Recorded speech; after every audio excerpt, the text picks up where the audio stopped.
You're traveling through another dimension. A dimension not only of sight and sound, but of mind. A journey into a wondrous land whose boundaries are those of imagination. Your next stop, the Twilight Zone.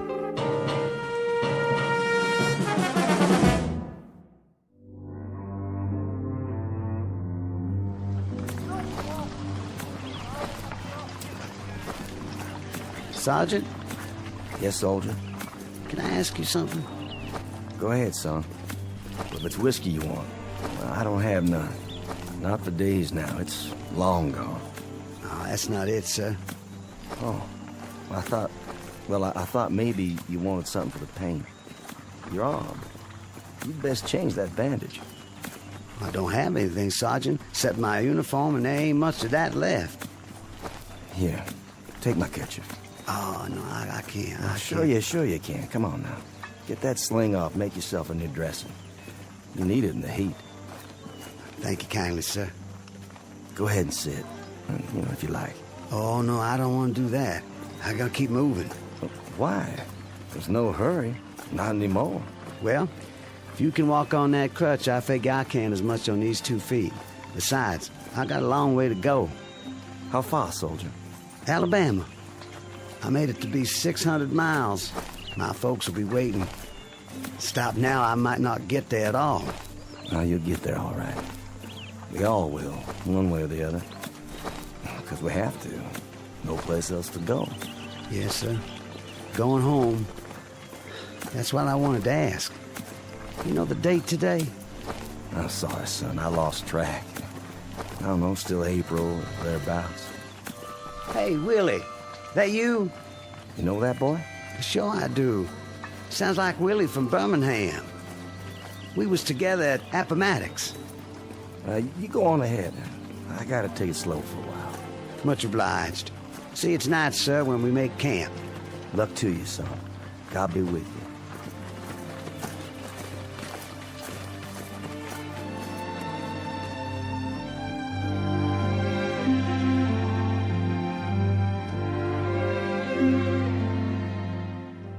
This is the year of our Lord, 1865, and these are Confederate soldiers not long after General Robert E. Lee handed over his sword to General Grant.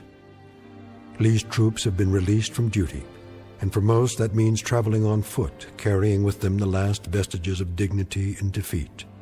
They walk these roads by the thousands, by the tens of thousands, with one goal in mind, to get home. They survived a war that cost more than 1 million lives, and those left are the walking wounded, bandaged, dirty, bearded, and exhausted, moving past burned-out homes in a burned-out land that now relinquishes a burned-out cause. But in a moment, the dusty road that began at Fort Sumter, South Carolina, and ended at Appomattox, littered with the residue of broken battles and shattered dreams, will terminate in a strange province that knows neither north nor south, a place we call the Twilight Zone.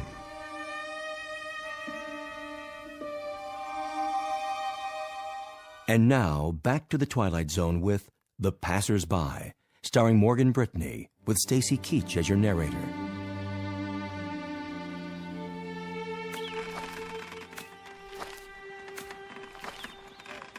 Miss? Yes? I was wondering, Come closer to the porch so I can see you. mind if I take some of your water, miss? The canteen's run dry. Please. The well's just there. Have all you like. Thank you kindly.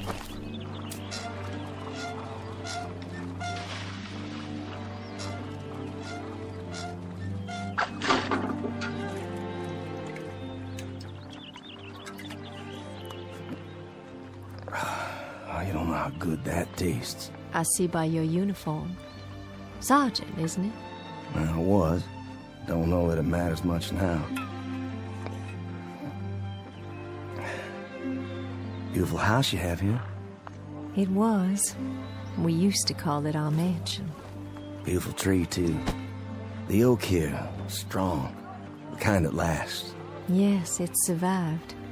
It was here before the house was built. And now it's the only one left. War claims a lot of victims. Different kinds. Men, animals, God's own beauty. You mind if I sit here a spell? Not at all. It's nice to talk to someone. I feel as if I haven't had a conversation in years. What if I strum my guitar a bit? You have a guitar? Carried it all through the war. Would it bother you? Oh, it would be lovely. My husband used to play a guitar. Did he? Oh, he played so well. He's where, ma'am? He was killed at Yellow Tavern with General Stewart. I'm sorry. You have a wife back home? No kin at all. It was just my father, but he died the first year of the war. I'm sorry. Oh, it's all right. It's been a while now. I mean the crutch. I didn't see it. You've lost your leg. No matter, ma'am. Didn't exactly lose it anyway. I know just where they buried it. Outside of Chickamauga. It must be hard walking for you. Do you have a long way to go? Why, I guess I do. I kind of lost track. Have you been on the road long? Reckon I have. Since the beginning of time. Leastways, that's the way it seems. I don't quite remember when I wasn't moving down a road someplace. Like all those men passing by day and night. Oh, I got plenty of company. But it's different now. There isn't anything in the world sadder than a defeated army crawling home. And how different it was when they marched off. Brand new gray and gold braid and 1,000 flags. With trumpets and drums. Nothing but trumpets and drums. I thought it sounded so wonderful. I remember. Gonna lick the Yanks in a month. That's what they said. In a month. How wrong they were. And we stood by in our summer dresses and cheered them on and threw flowers and felt so grand. Just a few tears. Not many. Because we were so sure they'd all be coming back just as they left. And how wrong we were.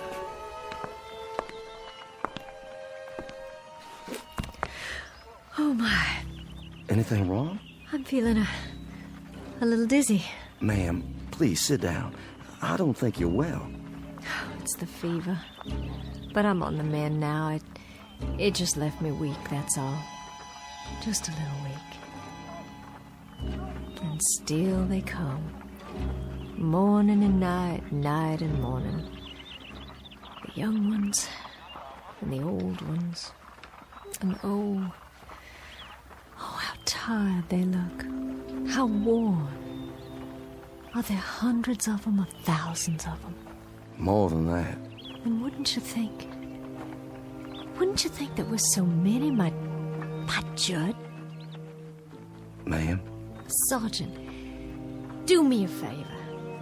Play your guitar real loud. I mean real loud.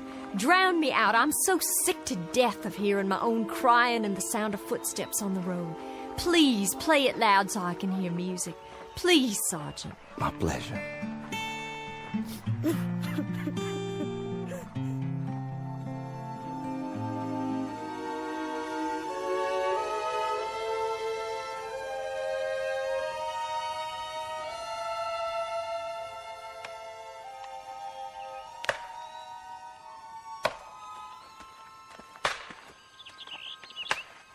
Charlie? Charlie Constable, is that you?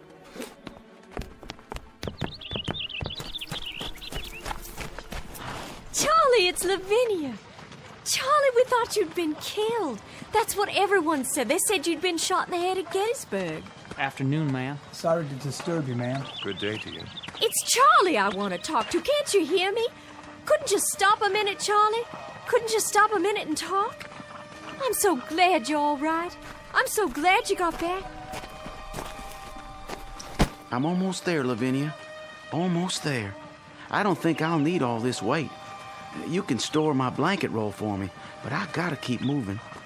I'm almost there now, you see. I'll be there by nightfall. Oh, Charlie. Your wife will be so glad to see you. So very, very glad. Goodbye, Lavinia. Will you give Susan my best, Charlie? Tell her when you get settled to please come over. Would you do that for me? No, I'll expect she'll want to keep you to herself for some time. I know if it were Judd come home to me, I'd hold him close. So close, Charlie. And I'd not let him leave again.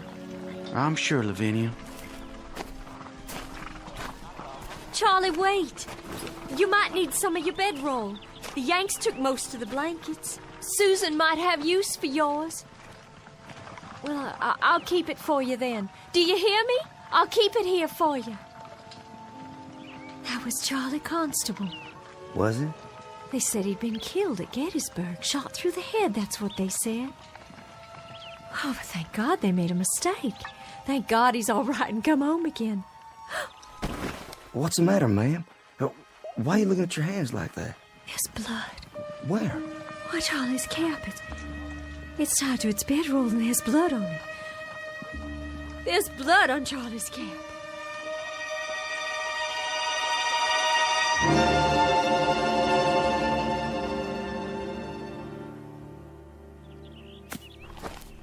Ma'am? Yes? It's Sergeant Baxter, ma'am. Well, I know that. Who else would it be? You finished so soon? I got a feeling for wood, carving it or chopping it. I got enough cut there so you can at least start the winter. Well, I thank you sincerely. You don't know how much that helps me. No, I thank you. I'm obliged for the dinner. Such as it was.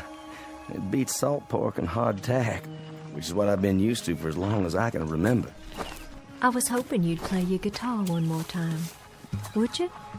Made this myself. You didn't. You know how to make musical instruments. After a fashion, not as good as the ones I made at home. I had more time then. You have to pick the right tree, a good solid one with character. You cut a branch and strip off the bark and take the wood in layers, but carefully, just right. Then you soak it and bend it into the shape you want. Well, there's plenty to it, believe me. And then after it's dry, it has to be planed and glued and whittled till it's perfect. And then comes the tuning. You know, they say a good guitar takes on the voice of the man who made it. If he has a voice to start with. Seems some men don't. No matter what they play, it just comes out flat and dead. I'll bet all your guitars sound beautiful. Just like this one. My old man used to say that I'd wind up nothing but a bum troubadour. Did he? My old man. But he was a proud one when I marched off. Proud as an old rooster, because his son was going off to war to become a man. And I come back, half a man. That song of yours. Black is the color? Judd, my husband, he used to sing that. Oh, I wish you could have met him. I wish so too. A very gentle man. A very nice and decent man. And I can remember nights he'd sit out on this porch and play and sing. Even the crickets would keep quiet. The bullfrogs down at the pond. It was just as if they'd stopped their noise so they could hear the music. And then the Yankees came. Like blue locusts who had to eat away the trees and the land and everything on it. I owe them for much. For our house, our lawn, our trees, for everything that was. Including my husband's life, I owe them for very much. Ma'am? Why don't you leave here? This place is no good for you. This place is all I have. Just an empty shell of an old house and a burned-out field. But it belongs to me, and it's all I've got. You need something else, something different. Being here alone and sick and staring out toward that road, that ain't gonna cure anything. Fever, sadness, heartache. It won't cure nothing at all. What do you suppose happened to him? Your husband? The Yankee who killed my husband. You suppose he's marching home now, back to his own kin?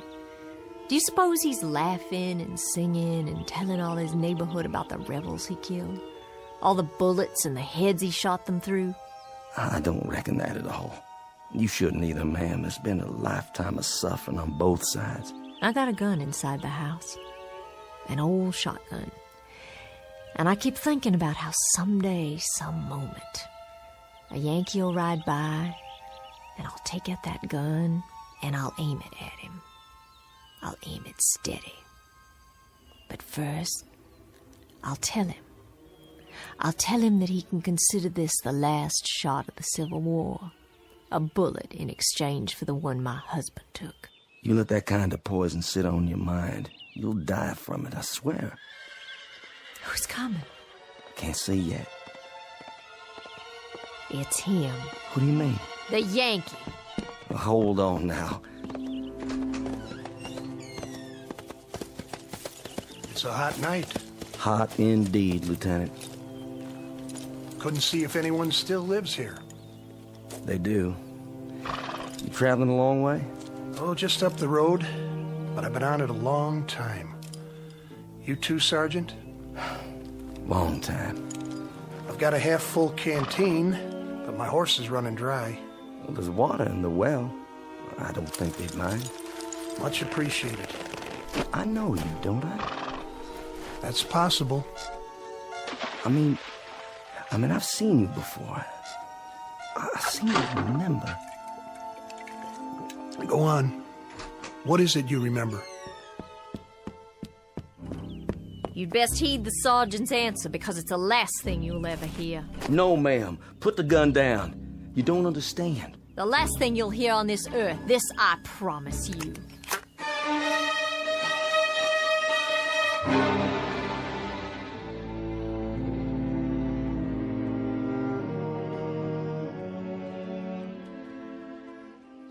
Ma'am, don't shoot him. The lieutenant here tried to save my life. Stand aside. Hear me out first. I was lying on the side of a road. A mini ball had landed amongst us and took off my leg, and I laid there bleeding. And then he come by, a patrol of Yanks, and he propped me up, and he tried to stop the bleeding. I remember looking straight at him and saying, I said to him, "Danged if you ain't the most changeable breed in the world. First you do your best to kill me, then you call off the war long enough to try and save me." You remember that, Lieutenant? I thought to myself then that if General Lee had many more of your kind, we'd take a lot of lumps before we could lick you. Well, we sure give you some. That you did. Lieutenant, this is Lavinia Godwin. You've thanked him, Sergeant.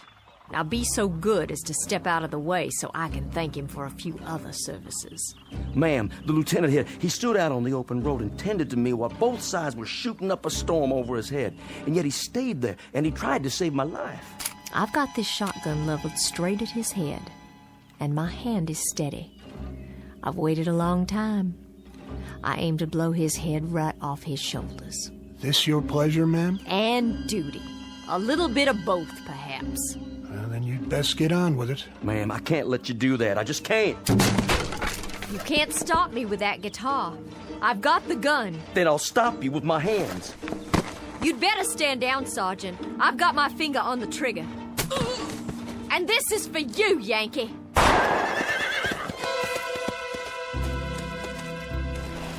You could thank God for the darkness. That kept you from committing murder. Hasn't there been enough of that already? I didn't miss him. I couldn't have. I couldn't have missed him. No, ma'am. You couldn't have. But it doesn't make any difference. Not anymore. I remember now. I do remember. They got you that day. They got you in the back while you were kneeling over me. You took a bullet in the back and you fell right over. Yes, I think that's how it happened. I thought you were dead. I remember thinking you were dead. What's going on here? What's going on here? You'll understand. It'll come to you sooner or later. What will? I've got to be moving up the road again. Don't want to ride, do you, Sergeant? She's not the staunchest steed on earth, but she'll carry two. Thank you, but one's enough. As you like. Safe journey, Lieutenant. And to you. I wish you the best, ma'am. I do wish you the best. And this too shall pass. This too shall pass. Wait and see. I'm sorry I hit you, Sergeant. And your guitar, your beautiful guitar, I shouldn't have. I shouldn't have done that. Please, forget it. It's over. Those things he said. What do you suppose he meant? I have an idea, but I think we'll know for sure soon enough. Look, on the ground. What? It's wet. When he climbed on his horse, he was dripping blood.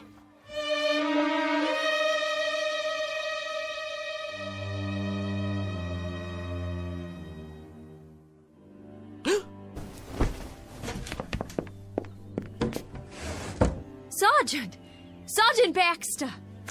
Ma'am? Would you come in the house, please? Can I help you? Do you hear that, Sergeant? Hear what, ma'am? That's just it. There's no one on the road anymore. They're all gone. They stopped coming during the night. It's been quiet ever since. Real quiet. Why are you carrying your bedroll? And your cap? Are you leaving? Yes, ma'am. I'm leaving. It's time for me. But where will you go? You told me yourself there's no one waiting for you at home. To wherever that road leads. I can tell you where that road leads. Past 50 miles of places like this. Past houses that were burned out and abandoned after the Bluecoats got finished with them. Burned out yards and crop fields. Some by Union soldiers, some by us. So there'd be no use. Past a few hundred tired, sick people like me. No worse off than I am. Well, that's what I'm telling you. If you're looking for a change of scenery, Sergeant, you won't find it out there, along that road. Mrs. Godwin, I was up most of the night. I was up and I was thinking about lots of different things, thinking it through. What did you decide? That lieutenant who came by, and the shotgun, and the blood on the ground. When he rode off, it seemed like a mystery. Yes, it does. And that young friend of yours, Constable. Charlie Constable. Yeah, with the bloody cap. And then before dawn, it came to me. What did? It's kind of hard to explain. Please try. It has to do with that road out there, and the men who are walking on it. What about them? Last night, after you'd gone to bed, I stood by the gate and I watched as they went by. There was Union soldiers, too. Yankees, many of them. Some helping our boys, some of our boys helping them. But all of them moving down the road, just as if... Just as if what? Just as if that road led someplace where they all had to go. You hear me? Had to. So wherever it leads, Mrs. Godwin, that's where I have to go, too. But why? What I discovered last night. You wouldn't believe. I don't understand all of it myself. I understand enough to know that there's a billy club tapping on my good leg, telling me to move on. So I'll take my leave now, ma'am. And I wish you well. I certainly wish you well. Wait while I make you breakfast. No need for that. I'm not hungry anymore. Some tea, then. Something to drink. I'll heat water on the stove with the wood you cut. You have some for yourself, ma'am. I've got something stronger put away. There's a bottle. I know where it is. Not with all the walking I have to do. A hot bath, then, before you go. Surely you'd like to get cleaned up. Thank you, but I'm all right. Sergeant! Why don't you stay on? I need someone around here who can help. I'm just one sick woman alone, and I need someone to help me. I don't think that's a good idea. I'd give you half the place. You could take a wife if you like and live here, and half of it would be yours. There's nothing here that could ever belong to me, ma'am. Nothing at all. Why not? If I say it does. And you know something else? There's nothing here for you either.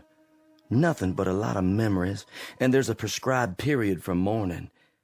Are you going to wear black for the rest of your days? My memory's a lot longer than yours, Sergeant. My hatreds don't die because somebody signed a slip of paper and turned in their sword. I don't think we need to compete when it comes to memories, Mrs. Godwin. I don't mean that.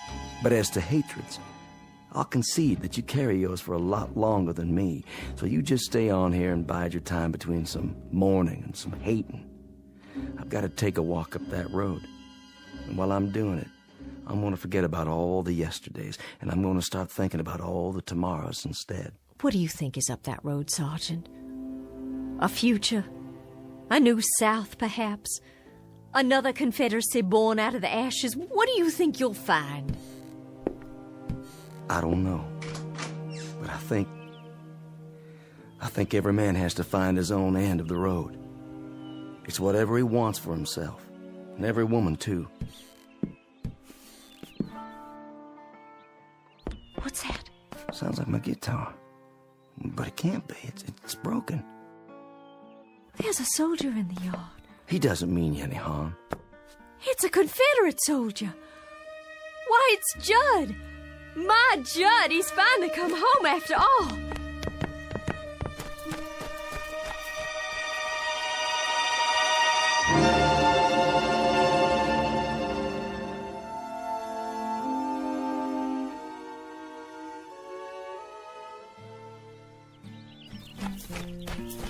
Oh, Judd, it is you. Lavinia? Hello, my dear. Oh, Judd, home and tell me it's really true. And how fares my darling wife? Oh, I've been ill, Judd, very ill. Oh, no. But I'll be well again. I'll be well again because you've come home. Because you're alive and by some miracle you've come home to me. It was home, Lavinia. Look around you. It isn't any longer. It's all the hope we've got, Judd. How do you do, Mr. Godwin? Sergeant? Stop for some water. The old well. It's still good? I'll be moving on now. The sergeant. He's been telling me there's a pot of gold at the end of that road. Has he? And I told him, Judd, and now I have to tell you, I understand. Understand what? There's nothing at the end of that road except more road. And more places like this. But we can rebuild it all. We can paint it and plow up the fields. We can buy seed and we can... Lavinia. Judd, what is it? Sergeant? Yes, sir? Do you know? I think I do, yes. It's easier that way. I'm not sure, but I think I do. Goodbye, Mrs. Godwin. Goodbye, Sergeant. I'll no doubt be seeing you farther on. What does he mean? It's time now, Lavinia. Time? We've got to go. Judd, there's no place to go. This is just a stop along the route, Lavinia. A stop? This is home. Home is somewhere else. And you're saying we have to leave? Yes, Lavinia. We have to leave. Oh, you brought your guitar. I'm glad. This isn't mine. It's that sergeant's. But... See? You remember this guitar, Lavinia. It was all broken, wasn't it? And now it's all in one piece again. Why, yes, it was. How did you know? It was broken, but now it's been put together. And it can be played again, and music can come from it. It's sort of like a human being, Lavinia. A bullet comes along, or a cannonball, or a fever, and it breaks our bodies and throws them aside, and they're no use to us anymore.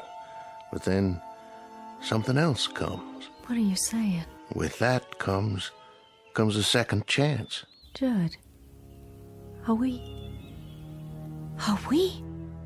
Yes, dearest. My death came at Yellow Tavern with a bullet. Yours came here with the fever. No. Then you mean all those men? All those men are heading to the end of the road, to whatever it is that each of them yearns for. Yearns? To a place or moment that is their heart's desire, theirs and theirs alone. Are you ready? I'm alive, Judd. I have to be. I can feel it. I'm alive. And I don't want to leave here. I'm not ready. I don't want to leave here because if I do, that means I'll have given up. There's nothing to give up anymore, Lavinia. There's nothing at all. Yes, there is. There's the house and the field and the crops we planted that we'll plant again. and the trees and the leaves that rustle when there's a breeze all night long, and the livestock to replace, and sometime one day the child will have you and me. And he'll grow strong and healthy, and he'll help you tend the fields, and then he'll move on to a life of his own. His life and his children, our grandchildren, and we'll grow old together on the piece of land that's our own. And in that way, life goes on. Oh, there's so much life still left, so much living still in me, I can't give it up. Don't you feel it? If you don't, I have enough for both of us. It's all I ever wanted, to be here with you. I'll see you later on, then, when you've made your peace. I'll wait for you, just as you waited for me. Oh, Judd, please don't leave me. I'm not leaving you, my darling. I told you, I'll meet you at the end of the road, unless... Then you'll come back? You will. You'll find out what I already know. There isn't anything at the end of the road. There isn't anything at all you can't see right here. You'll come back, Judd. I know you will. That's as it may be, but I'll be waiting for you. Judd, please come back. Please come back to me. Go after him, my dear. Who are you? Just a fellow traveler. You must be tired. And hot in that black suit and that tall hat. Odd, isn't it? Passing strange how it doesn't seem to bother me now. I have some water if you like. That would be a most extraordinary kindness. Over here, there's a well. The water's cool and sweet. Here, drink your fill.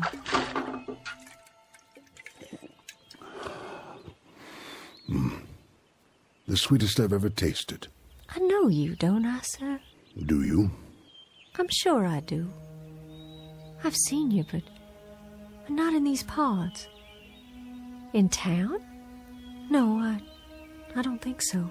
Don't worry yourself. Not on my account. But your face and that beard. May I tell you something, my dear? Please. Go after him. You must. Oh, but he'll be back. I know he will. My Judd will be back. Wait no longer. There's no reason. He's going someplace that you'll like, I promise you. Someplace where you'll find peace. But how do you know? How? It's something we learn about death. Something we all come to understand. You see, my dear lady, this road, it isn't the end. It's the beginning. There's peace up there, serenity and freedom for all, from anguish. It's whatever you want most, what you have always sought but could not name. You sound so sure. I am. Go to him, my dear. Go to your loving husband. Go there with him. I can see him on the road, can't you? Standing in the sun with his arms outstretched, waiting to receive you. Your face.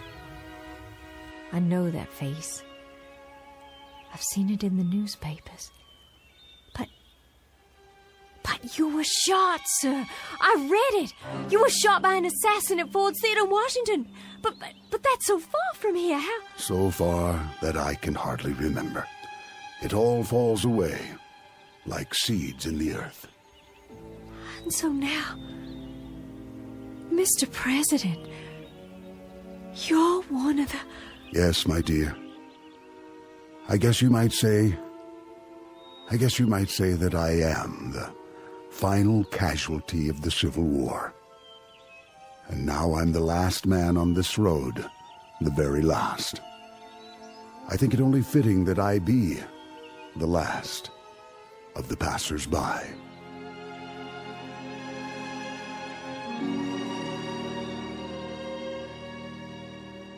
Judd? Is that you? Lavinia. It is. I see you. Wait, Judd, I'm coming. I'm coming now.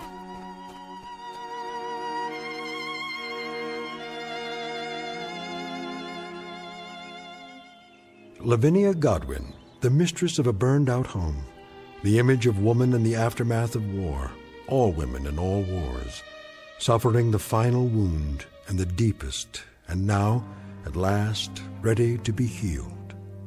Incident on a dirt road during the month of April 1865. And as we've already pointed out, it's a road that won't be found on any map, but it's only one of many that lead into and out of the Twilight Zone.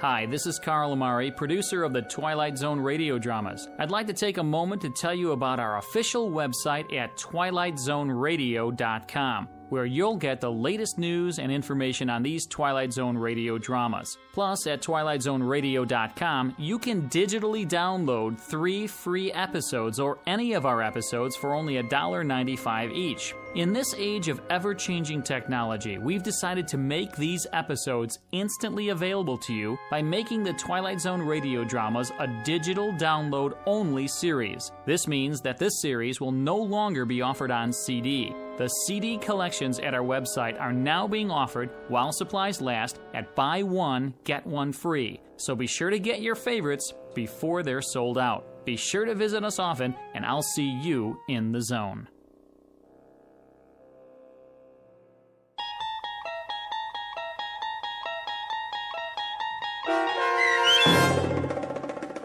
The Passers-By, starring Morgan Brittany with Stacy Keach as your narrator, was adapted for radio by Dennis Etchison and based on a script by Rod Serling. Heard in the cast were Doug James, Jeff Lupetin, Turk Muller, Roderick Peoples, Norm Woodell, Carl Amari, Roger Wolski, Paul Patch, Don Longo, and Lynn Foley. To learn more about the Twilight Zone radio dramas and to obtain audio cassettes and CDs of these programs, visit our website at twilightzoneradio.com. This copyrighted radio series is produced and directed by Carl Amari and Roger Wolski for Falcon Picture Group. Doug James speaking.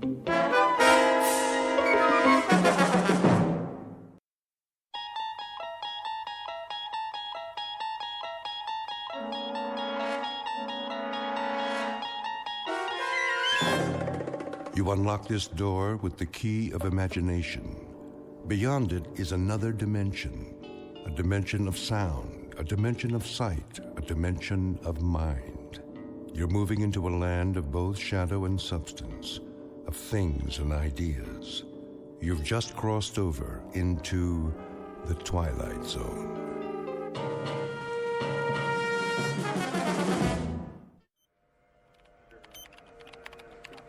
.019er, steady and holding. Fuel consumption, normal. On course, X6. Hold coordinates. Oxygen supply? Check. How does she look? Beautiful, General. Just beautiful. Flight path? Right on the button, sir. No corrections? Hardly any. Couple of degrees starboard pitch right after takeoff. And the crew? A-okay, sir. A little cramped on the ship, but that's about it. Good. The White House will be pleased. About a test flight? The president's a big fan of the X6. He pushed it through Congress. Hey, then maybe I'll have a job next year. You will, Billings. You will. Count on it. This is the first step. She makes it back in one piece, and it's all systems go. General, I've got the telemetry report. Send it over to data control. Right away, sir. You boys have done well. So far, so good. Bring her in smooth, and you can take tomorrow off. Oh, you got it, General. Couple more hours, and she's headed back home. Patch me through to the ship, will you? I'd like to thank the crew personally. No problem. Set frequency. Roger that. X6, calling the X6. Do you read? Try again. X6, do you read? This is flight control. X6, calling the X6. Must be some electrostatic interference. Keep trying. Yes, sir. I want to thank those boys for a job well done and tell them we'll be waiting with bells on. Maybe not a ticker tape parade this time, but that'll come. Sir? Yes? They seem to be... Seem to be what? What's the problem? Well, I don't know. Out with it, man. Something wrong? It's just that I can't find them on the radar screen. Let me see. What does that mean? It means... Well, sir, it means they seem to have disappeared. What? Could be a tower malfunction. I'll switch to backup. Nope. Main system's working. Clear skies, no commercial flights in our airspace. There's nothing. Absolutely nothing. Give me missile tracking. This is General Carstairs at Flight Control. Yes. Do your instruments show a crash? Not just in the desert, anywhere in North America. Are you sure? Then do this. If you register an impact, call me on the secure line. No, I don't expect one, just a routine check. Yes, I'm positive. We have nothing here. Not a thing. What's going on? It's not on the screen. It has to be somewhere. Still sweeping, sir. Where did it go? Sir? If you had the X6 on the screen and you spoke to the men on board... Less than 5 minutes ago. Then where are they? A spacecraft doesn't just disappear, vanish into thin air, does it? Well, does it? No, sir. No, sir. Then in heaven's name, where is it? As you may have gathered, the name of the ship in question is the X6. Her type, a new experimental craft on a high-altitude test above the Earth's atmosphere. Purpose? To gather data for the construction of the world's first space station. Recent history? Unknown, at least to those who weren't on board. But in short order, we're going to meet the crew and hear the story from their point of view, and a very unusual story it is, of a flight that departed from its course long enough to pass through the Twilight Zone. And now, the Twilight Zone and our story, And When the Sky Was Opened, starring Barry Bostwick with Stacy Keach as your narrator. Well, Doc? Just a minute, Colonel. What's the verdict? Pulse is fine. On the slow side, in fact. Correct me if I'm wrong. We went through this yesterday, didn't we? You know the Air Force. Check and double check. They've got a big investment in the X6. So there's a little glitch. Probably an O-ring. A little glitch? The hydraulics froze and the soft landing chute didn't deploy. You are lucky to be alive. That's what all the flight training was for. Relax your arm. Doctor. Hold still, please. I want to ask you something. Don't move your arm. 115/80. Not bad. Told you, Doc. I could have phoned it in. All right. That's all for now. Get yourself some breakfast downstairs. Hey, go easy on the cholesterol, okay? How's the Colonel? Who? Jack Harrington. You're the only Colonel I've seen this morning. I get it. You call me in, but he gets to stay home and sleep it off. Pretty nice duty. Harrington. Where have I heard that name? You have a heck of a sense of humor. Did you have a question? It can wait. I want to, check with someone first. Well, look, try not to worry about anything. You may be a little disoriented for a day or two. Need any, medication while you're here? Sleeping pill? Muscle relaxant? Me? Never felt better in my life. If you experience any headaches, neck pains, that sort of thing, give me a call. Now forget about me. Gart's the one with the busted leg. He's still on the 3rd floor. Yeah, he'll be in a cast for a while. He's healing fine, though. 3rd floor. Room 14, wasn't it? Well, you should know. Gonna stop by? I was thinking about it. Go ahead. Give him a hard time, just not too hard. Tell him I'll be by on my rounds. Oh, and congratulations, Colonel Forbes, to both of you. What? Haven't you seen the paper? You're heroes. We flew the course, nothing special. Well, the force is proud of you just the same. The nation is.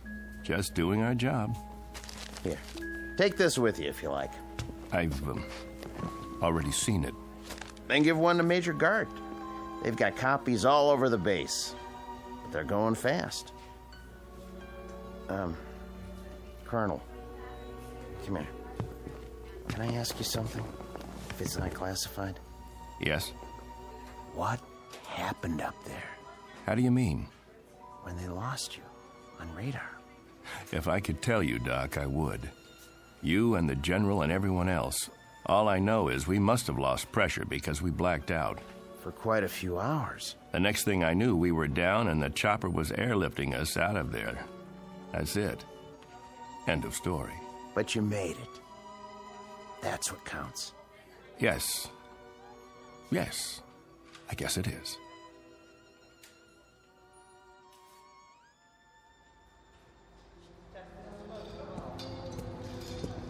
I want her completely broken down, piece by piece. Whatever it was, we've got to find it. Doing the best we can, sir. How's the investigation coming? Well, so far, everything checks out. Meaning? The only damage evident is from the touchdown. She came in on her belly at something close to 300 miles an hour. Must have buckled part of the landing gear. Wasn't fully extended. That's why the wing looks the way it does? She plowed through a sand dune just before she stopped. If you want my opinion, sir. By all means. I don't think you're going to find anything wrong. Well, that may or may not be. But for now, we've got a mystery on our hands. We need answers. Well, it would be my suggestion. Yes? That if you want to unravel this mystery, you better check the crew, not the aircraft. The crew can't tell us a thing. How's that? We had them on radar for the first couple of hours. Everything went strictly by the book. Then they disappeared for 24 hours. Well, until they crashed down in the Mojave Desert. They must have lost consciousness because they don't know anything. The only way we're going to get answers is to dismantle the aircraft. Unless one of the crew members gets his memory back and fills in the blanks.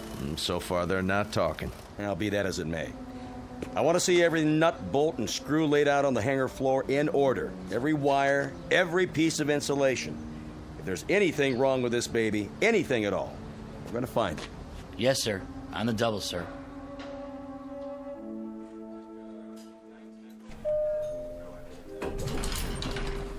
Dr. Bridges to the infirmary. Dr. Bridges. Oh, hello, Colonel. I didn't see you. That's all right, nurse. No harm done. How are you feeling, sir? Fine, thank you. How's Major Gart? Coming along nicely. You can go on in if you like.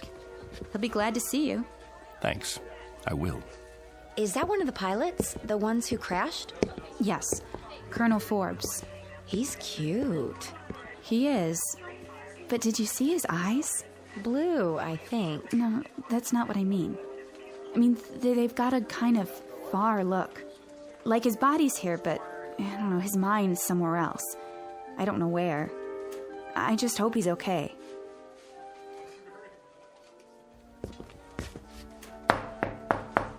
Come in. There he is. And there you are, the prodigal colonel. Not disturbing you, am I? Nothing could disturb me in here. More like a prison ward. No playboys, no hot fudge sundaes. I was on my way out. Can't stay away, huh? Doc wanted to see me. Nothing serious, I hope. Me? No, just routine. I'd offer you a drink, a shot of straight orange juice. How's that leg?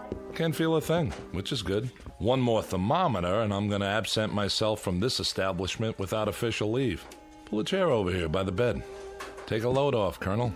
Sure. Now, go ahead, tell me. What's it like in the outside world? Great, Bill, just great. I can't wait to get out of here. Talk to any of the guys? Yes. What about the ship? Did you look her over? It's under wraps. They've got everybody but the president's cabinet checking it out. Bill, did you see the paper? Sure. We made the front page. Only page 3 today. Take a look. Ooh, steady, Colonel. You go off on a toot last night? Why? Your hands, they're shaking. You don't look so good. Thanks. Little hungover, huh? No big deal. So what's it say? Bill, I wanted to talk to you about that. They spell our names right? First, I've got to get oriented. If you don't mind, I'd like you to answer some questions. Shoot. When did I leave here? Huh? When did I get discharged from the hospital? Yesterday morning? Don't you know? I don't know anything anymore. Easy, Colonel. All I know is I need to verify a couple of things. Now, that shouldn't be very complicated. Around 9:30 yesterday morning, I walked out of here, didn't I? About that time, I guess. And who did I walk out with? Are you kidding? How am I supposed to know who you walked out with? Some nurse you picked up in the hall, probably. What's the matter? Can't remember her name? I mean, when I left the room, this room, who was with me? Nobody. That's just it. You say nobody. I'm pretty sure I was awake, yes. If you remember it differently, What's today's paper say? Go ahead, tell me. What's it say? 2 astronauts crash in Mojave Desert. Over a picture of you and me before the flight. What else? And in effect, it says that 2 intrepid voyagers into the unknown return from the unknown in 1 slightly dented spacecraft. Sounds about right. What about the picture? I've seen better. What's in the picture? Look, if this is a literacy test, I can assure you that even though I'm not a West Point graduate, I can read and write, count up to 10. Gart, don't get wise with me now. What's it say under the picture? Read it. Colonel Clegg Forbes and Major William Gart just before their historic flight that ended in a mysterious crash. That's what you remember? I don't... You and me. The X-6 taking off. About 2 hours up, we black out, and 24 hours later, we come to in a crashed aircraft in the desert. We don't know where we've been or what's happened. Right so far? You remember something different? Bill, there were 3 of us in that craft. There was you, me, and another colonel named Harrington. What? Jack Harrington. Don't tell me you've never heard the name. He was 36 years old. He was my best friend. I'd known him for 15 years, and you'd known him for 5. That ship took a crew of 3, and we were the 3. Now, I want you to listen very closely because, Bill, I swear I can prove it to you. I've got to, or I'll lose my mind.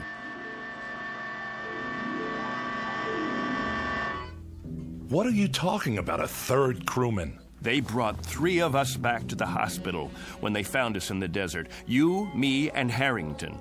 Jack and I were just scratched up. You got the busted leg. Yesterday morning, they discharged Harrington and me. There was 3 beds in this room. Now, wait a minute. We said goodbye and promised we'd come back today to visit you. Then Harrington and I left to do the town. Now, you tell me none of that sounds familiar? Clegg, I don't know what you're talking about. I don't know anyone named Harrington. Whoever he is, he wasn't on the crew with us. The X-6 carried 2 men, you and me. Nobody named Harrington. Nobody else at all. When you walked out of here yesterday morning, you walked out by yourself. There were never 3 beds in this room. Only 2, yours and mine. Something's happened to you. I mean it, Clegg. This is an after effect of the crash. It has to be. I think you'd better tell the doctor run some tests. Look, Bill, let me describe to you what I remember. Go on. I'm listening. I'll give you a chronological breakdown of everything that happened as of yesterday morning. First of all, I saw the paper. The one you just showed me? No, not that one. Yesterday's edition. I saw it on the stands downtown, only it said that 3 men came back. There was a picture of you, me, and Harrington on the front page, taken just before we took off. That's impossible. I know, it must be impossible. You say there were 2 of us. Everyone else says there were 2 of us. And now, that's what it says in today's paper. Well, then, that should tell you something, shouldn't it? A reality check. But I know there were 3 of us in that aircraft. They picked 3 of us up in the desert and airlifted us in a chopper, and 3 of us were checked over and debriefed. They kept you here because of your leg, and it was Harrington and I who left this room yesterday morning. Then we requisitioned a staff car and got a ride into town together. Bill, you said goodbye to us from that bed, and then you said, Harrington, keep an eye on Forbes. He can't hold his liquor. Those were your words. I don't know what you expect me to say. Don't say anything. Just listen. I was standing right at that door, and Harrington went back to your bed and made like he was going to sock you. I swear to you, Bill, it happened. I know it happened. And Harrington, keep an eye on Forbes, will you? He can't hold his liquor. Hey. Why, you? I'm gonna let you have it, you fresh kid. I'm gonna fix this punk's wagon. I wish somebody would. I'm gonna tell the medics he's one very sick cookie and they should hold him for observation another 7 years. You think that's long enough? I don't know. And every Saturday night, Major Gart, the Colonel and I will phone you from whatever bar we happen to be in, and if you're nice, we might even let you talk to some women. Let's go already. I hate long goodbyes. Go on, both of you. Leave me here to suffer in my loneliness and despair. Take care, Billy. We'll come in tomorrow to see you. Meanwhile, you can all read about yourself. Better memorize this in case you lose it. See? 3 space travelers return safely. And nothing about your broken leg. Well, that's the press for you. Get out of here. I'm going to pick one up for my mother so she can frame it. One time, a fortune teller in a carnival in Des Moines said I'd be famous. It doesn't say anything about you, though. Out. And did you pick up a paper on the way out? Why? You said you had proof. I should have kept it, but it wouldn't make any difference now. If you could show me in black and white. Hold on. There's more to the story. When we got to town, Jack and I hit the bars. The first one was the Plush Monkey on 11th. You know the place, don't you? Yeah, a dive. Beer signs and bar girls. And a big mirror behind the bottles. We walked in trying to keep a low profile, but the blondes spotted us. That's them. No, it's not. It is. Don't stare. Give me your hairbrush. Welcome, gents. Take a load off. With pleasure. Say, aren't you the 2 guys who was up in space? Not that far, just the ionosphere. I thought so. That and a couple of bucks should get us a beer apiece, right? You bet your life, but never mind the $2. This is on the house. Why, thank you, my good man. Very kind of you. I don't get many celebrities in here, so go ahead, boys, drink hearty. You earned it. I don't even mind you cracking up the ship, and I'm a taxpayer. I like your attitude. Got a match? Not since Superman. A light from my friend here. Sure, pal, sure. Anything you want. Evening, ladies. Hi there, Captain. Colonel. Oh, sorry. She's new in town. Care to join us? Hold that thought. I'll ask my friend. You do that. We ain't going nowhere. Hey, Jack. Something wrong? No. Look at yourself in the mirror there. Not exactly a happy camper. I was just thinking. About what? I'll tell you after I taste the beer. To happy landings, whenever and wherever possible. I'll drink to this. Sorry. Something is wrong.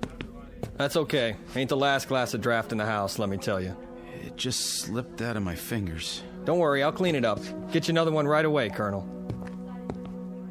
You're sick, Jack? No, I'm not sick. I just got this funny feeling. What kind of feeling? I don't know. Odd. Never felt anything like it before. Maybe we should go. Don't worry, I said. It was just for a couple of seconds there. It was like I didn't belong here. Like if I were to let myself go, You'd what? Like I'd disappear. Here you go. Thanks. Happy landings. You don't like it? I want to call my folks. Good idea. I should call Amy, too. Where's the phone? All the way in the back. You sure you're okay? Yeah. Be right with you.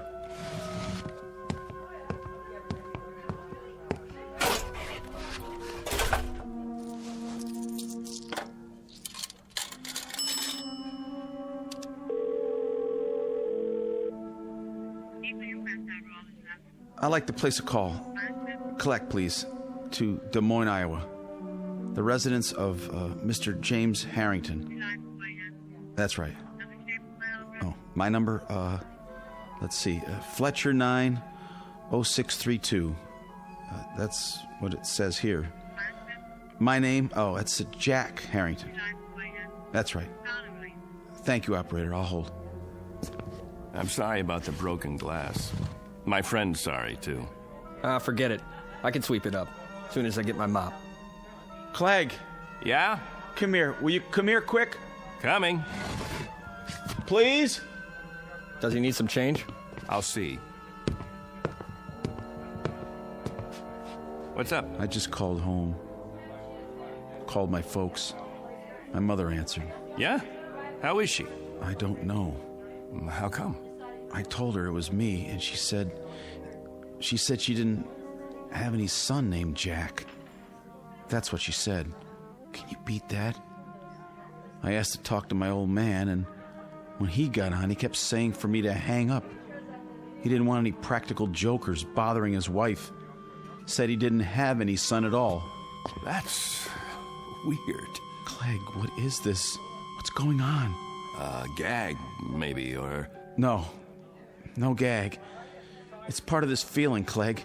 The feeling I've got that I shouldn't be here. That none of us should be here. It's as if maybe... What? Maybe we shouldn't have come back from that flight. Maybe somebody, something, made a mistake and let us get through when we weren't supposed to. Stay put. I'm going to get you a good stiff drink to go with that beer. I have to. I told you to stay here. Shot of whiskey, please. Make it a double. Sure. Say, Colonel, you think you could do me a favor? What? Sign this newspaper? My boy'd get a big kick out of it. Wait, where did you get this? From the machine outside. Here's a pen. Could you sign it to Richie? Right on the picture. But it's wrong. What is this, a joke? You have it printed up? 2 spacemen return, crash in Mojave Desert? Huh? That's you, isn't it? Colonel Forbes? The other guy's still in the hospital, right? Which other guy? It says right here, Major William Gart. But there was a third man. See for yourself. He's back there in the... Back where? In the phone booth. It looks empty to me. Nope. Nobody's been in there all day. What? Buy me a beer, honey? I'm awful thirsty. My buddy, the one who was sitting here on the stool next to mine. You just got him another... Hey, where's his beer? What beer? My buddy's drink. Colonel Harrington, where is it? The one you gave him in place of the one he dropped on the floor, right here by the... Nobody dropped nothing on the floor. You see any broken glass? I don't. Dry as a bone, too. What are you trying to pull? I don't know what you mean, Colonel. You came in here alone. You don't know what you're talking about. You're crazy, you know that? Crazy, you hear me? If you think a thing like that, you gotta be out of your mind.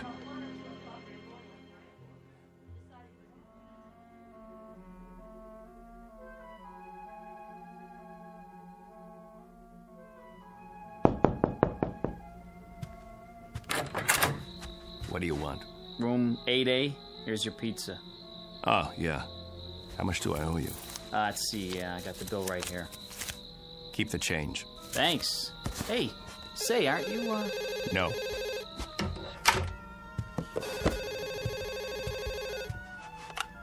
Yes? Ready with your call to Des Moines. Thank you, operator. Hello? Hello? Who is this? Mr. Harrington, this is Clegg Forbes. Who? You remember me, sir? I had Christmas dinner with you and your wife last Christmas. You and your wife, and Jack. Jack who? Your son. What is this, another crank call? Because if it is, it's not funny. Who is this, anyway? Perhaps I don't have the right house. Is this James Harrington? I'm James Harrington, but I don't have any son, and I've never heard of you. You live at 43 Elm Street? All my life. Got 2 daughters, both married. One lives in Sioux City, the other moved to Binghamton, New York last year. I should know whether I got a son or not. And don't call me again. Now what? Look at that face in the mirror. I don't know myself anymore.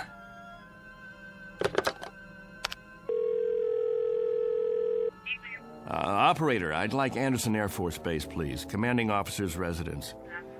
That's right. Call me when you get through.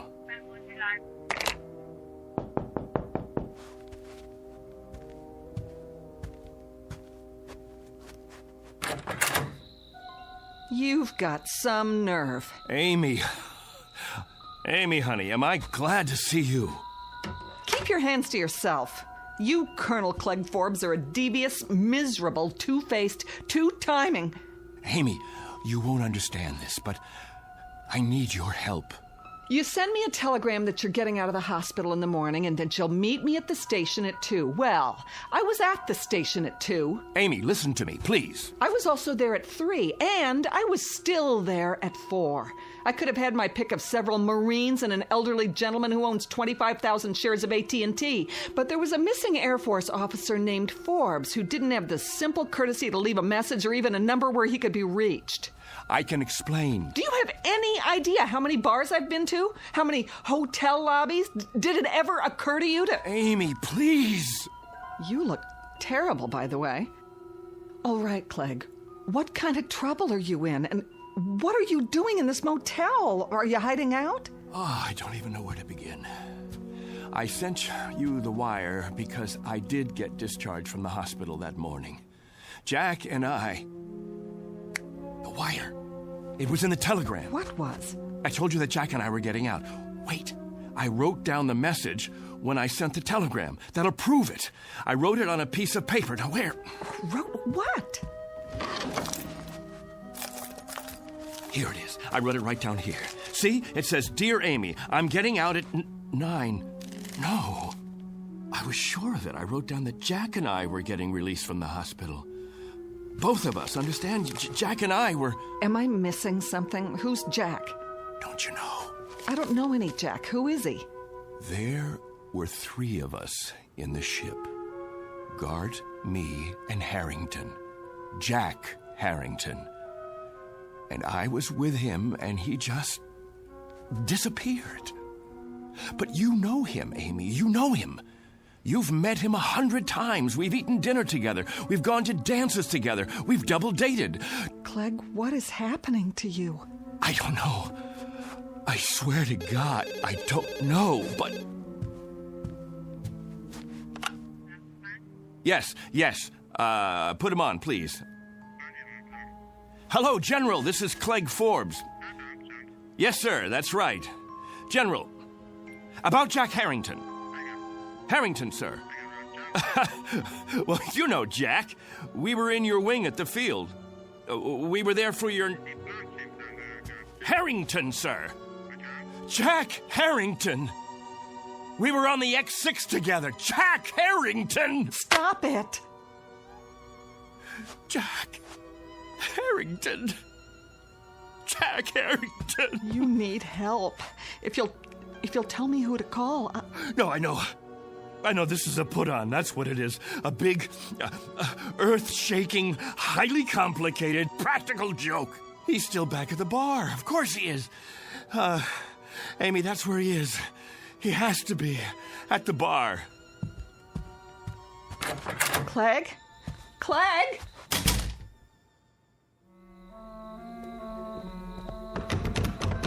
Locked. What time is it? It's late, Clegg. There's nobody inside at this hour. Open up. I know you're in there. Come on, Harrington. You gotta be. Don't! Jack, you can come out now. Some joke, and I fell for it. Where are you hiding? The phone booth? That's gotta be it. Where are you, Jack? Please come back, will you? Jack! No.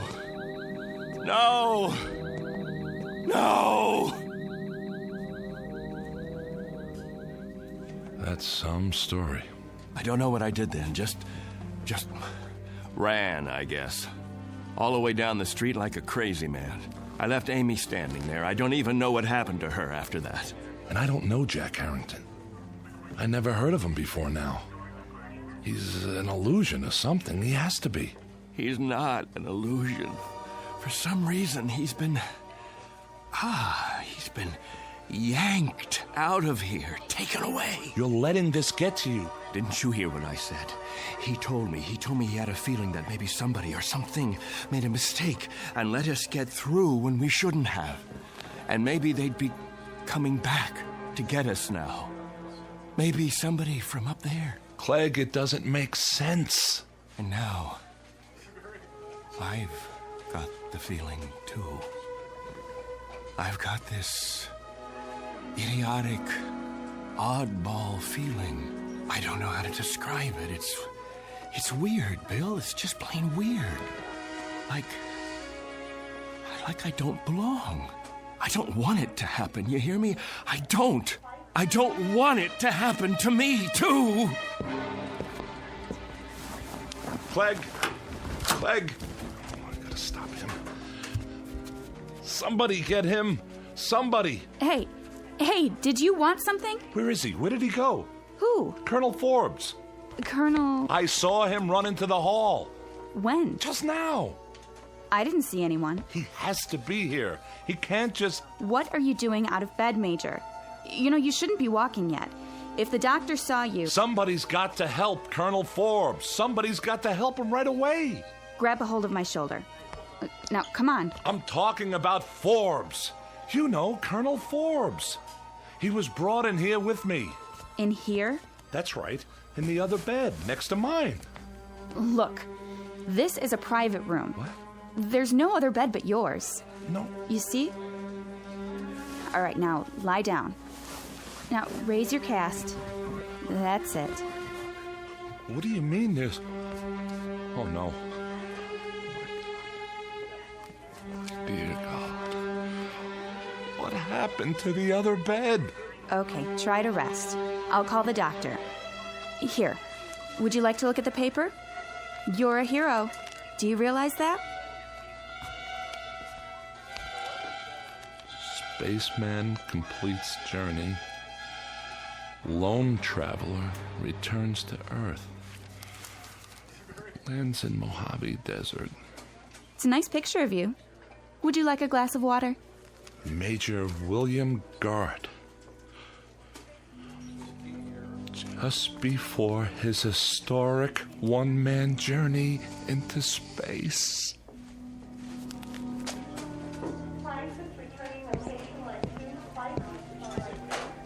Hey, Doctor. I was sorry to hear about that crash. What did they call it? The X6? Yeah. Well, we do the best we can. When they come back. Sometimes it's out of our hands. Mm-hmm. At least it was an unmanned flight. Well, that's the one consolation, I suppose. Anyway, I wanted to check the ward. How are we fixed for beds? I've got some men in the infirmary. Let's see. 2 open rooms at the moment, Doctor. Great. Oh, and number 14's empty at the end of the hall. It can take up to 3 if we move some beds in. Well, that should do. Order some beds up from QM, will you, nurse? Yes, sir. Right away. Once upon a time, there was a man named Harrington, a man named Forbes, and a man named Gart. All were officers in the United States Air Force, trained for experimental flights into the upper atmosphere. They used to exist, but don't any longer. Someone or something took them somewhere. At least they're no longer a part of the memory of man. As to the aircraft, the X6, it's still supposed to be housed in a hangar on the base, or it will be one day. For the record, it hasn't been built yet. It's still on the drawing boards. But be careful. Don't let anyone hear you arguing about the reverse, or they might question your sanity.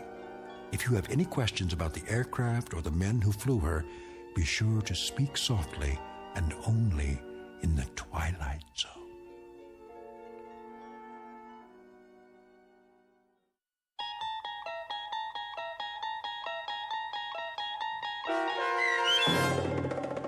And When the Sky Was Open, starring Barry Bostwick, with Stacy Keach as your narrator, was adapted for radio by Dennis Etchison and written for The Twilight Zone by Rod Serling, based on a story by Richard Matheson. Heard in the cast were Mike Starr, Jeff Lupetin, Meg Falcon, Joby Cerny, Christian Stolte, Kurt Nabig, Richard Hensel, Doug James, Vince Amari, Justin Kaufman, Elizabeth Lido, Carl Amari, Jennifer Joy, and Tracy Hernandez. To learn more about the Twilight Zone radio dramas and to obtain audio cassettes and CDs of these programs, visit our website at twilightzoneradio.com. The producers of The Twilight Zone wish to thank CBS Enterprises, Carol Serling, Dennis Etchison, Claire Simon Casting, Terry Jennings, XM Satellite Radio, Sirius Satellite Radio, our sponsors and our radio affiliates for helping make this series possible. This copyrighted radio series is produced and directed by Carl Amari for Falcon Picture Group. Sound design and custom Foley effects for The Twilight Zone by Cerny American creatives Bob Benson, Craig Lee, Michael Slaybach, and Matt Sorrow. To learn more about the Twilight Zone radio dramas and to contact us, visit our official website at twilightzoneradio.com. Doug James speaking.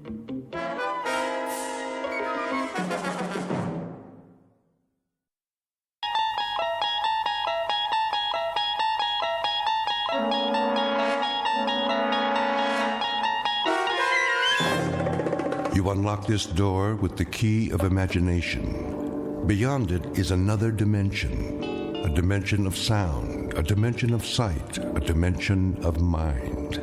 You're moving into a land of both shadow and substance, of things and ideas. You've just crossed over into the Twilight Zone.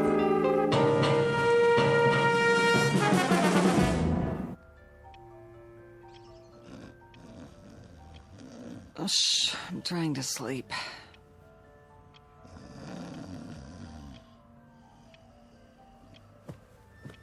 I said I'm sleeping. What? Oh, what time is it? Wilma. Ow. Wilma. Oh, leave me alone. What does the clock say? Huh? 9:17. It can't be. Oh, didn't you set the alarm? Wilma!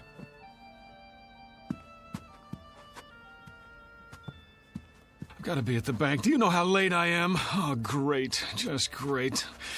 I don't even take my clothes off. No more parties. Never again.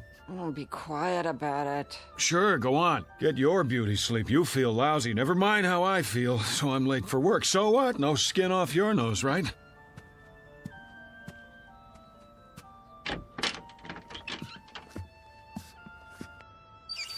Oh, yeah, I shouldn't have looked in the mirror. You know, I didn't want to go to that stupid party in the first place. It wasn't my idea. I wanted to stay home and read, but no, can't do that. Can't hurt old Petey's feelings, can we? Wouldn't be nice.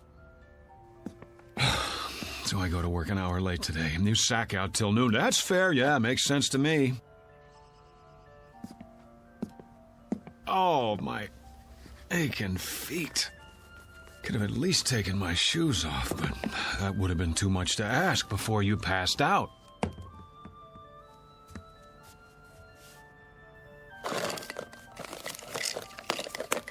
Oh, boy. Rearranging my stuff again, huh? Okay, I give up. Where'd you put it? Wilma! Wilma, where's my razor? Would you please tell me that much? Huh? Hey, wake up! Leave me alone! Snap out of it. I'm late, I said. Come on! Get away from me! Never mind the dramatics. Just tell me what you've done with my razor and I'll clean up and get out of here. Then you can go back to sleep for as long... Don't do that! What's the matter with you? No! I'm not even touching you. Are you sick or something? Wilma, I asked you... Who are you? What kind of a question is that? How did you get in here? Well, as I dimly recall, I staggered in about 2 a.m. with you at my side. After that... What are you doing in my bedroom? Oh, you mean this isn't the YMCA? I suppose I could have slept on the couch if you wanted me to. Am I forgetting something? Did we have an argument? Because if we did, I'm afraid Get out of this house! Come on, honey, knock it off. I'm late enough as it is. Just tell me where you put the razor so I can shave, change my shirt. Out! Out! I'm in no mood for jokes. If you don't, I'll scream again, louder. Wilma! How do you know my name? It's on our marriage license, remember? Mister, I don't know what you think you're doing, but I've never seen you before in my life. Cameo of a man who has just lost his most valuable possession. He doesn't know it yet, but he's about to find out. In fact, he doesn't even know there's been a loss. Because, like most people, David Gurney has never given much thought to the matter of identity. But he's going to think about it from now on, because that is exactly what he's lost. and his search for it will take him through unknown territory in one of the darkest corners of the Twilight Zone. And now, The Twilight Zone and our story, Person or Persons Unknown, starring John Schneider with Stacy Keach as your narrator. Did you hear me? Get out! Because you've never seen me before. Now you don't even know your own husband. Oh, you're beautiful. What a time to go psycho on me. Now, look, whoever you are, I don't want any trouble. But if you don't get out of here, I am going to call the police. Easy, Wilma. Take a pill or something. Stay away from me! Go ahead. Call the police. Call the fire department. Call the paramedics. Tell them to bring an oxygen mask because there's a man here who's dying of a hangover. Oh, my head. I'm not bluffing. If you're not off that bed and out of this room by the time I count to 5, I'll make the call. I swear. 1, 2... Cut it out, will you? I've got a splitting headache. 3, 4, 5. This isn't funny anymore. Give me the police. Hello, police?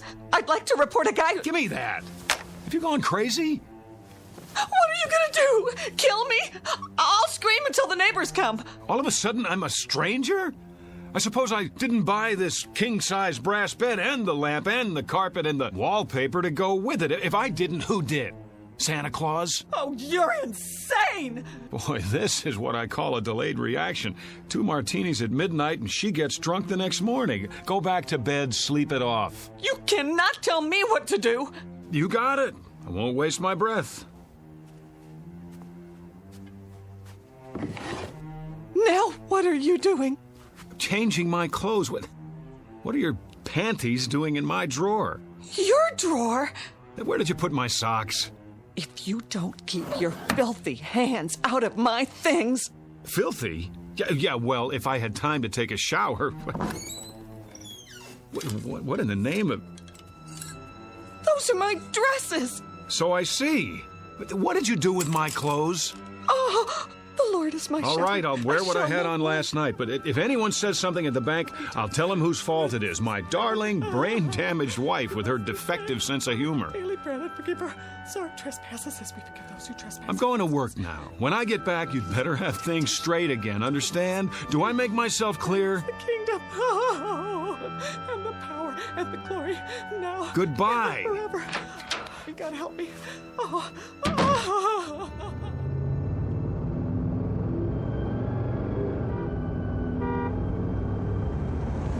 Oh, great.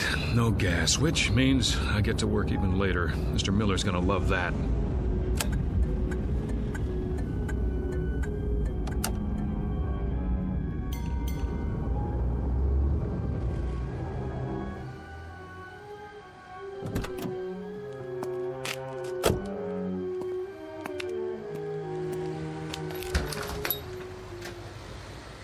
Come on. Here's your change. Thank you, sir. Fill it up on number 3. Cash or charge? Put it on the card. Here. You have ID? Yes, I have ID. Every kind you want. Here, look, I'm in a hurry. Would you run the card while I pump the gas?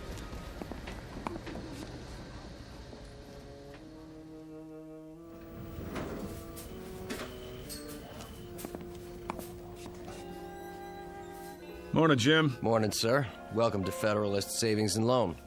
Boy, treat the customer like a king. New uniform? What's that, sir? Looking mighty spiffy. Hat's on crooked, though. It is? Keep up the good work. Don't let any bank robbers in. If you'll fill out a transaction slip. Who do I see about a loan? Morning, Julie. Fred. Bring back this loan application and I'll begin the procedure. Well, how long's it gonna take? Oh, no, not long. We can usually give you a decision in 72 hours. What in the... Well, see, I sort of need the money right away. I'll do my best, Mr. Klein. May I help you? George? I am Mr. Hurtubise, Assistant Vice President. Of course you are. Who's that? Sir? At the desk by the window.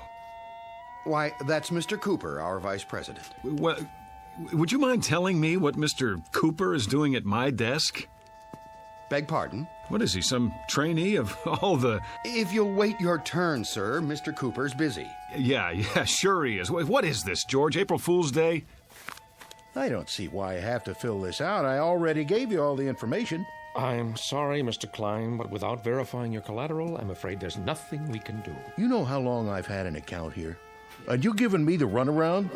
Well, maybe I'll just take my business somewhere else. What do you think of that?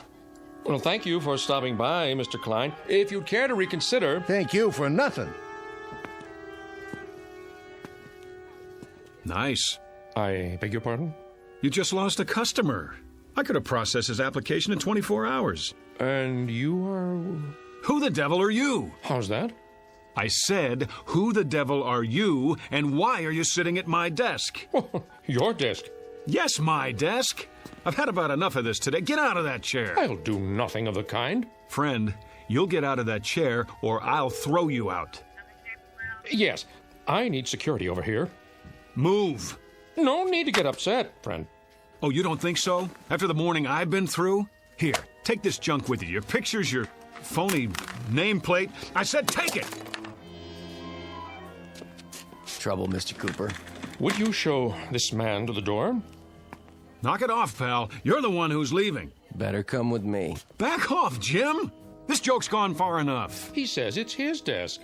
Come on, sir. Let's settle this outside. There's nothing to be settled. I want my nameplate back and my pictures. What the hell did he do with them? No, sir. Outside, I have to insist. Go ahead, insist. I'm not budging. Yes, you are. You're putting your hands on me? This is too much, Jim. I like you. You're a good security guard. But if you don't let go of my arm, you're out of a job. Outside. I said, let go of my arm. There!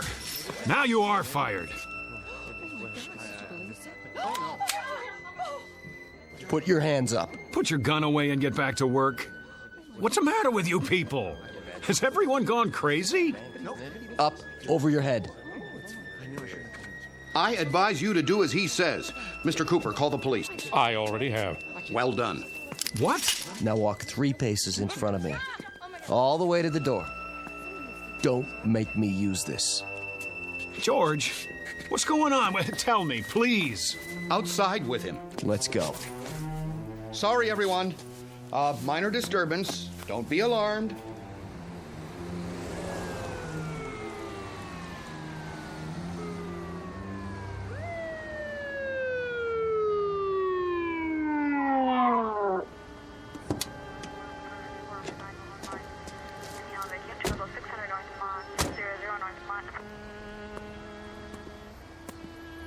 This the man? That's him.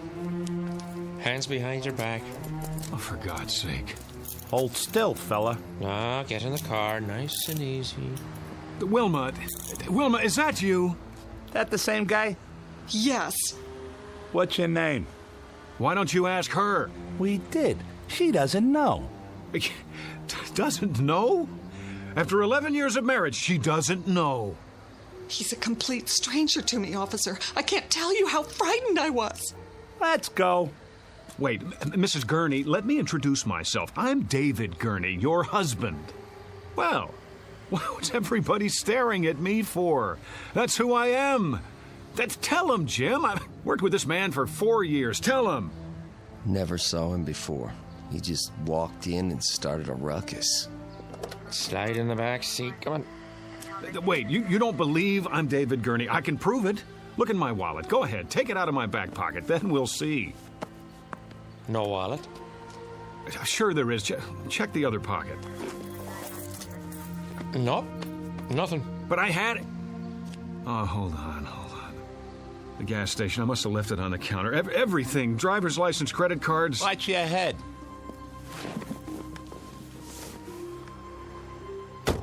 You can't do this. Somebody tell them. My name is David Gurney. David Gurney.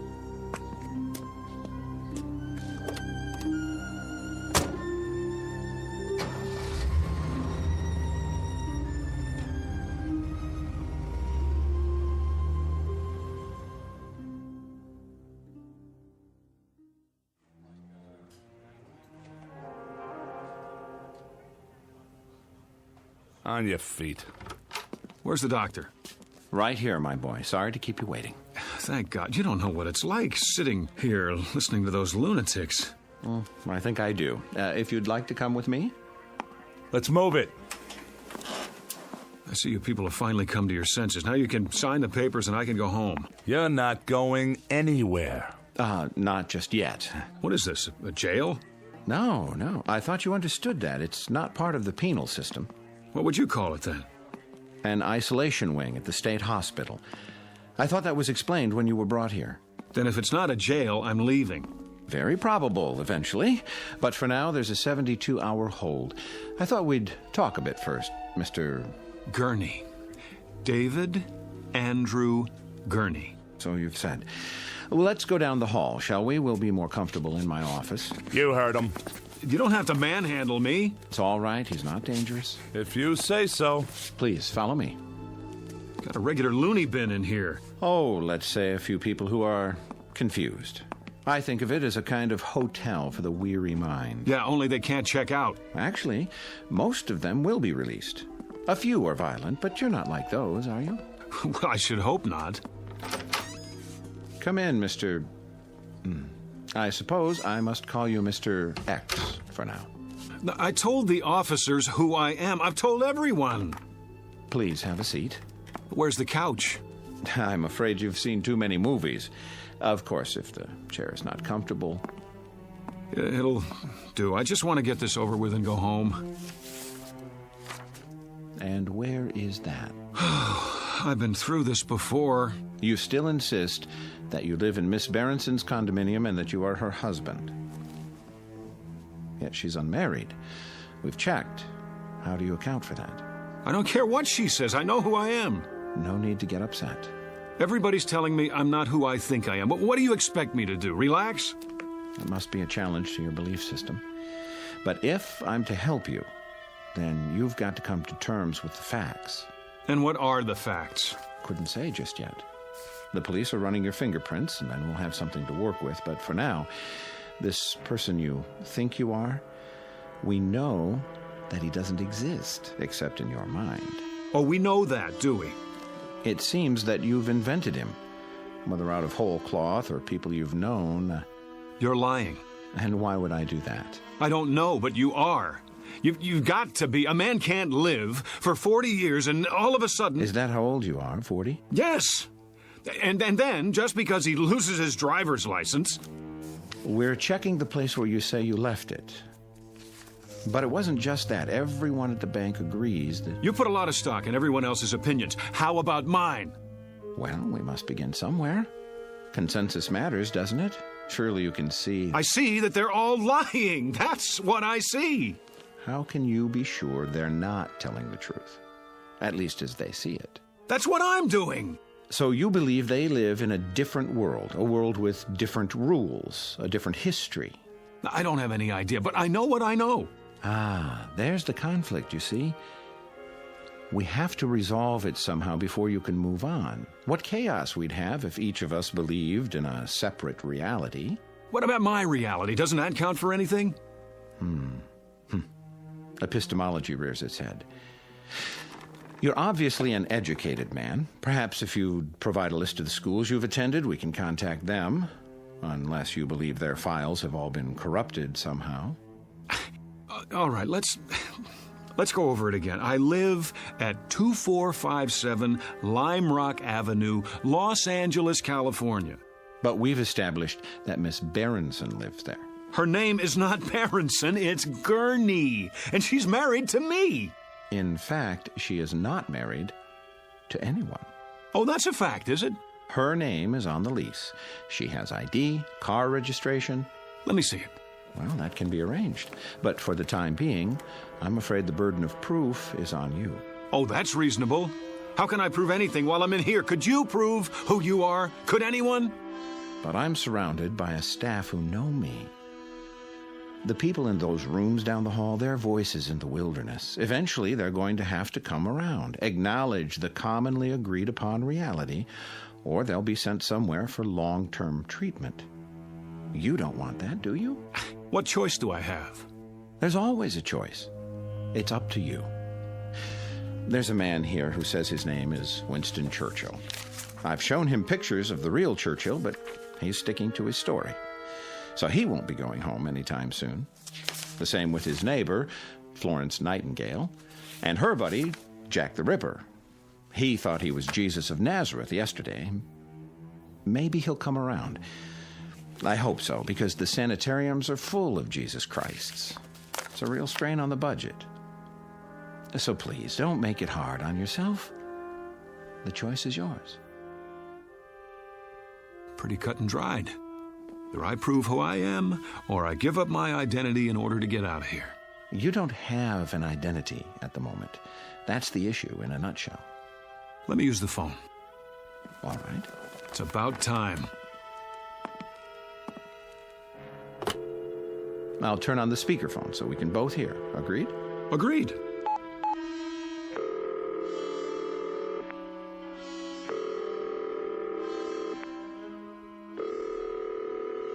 Front desk. This is Dr. Koslenko. Let me have an outside line, please. Yes, doctor. What number? 838-2171. My friend Pete. I've known him forever.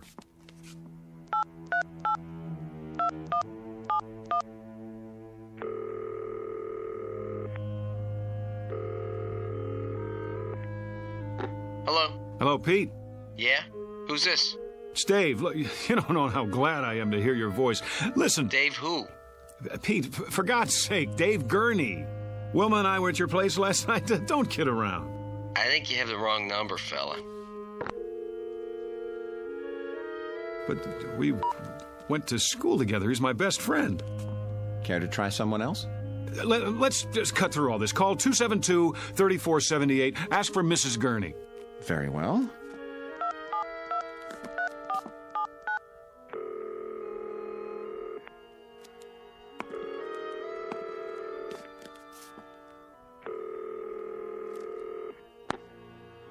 Yes?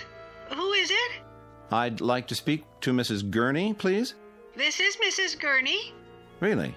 Hello, Mom. Hello? Oh, I'm so glad I got you. Hello? Who is this? Who's on the line? It's David. Mom, don't you recognize my voice? David, your son. You see here, whoever you are, I don't have a son. And I don't like practical jokes. Mom, stop it. Don't do this to me. Don't, please. That's enough. Ma'am, please excuse the call. It was a mistake. Well, you see that it doesn't happen again, or I'll report you. I don't understand. You're sure your name is David Andrew Gurney? Yes. And you have a telephone? Of course I do. Unlisted? No. Then it's likely you'd be in the telephone directory, isn't it? In fact, there's no doubt. What do you... Yes. Where's the phone book? Right here. You'll notice it's the current edition for your area. Go ahead, open it.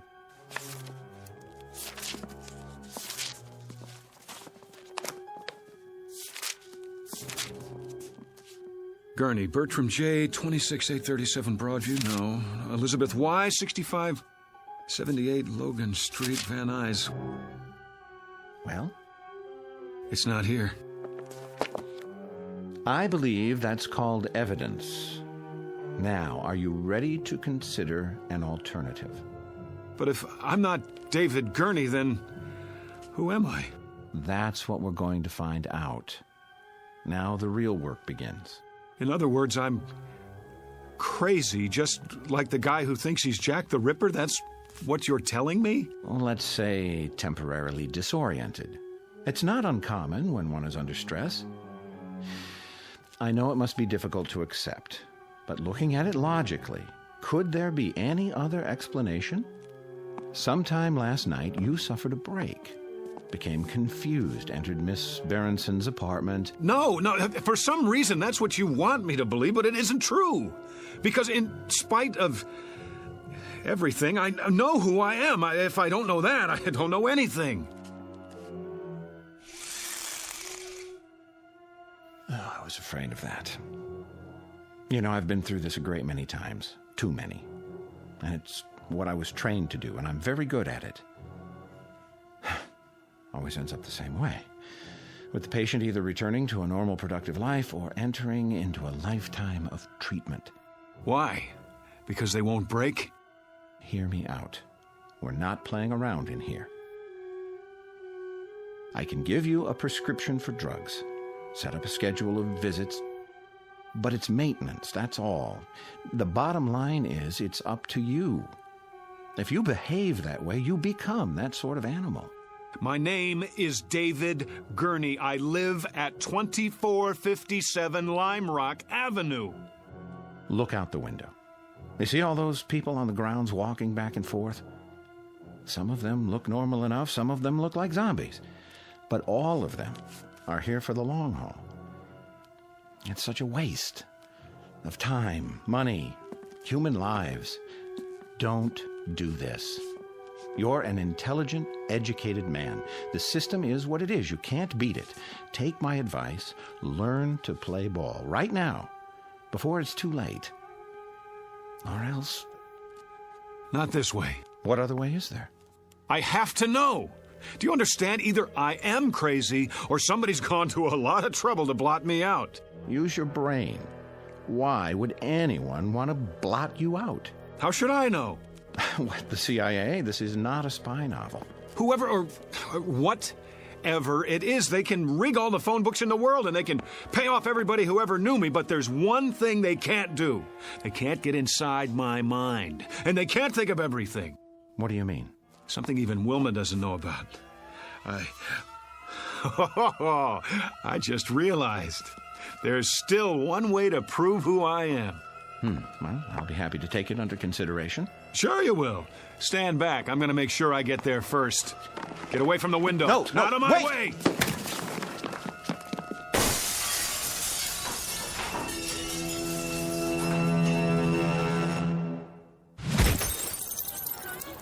All right, everybody, line up. Rec period's over. Back inside. We better stop him. He's getting away. Oh, he's already outside. Get the keys to the gate. I don't have them. Man, oh man, look at him run. Sure is in a hurry. I couldn't have done that. Must not have taken his meds today. Call the cops. This is Braywood General. We have a patient over the wall. Put out an APB.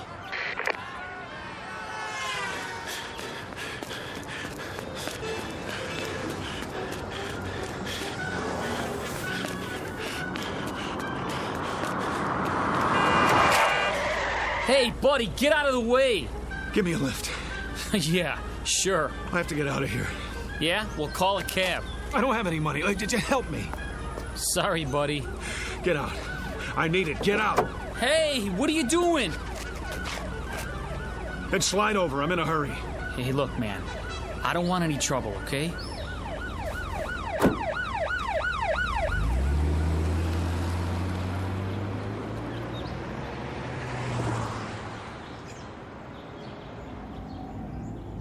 Just keep your mouth shut. I won't hurt you.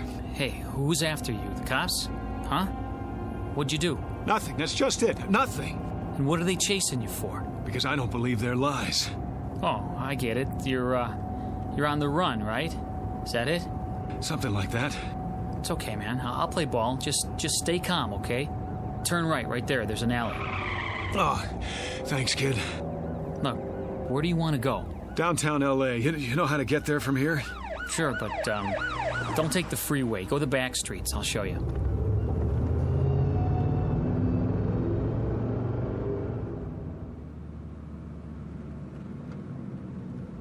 I hope this is the right address.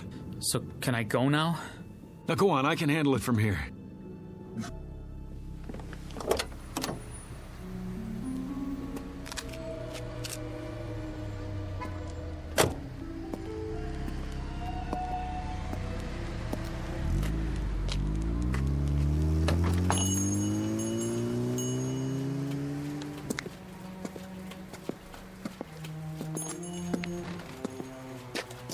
Can I help you? Oh, I sure hope so. This is the place where people pick up photos, right? Sure is. Good. I thought I got it right. You have a receipt? What? The receipt for the photo. Did someone take your picture? That's right. And he told you to come here? It was in Griffith Park with my wife. We were walking past the merry-go-round. It was last Sunday. A man came by with one of those big cameras. Dave, that man just took our picture. Beautiful shot, too. What are you doing? Here you go, folks. I didn't say you could do that. Oh, there's no obligation. Take this ticket to Photos R Us. Address is right on it.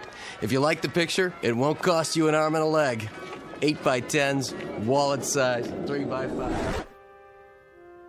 He gave you a ticket. Yeah, but I don't have it with me. Then I can't help you. We have hundreds of proof prints. That's what I need. Proof. Hold on. I can almost see the number in my mind. 670... Yeah. That's it. 6708777. I remember because of the 4 sevens. Maybe your wife's got the ticket. No, she's forgotten about it. I was going to surprise her. Sunday, that would be the 14th. I'll check the files. You found it? This must be the one. Hey, let me have it. Wait, was that 4 sevens at the end or 3? There's only one way to find out. Yes! Is that it? Yes! Yes, that's it! Oh, you don't know how important this is to me. You okay, mister? I am now. That'll be $4.75 for the enlargement if you want extra prints. Hey, mister, you have to pay first. You. Hello, Mr. X. What are you doing here?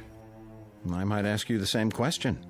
We've been following you since the hospital. I wanted to see where you'd go. What is this? All right, hands behind your back. Wait!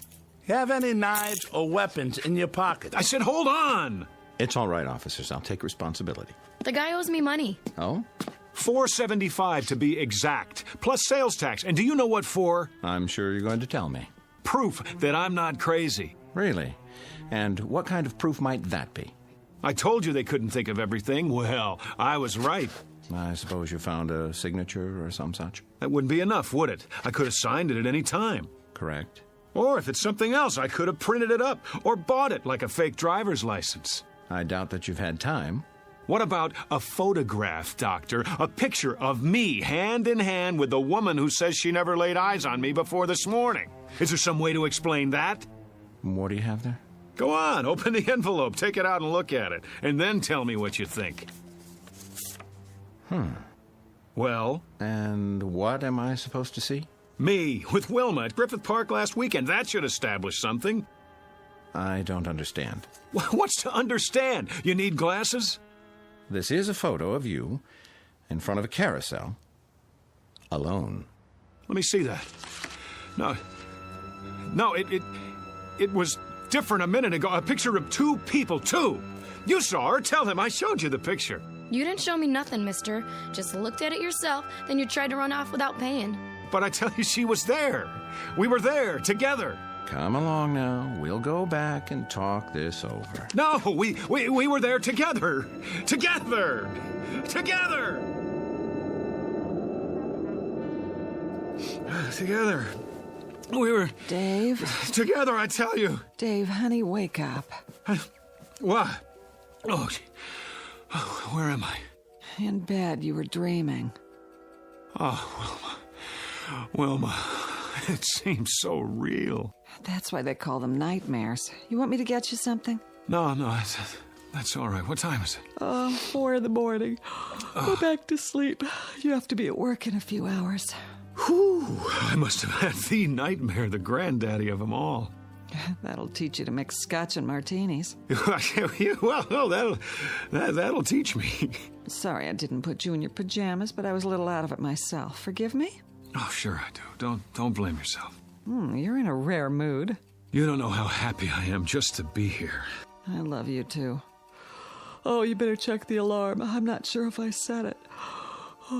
I can't see. I'll turn on the lamp.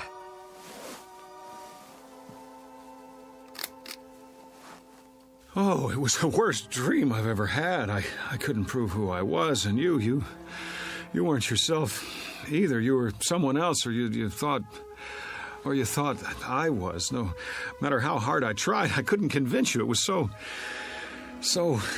Well, you're okay now, aren't you? Set the alarm and turn the light off. It's hurting my eyes. Dave?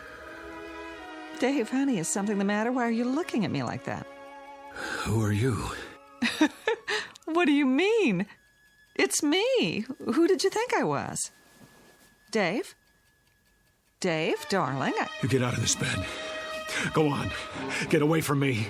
Whoever you are, I swear, I've never seen you before in my life. Dave? Dave, don't act like this. You're scaring me. You're so pale. Are you sick? Dave? Dave? Dave! A case of mistaken identity? Or a nightmare turned inside out? A simple loss of memory or the end of the world for someone named David Andrew Gurney? At least he thinks that's his name. He doesn't know much of anything anymore, and he may never find what he's seeking because the truth is he's lost his way. But you can be sure he'll continue looking for it night after night in the Twilight Zone. We'll return to the Twilight Zone in just a moment. You are about to enter another dimension, a dimension not only of sight and sound, but of mind, a journey into a wondrous land of imagination. Next stop, the Twilight Zone. Hi, this is Stacy Keach. I'd like to take a moment to tell you about our Twilight Zone website at twilightzoneradio.com. At twilightzoneradio.com, you'll find the latest information on these Twilight Zone radio dramas, including behind-the-scenes photographs, plus the newest product releases, trivia contests, ways to contact us, other Twilight Zone-related info and merchandise, plus links to other fascinating websites. So make your next stop twilightzoneradio.com. Visit twilightzoneradio.com to purchase these Twilight Zone radio dramas on cassette and CD, or call toll-free 1-866-989-ZONE. That's 1-866-989-9663.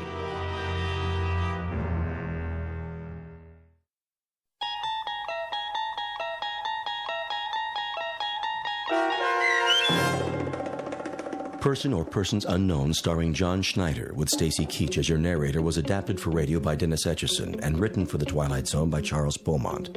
Heard in the cast were Meg Falcon, Tom McElroy, Roger Mueller, Richard Hensel, Roderick Peoples, Kurt Nabig, Carl Amari, Fernette Lebo, Doug James, Ann Whitney, and Jen Patterson. The producers of The Twilight Zone wish to thank CBS Enterprises and the Rod Serling Estate for making this series possible. This copyrighted radio series is produced and directed by Carl Amari for Falcon Picture Group. Sound design and custom Foley effects for The Twilight Zone by Cerny American Creatives Bob Benson, Craig Lee, Michael Slaybach, and Matt Sorrow. To learn more about the Twilight Zone radio dramas and to contact us, visit our official website at twilightzoneradio.com. Doug James speaking.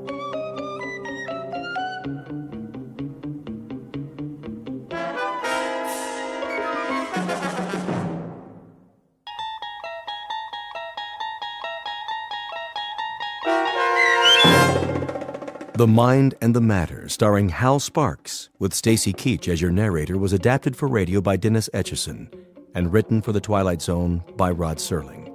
Heard in the cast were Rich Komanek, Lisa Joyce, Jeff Lupetin, Doug James, Vince Amari, Meg Falcon, Roderick Peoples, C.J. Amari, Roger Wolski, Karen Olson, Carl Amari, and Lynn Foley. To learn more about the Twilight Zone radio dramas and to obtain audio cassettes and CDs of these programs, visit our website at twilightzoneradio.com. The producers of The Twilight Zone wish to thank CBS Enterprises, Carol Serling, Dennis Etchison, Dick Brescia Associates, Claire Simon Casting, Terry Jennings, XM Satellite Radio, Sirius Satellite Radio, our sponsors, and our radio affiliates for helping make this series possible. This copyrighted radio series is produced and directed by Carl Amari and Jason Mallow for Falcon Picture Group. Doug James speaking.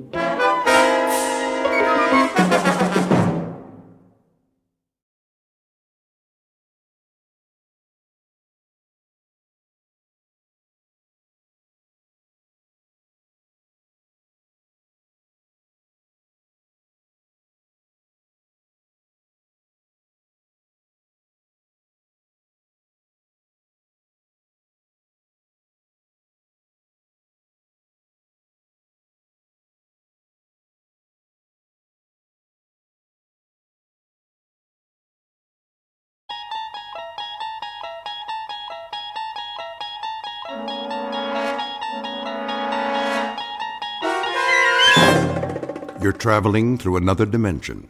A dimension not only of sight and sound, but of mind. A journey into a wondrous land whose boundaries are those of imagination. Your next stop, the Twilight Zone.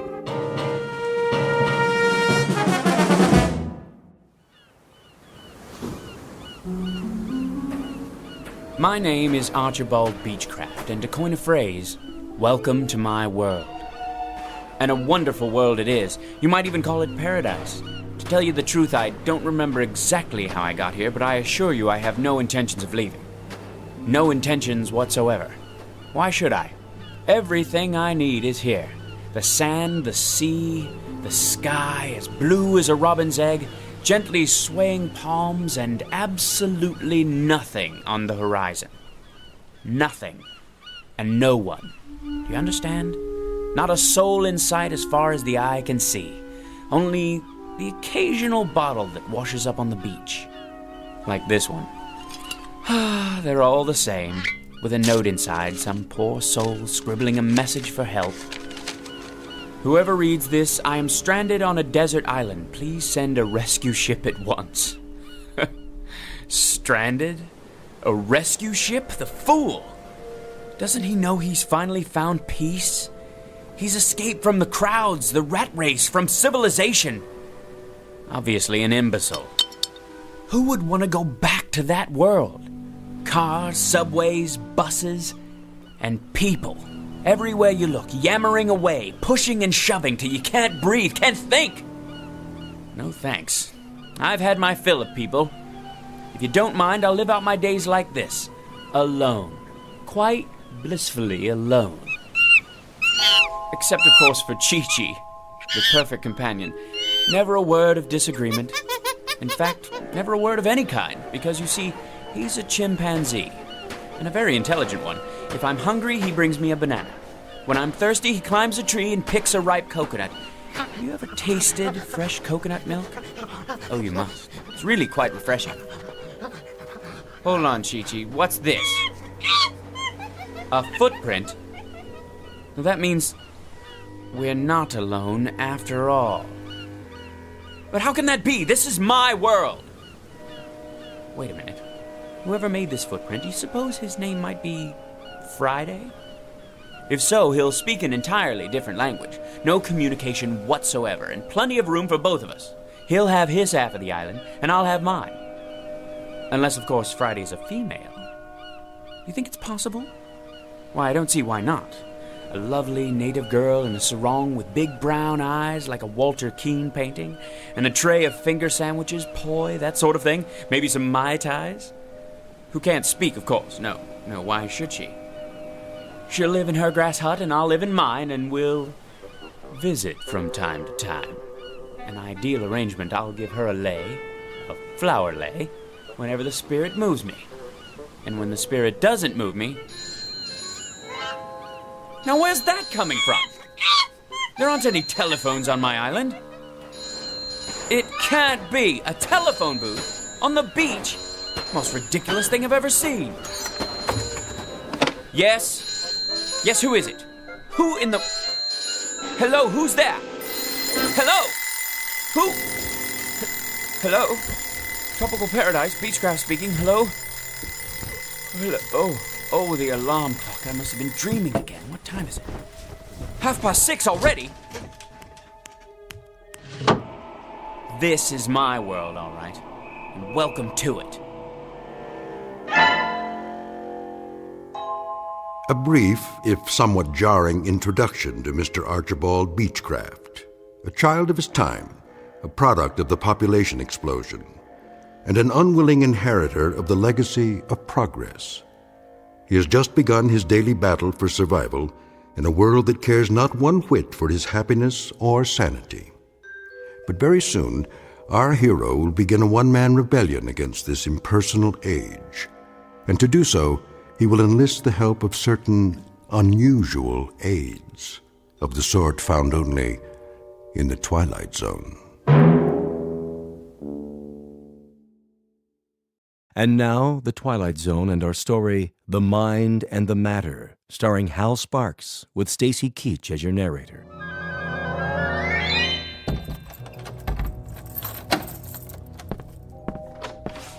Morning, Beechcraft. I don't see what's so good about it. How's that? If you'll excuse me, I'm late. You're always late. Take it easy. You'll get there. I'm sure I will. And what an unmitigated joy that will be. 91, 92, 93. Stand aside. I don't have to. My mom said I could play. And I said move it. 94, 95, 96, 97. Why do you have to do that here, inside the building? Oh, you made me lose count. Now I have to start all over again. 1, 2, 3, 4. Get out of my way, you little wretch. Ma, that man called me a wretch.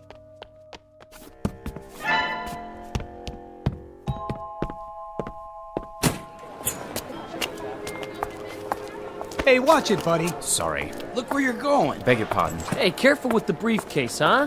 I'm late, you see. Hey, he almost knocked me down. If I miss my train...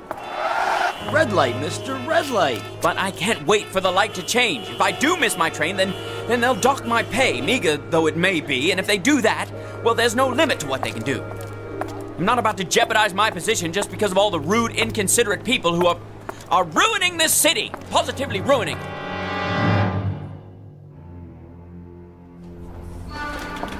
That's my train! Slow down, one at a time. But you see, officer, I absolutely must catch the 732 uptown. Keep your shirt on, pal.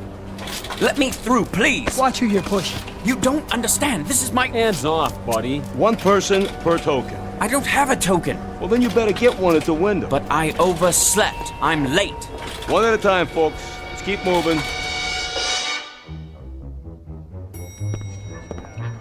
Let me on, please. Hey, you stepped on my foot. Move to the back, please. This elevator's full. But I absolutely must get to the 15th floor. Why don't you wait for the next one? I can't wait. I'm late as it is. I said this one's full. Surely there's room for one more. Sorry, Beechcraft. If I could just squeeze in. Will you watch the elbow? I do apologize. Going up.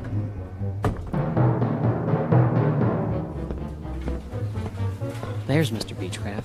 Finally decided to make it, Better late than never. Morning, Laura. What happened to you? What didn't? You'd been through what I've been through. Did you punch in? Yes. Mr. Rogers got here 15 minutes ago. I'm sure he did. I told him you went to get coffee. Coffee. That's what I need. Not now. And my blood pressure pills. Wait till the break. Look like you're busy. You mean pretend? I don't have to pretend. Of course, in a reasonable world where a person could work at his own pace with no pressure, no interruptions. Mr. Rogers will be back any minute. I'll bet he will. All right, where did I leave off yesterday? The Campbell file, as I recall. I'm finishing it for you. What? You shouldn't have done that. I'm quite capable. I know you are. I was only trying to help. Thank you, Laura, but if I could be allowed to concentrate without so many distractions, there'd be no problem. Here's your coffee, Miss Petty. Oh, thank you, Henry. You can call me Laura, you know. All right, Laura. I didn't know how you wanted it, so I got cream and sugar. Is that okay? That's fine. Kindly give it back. The Campbell file. I'm just about to close it out. Where do you want me to set it? What? The coffee. Just a minute. If you please, Laura. Here you go. Oh, no.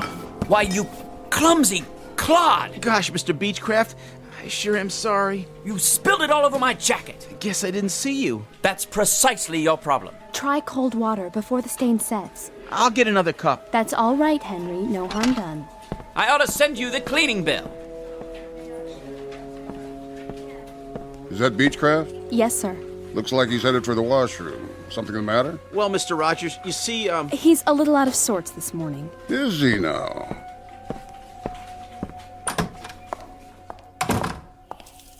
Feeling ill, Beechcraft?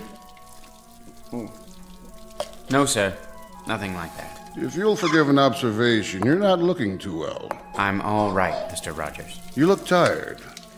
You know, Beechcraft, keeping yourself fit is not only a personal responsibility. In a larger sense, it's part of your obligation to the firm that employs you. Healthy body, healthy mind, and so forth. I'm not unaware of that. Then why don't you pull yourself together, man? Get enough sleep at night. I try to, sir. Eat regular meals. Lots of fresh vegetables, greens. Oh, you can't beat those greens for vitamins. I'm a sprouts and spinach man myself. Are you? I'd have them for breakfast if I could. Believe me, Beechcraft, the secret is definitely in the greens.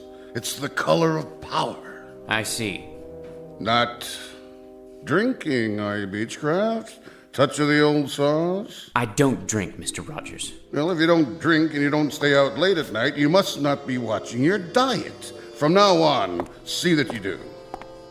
If you'd really like to know, Mr. Rogers, if you'd really like to know precisely why I'm so dead tired, try coming to work on the 7:32 subway train every morning, then jamming into an elevator with a herd of cattle, then trying to work in that den of cacophony you call an office. Take hold of yourself, Beechcraft. Then standing in line in that so-called cafeteria during that so-called lunch hour, which is never more than 42 minutes. Oh, that's really good for the digestion. Then getting trampled to death in the subway again at 5:38 every night. Then standing in line with more people at a Greasy Spoon restaurant, followed by another line at a movie or a concert or anywhere else I care to go. But always standing in line, always getting shoved, always getting jostled, always getting pushed around by more people. For goodness sakes, man, take hold. I'll take hold, Mr. Rogers. I'll take hold when I can achieve that milestone, that millennium, that absolute perfection that only comes with solitude. Understand? Solitude. That means no people. You read me, Mr. Rogers? They're the ultimate insult, and my problem is simply that I can't get away from them. At no time, except during the wondrous 7.5 hours I spend in my bed every night. And even then, I hear them outside. Hear what? People. Raucous, shrieking, shouting people. Herds, droves, legions, hosts, armies, bevies, flocks and coveys of people.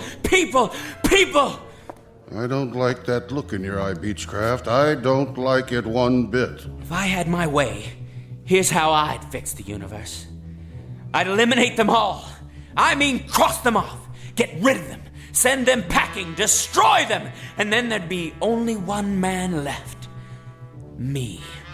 Archibald Beechcraft, Esquire. Let me out of here. You're quite mad. Do you know that, Beechcraft? You're either off or en route away from your rocker. Well, if I am, I very much prefer my madness to the so-called sanity around me. People, as far as I'm concerned, you can have them. If I had my way, I'd make them all disappear. Every last one.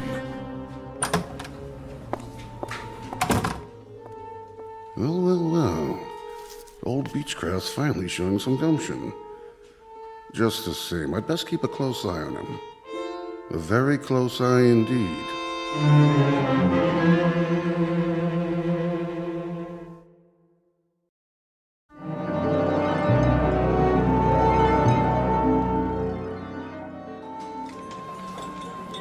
I'll have a baked fish. Yes, ma'am.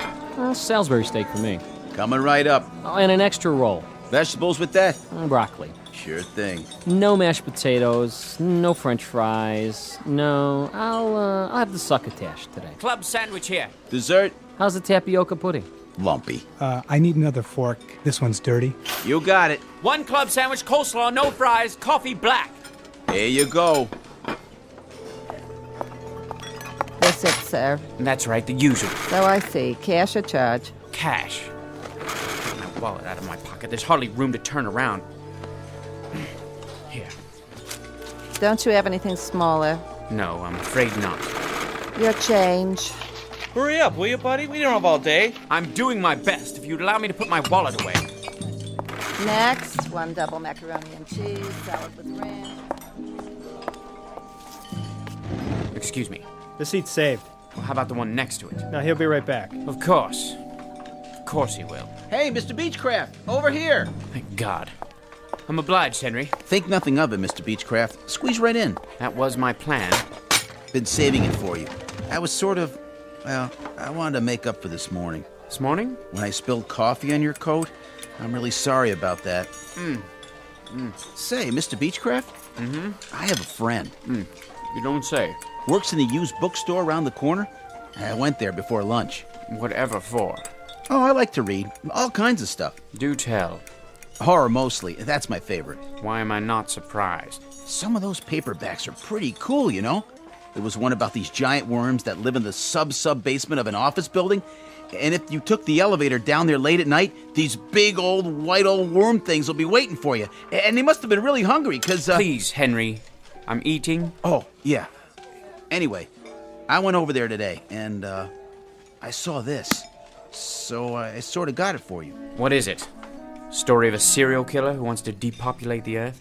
Nothing like that. Take a look. I thought you might like it. The mind and the matter. How you can achieve the ultimate power of concentration. Think this is something I need, Henry? It's really rare. There are only a few printed. A little on the occult side, isn't it? Maybe so. But seeing as how you always have so much work to do, my friend is kind of a student of the mind. He swears by this, says it's the last copy. The publisher was supposed to destroy all of them. For what reason? Too powerful. Tells you how to make people do things. Things? Would you believe it, Mr. Beechcraft? I've seen him. I've seen my friend cause a woman to do something fantastic. How's that? It's true. He was in a department store, and he saw this woman at the sale table, and he concentrated real hard on one particular thing, and Mr. Beechcraft, as sure as I'm sitting here in the cafeteria of the United Tool and Die Company, that woman... You won't believe this. What? Well, that woman picked up a chartreuse and orange scarf, paid for it and everything. She never would have bought it in a million years. Who would? But he made her do it, just like that. It's the truth, I swear. Will you please try to be more careful? Oops, there goes the coffee again. Sorry, Mr. Beechcraft. Thank you so much for the book, Henry. Now, if you don't mind, I think I'll be leaving. I've had more than my fill. Mr. Beechcraft, Chapter 3. Read that one first. Remember, Chapter 3. Right, Henry. Chapter 3. Initial phenomenon of intense concentration. Focus on a single desired outcome, then close your eyes, mental picture, repeat 3 times. Ready to go back? Not yet. I have to fix my makeup. Okay.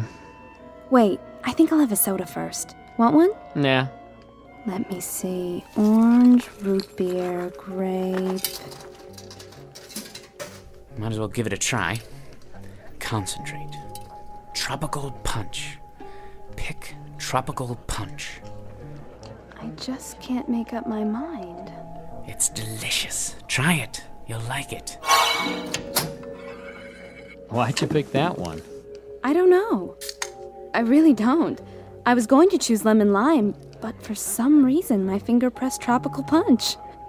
How's it taste? Might as well find out. Yes! You'll see. It's absolutely delicious. Puts one in the mind of a Mai Tai. I think I'd better read the entire book. Chapter 4, to achieve your heart's desire. Heart's desire, eh? Very interesting. Very interesting indeed.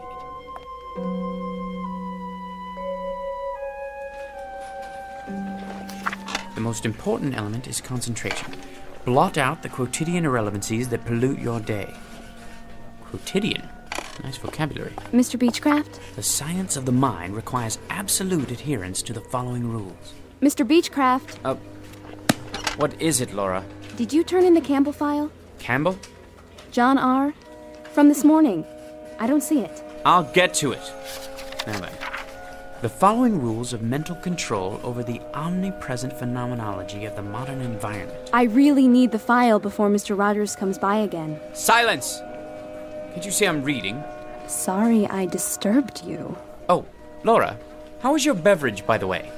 Beverage? In the hall, the can of soda. Tropical punch, wasn't it? Oh, yeah. Not bad, actually.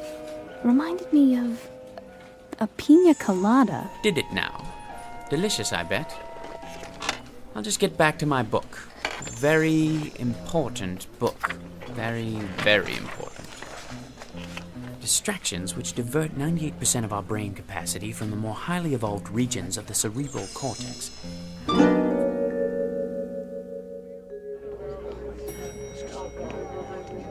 Everybody going to the ground floor? Yeah. The source of the power is located in the pineal gland, or vestigial third eye. You, sir? where the power of the all-encompassing life force... Sir, you going to the first floor too? He's talking to you, buddy. What's the matter, you deaf? What? Of course I'm going to the first floor. Where else would I be going? Watch your fingers. Going down. The more complete the mental picture, the more complete the result. Focus your mind and concentrate to the exclusion of all else.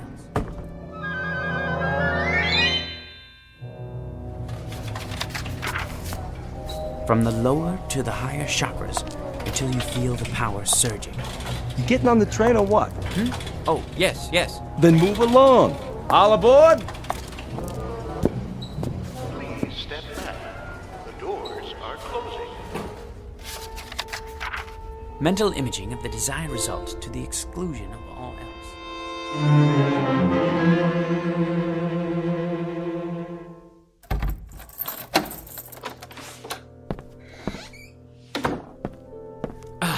Now where was I? Chapter 9. The energy generated by pure mind has an electrical coefficient of... Yes, The numbers are absolutely correct, unequivocally. That being the case, it stands to reason that the conclusions are correct as well. Why, the mind must be the most underrated power in the entire universe.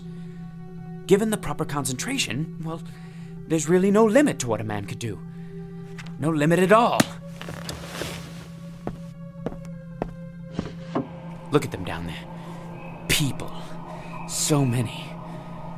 I wonder, if I concentrated hard enough, could I actually get rid of... But why not? Why not? Concentration, that's all it takes. I have the power here, inside my head. Sheer concentration. Concentrate on getting rid of all those people.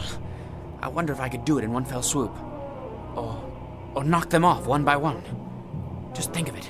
Nobody in the elevator, in the office, the cafeteria, or on the street. None! Not in the hall or on the stairs. Nobody except... Mr. Beechcraft. Mr. Beechcraft. Who is it? You know perfectly well who it is. It's Mrs. Weller. The rent is due, Mr. Beechcraft. Do you hear me? The rent. I'm not going away till you pay, Mr. Beechcraft. Mr. Beechcraft. Close your eyes and repeat the following words 3 times. Go away. Disappear. Be extinct. The rent, Mr. Beechcraft. Go away. Disappear. Be extinct. The rent. Go away. Disappear. Be extinct. Mr. Beechcraft. Mrs. Weller? Mrs. Weller? Mrs. Weller? Aha! You're gone! Concentration, that's the key. And I have it. Today the landlady, tomorrow the world!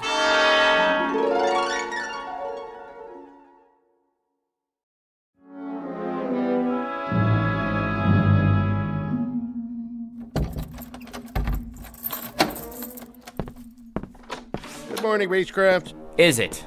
I only meant... I know perfectly well what you meant.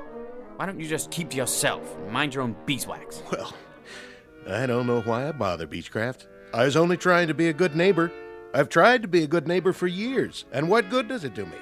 Why don't Go you keep away, to yourself from now disappear, on? I'll stay in my be apartment, extinct. and you stay in Go yours, and away, never the twain shall meet, disappear, okay? be That extinct. Suit you because it suits... Aha! I wasn't dreaming. It works. 113, 114, 115, 116. Out of the way, son. Make me. 117. Very well. 118, Go away, disappear, be extinct. Go away, disappear, be extinct. Hey, give me back my ball. I don't have your ball, young man. Then where did it go? Ma! Silence! Ma, the I'm bandit afraid you took leave my me no ball. choice. Go away, disappear, Ma! be He won't give it extinct. back. He won't. And another one bites the dust. Hey, watch it. Out of the way, jerk. I was here first. Let me through, please. I need to catch the 732. Officer, that man cut in front of me. Hey, you! I said you! Surely you're not addressing me. put a token in like everybody else. I don't have a token. So get one. I don't have time to buy tokens. If I miss my train... Step out of the line. What for? I'm writing you up. You're gonna get a big fat fine for cheating the city out of... But it's only a token. I'll mail it to you. I'll deposit 2 tokens tomorrow morning, but I simply do not have the time. Yeah, I heard it all before. This one may take some doing. What'd you say? Nothing, officer.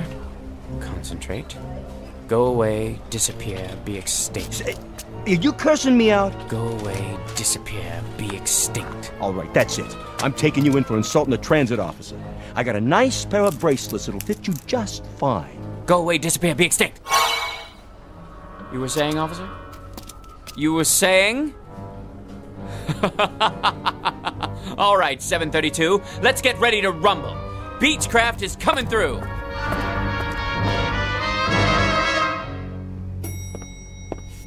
What? No line for the elevator this morning? No pushing? No shoving? My, that is unusual. Anyone else? No? All right then. Going up?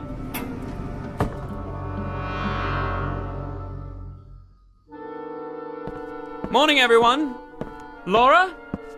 You're not here, are you? Slept in, I presume? Like a great many people. Fine with me. I'll just sit down here and get to work without being rushed. Now, where was I? Oh, yes. Jones Stephen. A rather large export to the UK. I'll just see if everything's in order. At my own pace for once. Yes. Better finish this one before Mr. Rogers gets here. If he ever shows up. Now, let me see. Oh, well and good. A major improvement. Only, when I finish this and the other files, what else is there to do? With no one breathing down my neck, how should one occupy his time? Isn't it time for lunch yet?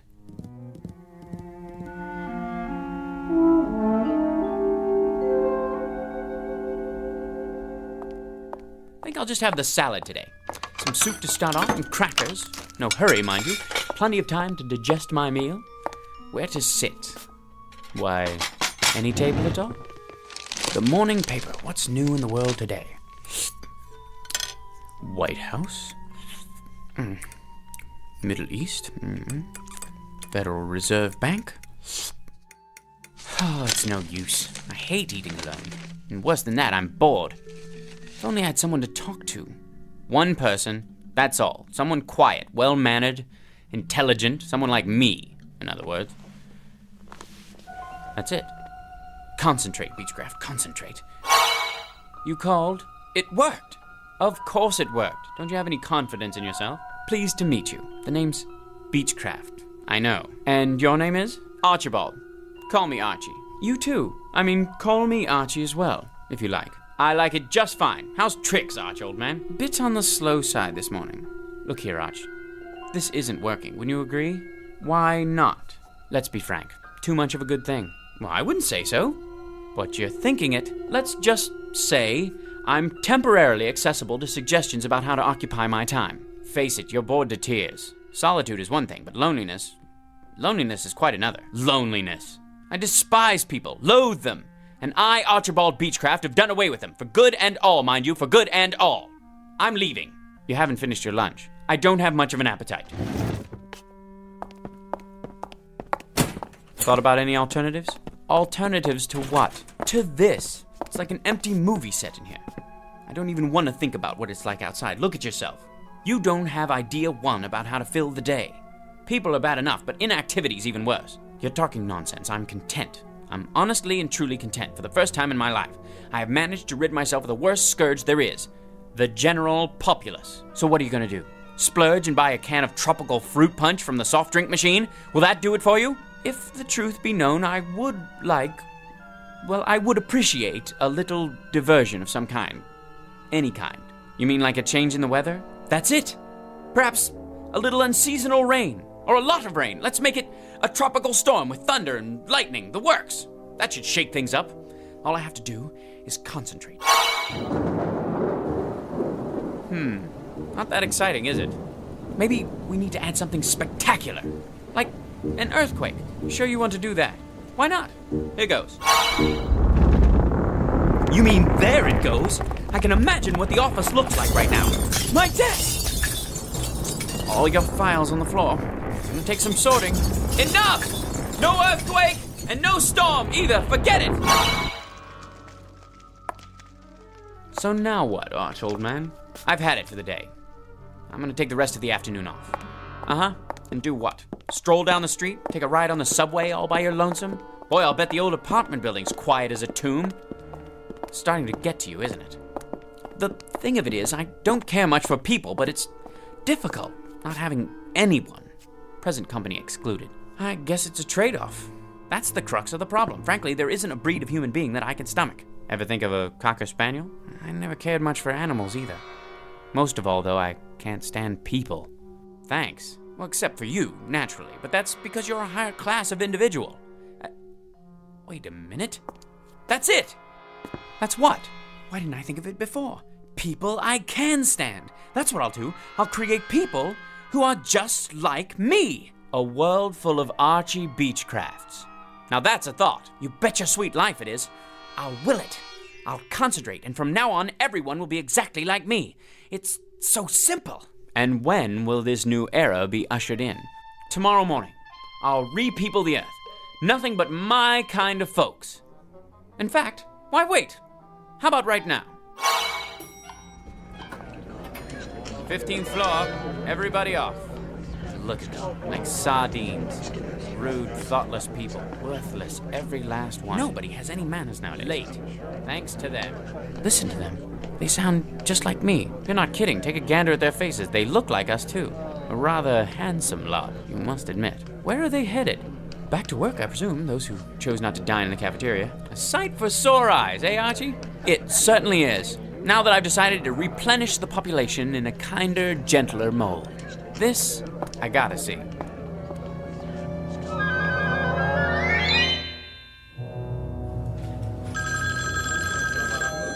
United Tool and Die, one moment, please. Rude son of a noise, the miserable noise. I'll go out of my ever-loving mind. Keep it down, I'm trying to work. Can't hear myself think. People, is there no respite? Herds, droves, legions, armies, hosts, bevies, coveys of people. Deliver me, please, deliver me. Hear that, Arch? I've heard more than enough. You asked for it, you got it. A sty. That's what it is. Nothing but a pigsty. A people sty. Had it? Undeniably. Finally getting through to you, huh?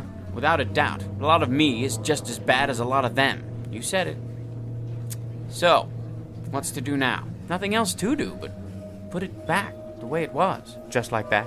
Just like that. Mind over matter. Concentrate. Go away, disappear, be extinct. Go away, disappear, be extinct. Go away, disappear, be extinct.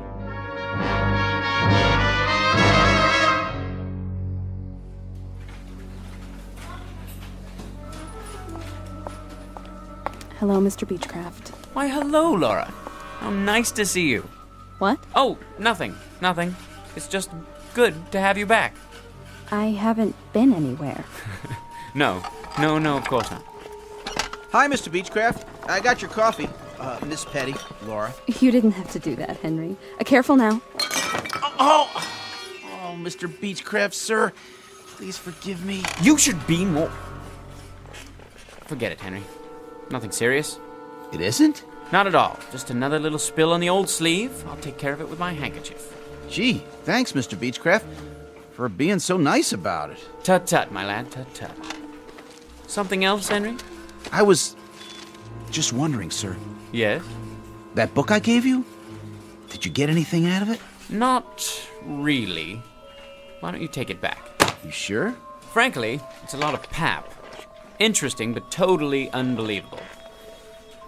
And now, if you'll excuse me, I think I'll get back to work.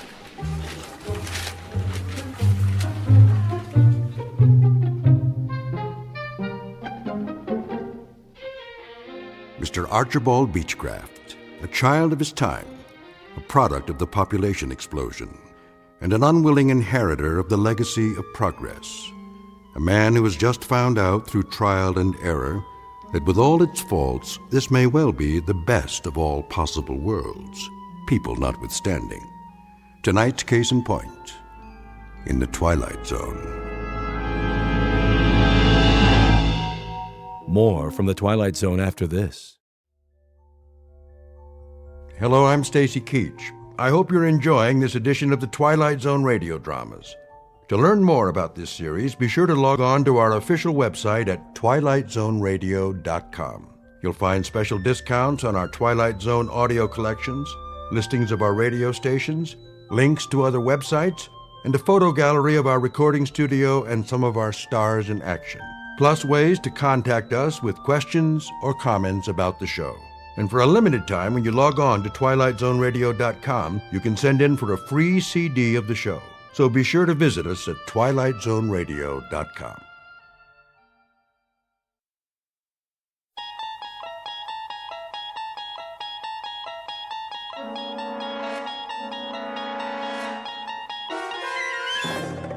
You unlock this door with the key of imagination. Beyond it is another dimension. A dimension of sound, a dimension of sight, a dimension of mind. You're moving into a land of both shadow and substance, of things and ideas. You've just crossed over into the Twilight Zone.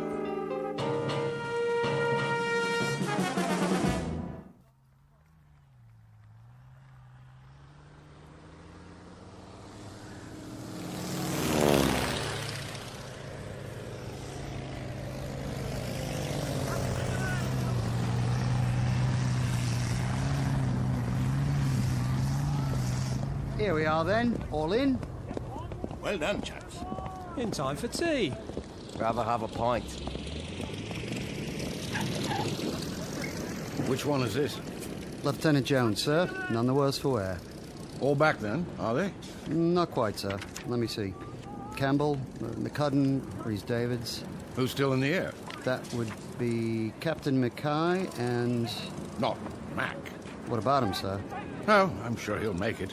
The man's an absolute ace. It's just that ever since we lost Ball, well... Yes, that business with the cloud.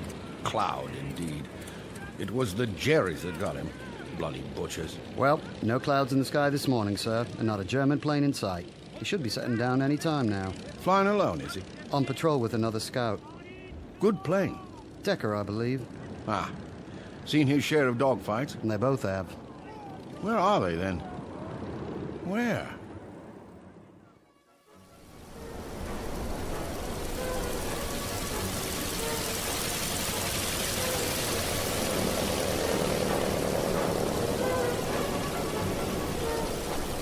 Where's he going now? Mac! No, this way! Back to base, man!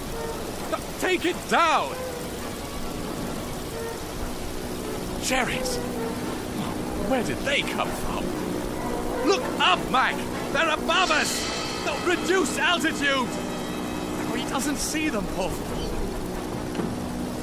I've got to get out of here before they spot us. Watch it, Mac! Watch it!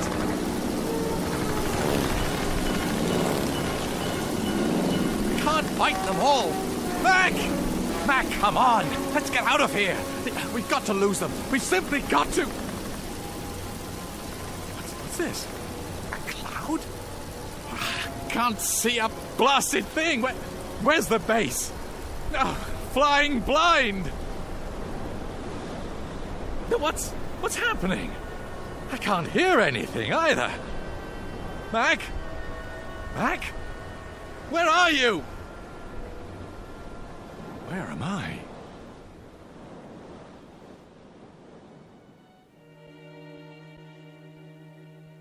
Witness an aerial view of Lieutenant William Smith Decker, Royal Flying Corps, returning from patrol somewhere over France.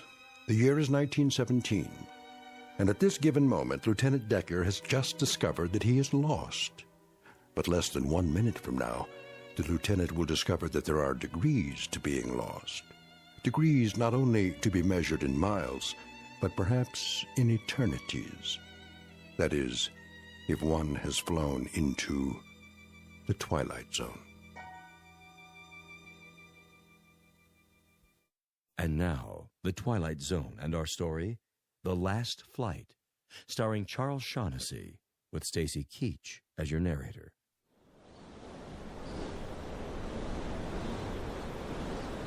Can't see, can't hear. Oh, good Lord, what was that?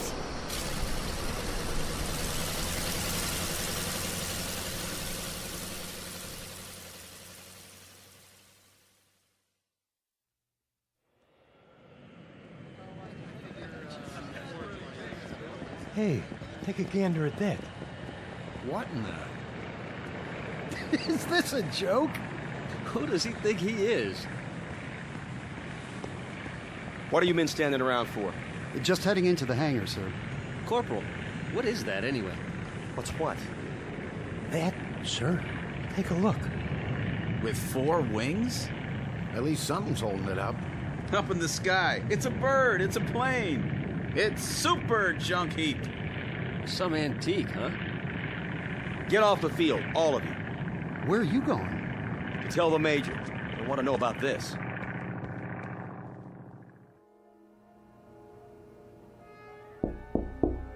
Major Wilson?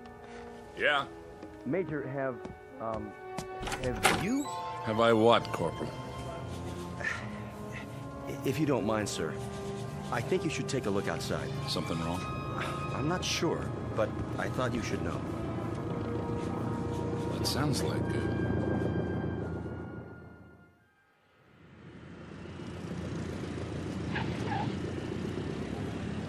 Hey, what gives?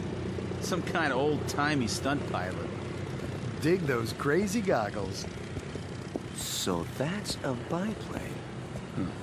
If I remember my history books, it's a Newport Scout. Favorite of the RAF. Must be from an air show or something, huh, Major? No air shows around here. Who gave him clearance to land? That's just it, sir. As far as I can tell, no one. Look, he didn't get shot down. This is restricted airspace. Jeep. Driver for the Major. On the double.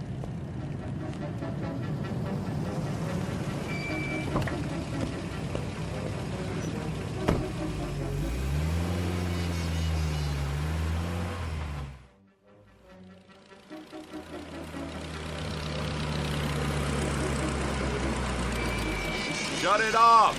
Now! We can't hear you, sir. What's he think he's doing? Just sitting there. Looks scared. He's trying to take off again. Block the runway, man. Move!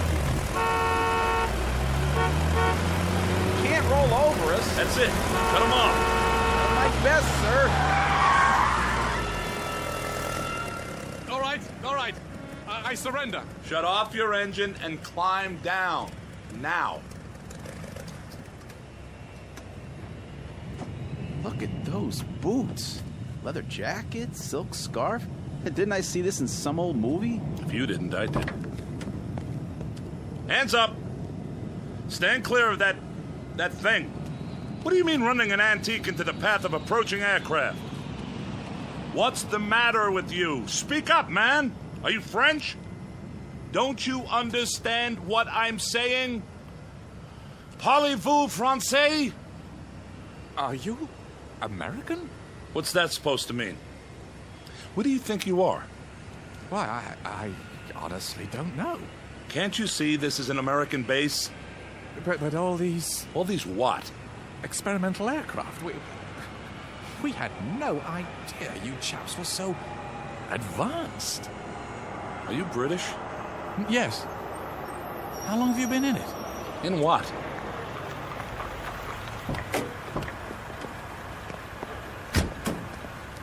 What's going on, sir? Get it out of here. How do we do that? Tow it. I don't care. But get it off the runway. Yes, sir. You'd better come with me. Well, oh, of course. Get in. Extraordinary vehicle. It's a Jeep, all right? Back seat. Oh, yes.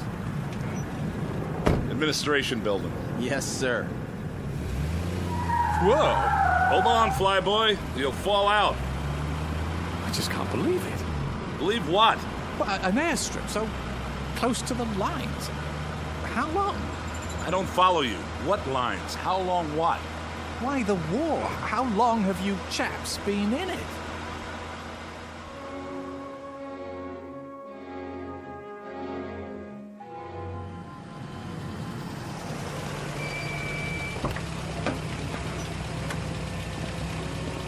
This way.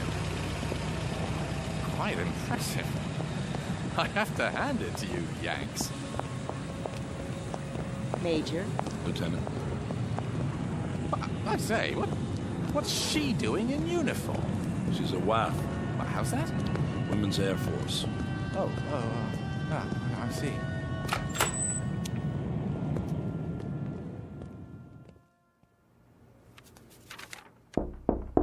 Enter. Major Wilson is here, General. Ask him if he can't wait till later. I have to sign off on this report.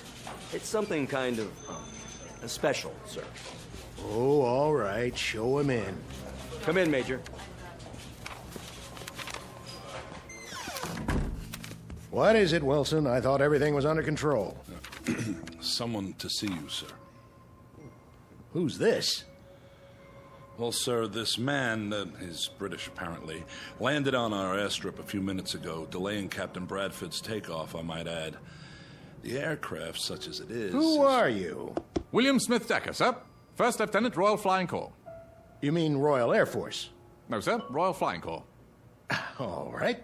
Well, what are you doing here? Doing, sir? Why are you dressed like that? Is there an air circus nearby? Air circus? Stunt pilots, that sort of thing. Or are you making a film? Film? A remake of Wings, perhaps. I don't recall an authorization from headquarters. I'm afraid I don't understand your meaning. Oh, you don't? Well, out with it, man. Why are you wearing that costume? This is my uniform, sir. I say, where exactly am I? Where exactly do you think you are? Well, I must admit, it's all a bit confusing. I thought I was landing at the 56th Squadron Air Base RFC. Must have gone considerably off course. He's disoriented. He certainly is. Either that or he's pulling an elaborate joke, something I have an extremely low tolerance for. If you'd like me to take him to the infirmary... I'll handle this. If you'll allow me to explain... 56th Squadron RFC, you say? That was once an official installation, as I recall. Was, sir? What's today's date? June the 5th. What year?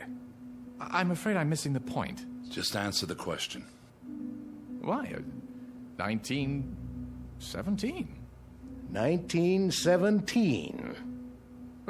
Isn't that correct? Well, isn't it? Or are you fellows using a different calendar? It's June 5th, all right. 1959, Lieutenant. Oh, good Lord. Oh, careful. You don't look so good. You sure you're not having me on? Sit down. Some water. May I, General? Yes, of course. Did you say 1959? Drink this. You don't have anything stronger? Lieutenant... Decker, sir. You don't seriously expect us to believe... But it's true. When I took off this morning, it was 1917. Then... the cloud. Cloud? It was suddenly there, in a clear sky. And while I was passing through it, I couldn't hear my engine. It was like being swallowed up. Oh, come now, man. Yes, the same sort of thing happened to Geinmeyer. Who? Geinmeyer. Wasn't he a French fighter pilot?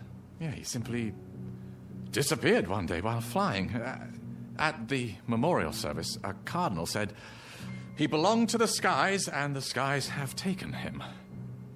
And in my own outfit, Captain Ball disappeared the same way. He was last seen flying into a dense white cloud. I should have known. Say, just who the devil do you think you're fooling, Decker? Or whatever your name Sir, is? I swear to you, when I left base this morning, it was June 5th, 1917. Mac and I were going on our usual patrol and... Who? Mac, Captain Mackay. Mackay? Yes. Alexander Mackay? How did you know? What have you to do with him? How did you know? I suppose you're going to tell us that you didn't know that Alexander Mackay, Air Vice Marshal Alexander Mackay, is at this very moment en route to this base for a tour of inspection, that your arrival here is purely a coincidence. That's impossible. And why is it impossible, Lieutenant Decker? Because he's dead.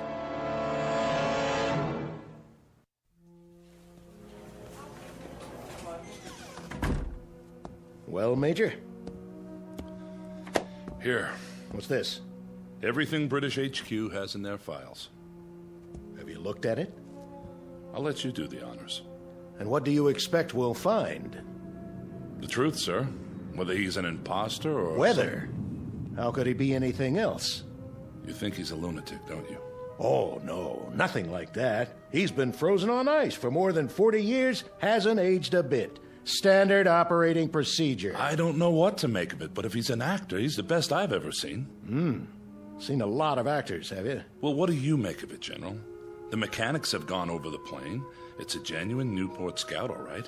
In perfect working order. And he knows how to fly it. That's obvious. Open the file. An old newspaper clipping from the London Times. William Smith Decker, commissioned by RFC, son of Mr. and Mrs. Harold Smith Decker of 17B Hightower Street, today received his... Seems authentic. Complete with photograph. Quite the dashing young officer. Swagger stick and all. And the face? See for yourself. Hard to tell. The paper's yellowed. But it does look like him. And a copy of his military records. Everything seems to be genuine. Are these his personal effects on the desk? Yes. Corporal Wintner brought them in. Holster and pistol, pocket watch, cigarette case. You looked in the billfold? ID cards, the works. All perfectly done. He's ingenious, I'll give him that. The question is, for what purpose? The paperwork can be checked if we wanted to waste the time, yes. Well, if it's a hoax, it certainly is an elaborate one. If it's a hoax, Major. It's just that it's hard to believe. Why would anyone go to such incredible lengths merely to play a joke? Who said it was a joke? What do you mean, sir? There's no telling what his motive was. Maybe we'll find out once Mackay arrives. We might check with the Ministry of War in London. There must be records of everyone who's ever served, no matter how long ago. You know what I think, Major? Sir? I think you believe him. No, sir, I wouldn't say that, but I can't help feeling there's more to this man than just... Exactly. The revolver, for example, fully loaded. Oh, you don't mean he meant to use it on... We'll know soon enough. I was watching him, and I'd swear he was genuinely shocked when he found out about Mackay coming here. If he meant any harm to the man, he would... We'll get to the bottom of it. For now, I've ordered him kept under lockdown. It doesn't make any sense, General. Get these things off my desk, will you? Of course. Now, if you'll excuse me, I have a lot of work to do. You don't suppose that... If you'll excuse me, Major. Yes, sir.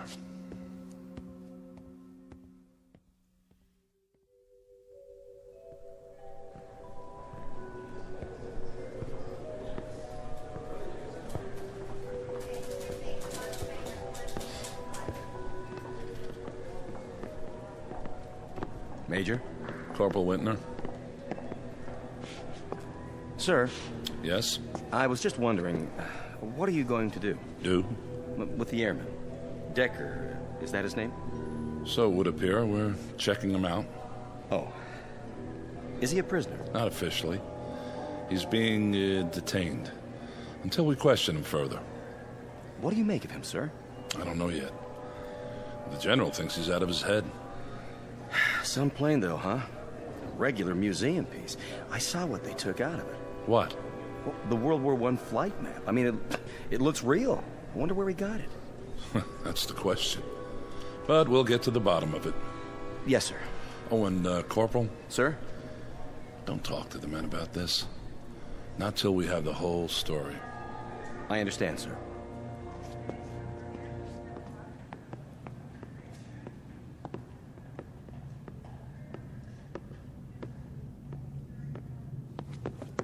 Major Wilson? At ease.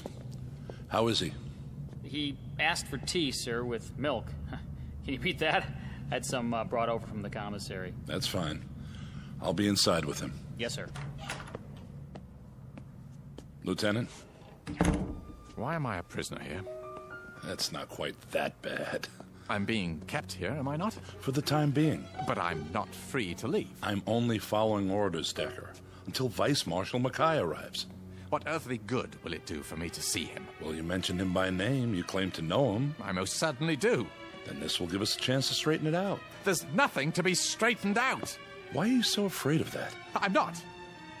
I'm not afraid of anything. Well, then, there's no need to worry. So, I'll see him. Good. I wanted to ask you something about that cloud you spoke of. I've told you everything. Why don't you relax? Sit down. I don't care to sit down just now. Nervous, are you? I wouldn't say that. You do realize, Decker, that you're asking us to believe something rather incredible. A cloud of silence in a clear blue sky. A World War I pilot landing at an American SAC base in present-day France. Such a thing doesn't happen every day, you know. Yet it did happen, and it happened today. We're in agreement on that. Look, I told you I'd see Mackay. Look, why don't you leave me alone till then, You really feel you know him, don't you? Know him? Ha! Old Lead Bottom. Lead Bottom? Whenever we flew over German lines, the soldiers fired at us, quite naturally. And one day Mac got hit in a most embarrassing spot. I always called him Old Lead Bottom afterwards. It's a personal joke, of course. Mac's a proud sort, don't you know? He wouldn't like it if I bruited it about. Why did you keep insisting before that he was dead? Because the last I saw of him, he was caught in a circle of 7 German planes. 7 biplanes. There was nothing I could do, you understand? I was in my own plane, involved with 3 others. They were closing in on me. So he got away. I don't see how he could have. He not only could have, he did. He was one of Britain's great heroes during the Blitz. What do you mean by Blitz? The second war we told you about. He won the DFC for knocking down 3 German bombers one night over London. Undoubtedly saved hundreds of lives. Oh. Decker! I have to get out of here! No, you don't. I've got him.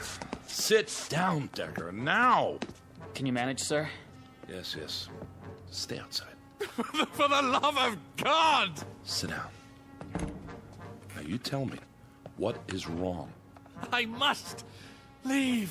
I'm afraid that's impossible. When Mackay arrives, we'll get to the bottom of everything. I tell you, I can't see him. Why? Look, it wouldn't make sense to you. Try me. Because he'll know me for what I am. And what is that? A coward. A coward. I'm sorry. I've always been a coward. All my life, running away. Pretending to be something I never was, never could be. That's why I'm here now, because I ran away, because I wanted so desperately to escape that I did. The chaps in the 56th are such bloody heroes, don't you know? Men like Ball, McCudden, Rice David, so brilliant pilots, magnificent fighters. I always feel like such a rotten sham among them. I keep talking about it as if it were the present, don't I? Yet it isn't. If I can believe my own senses, it's the past now. 42 years in the past. Decker. Oh, I got by with pretending well enough. My kind of strained idiocy was exactly the brand we all put on. Playing the part, don't you know? Exaggerated, near hysterical with confidence. Boys on a crazy lark, drinking, joking, laughing, far too much, all of it. Then turning into deadly, ice-cold killers in the sky. Not me, of course, no, not me. Up there, I was just as terrified as I was on the ground. Even more so.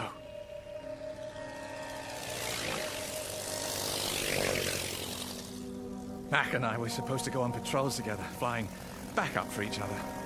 Most of the time, I talked him into splitting up, but he didn't mind. I believe he actually hoped he'd run into trouble. Me? I just linger in the clouds, if there were any, flying back and forth around in circles, dreading the possibility that I'd see an enemy ship, waiting for enough time to pass so I could go back and pretend I'd flown the course. Sometimes I even thought I'll land behind the German lines, let myself be captured. Their pilots always get the best of treatment as prisoners of war. Except I've been afraid of doing even that.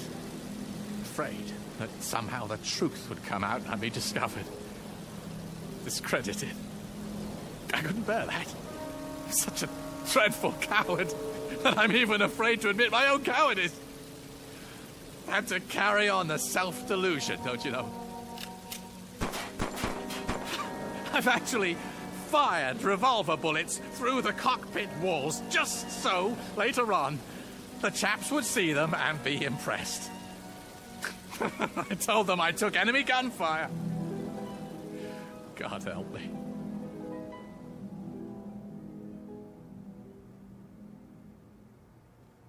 Fear isn't a crime, Lieutenant. Every pilot's been afraid at one time or another. Mackay would understand that. No. What makes you even think he knows about it?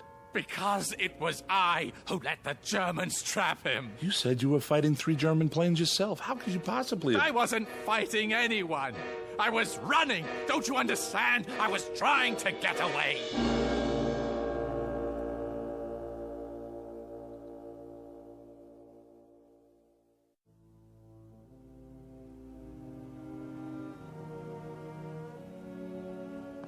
Easy, Lieutenant. It's true. When the Germans came at us, I flew away. I just deserted him, left him up there to die. But he didn't die. Listen to me. I don't understand what you're saying. I mean, it's not possible. Perhaps he got help. What? How's that? What is it? What you just said. I only meant that... That he got help. Oh.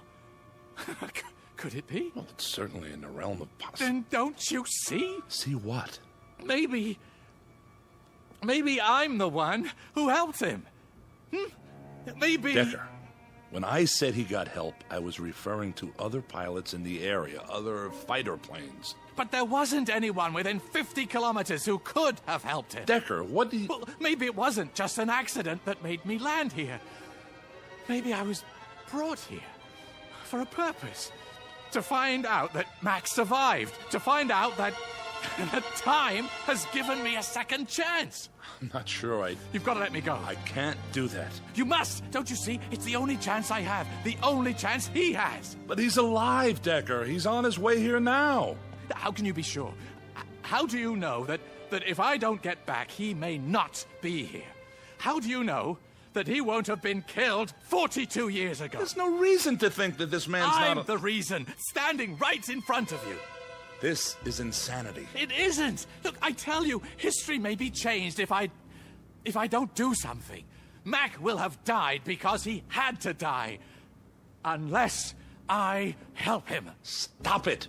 I beg of you, in the name of pity, let me go back.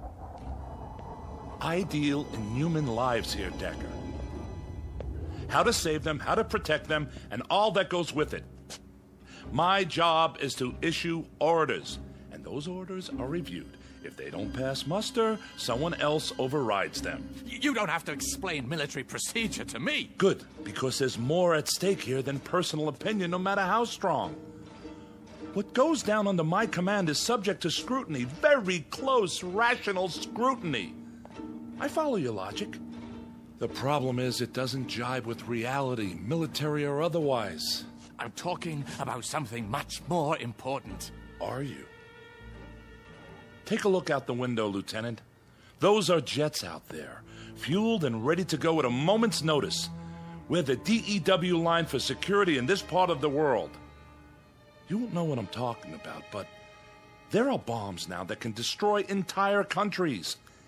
Enemy forces held in check only by our presence.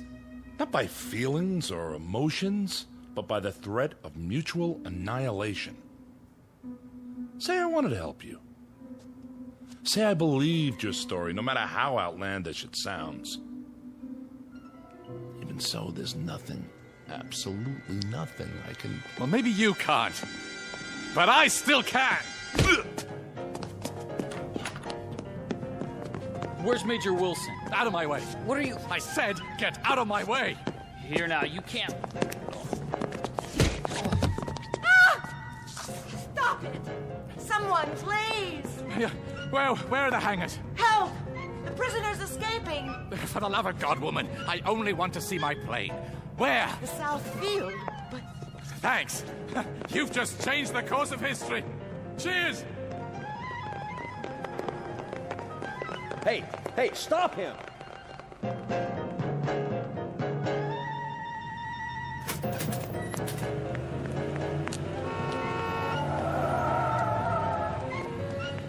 Did you see that guy? Something out of an old movie. What in the rosy hell?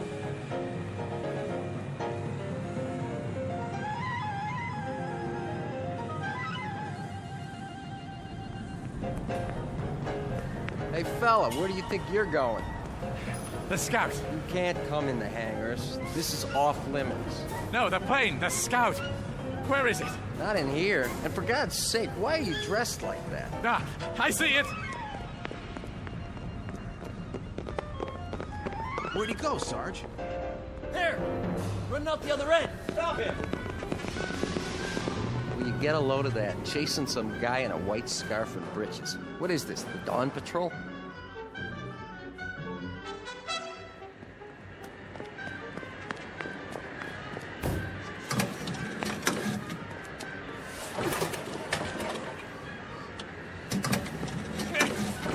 Come on, it's got to start!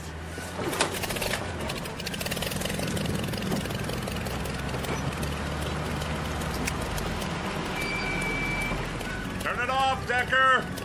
No! Right now! Get your hand off the switch! Out of the plane. Can't you understand? It isn't just for me. You said it yourself. What about the hundreds of lives he saved? Are they all to be lost as well? If you're right. Are you willing to take the risk? Turn off the engine or I'll fire this pistol into your head. Fire, then. I'd rather die. Shoot him, Major. He's getting away. Shoot!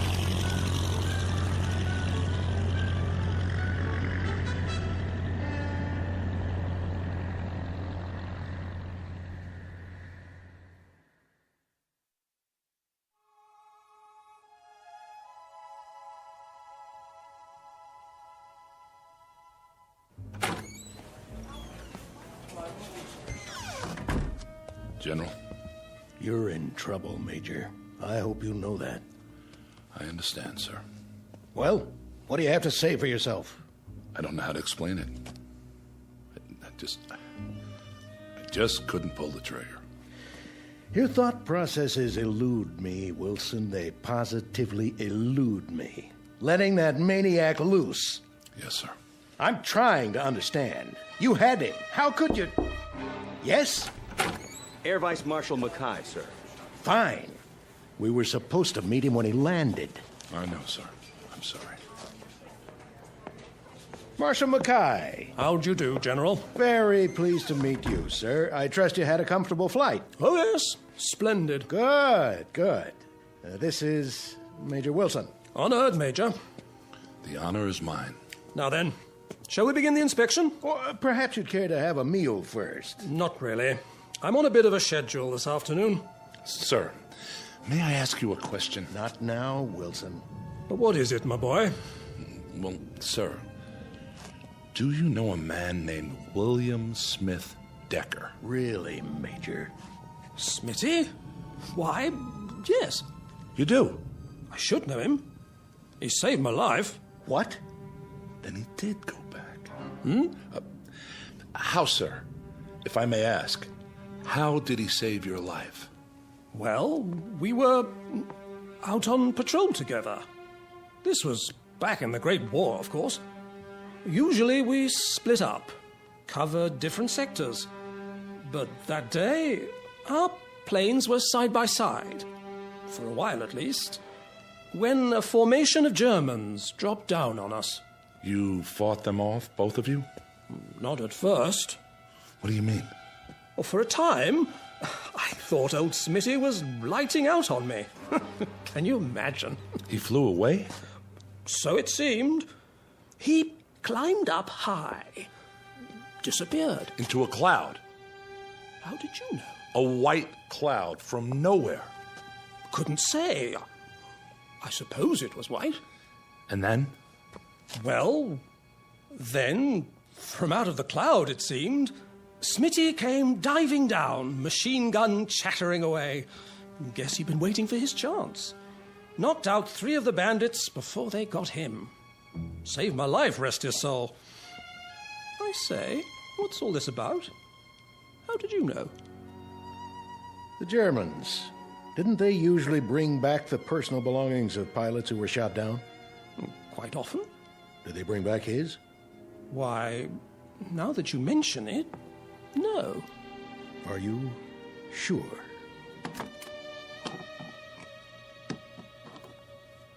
Where in heaven's name did you get these? They're his. I know them anywhere. But how? So, you've never known exactly what happened to him, to your friend Smitty. What the devil is going on here? We might be able to fill you in on the details. After all these years? How could you?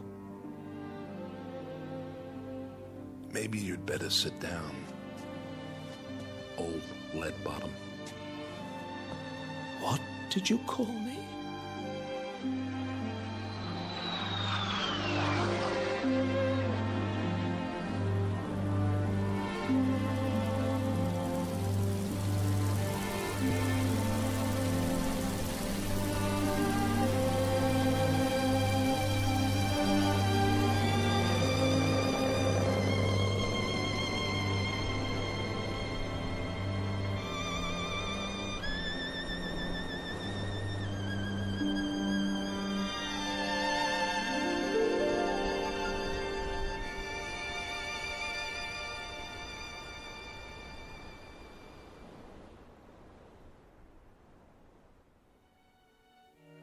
Dialogue from a play, Hamlet to Horatio. There are more things in heaven and earth, Horatio, than are dreamt of in your philosophy. A play written long before men took to the sky in flying machines, before they added yet another dimension to knowledge and to mystery.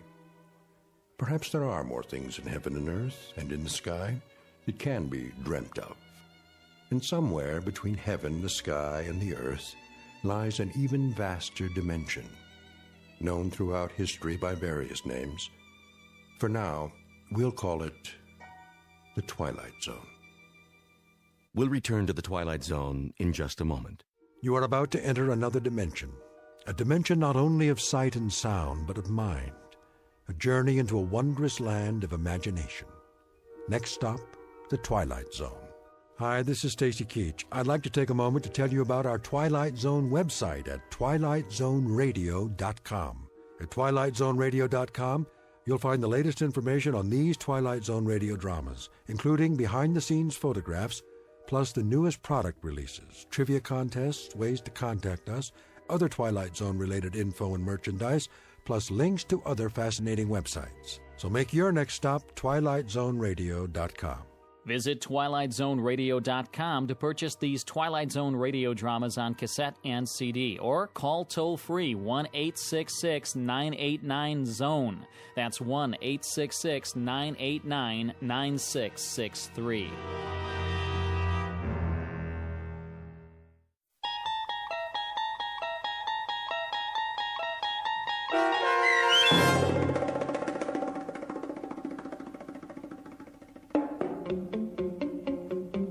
The Last Flight, starring Charles Shaughnessy with Stacy Keach as your narrator, was adapted for radio by Dennis Etchison and written for The Twilight Zone by Richard Matheson. Heard in the cast were Mike Starr, Roderick Peoples, Nigel Patterson, Doug James, Jeff Lupetin, Kurt Nabig, Steve Kay, Carl Amari, Richard Hensel, Jamie Barron, and Linda Reiter. The producers of The Twilight Zone wish to thank CBS Enterprises and the Rod Serling Estate for making this series possible. This copyrighted radio series is produced and directed by Carl Amari for Falcon Picture Group. Sound design and custom Foley effects for The Twilight Zone by Cerny American creatives Bob Benson, Craig Lee, Michael Slaybach, and Matt Sorrow. To learn more about the Twilight Zone radio dramas and to contact us, visit our official website at twilightzoneradio.com. Doug James speaking.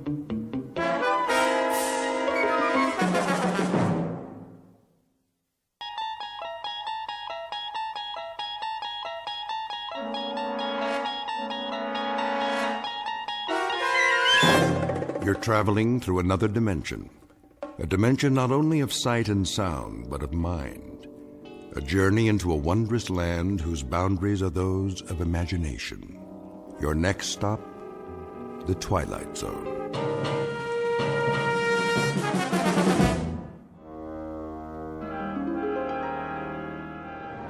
Shouldn't be long, eh, Cap? Not unless they move to Italy. I bet old Benito would like to do that. We're almost there. See that mountain range just over the horizon? Well, now, what do you know? I think I might have seen that a few times. All we do is maintain course and the boot will pop right up, big as life. Sounds like you've done this before, Captain. You like Italian food, Blake? Me? Yeah, spaghetti's okay. No meatballs, though. They give me heartburn. Okay, no meatballs. Beautiful day like this, I thought we'd just bomb the supply dump, then sit down and have us some lunch before we head back. How's that sound? You picking up the tab? Don't worry about it. This one's on Mussolini, his own personal mess hall. Yeah? Special orders. I hear the Allies can drop in anytime. Oh, I get it. So we'll quit pounding him, huh? Plus, he wants to show off what a good cook he is. Watch out for the garlic, though. That's his secret weapon. Lousy greaser. I got something for him. There it is. Target in view, Jimenez. How's our time? On the money, Captain. Set the bomb bay doors. Check. Ready to release on your command. Take her down 400 feet. Hope they don't have no big guns today. They don't. That's why we're gonna win this war. Another 200 feet. Let's drop these babies right down the smokestack. Yes, sir. Is that flak? I don't believe it. Give me some altitude. Looks like the jerks finally got some artillery. Pull up on the stick. I'm pulling. That was too close for comfort. Pull up, I said. Climbing, Captain. Higher. We're hit. Kransky, you okay? Waist gun good, Captain. Connors? Missed the tail by a mile. Fine. We took a hit on the starboard engine, sir. Looks like we're losing fuel. Then let's drop our payload and get out of here. Fast. Yes, sir. Mayday, Mayday. This is King 9 calling Firefly. King 9 calling Firefly. Come in, Firefly.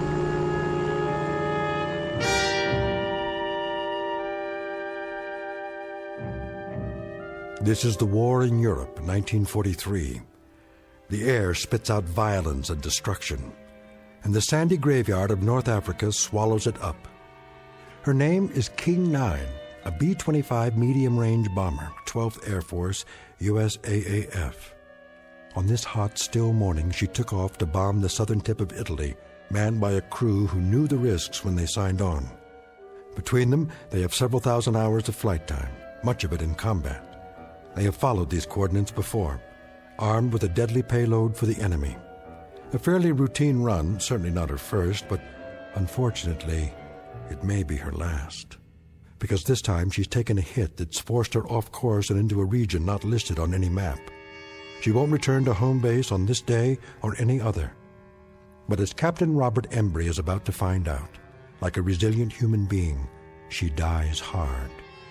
Especially in the Twilight Zone.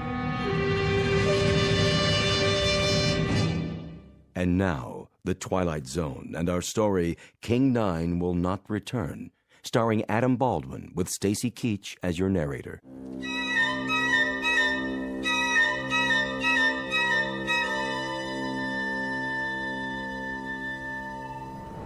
What's the damage, Blake? We took a hit on the wing tank, Captain. How bad? Needle's dropping fast. We're leaking fuel. How much? A lot.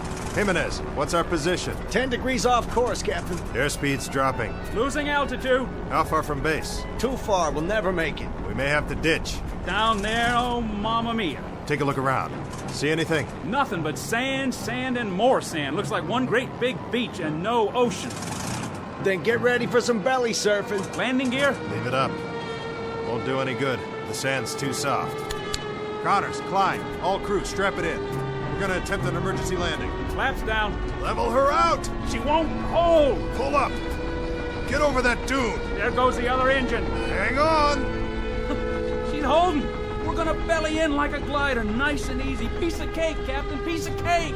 Watch it, watch it! We're coming in too fast. I can do this, I promise you. Captain, look out!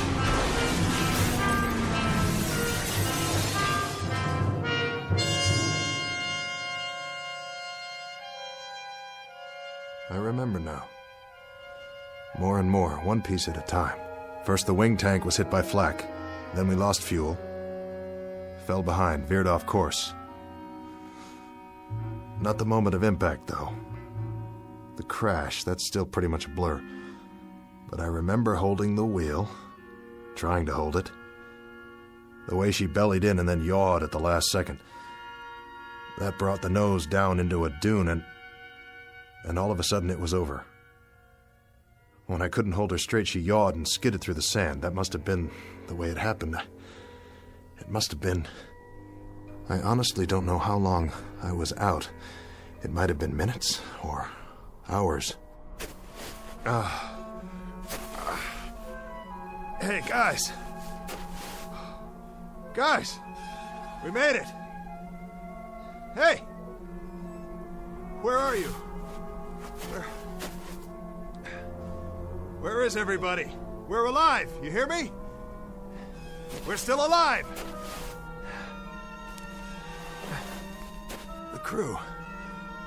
What about the crew? Did they bail out? Did I order them to bail out? No. No, I didn't. I remember that much. We rode it in together. They stayed with me all the way down. Because I'm the captain. Yeah, that's right. Captain Robert Embry. That's who I am. Blake's my co-pilot. Jimenez the navigator. Kransky, radio op and waist gun. Connors, he was tail gunner. And Klein. Sure. Klein, he was the upper turret gun. Let's see. Who else? Think. Gotta think. It was coming back to me, but I wasn't 100%, not by a long shot. My leg was racked up and my head felt like someone caught me with a left jab and a right hook that put me flat on the canvas. Now, I saw the plane about 100 yards away, and I knew I had to get back inside to see if the guys were okay. Blake! Jimenez! I kept walking toward it, but it didn't get any closer. That's the way things are in the desert. Something about all that sand and nothing to measure it by. But I kept going. I had to help them if I could. If there was any way, any hope. Are you all right? Connors! I climbed up on the wing and finally got in through the gun turret. I dropped down inside. Blake? Blake, answer me. That's an order. And there was Blake's cap on the co-pilot's seat. I knew it was his, but I turned it over and looked inside anyway. Blake, Gerald S., First Lieutenant, USAAF. And the radio op. His headset still plugged into the radio, but he wasn't there either. Jimenez. And Connors. All gone. If they were still on board when the plane crashed, then where were their bodies? No, I couldn't let myself think that way. Piece it together, that's what I have to do, piece it all together. We bellied in, and I must have been thrown clear of the plane. That's what happened. Sure. Knocked me cold. I could have been out for hours. And the others, they... What about the others? Where are they? They didn't jump, they couldn't have. The chutes are still here, all of them. And they're not dead, they couldn't be dead. There are no bodies. But if they left the plane and started walking, why didn't they take me? Morse code. Yeah, I'm here. We're here. Wait. Give that to me one more time. Mayday, Mayday, this is King 9 calling Firefly. King 9 calling Firefly. pancaked in the desert, 1 hour 30 minutes from last checkpoint. Bearing 290 degrees, terrain flat and sandy, low hills to the north. No other landmarks, no sign of crew. Mayday, Mayday, King 9 to Firefly, come in please. No answer. Nothing in the headphones, not a blasted thing. Easy now. Easy, don't panic. Go back to where this all started, the last thing I remember. I'm sitting in the cockpit. Right here. We're dipping. The ground's coming up to meet us, and we're sitting down hard. Flaps down. Level her out. Get over that dune. She won't hold. I can do this. I promise you.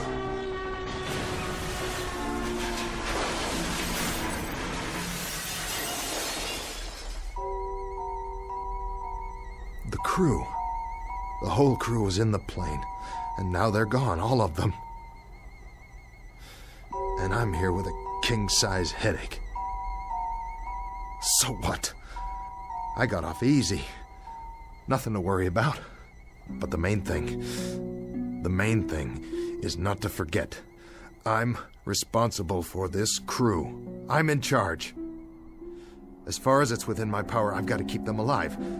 I've got to keep them out of this.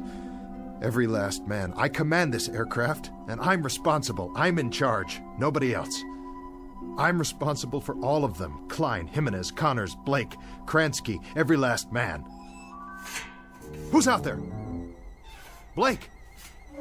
Is that you? Blake? Blake!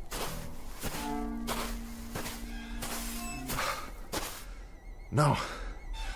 It's not you, is it? Just a piece of the tail assembly. Well then, where are you, Blake? Guess you wouldn't leave any footprints. Not for long in this wind. What in the... What is this?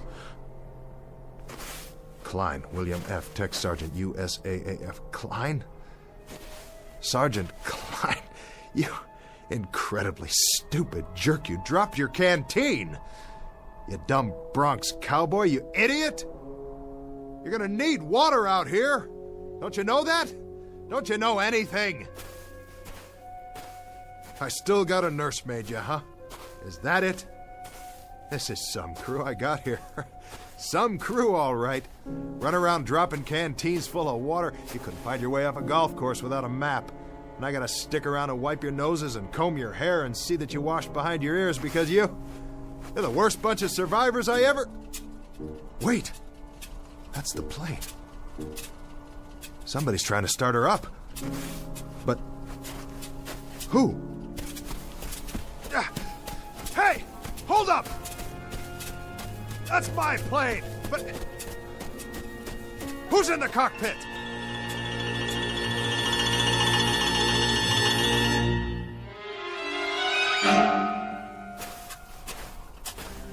Who's in my plane? Is that you, Blake? Blake! I see you! Right there in the pilot's seat. Don't tell me that's not you. Look at me, over here. I'm over here. Blake! Blake! Blake! Blake, it's Embry. It's me. It's the captain. I'm here. I'm here, Blake. Blake, what's the matter with you? Can't you hear me? Blake! Where are you? Where'd you go? What's the gag, Blake? Hey, come on, fellas. If this is a gag, knock it off. It's not funny anymore. Strictly not funny at all. Why are you guys hiding from me? Don't you get it? I'm only trying to do my job. That was when I knew, really knew, something was very wrong. It was more than the flak and veering off course and the crash and not knowing where I was. Oh, I was in the desert, all right. But where exactly, and where was my crew? Huh? If someone was playing mind games with me, the question is, who and for what reason? Because wherever I was now, I wasn't just in the middle of a desert in North Africa. If I was the only one there after all, then the mind games had to be going on in my own head and not anybody else's. The big question was, why? The first thing I had to do was pull myself together and find out if I really was alone. And if I was, what the devil had happened to the others. I had to find out, don't you see? Whether I survived or not, I had to know.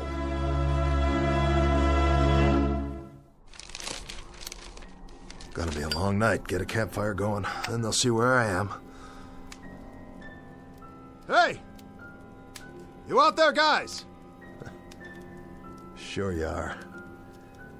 You started walking, didn't you? With or without your canteens and your rations. But you won't get very far. You couldn't have. I wasn't out that long. You watch it, boys. The animals are restless tonight. Whatever kind of animals live in the desert. Blake! Jimenez! Connors! Klein! The whole lot of you! This is your captain speaking! Look over your shoulder! Here I am! I'm waiting!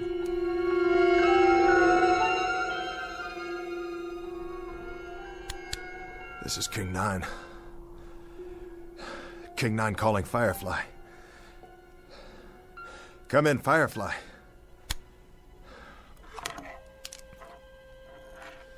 Let me tell you something, Firefly, if you're still out there. Now listen up. You better respond before the batteries run out, because I might not be here when you fly over. I might not even be here now. For all I know, I'm already dying out there. Lying in the sand with a fractured skull. This is all going on inside my brain-damaged head. For all I know, this whole thing is one big hallucination. Sure.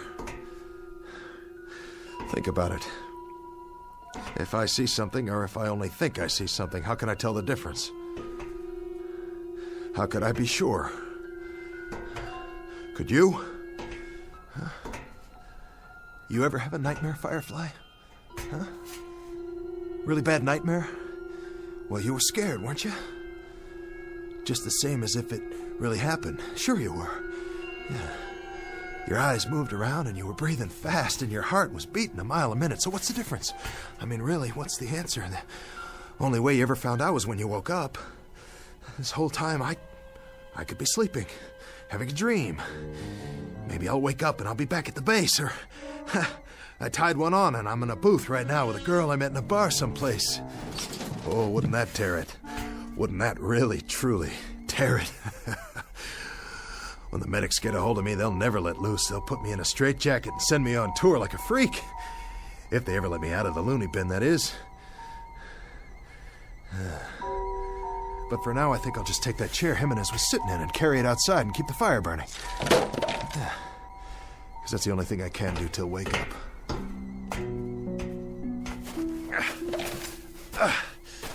Hallucination, hell. I saw Blake. I saw my co-pilot sitting in that cockpit. That was no hallucination. I saw him. Nobody can tell me any different.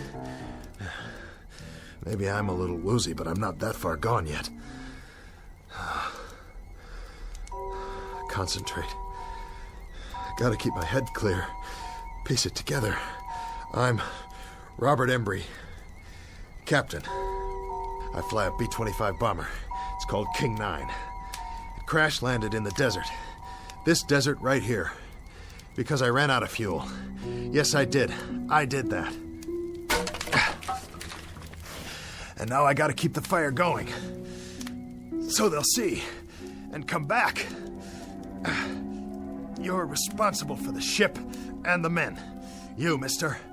Now you gotta pick up the dice and you gotta throw until you make a pass. That's the hand and you gotta make it. 6 the point. 6 crewmen.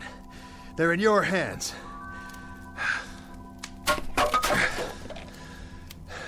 So what do you do first? You build the fire up. The chair will burn a long time soon as it catches. Here's some more newspaper from the base this morning. What's it say on the front page? Can't make it out. Picture of a plane. B-25 Mitchell aircraft found. Just like this one. Whose plane is that? Another one went down. Well, at least they found it. Maybe they'll find this one too. Sure they will. Just gotta wait a while.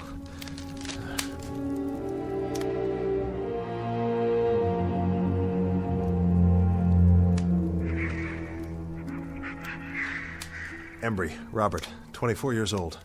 I took pre-flight training at Amarillo, and then I took multiple engine at Randolph, and I went to England. And then to Africa. And now we're based in Tunisia. And we were on a routine mission to southern Italy, and we caught some stray flak where there wasn't supposed to be any. And then we ran out of fuel. And I got the poor devils off. Of course. I did that too. It was my fault. I got that much down, no question about it. It was my fault. But where are they? Where'd they all go? Hey! Hey, fellas! No more hide and seek, okay? Time to come home now. Dinner's ready. Come to Papa. Fellas!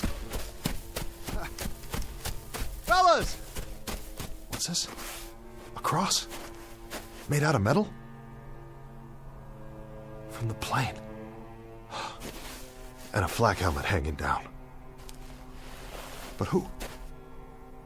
Who put it here? Huh. Somebody wrote something. Tech Sergeant William F. Klein died of wounds received in crash April 5th, 1943. Rest in peace, buddy. The crew. Oh, Klein, I didn't know. I didn't know. I'm sorry. I had no idea. Rest in peace, kid. Rest in peace. Captain! Huh. Who goes there? Blake! Is that you, Blake? Captain Connors? Hello, Captain. Kransky! It's you, and who's that? Here, sir. Jimenez! And the man next to you, what's the matter with his face? Is that blood? All present and accounted for, sir. Klein, I don't believe it. You're not dead. Well, neither am I. Neither am I. I'm here, fellas. We're all here. We can do it. Whatever it takes. Come on. Plane's over here. I'll show you. See? It's kind of banged up and the aft fuel tank's definitely shot, but the other engine looks okay. And some of the instrumentation's haywire. Of course, we'll have to get our wheels down. We'll have to raise the ship and get under there. So we're not going to walk out of here, that's for sure. That's a definite. Can't walk out, so we're going to have to fly. But I'll get her up, boys. You can trust me. I'll get her back up. How does that... Hey! Hey, where'd you go? You hiding behind that sand dune again? What do you want to do that for, huh? Hey, guys. Where are you? Listen to me. We can do it. I can do it. You'll see. All we have to do is get this propeller out of the sand and free it up.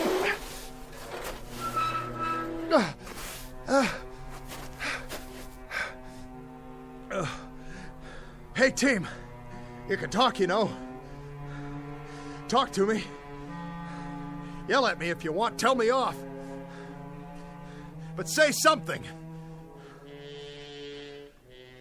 Where are you? Where are you?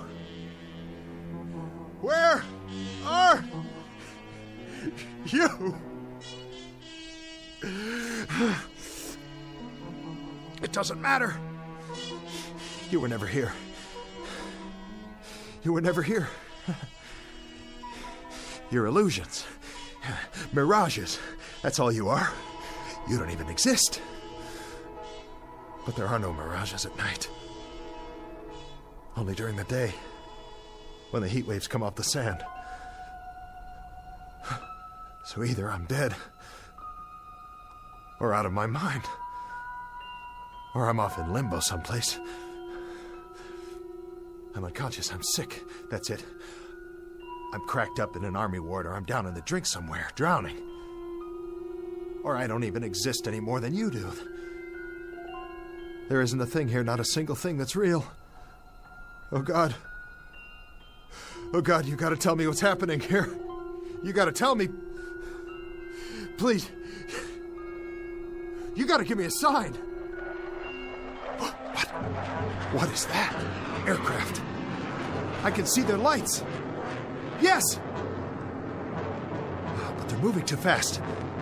I've never seen planes like that before. I've never even seen jets. I couldn't have, not yet. Jets. Jet aircraft. What do I know about jet aircraft? It's 1943. There's no such thing as jets yet, but I know about them. F-106s, F-105s, B-47s, B-52s, B-58s. I know all about them. I am Captain Robert Embry, United States Army Air Force. I'm the pilot of this bomber right here. We went to Italy this morning because it's World War II, and it's not over yet, and I'm right in the middle of it. Hey, crew! We've got to get out of here! We got to get out of here! We got to get out of here! Because if we stay here, I'll have to dig more graves and bury you all with my bare hands. Don't you worry, I'll take care of it because it's my responsibility. Yes. Yes. And I'll dig one more while I'm at it. One for your captain. One for me, too.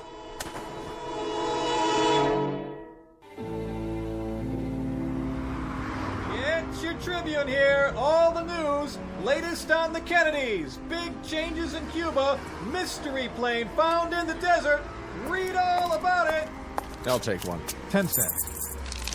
Get your latest news right here.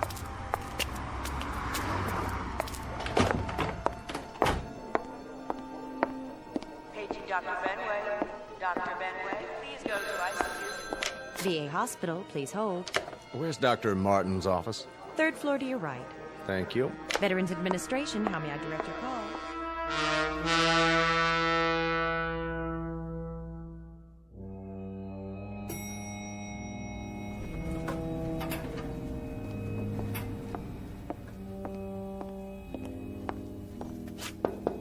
Come in. Dr. Martin. Yes? Stephen Markham. Oh, thanks for coming over on such short notice. Not a problem. Your patient, Embry, is that his name? Robert Embry, age 41. He was admitted a few hours ago. May I see his chart? Happened this morning. He went by a newsstand, looked at a paper, and went into shock.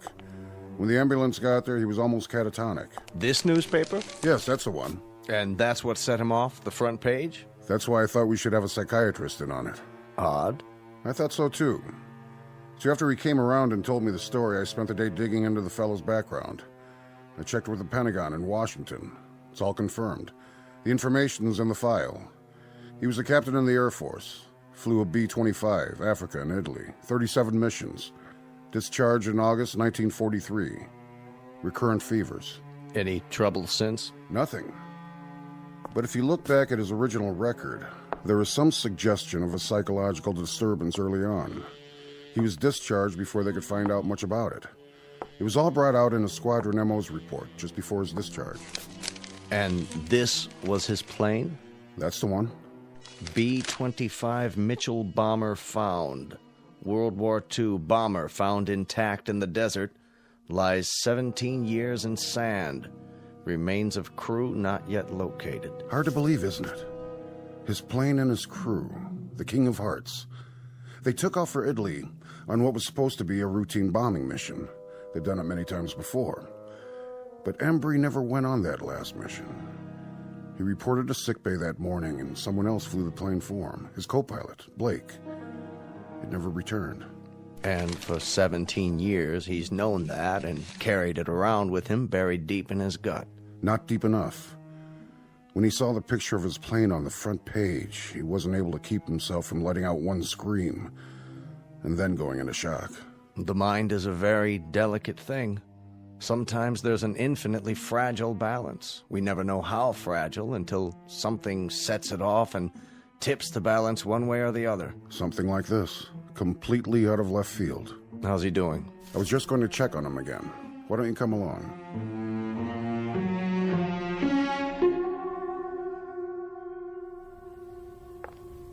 Oh, Doctor, I'm glad you're here. Did he get any rest? For an hour or so. He still seems agitated and disoriented. Thank you, nurse. Dr. Markham here would like a word with him. Of course. How are you feeling, Mr. Embry? Sorry, I don't know what's wrong with me. That's what we're here for. To get you back on your feet. That's our job. Crazy dream. Crazy. Was it? I went back. Where? The desert. Take it easy, Mr. Embry. You don't have to go over it again. Go ahead. You went back, and then what? Back to the ship. I tried to find the guys. I looked for them, looked all over, I swear. But they were gone. I thought I saw Blake and then the others, but it wasn't real. A mirage. Yeah, a mirage. An illusion, that's all. He wasn't there. None of them were. It was an illusion, Mr. Embry. You know that now, don't you? I guess so. I guess so. It seemed so real. It's over now. All that's behind you. Is it? I should have been on that plane. I should have gone on that mission. I chickened out. You didn't chicken out. And you had no way of knowing that the plane would never come back. You'll realize that as time goes on, and you'll feel better for it, Mr. Embry. It's out in the open now. You don't have to keep it buried inside you. That's what's been hurting all these years. How did you know? You've been carrying around one gigantic guilt complex for something that wasn't your fault. Buried. Yeah. Buried. I found Klein's grave. Did I tell you that? He was killed in the crash. Take it easy. But then I saw him. And I saw the others, too. I thought I did. I thought I did for a moment. The whole crew. I would have buried them, you know. The last thing I dreamed, I was digging graves for them in the sand so they could be buried just like he was. You need to get some sleep now. I'll ask the nurse to give you a sedative. As soon as you're ready, you can get back to your life, but there's no hurry about that. What you need right now is rest. Another crazy thing. Another part of the dream, whatever it was. I was standing in the desert, and I asked for a sign. And I looked up, and there were these planes overhead in the night sky. They were moving fast, and they made streaks, and I could tell by the sound. They were jets. Isn't that wild? It was 1943 in the African desert, and up above me were jet planes. F-105s and 106s. Just as if I'd gone back there today. Did I? Did I go back? To the plane? Is that possible? Of course it is. In your mind. That's how you went back, Mr. Embry. In your mind. The greatest time machine of all. Go to sleep, Captain Embry. You're entitled. You're going to be all right. Thank you, Doctor.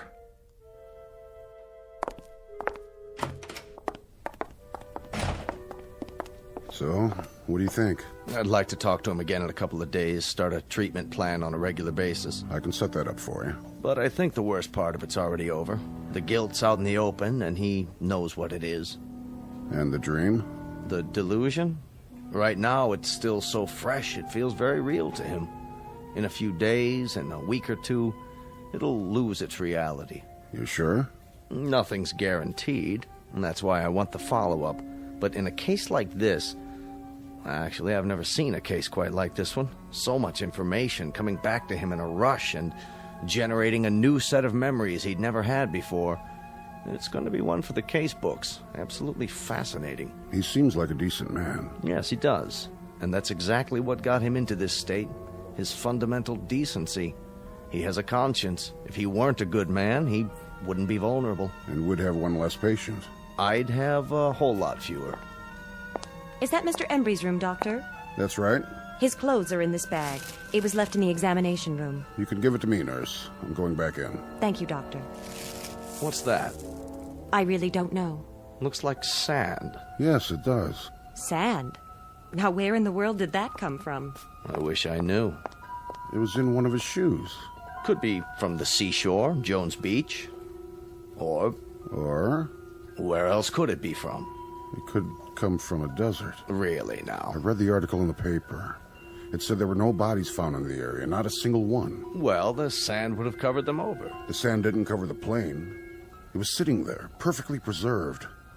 There would have been something left of the crew, too, their bones at least. Unless... Unless what? Unless someone dug graves and buried them.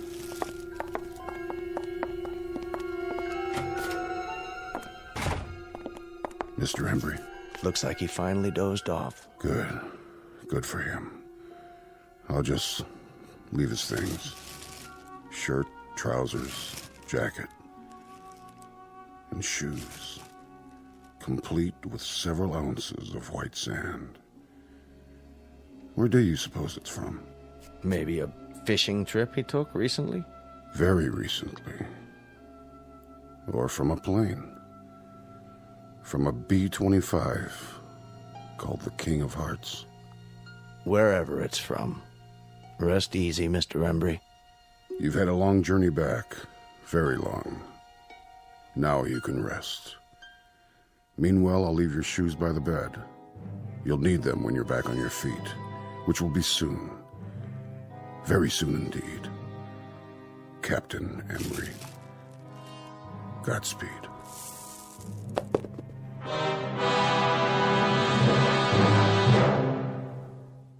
Portrait of an enigma buried in the sand.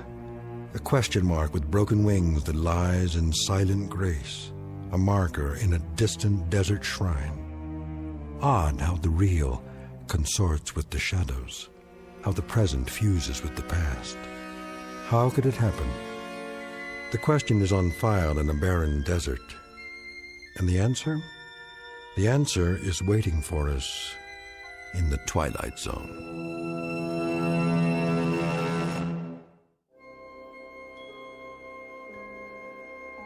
Hi, this is Carl Amari, producer of the Twilight Zone radio dramas. I'd like to take a moment to tell you about our official website at twilightzoneradio.com, where you'll get the latest news and information on these Twilight Zone radio dramas. Plus, at twilightzoneradio.com, you can digitally download 3 free episodes or any of our episodes for only $1.95 each. In this age of ever-changing technology, we've decided to make these episodes instantly available to you by making the Twilight Zone radio dramas a digital download-only series. This means that this series will no longer be offered on CD. The CD collections at our website are now being offered while supplies last at buy one, get one free. So be sure to get your favorites before they're sold out. Be sure to visit us often, and I'll see you in the zone.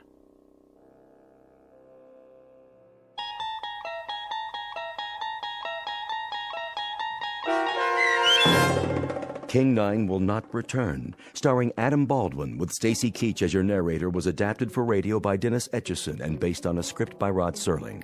Heard in the cast were Rich Kominick, Christian Stolte, Craig Wickman, Doug James, Linda Ryder, Michelle Graff, Paul Patch, Carl Amari, Roger Wolski, and Vince Amari.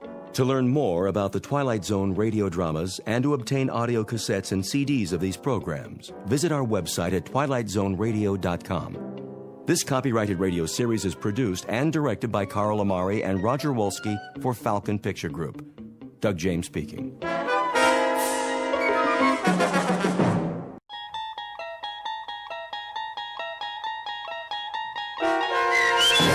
Nightmare at 20,000 Feet, starring John Schneider with Stacy Keach as your narrator, was adapted for radio by Dennis Etchison and written for the Twilight Zone by Richard Matheson.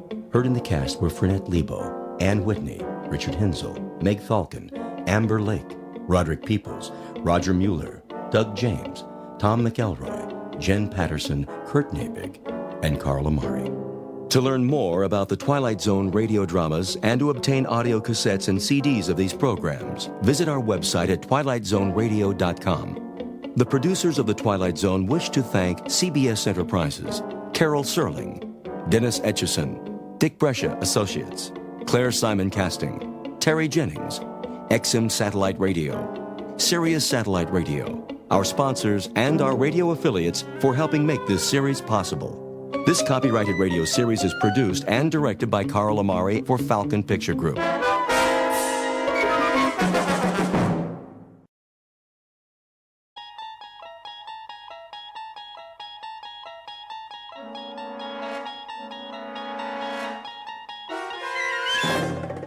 You unlock this door with the key of imagination.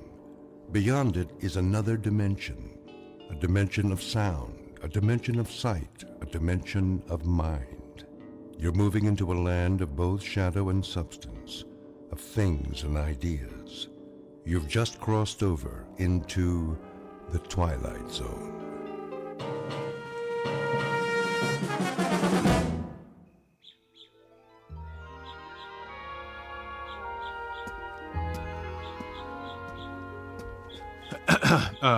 Nurse? There you are, Mr. Wilson. You ready for some lunch? Oh, no, thanks. I was just... Lovely morning, isn't it? Yes, it is. I thought I'd wait outside. I was wondering... You're getting some color in your face. I am? A picture of health. Your wife will be pleased. About my wife, do you know when she's arriving? When she's... To pick me up. Oh, this is the big day? It is, yes. You'll have to check with Dr. Martin, but I'm sure it won't be long. If you'd like to say your goodbyes to the others... I better pack first. Oh, naturally. It's good to see you doing so well. Thank you for everything. Not at all. Oh, and nurse... Yes? If my wife should get here in the next few minutes, tell her I'm in my room, would you, please? Of course. She's a lucky woman. You've done wonders for my self-esteem. I don't know what I'll do without you. You'll do fine, Mr. Wilson. Just fine.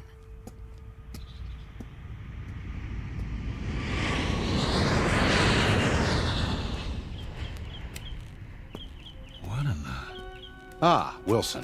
I was looking for you. You were... Something wrong? No, Doctor. It's just that plane. What about it? Does it always fly directly over the grounds? Every day, on its way to the airport. Guess I never noticed. Perhaps you chose not to, until you were ready. Then I guess I must be cured. You've come a long way, my boy, or I wouldn't have signed the release. I wanted to ask you, what time will Ruth be here? I believe she said 12:30. Isn't that right? Yes, but I thought she might have been delayed if there was a last-minute change of plans. Relax. That's probably her plane now. Do you think so? Would you mind stopping by my office before you leave? I wanted to go over a few things with the both of you. Don't worry about me, Doctor. That's all behind me. Eager to get back home, I'm sure. To your job, your life. Just remember, there's no rush. One step at a time.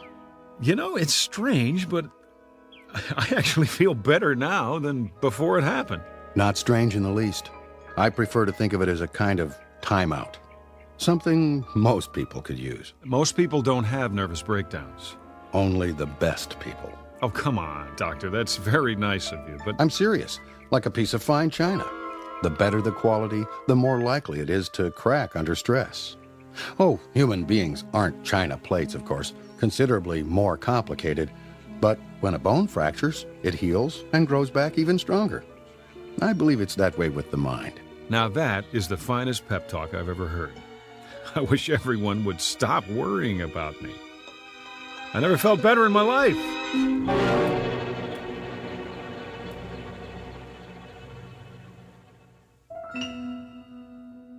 Portrait of a once frightened man.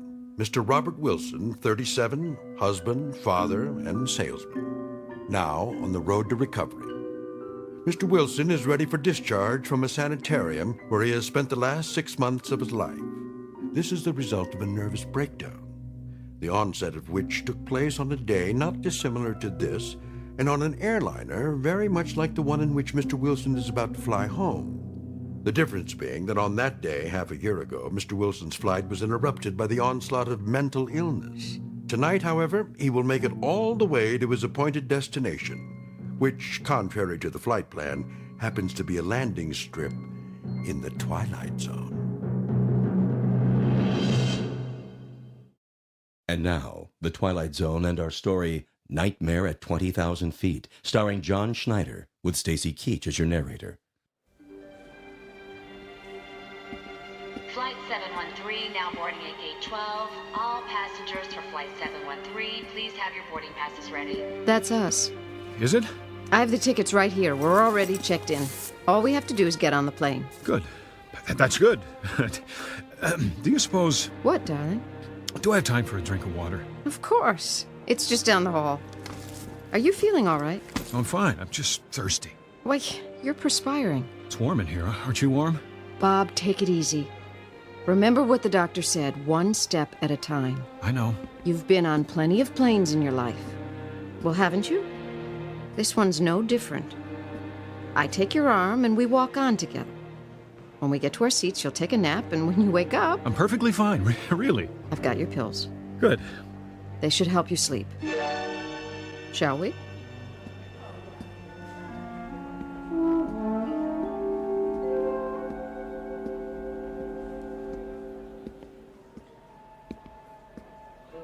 The line's getting pretty long. Honey? I said... Does this airport have a smoking area? Bob, you quit years ago. I know. I just thought one might help settle my stomach. It's something I ate. Try a few deep breaths. It isn't that. It isn't. I haven't been anywhere but the sanitarium for so long. I'm not used to this. The noise, the crowds. It'll be much quieter on the plane. Come on. Hold my hand. Okay. Final boarding call for Flight 713. All passengers, please proceed to gate 12.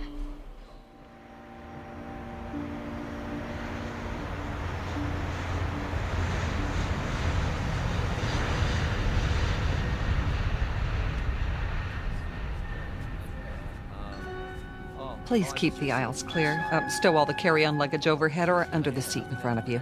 Here we are, honey. Great. Do you need any help, sir? What? If you'd like to take your coat off... I can do it myself. She's only trying to help, Bob. I thought you were warm. Right. I'll fold it and put it in the overhead for you. Ma'am? I'll keep mine for now. Do you have any pillows up there? Here you go. Thank you, stewardess. If you need anything else, you just let me know. I could use, something to drink. Well, I'll bring the beverage cart as soon as we're underway. Great. Did you want the window seat? You can have it. Honestly, I don't care. It's almost dark out. Besides, if I'm on the aisle, I can get up without climbing over you. Are you sure? I'm sure. I mean, if you are. Doesn't make any difference. I shouldn't. Enough already. I'll take the window. Oh, I didn't notice. What's the matter? We're over the wing. Miss? Yes? This row, it's the emergency exit. Would you prefer to sit somewhere else? It's okay, really. I think we would, if you don't mind. Well, I'll see what I can do. The seat isn't the problem. It's... The fact that we're on an airplane? That shouldn't bother me either. Not if I'm a cured man. Honey. I don't act much like a cured man, do I? But you are. Would Dr. Martin let you fly if you weren't? I suppose not. Of course he wouldn't. If you weren't well, he'd never let you go home. It's as simple as that. You make it sound simple, anyway. Is, Bob. Just that simple. Yeah, look at me, hogging all the attention. You're the one who must be exhausted. I'm doing great. No lies, remember. Come here. Oh, Bob. I missed you, baby. All these months. Shh. It's over now. I'm taking you back where you belong. Must have been awful for you, the kids, all the responsibility. None the worse for wear. Everything's intact. Except me. Now, I am not going to let you talk. Excuse me? Yes? It looks like this is a full flight. I'm sorry, but I can't find any open seats. Do you mind terribly? No, not at all. We're fine here. Thank you for trying. I'll bring you that drink first chance I get. What would you like? Just water. For you, ma'am? Nothing yet. Very well.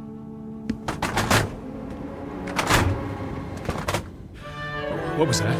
They're closing the door, that's all. Hatch, whatever they call it. Here, let's look at the in-flight magazine. Fasten your seatbelts, please. Be sure your seats are in the upright position. Bob? No smoking in the aircraft. Oh, right. Seat back in front of Here, you, there is a let me car get it show for you. I can do it. Would you relax? Please note the location of the emergency exits in the center and rear of the plane. Should there be a loss of cabin pressure, oxygen mask will drop down from the overhead console. Place the mask over your nose and mouth and breathe normally. You will find a life jacket under each seat. Place your arms through the holes and adjust the straps. Then pull the cord. The jacket will inflate automatically. Procedures should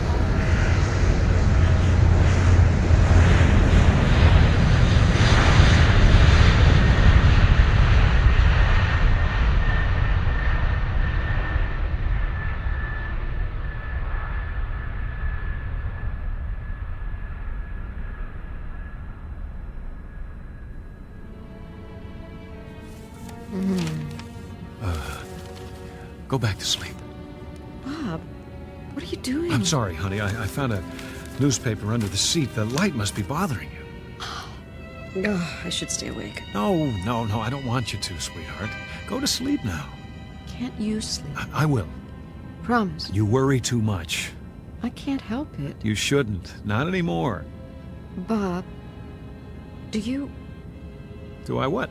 Are you comfortable talking about it? That night, I mean. What do you want to know? Well, Dr. Martin went over it, but I still don't understand. Well, neither do I, exactly, but I have a pretty good idea what caused it now. Do? Well, it's no great mystery. Overwork, nervous tension, a touch of blood pressure. But why that night on that particular plane? What set it off? I guess it was a lot of little things come together. Lack of sleep, fast food, years of being uptight. Oh, honey, you should have told me. I didn't know myself. I was holding everything in for the sake of the job, trying to think about nothing but facts and figures. There are other jobs. That's just it. There's nothing wrong with my job. I like it. Then why? Call it the perfect storm. When I wasn't working or home with you and the kids, I didn't know how to take it easy, so my imagination went on overtime. I looked out the window and I thought I saw, I don't know what, clouds that looked like snowfields, then someone skiing on that snow. Can you believe it? I just plain couldn't tell the difference anymore. It was a wake-up call, all right, in more ways than one. Thank God it's over, and we're going home. Oh, Bob. Bob. Could you move your legs to the side? What? Oh, just for a second. I have to get out. Let me call the stewardess. She'll bring whatever... I have to go to the restroom, Ruth. It's no big deal. Oh. I'll be right back. Promise.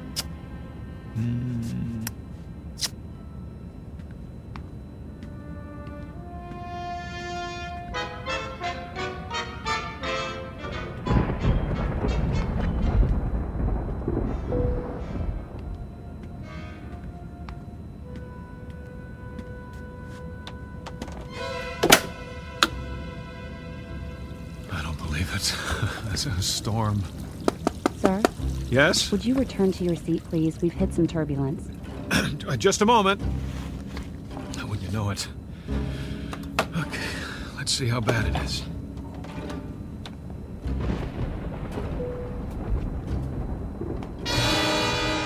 Lord. It's not possible. Sir, please. I have to ask you... Did you see that? You'll have to sit down and fasten your seatbelt. Don't alarm the others, but look outside. Return to your seat first and... Look out the window. Anyone, here! Lean down and tell me what you see. That man, what's he saying? I can't hear. He looks crazy. Too much to drink. They shouldn't serve him. If you don't sit down, I'll have to call the captain. For the love of God, woman, look! I know it's impossible, but tell me you don't see a man, a creature of some kind, out there, on the wing of the plane.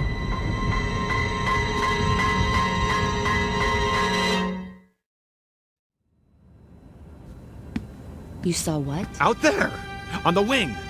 See for yourself. Sir, I assure you. Open the curtain! What is it I'm supposed to see? There, in the lightning, he... Where? But he was there. I tell you, he floated down and landed on the wing. That's enough. Then he started walking toward the engine. Shh. There are children on board. I'm simply telling you what I saw. Need some help, Nancy? Would you show Mr. Wilson back to his seat? Certainly. I don't mean to upset anyone, but... This way, sir. All right. I'm sorry. It must have been a reflection. Yes, it must have been. If you'll just come with me. I made a mistake. I'm going to my seat now. See? Now, sir. I didn't mean any harm, I tell you. Is something wrong, stewardess? A low-pressure pocket, that's all. The plane feels like it's dropping. Nothing to worry about. We'll be through it in a minute. Don't wake my wife.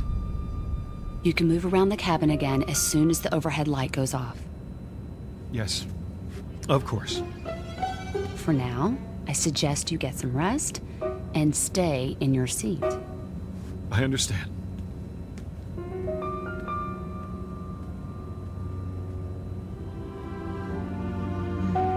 Bob? Hi.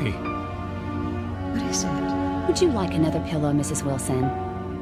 No, I don't think so. A blanket? How about some of those peanuts and another glass of water? Surely, I'll be right back.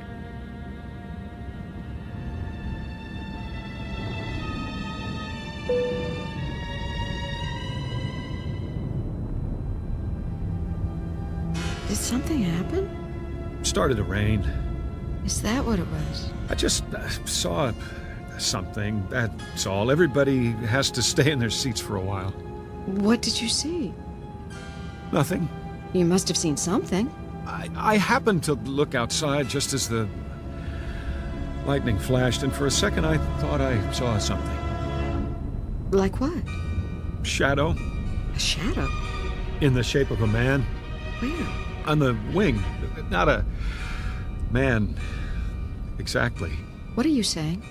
A creature standing upright with long hair on its body and an animal face. Of course you know. That's all it was. A shadow. Of course. People don't walk around on the wings of airplanes. No, they don't. Not while they're moving hundreds of miles an hour. That would be impossible. Wouldn't it, Bob? It must have been a trick of the light. Like your imaginary skier. What? On the snow-capped clouds 6 months ago? The one you told me about? Yes, I suppose so. And you know that wasn't real. No, it was a hallucination of some sort. You must be more tired than you thought. But, I wasn't hallucinating just now. Then what would you call it? It was more the lines of an optical illusion, my eyes playing tricks on me. Then don't look outside. Leave the curtain closed. Believe me, I intend to. You ought to get some sleep, so you'll be rested when we land. I agree. Need another pill? Ruth, I'm all right, I tell you. Couldn't hurt. If you say so. Where's my purse? Your water and some extra peanuts. Thank you, stewardess. You're welcome. Bob, put the tray down for her. Sure. Are we moving into a storm? Not a big one. It's almost past. Oh, well, that's good. If I can get you anything else. We'll let you know.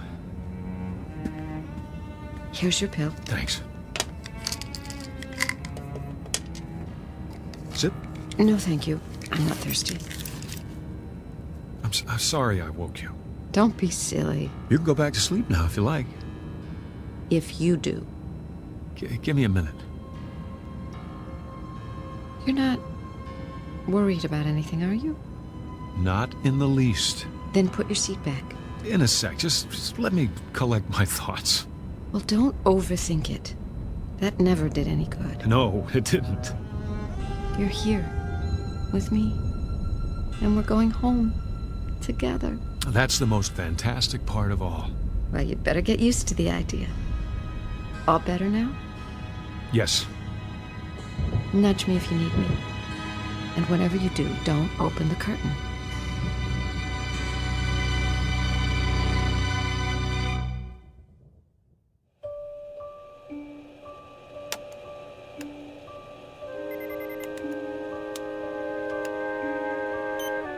How's the wind speed?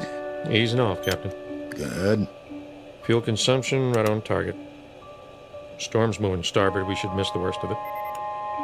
Need a break? No. Yeah, but I could use some coffee. Ah, right on cue. Yes? I made some fresh coffee. You read my mind, Joni. 1 cream and sugar, 1 black. Put it next to the console, will you? Hit a little bump back there, huh? Sorry. Tried to go over it, but it should be smoother from here on. Oh, I'm not worried. We're in good hands. Everybody sleep through it?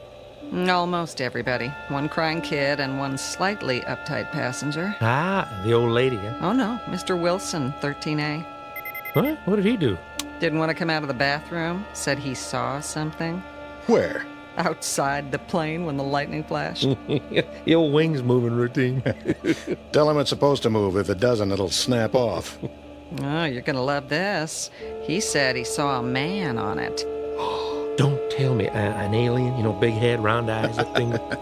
Tell him he'll take a description for the captain's log. Oh, listen, was he wearing a spacesuit? Oh, or was the clown shoes? It says he came down out of the sky and took a walk on the wing, just like that. Ah, yeah, a floater. Yeah, I see him once in a while when I have too much to drink. Yeah. Or maybe a gremlin. A what? Haven't you heard of gremlins? Must be before my time. It started back in World War II.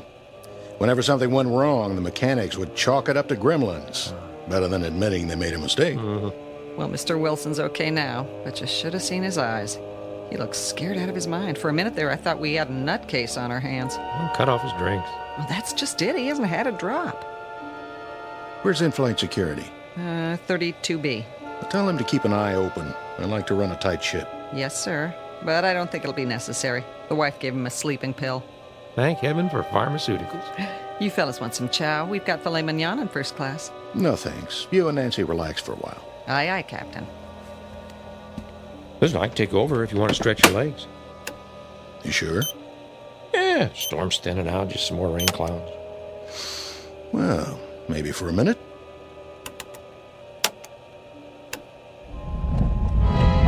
Hey, what was that? Probably our friendly neighborhood gremlin dropping in for a wing walk.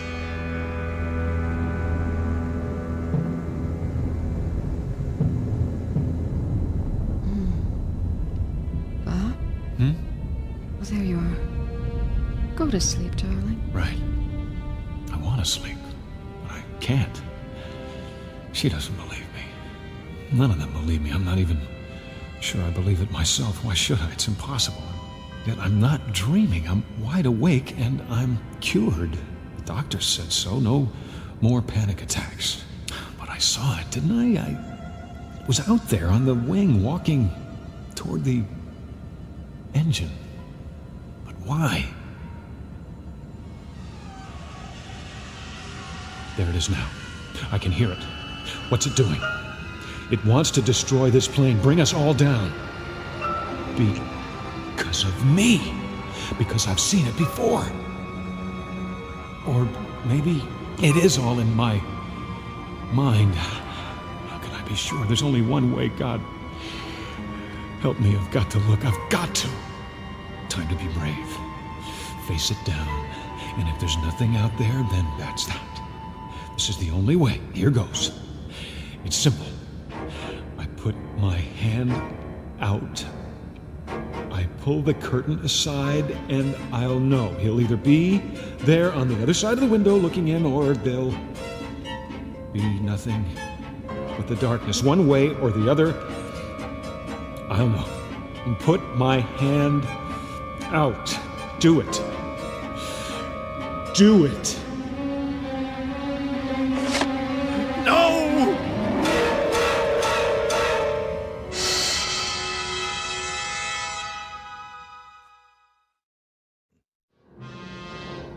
It isn't there. It isn't. It can't be. Honey, wake up. Come on. Come on, someone's got to see this. It's right there on the other side of the window. Yes? Come here, quickly. What is it, Mr. Wilson? Look. Where? Outside the window. It's still there. Shh. I don't see anything. But... What, you mean the end? engines, they always spark at night. It means they're working. No, not that. You don't see anything else? No, just the running lights blinking on and off. All right, look again. See if she's telling the truth or if she's blind. You're right. I don't see anything now. Oh, it was probably the rain hitting the window. Yes. Believe me, we fly worse weather than this. It's nothing to worry about. If you'll just try to relax, we'll be landing in a couple of hours. There he is again. Like some kind of ape dropping down from a tree. What's he doing? No! He's peeling back the engine cover. What are you looking at? Ruth, thank God. Lean across me. Look out the window. Bob, does the storm bother? No. Just like that, it's gone. For some reason, it doesn't want anyone else to see, only me. It's playing a game, taunting me, daring me to stop it. Then what? Remember what I said before about seeing something outside? I know what you're going to say, but listen to me very carefully. Honey, there's a man out there. Bob! Keep your voice down. Have you ever known me to lie to you? No. It's not a human being. It's some kind of... Bob. I'm not imagining it this time. I'm not. He's out there. Where? What? No, don't look. He isn't there now. He jumps away before anyone can see him. Except me. I don't know what to say to you.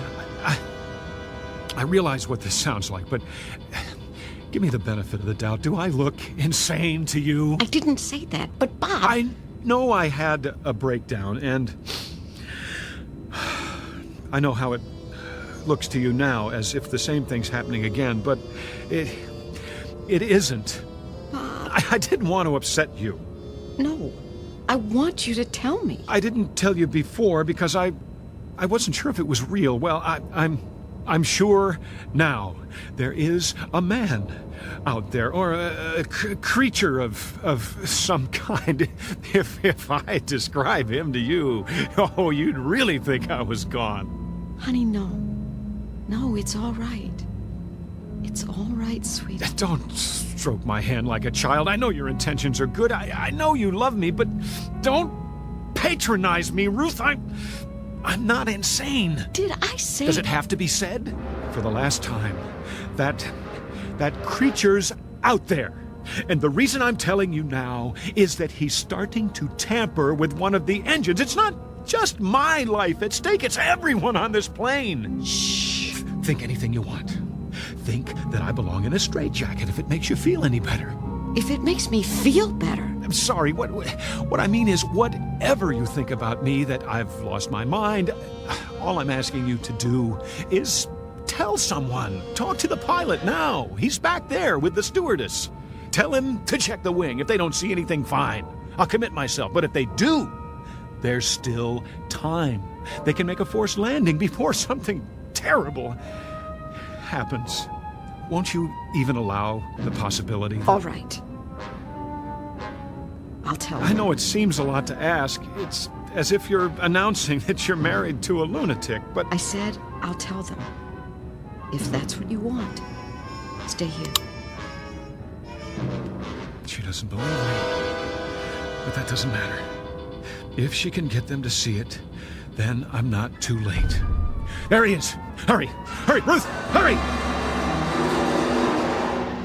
Look! What's wrong with that man? I don't know. Tell him to sit down. We're trying to sleep over here. Quickly! What's going on? He's pulled up one of the cowling plates.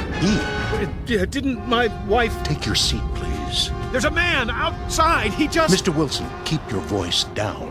I'm sorry, I don't know what's going on here. Will you look? Mr. Wilson, I'm warning you. All right. I'm sitting. But will you look out the window? See for yourself. Take my wife's seat. What am I looking for? The plate. The hood over the engine with all the wiring underneath. He's bent it up so it's exposed. If you don't do something, there's going to be a short circuit, maybe an electrical fire. Well, there's nothing exposed now. What? Wait a minute. I saw him pull that plate up. There were sparks and lights and... Then he must have bent it back the way it was. Listen, I saw it. I saw it! Mr. Wilson, please. I believe you, but there are other people on board, and we mustn't alarm them. You mean you've seen him? Of course we have. But we don't want to frighten the passengers. You can understand that. Naturally, I only want to... We thought we'd taken care of the problem, but if he's back, well, we'll do a thorough check as soon as we're on the ground. But if we wait that long... You see the man on the aisle? He's a special investigator from the FAA. We have one on every flight now, and he's armed. If anyone tries to do something to the plane, he can handle it. Oh. That's his job. He knows what he's doing. I understand. I've asked him to change seats with your wife. If you see anything else suspicious, tell him. Then, when we land... You can stop the act now. Bob, they want me to sit up there for a while. Honey. This way, Mrs. Wilson. Everything okay, Captain? Yes, fine. If you'll just stay with Mr. Wilson till we land. Got it. I don't need his help. No problem. Just, let me squeeze in here. Stop humoring me. Mr. Wilson, I assure you, it's under control. Nothing to worry about now. If that's the way you want it, I won't say another word. I'll see us crash first.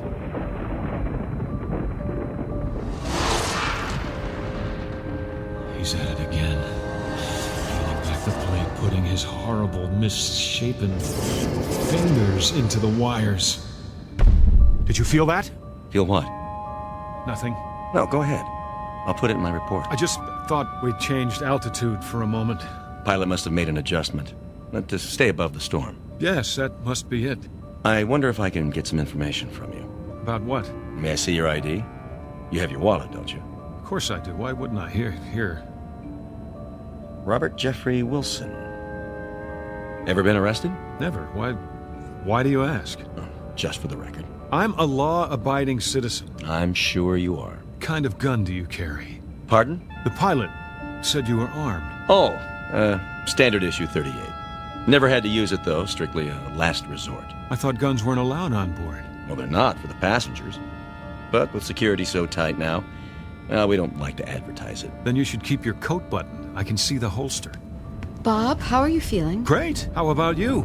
I brought you some water and another pill, so you can sleep the rest of the way. That sounds fine. Go ahead, Mr. Wilson. Take it. Why not? I hope you're doing okay now, honey. Couldn't be better. I'll be just a few rows up if you need me. I don't need anything, Ruth. Get some rest. You too. I love you, you know. Same here. It won't be long now. For what? Until we sit down. You're lucky. Am I? You get to sleep through it. Let them think that. I didn't swallow the pill. How could I? What's going on out there? Somebody has to do something and we're all doomed.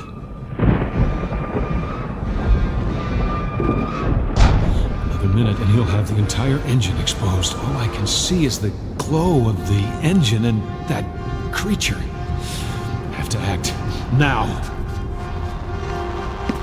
Hey, what are you doing? Somebody's got to stop that thing. That's the emergency exit. Take your hand off. Leave me alone. You'll depressurize the whole cabin. Got to stop. Don't push the door open. Don't. I'm placing you under arrest.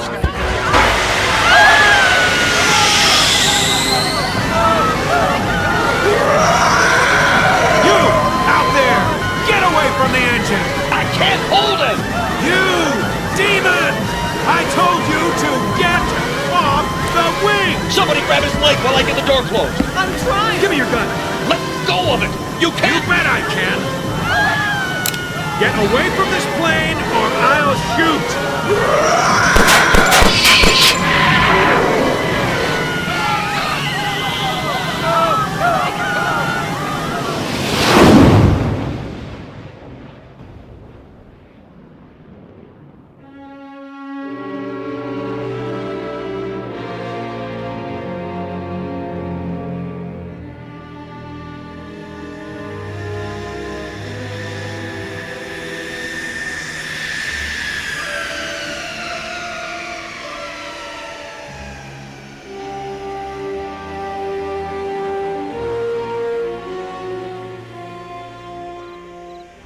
Easy. Lift the gurney down. Yeah, I got it.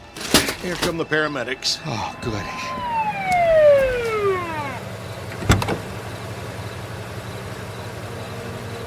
What do we have here? A guy tried to open the safety hatch. Keep him strapped down. He's out of his tree. We'll take it from here. Turn him over to the feds. He's got a string of charges.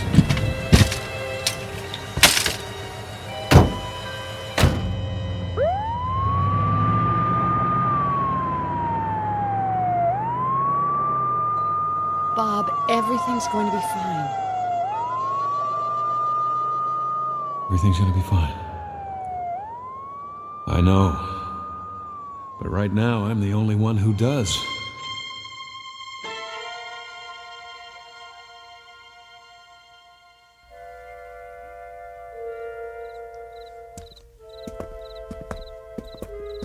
Okay, you grease monkeys, give this plane the once-over. Yes, sir. What about the emergency door? Get up on the wing and replace the seal. Then do a pressure test. You got it. Nuttiest way I ever heard of trying to commit suicide. Yeah, takes all kinds. Well, when you look at that... What happened? I don't know. But something sure did a job on engine number 2. Whole cover plate's bent back. What do you think could have bent it back like that? Beats me. Yeah, let's go to work.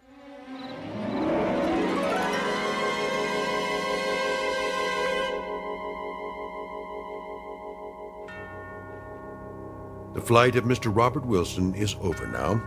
A flight not only from point A to point B, but from the fear of madness to sanity.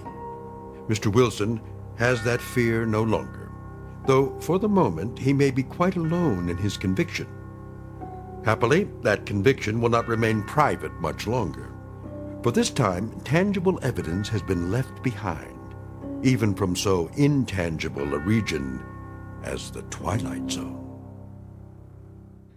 The Twilight Zone continues in just a moment. You are about to enter another dimension, a dimension not only of sight and sound, but of mind, a journey into a wondrous land of imagination. Next stop, the Twilight Zone. Hi, this is Stacy Keach. I'd like to take a moment to tell you about our Twilight Zone website at twilightzoneradio.com. At twilightzoneradio.com, you'll find the latest information on these Twilight Zone radio dramas, including behind-the-scenes photographs, plus the newest product releases, trivia contests, ways to contact us, other Twilight Zone-related info and merchandise, plus links to other fascinating websites. So make your next stop twilightzoneradio.com. Visit twilightzoneradio.com to purchase these Twilight Zone radio dramas on cassette and CD, or call toll-free 1-866-989-ZONE. That's 1-866-989-9663.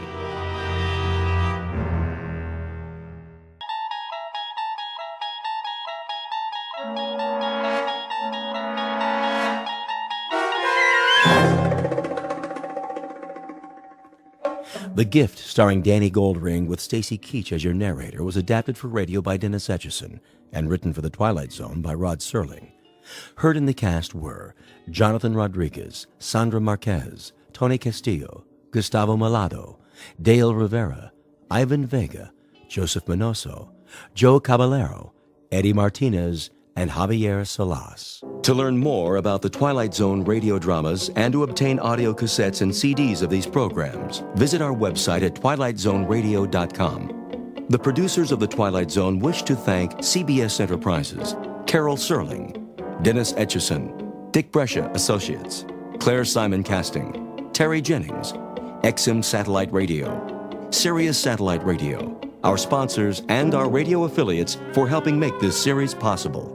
This copyrighted radio series is produced and directed by Carl Amari for Falcon Picture Group.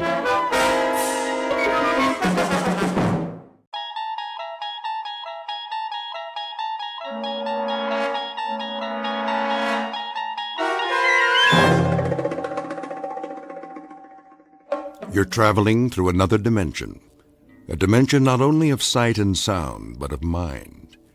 A journey into a wondrous land whose boundaries are those of imagination. Your next stop, the Twilight Zone.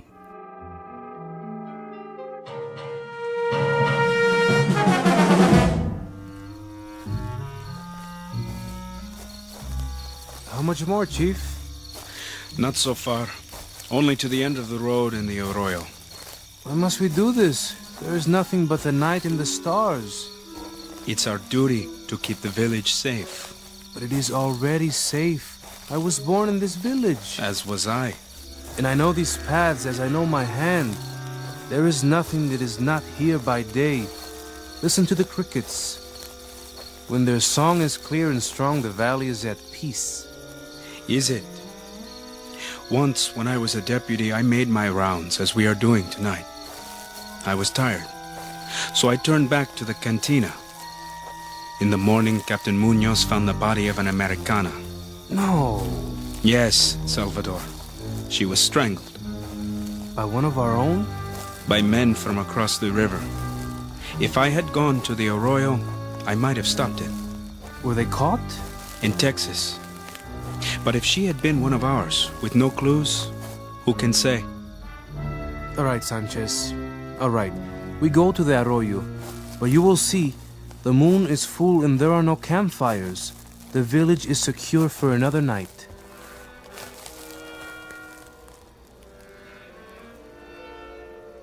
Listen. To what? What is that? What do you think? A wolf pack. They howl at the face in the moon. I mean the crickets. All of them. They do not sing. You are right. What is it? Quickly!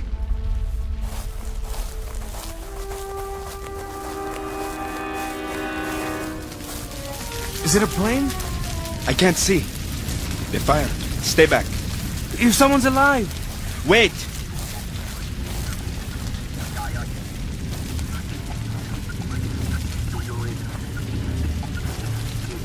This is not a plane. A flying disc. And footprints on the ground. Salvador! Come back! Stop! I said stop! Stop or I'll shoot! Salvador, no! No!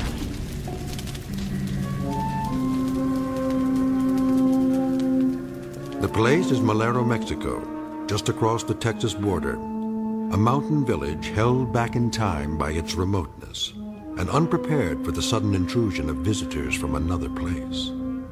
Fear and superstition have gradually lost their hold, replaced by the rule of law and order.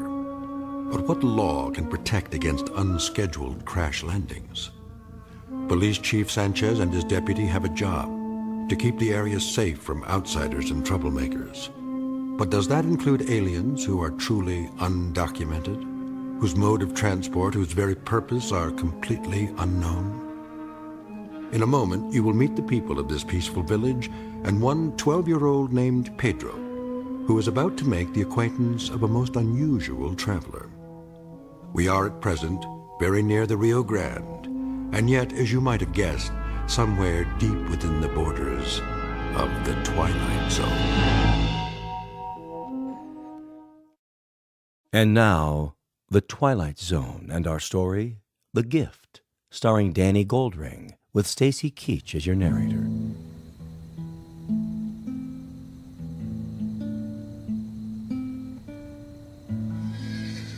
Stop playing, Ignacio. Someone is coming. Who is it, Pedro? You must be my eyes. I can't see. Tell me, Pedro, there is trouble? Sanchez. So, he finally comes back. But he's not alone. I can hear. What does he bring? Where is the deputy? What is that tied to his burro? Oh no! I do not believe it! Call Manuelo, quick! Manuelo! Come look! What's the matter now, Pedro? Chief Sanchez? Where are you going, and what? Why doesn't he speak? That's a body on the saddle. Whose body? It is Salvador.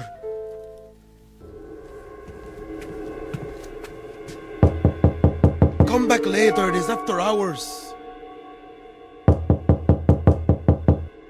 All right, I'm coming. Do you know what time it is? I close at 4 in the afternoon. For 23 years, I've closed at 4 and... Sanchez, because you are a policeman does not give you the right to... I must send a telegram. What has happened? The telegram will explain. Is that Salvador? Is he? Yes. Here is the pencil and paper. Write it down. I will send it immediately. I'll tell it to you. Send it as I tell it. Yes. To whom does it go? To the prefect of police, Mexico City. Prefect of police? Rodolfo, just send it. Don't question it. Prefect of police, Mexico City. Unidentified aircraft. Something like a plane, but not a plane. Crashed into the hills north of our village late last night. It did? Object is metal and circular. Officer Hermano Salvador and I investigated scene of the crash. Evidence of footprints and broken brush discovered. I heard her scream, then sound of gunshots. Found body of Salvador, fatally wounded by his own pistol. Say that I followed the figure of a monster in the darkness. A monster? I fired several times. I believe I wounded whatever it was. There was evidence of blood stains on a boulder. Now say, I need additional men here to help search the hills. It is sent. Oh, Sanchez, this is a terrible thing.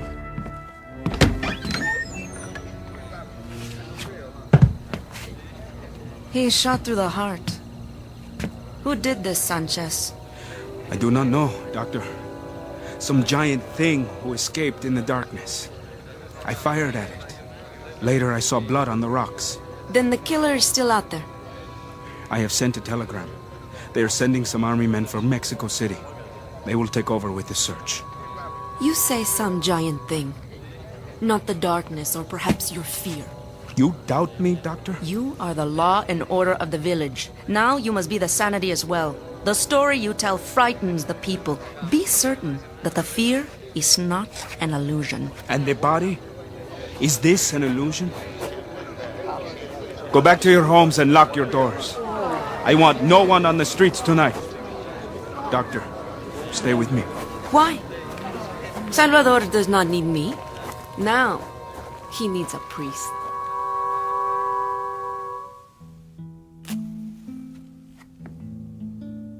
Doctor, I want to close. I have no doubt. You play a sad song tonight, Ignacio. I play what I see. But you cannot see. I know what is in my heart. So what stalks the night? Can you tell me that? Whatever it is, my doors will be locked to it. I am here, Manuelo. Hello, Pedro. Well, well. Thank you for finally coming, little stargazer. I am cursed in my old age with this astronomer on my payroll. Still looking at the stars, Pedro? Sometimes, Doctor. So what do you learn from the stars? Have they ever taught you how to sweep this place properly? Or even to clean a glass? It is said there is life on some stars. This is a fact? Then you and the man in the moon have nothing in common. There is no life in you. Go get some water and come right back. All doors should be locked tonight. Yes, Manuelo. A strange little boy. Where did he come from? Who knows? The son of a bracero, so it is said. The authorities ask why he does not go to school. They ask me. The boy is not of my flesh. I know nothing of him. He cleans up my cantina and serves tables, and he has a room in the back. I overpay him, believe me. But I am not such a rich man that I can run an orphanage for little street urchins. He has no friends, has he? Him? And why should he? It's not normal. Why do you say that? He has a mind like an old man. Go look for Pedro and you'll find him standing outside, looking at the sky. I looked at the stars when I was young, too. And did you ever see him smile? I ask you this, did you ever see him smile? Normal children still smile on occasion, smile and laugh. But that one has the face of a funeral procession, a mourner. Other children shun him like the plague, and I don't blame them. He makes me nervous, this one. I tell you this in truth. He makes me nervous. No more music tonight, Ignacio? He must go home. It is late. Where is the boy? Don't worry about him. He'll be back. Why should he come back? And why should he smile? What is there to delight him? His poverty? The fact that there is no human being to love him? Why should he? It is not your business. Perhaps, Manuelo. Perhaps on some occasion, some festive occasion, if you like, instead of giving him a broom or a tray, extend him your hand. Where is my cane? Here. Carefully now.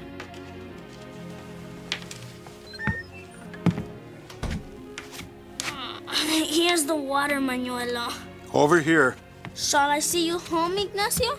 No, thank you, Pedro. I know the way. Are you sure? With me, darkness is a friend. But you stay here, where it is safe. I'm closing up, Doctor. I must ask you to leave now. Very well.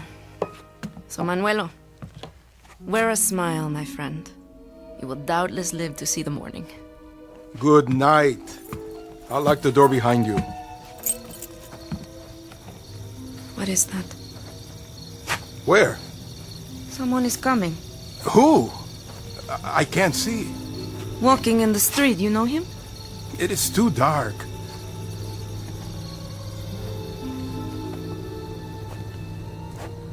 Hello, señor.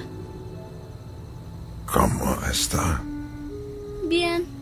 Are you still open?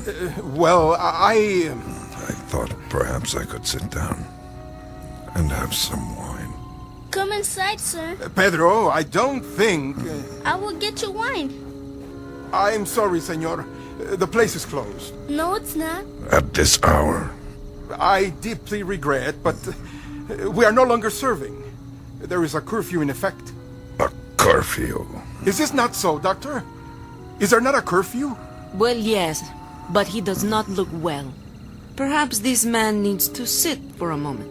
I won't stay. Just long enough for one drink of wine.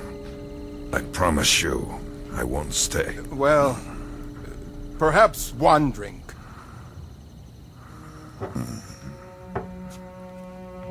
Over here, senor. I'll get the bottle. Yes, that's a good idea. You have come far? Yes. You might say very far. Here is your wine. I wonder, could you remove the cork for me? Is something wrong with your arm? My arm? The way it hangs at your side. I may have injured it. Uncork the bottle, Manuelo. All right. Let me help you. Get away. I can do it. The cork is stuck. Don't drop it. Aye! I'll get it. Oh, it has spilled. No, it has not spilled. The cork is still tight. Then what is that puddle on the floor? Not wine. The bottle didn't break, so it can't be wine. It looks like blood. Let me see that arm. Blood? Sanchez! In here! Please, don't call anybody. I mean you no harm. Stop. Get away from me. Move away. Let me explain. Put down that bottle. No, stop it, please. Manuel, are you okay? Are you okay? Are you alright? I didn't want to hurt him. You saw, he gave me no choice. I tried to explain. His head is not cut. Please, just listen to me. I tried to explain before to that policeman or soldier, whoever he was. I tried to tell him I'd come in peace, but he only wanted to kill me. Who? You mean the deputy? Salvador? I tried to get the gun away from him. It went off against his body, and the other one who came afterwards, he kept firing at me. Why? Manuelo? Get him!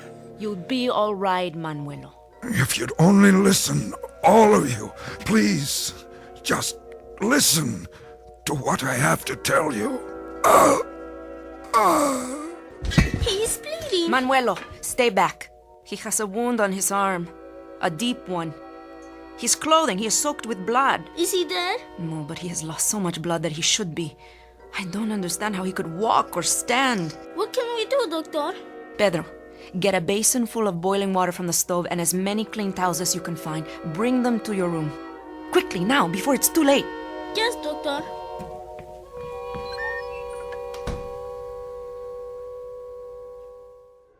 Senor, here is my handkerchief. Thank you, Pedro. You'll be all right soon. The doctor said so. She will make you well again. It is very odd, Pedro.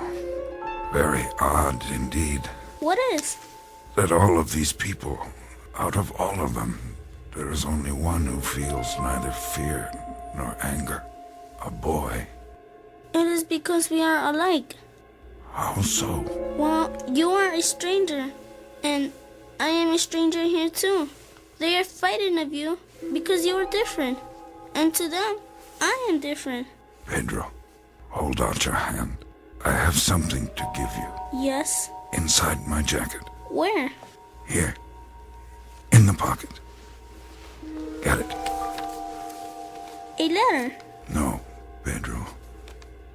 It's a gift. What kind of gift? I'll tell you about it later. How are you feeling? A little better, I think. Let me take your pulse. Huh? For a badly wounded man, you have a strangely willful pulse. I will go so far as to say that I wish mine sounded as good as yours. Pedro, move the lantern closer to the bed. Si, Doctor. What do you have there? These are my tools. And that bottle? Ether. I must cut the bullet out. No ether. I am not a betting person, senor. That is not my job. But I shall be digging in your flesh for at least 30 minutes. I said no anesthetic. Pedro, perhaps this is a good time for you to go outside and look at the stars. No, I want to stay. You have a new friend, senor. A good friend. Please let me help. All right. Then hand me my scalpel. Doctor, you must give him some. I will tell you a fact, Pedro. I have been a doctor for a long time. I am a most obliging person. But when my patient says he does not want the pain deadened, I say, every man to his own taste. Senor, first, I will cut away the jacket. Doctor, please, do not hurt him.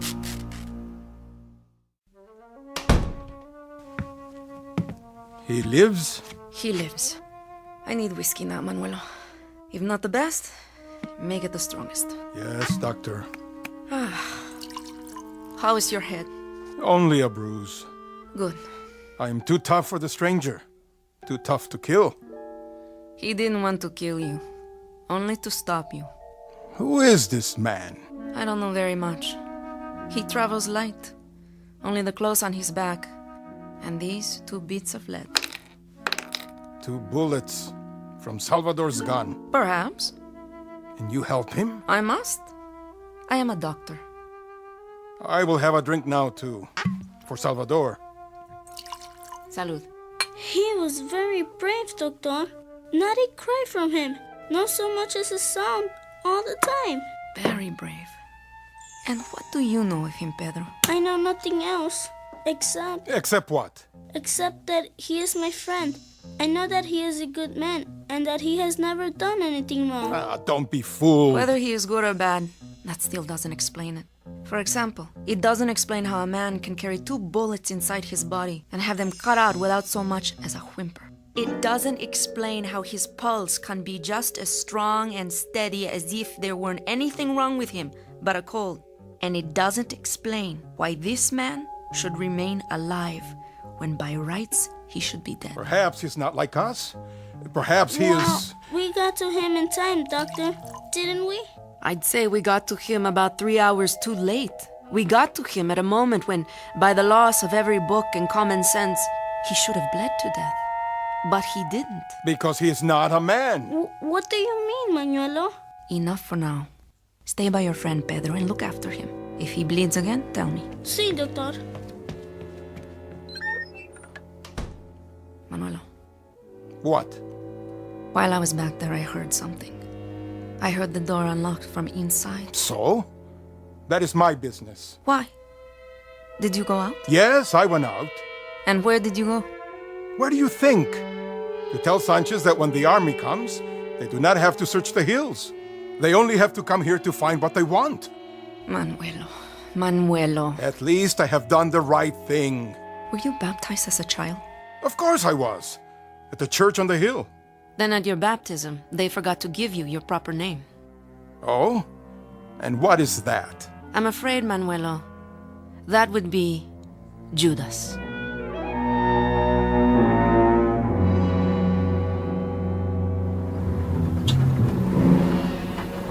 Give me the map.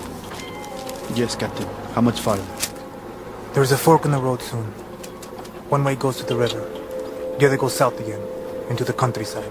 Which one do we take, sir? Find the quadrant first. Here. The village is called Malero. It's not on this map. I know. It is too small.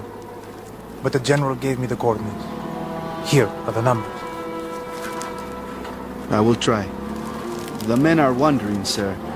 Why do we go so far for such a small village? What has happened there? That is classified, Private.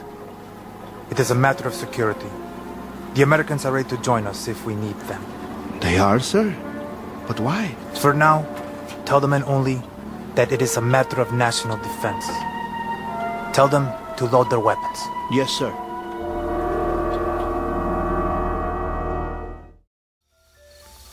Pedro. You are awake? And you must be tired. It doesn't matter, senor. I can't sleep any time. Now you must sleep and get well. I can't sleep. Why not? I've been thinking. You have a poet here, Pedro. I've read him. In Mexico? Here on the earth. His name is Robert Burns. He says, the best laid schemes of mice and men gone oft agley. What does that mean? It means that plans sometimes go wrong. Like my plans. I came to give, and all I've done is to take. Your bed and your room, the clothes I'm wearing now. I stole them. No, you didn't. You borrowed them. I've sometimes asked myself why it is that men fear what they don't understand. The unknown, like children afraid of the dark. And the only person I've met who's not afraid of the dark is a child. Because I am an odd one. We are both odd ones. You came a long way, didn't you? A long way, and not so long. It depends on how you measure it. From the stars? From beyond the stars, Pedro. For what reason? You will understand one day. And this thing you have given me, an envelope. It is like paper, and yet it is not paper. See how it shines, even without the lamp? Like something metal, but it is so light. That too you will come to understand, like all your people. At least that is my hope. What's inside the envelope? A small gift, Pedro. A very small one. More of a gesture, really. To show that I come in peace. That I am only a visitor and not an invader. How long will you stay? Not much longer. I must get back to my ship and see if I can repair it. Then I must leave. You mean for good, senor? For good and all? Oh no, don't think of it that way. There is no such thing as for good and for all, Pedro. There is only forever, and I will come back sometime. You will? Or others like me. Where you're from? Where you live? Is there a God? Yes, there is. And is it the same God? The same. I wonder... What, Pedro? If God came to Earth, would they think he was so strange? That they would be afraid? Would they shoot him too? Some say his son came here once, Pedro. And they nailed him to a cross. Yes. And then they spent 2,000 years learning to believe in him. All things take time, Pedro. And you must remember, there is only forever. I don't think I understand. Soon, Pedro, you will. And soon your people won't fear me any longer. They will not be afraid. And then I can show them the gift. What's that? Remember, don't be afraid, no matter what you see. Look! Look! A great light coming up the street. It blocks out the stars. An army truck. The Federales. What do they want? The killer of Salvador. They will find him. Now, where is this murderer?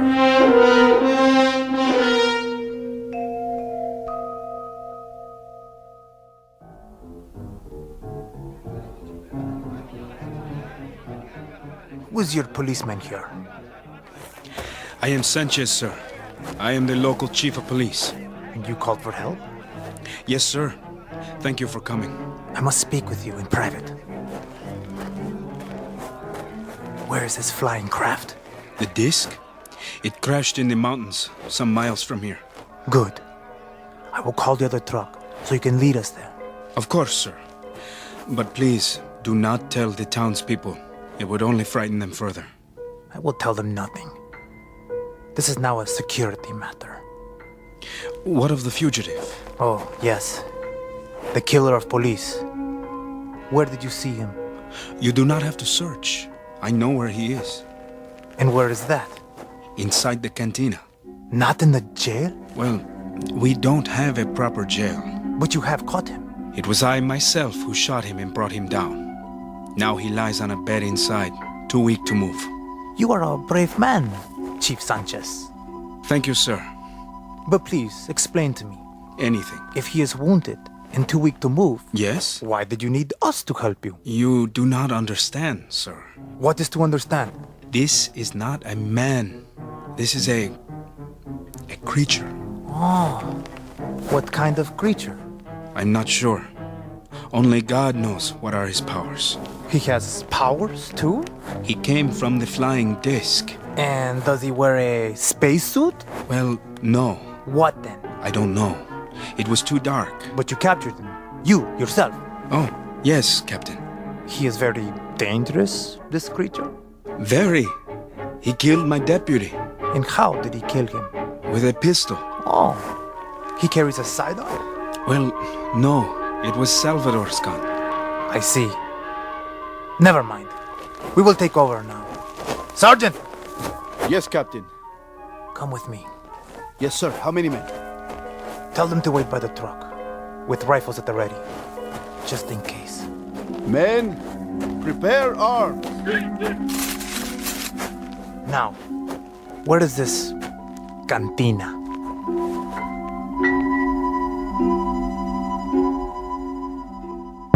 Open up! Don't shoot! No, Manuelo! Don't let them in! Are you the owner? This is Manuelo. The person you seek is inside, Captain. I have held him here for you. Another brave man. I am in the presence of such courage, Mr. Bartender. A village of lions, eh? The people of Malero welcome you, my captain. Sergeant, in here with me. Forgive me, Captain, but he is too ill to be moved. Oh? And you would be... I am the doctor here. I have been treating the man. He was wounded, Captain, after killing one of our policemen. A very fine man. Why don't you step aside, Doctor, and let the captain do his duty? I would be happy to allow the captain to do his duty. But first, I must recognize my own. The man is my patient, Captain, and he has been badly wounded. He can do no one any harm. Unfortunately, Doctor, my orders from Mexico City are to pick up a killer, not a patient. Stand aside. No. Get out of the way, Pedro. He must rest. The doctor said he must rest. I told you, get out of the way. Here he is, Captain. And who is he? The Invisible Man? What? The window. He has gone out the window. Have the man block off the streets immediately. He can't have gone very far. At once, Captain. And you, Mr. Bartender, if there's ever a need of a town jailer here, I hope you don't see fit to run for the office. You did this, Doctor. I was not in the boy's room. Then, Pedro, I've told you to do as I say. Oh, no, Manuela. Stop! Let go of my arm. A man does not raise a fist to a child. I will do as I please. No, you will not. Not while I am here. Strike the boy again and I speak to the authorities. They will see that he has a proper home. Start at both ends of the street and move out. We must find him.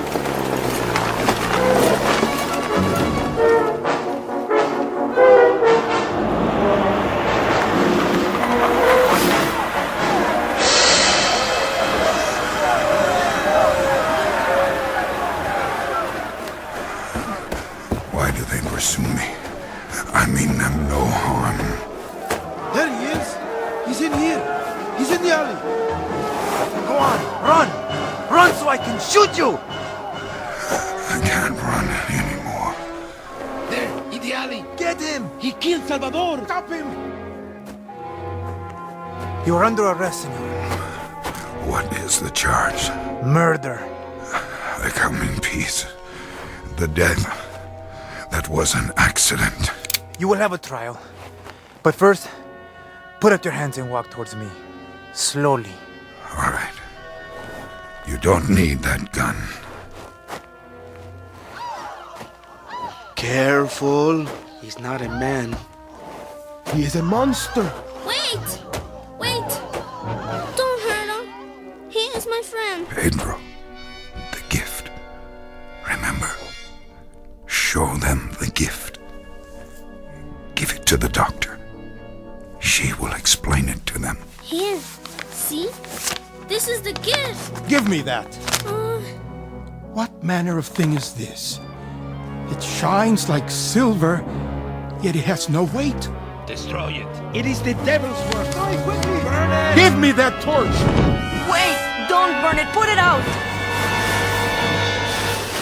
Why did you do that, Manuela? Why? Oh, no. You don't even know what it is. Not the gift. Pedro, it's all right. Somebody stop him. He's going to hurt the boy.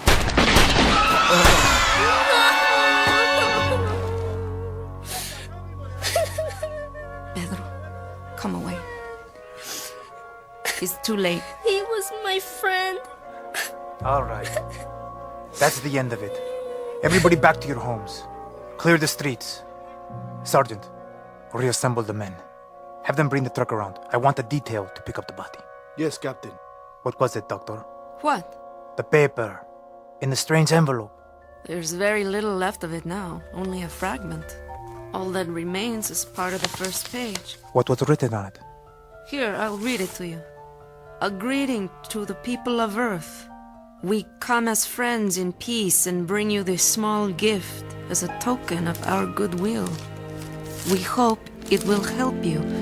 The following chemical formula is a vaccine effective against all known forms of cancer. Hey, why do you throw it away? That's all there is.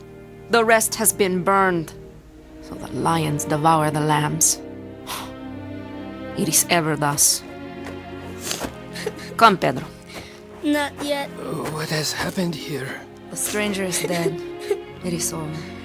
Come, Ignacio. I'll walk with you. I think I will stay here for a while yet.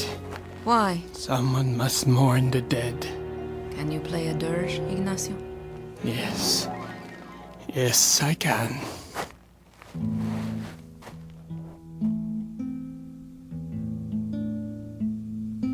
Come away, Pedro. It is done. Come home with me, son.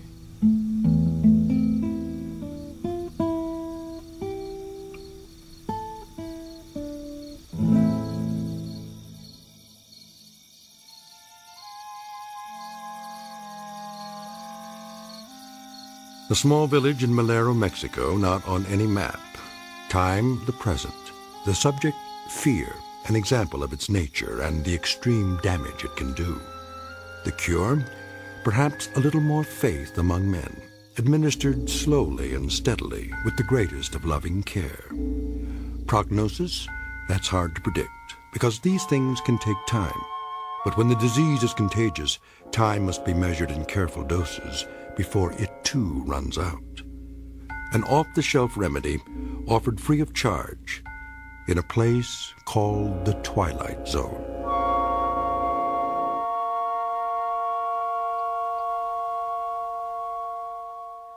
The Twilight Zone continues in just a moment. You are about to enter another dimension, a dimension not only of sight and sound, but of mind, a journey into a wondrous land of imagination. Next stop, the Twilight Zone. Hi, this is Stacy Keach. I'd like to take a moment to tell you about our Twilight Zone website at twilightzoneradio.com. At twilightzoneradio.com, you'll find the latest information on these Twilight Zone radio dramas, including behind-the-scenes photographs, plus the newest product releases, trivia contests, ways to contact us, other Twilight Zone-related info and merchandise, plus links to other fascinating websites. So make your next stop twilightzoneradio.com. Visit twilightzoneradio.com to purchase these Twilight Zone radio dramas on cassette and CD, or call toll-free 1-866-989-ZONE. That's 1-866-989-9663.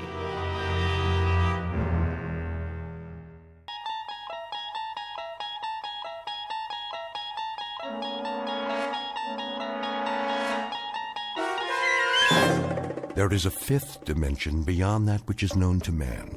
It is a dimension as vast as space and as timeless as infinity. It is the middle ground between light and shadow, and it lies between the pit of man's fears and the summit of his knowledge. This is the dimension of imagination. It is an area which we call the Twilight Zone.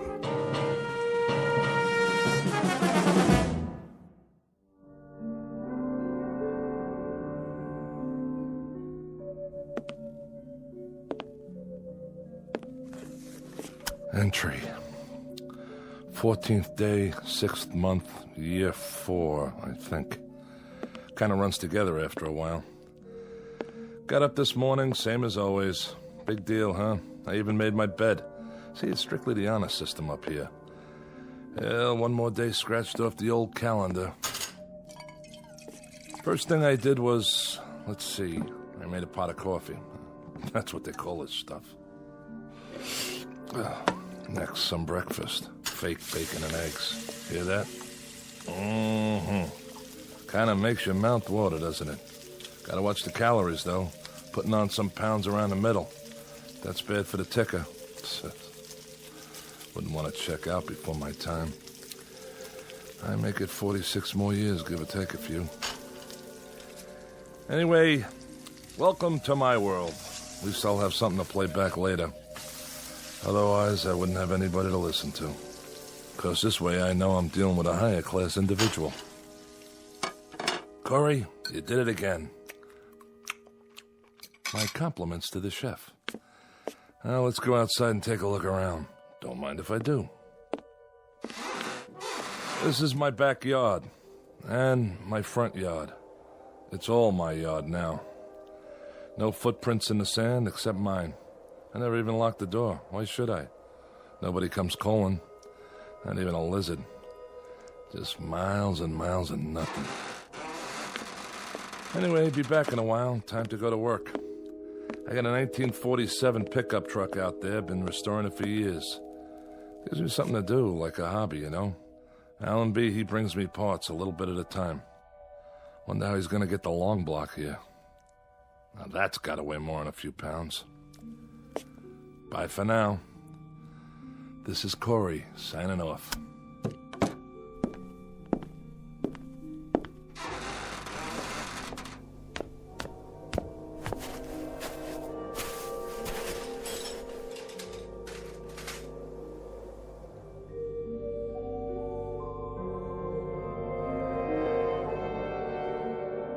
Welcome to the world of Mr. James A. Corey. A shack, a shed, and a yard made up of sand and scrub that stretches to infinity. His work? An old truck, cobbled together from junkyard parts. He takes his time, for there is a ritual to loneliness. Twice a day, Corey leaves his shack, goes over to his vehicle in progress, and makes a few minor adjustments. Then he sits in the front seat, stares through the windshield that isn't there, and perhaps succumbs to a wishful daydream that he is at the wheel of a moving car, and the car is on a highway and there is someplace to go. But this will have to remain a dream, because where this man is, there are no highways, no places to go, and no people to see. For the record, let it be known that James A. Corey is a convicted criminal placed in solitary confinement. And it matters very little that his confinement stretches as far as the eye can see. His sentence is the kind of isolation that can destroy a human mind. It is an exile far worse than a dungeon at the ends of the earth, because he has been banished to a place well beyond the earth. In just a moment, Mr. Corey will discover that he may not be alone for the rest of his life after all. And with that discovery will come the requisite spark of hope. But a spark is all it takes to fire a man's imagination in the Twilight Zone. And now, The Twilight Zone, and our story, The Lonely, starring Mike Starr, with Stacy Keach as your narrator. There she is, dead ahead. Got it, Captain. Prepare for planetfall. All systems check. Sir? What is it, Carstairs? I got a question for you. How can we still call it planetfall if it's only an asteroid? That's a good one. Well, call it whatever you like, off the record. But we're on the record now. This isn't a training mission. Set the coordinates. Yes, sir. The surface is coming up mighty fast. I don't know how you can tell one sand dune from another. By doing this every 4 months, year after year, that's how. Corey's shack is just over the rise. I don't see... It's right there. Fire retro rockets. Decreasing speed. Ready to nose up. Nose up. 40 degrees. 60. Keep pulling. 75. 80. 88. 90 degrees, sir. Now angle her down. Tail first. Piece of cake, Captain. What are the numbers? 0400 hours, Earth time. Fuel 0.87 capacity. Cutting in a little close, sir. Ah, those meteors on the way out. We lost some precious time. Corey won't be very happy. He's not supposed to be happy, is he? You don't know him the way I do, Adams. He waits for these deliveries like a kid on Christmas. Always wants to hear how things are back home. What the women look like, how the world has changed. I'm the only contact he's got. If I didn't stop here, I think he'd go stir-crazy. What'd he do, anyway? He stopped caring, that's what. After he lost his wife. Yeah? He got in a fight. Some say it wasn't his fault. The guy died, and he ended up here. They don't have room for any more criminals back home. The new regime, huh? I read about that. But he's had a lot of time to think. Nothing to do here but think. Prepare to set her down. I want a 3-point landing this time. Yes, sir. Tail fins ready. We're going in.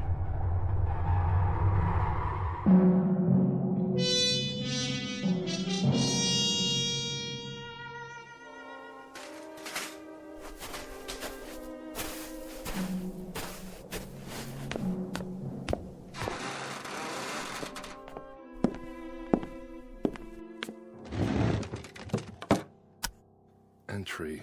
15th day, 6th month, year 4. I'm even measuring time by this place now. I go on every day like the day before and the day before that. The weeks, the months. But I can't give in. I have to stick it out. There'll be a supply drop coming soon, I think. They're overdue. Hope it's Allenby's ship, because he's a decent man and he brings me things. Like he sneaked the parts for that antique out there. Few pieces at a time, as much as he could carry. Thank God for that truck and the hours it used up. I can look at it out there and know it's real.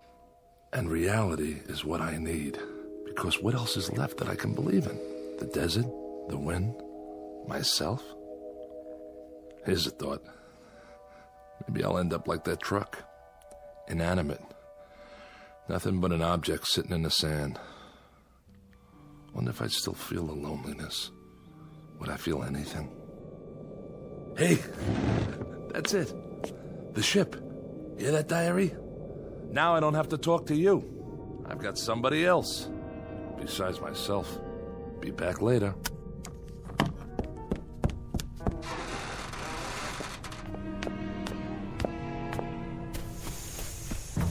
Hey! Hey! How you doing, Allenby? Corey, how are you? All right. Corey, Well, don't just stand there. Come on inside. It's hotter than blazes.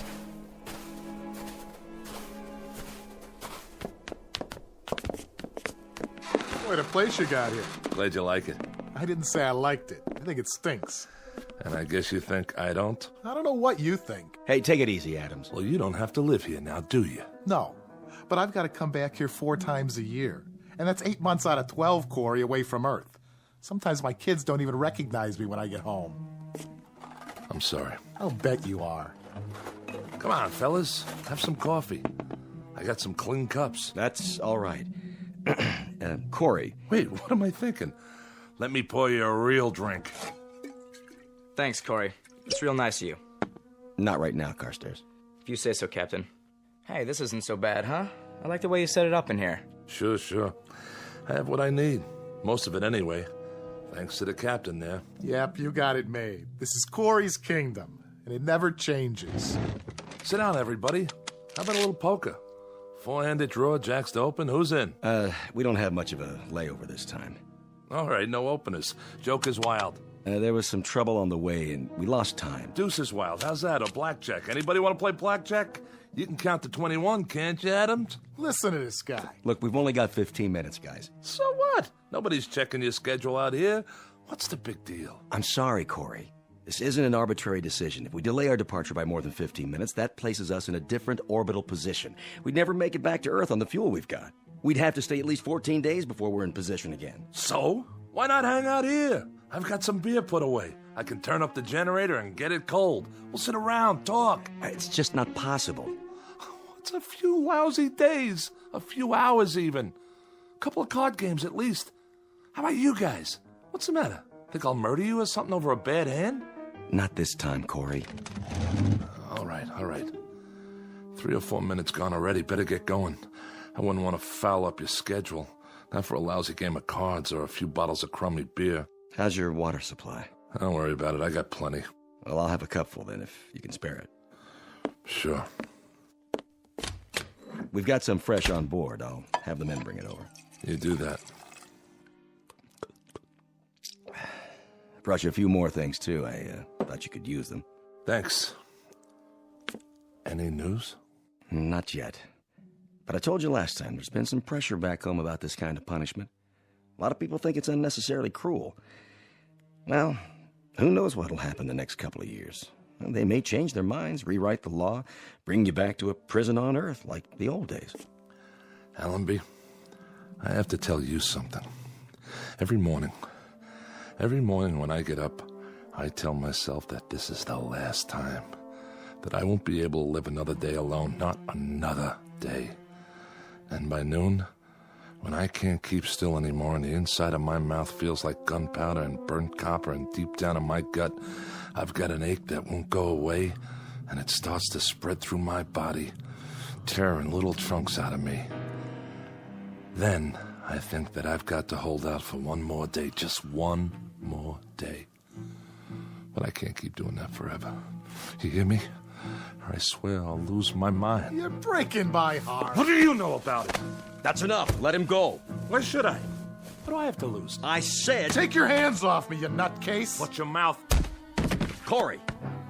He shouldn't worry about losing his mind. Look at him. He's already lost it. Back off, Adams. Now you and Carstairs go back to the ship and get the supplies. Yes, sir. Go on. Do as I tell you. And the big crate, the one with the red tag, handle that one gently. How about using the truck out there? Some of the stuff's pretty heavy. It's not running today. It isn't, huh? What's the matter, Corey? Out of gas? Lots of places to go around here. There's the country club past the mound over there. And the seashore over that way. And the drive-thru restaurant. That's around here someplace, isn't it? Knock it off, Adams. Get the supplies. I'm going. I brought you some parts for the truck. A set of coil springs. I got some magazines, too. Strictly on my own. And some old vintage movies. Science fiction. You'll get a kick out of them. I'm sure I will. I brought you something else. Yeah? It would mean my job if they found out. Look, Allenby, I don't want your gifts. I don't want your tidbits. Makes me feel like an animal in a cage and there's a nice old lady out there who wants to throw peanuts at me. Allenby, I only got one question. What about the pardon? I'm afraid you're still out of luck. That's what I figured. The new regime, huh? The sentence reads 50 years. And they're not even reviewing cases of homicide. Allenby, take a look out there. What do you see? It says 90% of the view I'm going to have for the rest of my life. Did it ever cross your mind? Because it crosses mine every hour of every day. Unfortunately, we don't make the rules. All we do is deliver the supplies and pass on information, because you're out of position for radio contact. Yeah, that's why they picked this place. Look, Allenby, a pardon. That's the only information I want. I'm not a murderer. I know. It was self-defense. A lot of people believe me, and it happens to be the truth. I killed in self-defense. I remember, Corey. Then why am I here? I doubt if it'll be much consolation to you, but this kind of assignment isn't easy. Stopping here 4 times a year, having to look at a man suffering? You're right. It's not much consolation. Here they come. I can't bring you freedom, Corey. All I can do is try to bring you things to help you keep your sanity. You want this big crate opened up, Captain? Not yet. Stay there. I'll be right out. Okay, I'll bite. What's the big box? You can open it after we're gone. If it's 20-year supply of puzzles, you can take them with you. When I want a problem to solve, all I have to do is look in the mirror. We've got to go now. Did you hear what I said, Corey? Wait till we're gone to open it. And this is important. When you open up the crate, there's nothing you need to do. The item has been vacuum packed. It needs no activator of any kind. The air will do that. There'll be a booklet inside that'll answer any of your questions. You're being awfully mysterious. I don't mean to be. It's just like I told you, though. I'm risking a lot to bring it here. They don't know what it is, so I'd appreciate it if you wait till we get out of sight. No problem. Give my regards to Broadway. And every place else while you're at it. Sure, Corey. I'll see you. Allenby! Yes? I don't much care what it is. But for the thought, Allenby, for the decency of it, I thank you. You're quite welcome, Corey. Have a good trip! 2 minutes, Captain. Go ahead and fire up the rockets. Yes, sir. Captain, just man to man. What did you bring him? What's in the box? I'm not sure, really. Maybe it's an illusion, or maybe it's salvation. Open the hatch. Let's get out of here.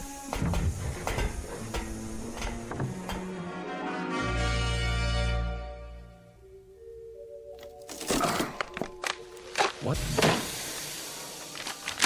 You are now the proud owner of an XB-1 robot. This model represents the latest in modern technology. Do not think of it as a machine. For all intents and purposes, it functions as a highly sophisticated simulacrum of a human being. Hello. My name's Alicia. What's yours? Hold on a minute here. Don't I speak clearly enough? No, you sound fine. Fine. What is this thing? Both physiologically and psychologically, she is comparable to a living human with a full set of emotions, a writable memory track, and the ability to reason and to speak. She is immune to organic illness and under normal circumstances should have a lifespan similar to that of a human being. Caution must be taken against exposure to excessive heat and moisture. She comes complete with a loose-fitting microfiber garment for general use. Would you answer my question, please? What question? What's your name? Corey. My name's Corey. I like that name. Good. Glad to hear it. Now, if you don't mind, what are you doing? What is this place? This is mine. My place. Yours? Where I live. Alone. Allenby must think I'm pretty far gone. Hey, don't move that. It's my cup. I've still got some water left. Water? Do you like water, Corey? Yeah, I like it. Leave it, I told you. Would you like some more water? No, that's okay. Not right now. Very well. Where is your place? Where? On an asteroid, all right? Asteroid. I know that word. 6,000 miles north to south, 4,000 east to west. It's got atmosphere, gravity, the works. Now, why don't you just... What, Corey? Stop saying my name! Get out. I don't want some machine in here. I'm not a machine. I'm an XB-1. Go on, get out. Corey? Corey? Corey?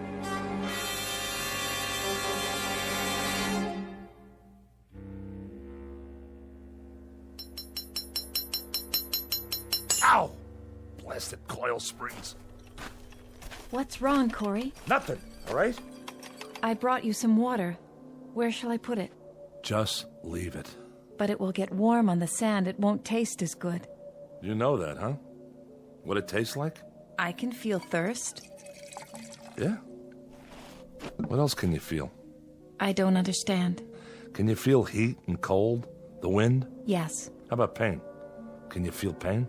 That too? How? How can you? You're a machine. Excuse me. A different kind of machine. Yes. Of course you are. So why didn't they build you to look like a machine? Aren't you made of metal with nuts and bolts sticking out of you? With wires and electrodes? Would you prefer that? You know, I might. Because then you wouldn't be a lie. A lie? Why do they cover you with stuff that looks like flesh? Why even give you a face in the first place? A face that if I look at it long enough, it almost makes me think... makes me believe that... Believe what? Stop asking me stupid questions. I didn't mean to. Look at me. Don't hang your head. Corey. Turn that face up. I'm talking to you. Corey, please. Don't give me any of that phony stuff. Somebody program it into you? Why? What's the point? To mock me? I'm not mocking you, Corey. Yes, you are. Every time you talk to me, every time you look at me, like right now, I'm being mocked. You hurt me, Corey. Hurt you? How could I hurt you? This arm, it isn't real. Please, let go of me. There aren't any nerves under there. There aren't any tendons or muscles. There isn't any flesh and blood. But you don't even know what I'm talking about, do you? What are you doing? Oh, just what do you think? I'm looking for the right tool for the job, and you know what that job is? No. I'm going to turn you back into parts the way you should have been in the first place. Maybe I can use some of them in the truck. Corey, that's a hammer. That's right. That's what it is. You know what you are? You're like this broken down heap of iron sitting here. Exactly like it. You're just a hunk of metal and plastic and God knows what, with arms and legs instead of wheels.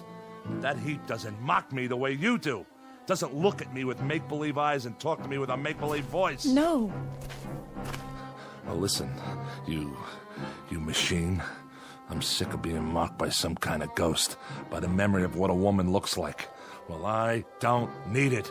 I've got enough memories. I don't have to be reminded of anything. And that's all you are.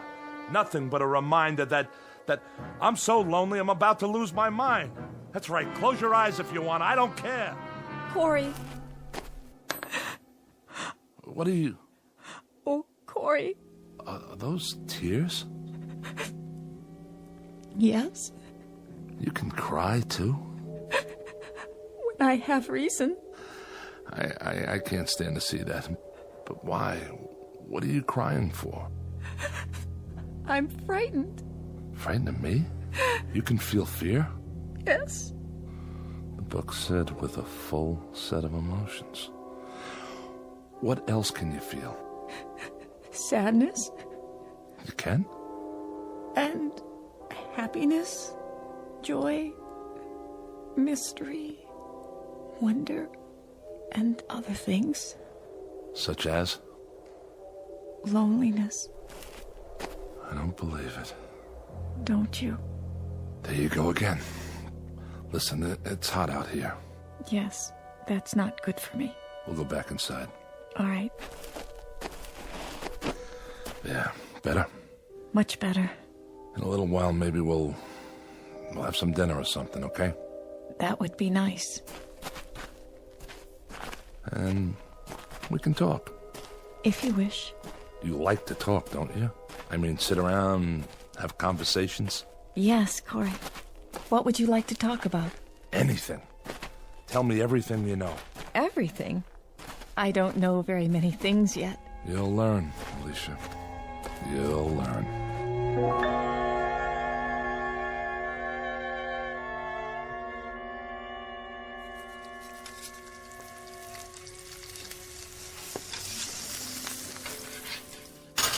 Here you go. Of course, it's only freeze-dried, but it isn't bad. You're not a vegetarian, are you? No, Corey. I hope you enjoy it. Me? This is for both of us. It smells wonderful. You haven't touched your wine. I'm fine, thank you. No. Go ahead, drink up. I don't require food or drink, Corey. Is that right? Yeah, of course. What am I thinking? You should have let me prepare the meal. Why, you're not a slave. We're going to be partners from now on, you and me. No, but it means so much to you. I like to see that. It makes me feel happy. Does? Of course, I'm not a true human being as you are. I don't care. I don't care how you were born or made. You're flesh and blood to me. I need you, Alicia. Do you understand? And I need you, Corey. Okay. Now that we got that settled, let's drink up. Here's to us. From now on, we don't need anybody else. Yes, Corey. Drink up.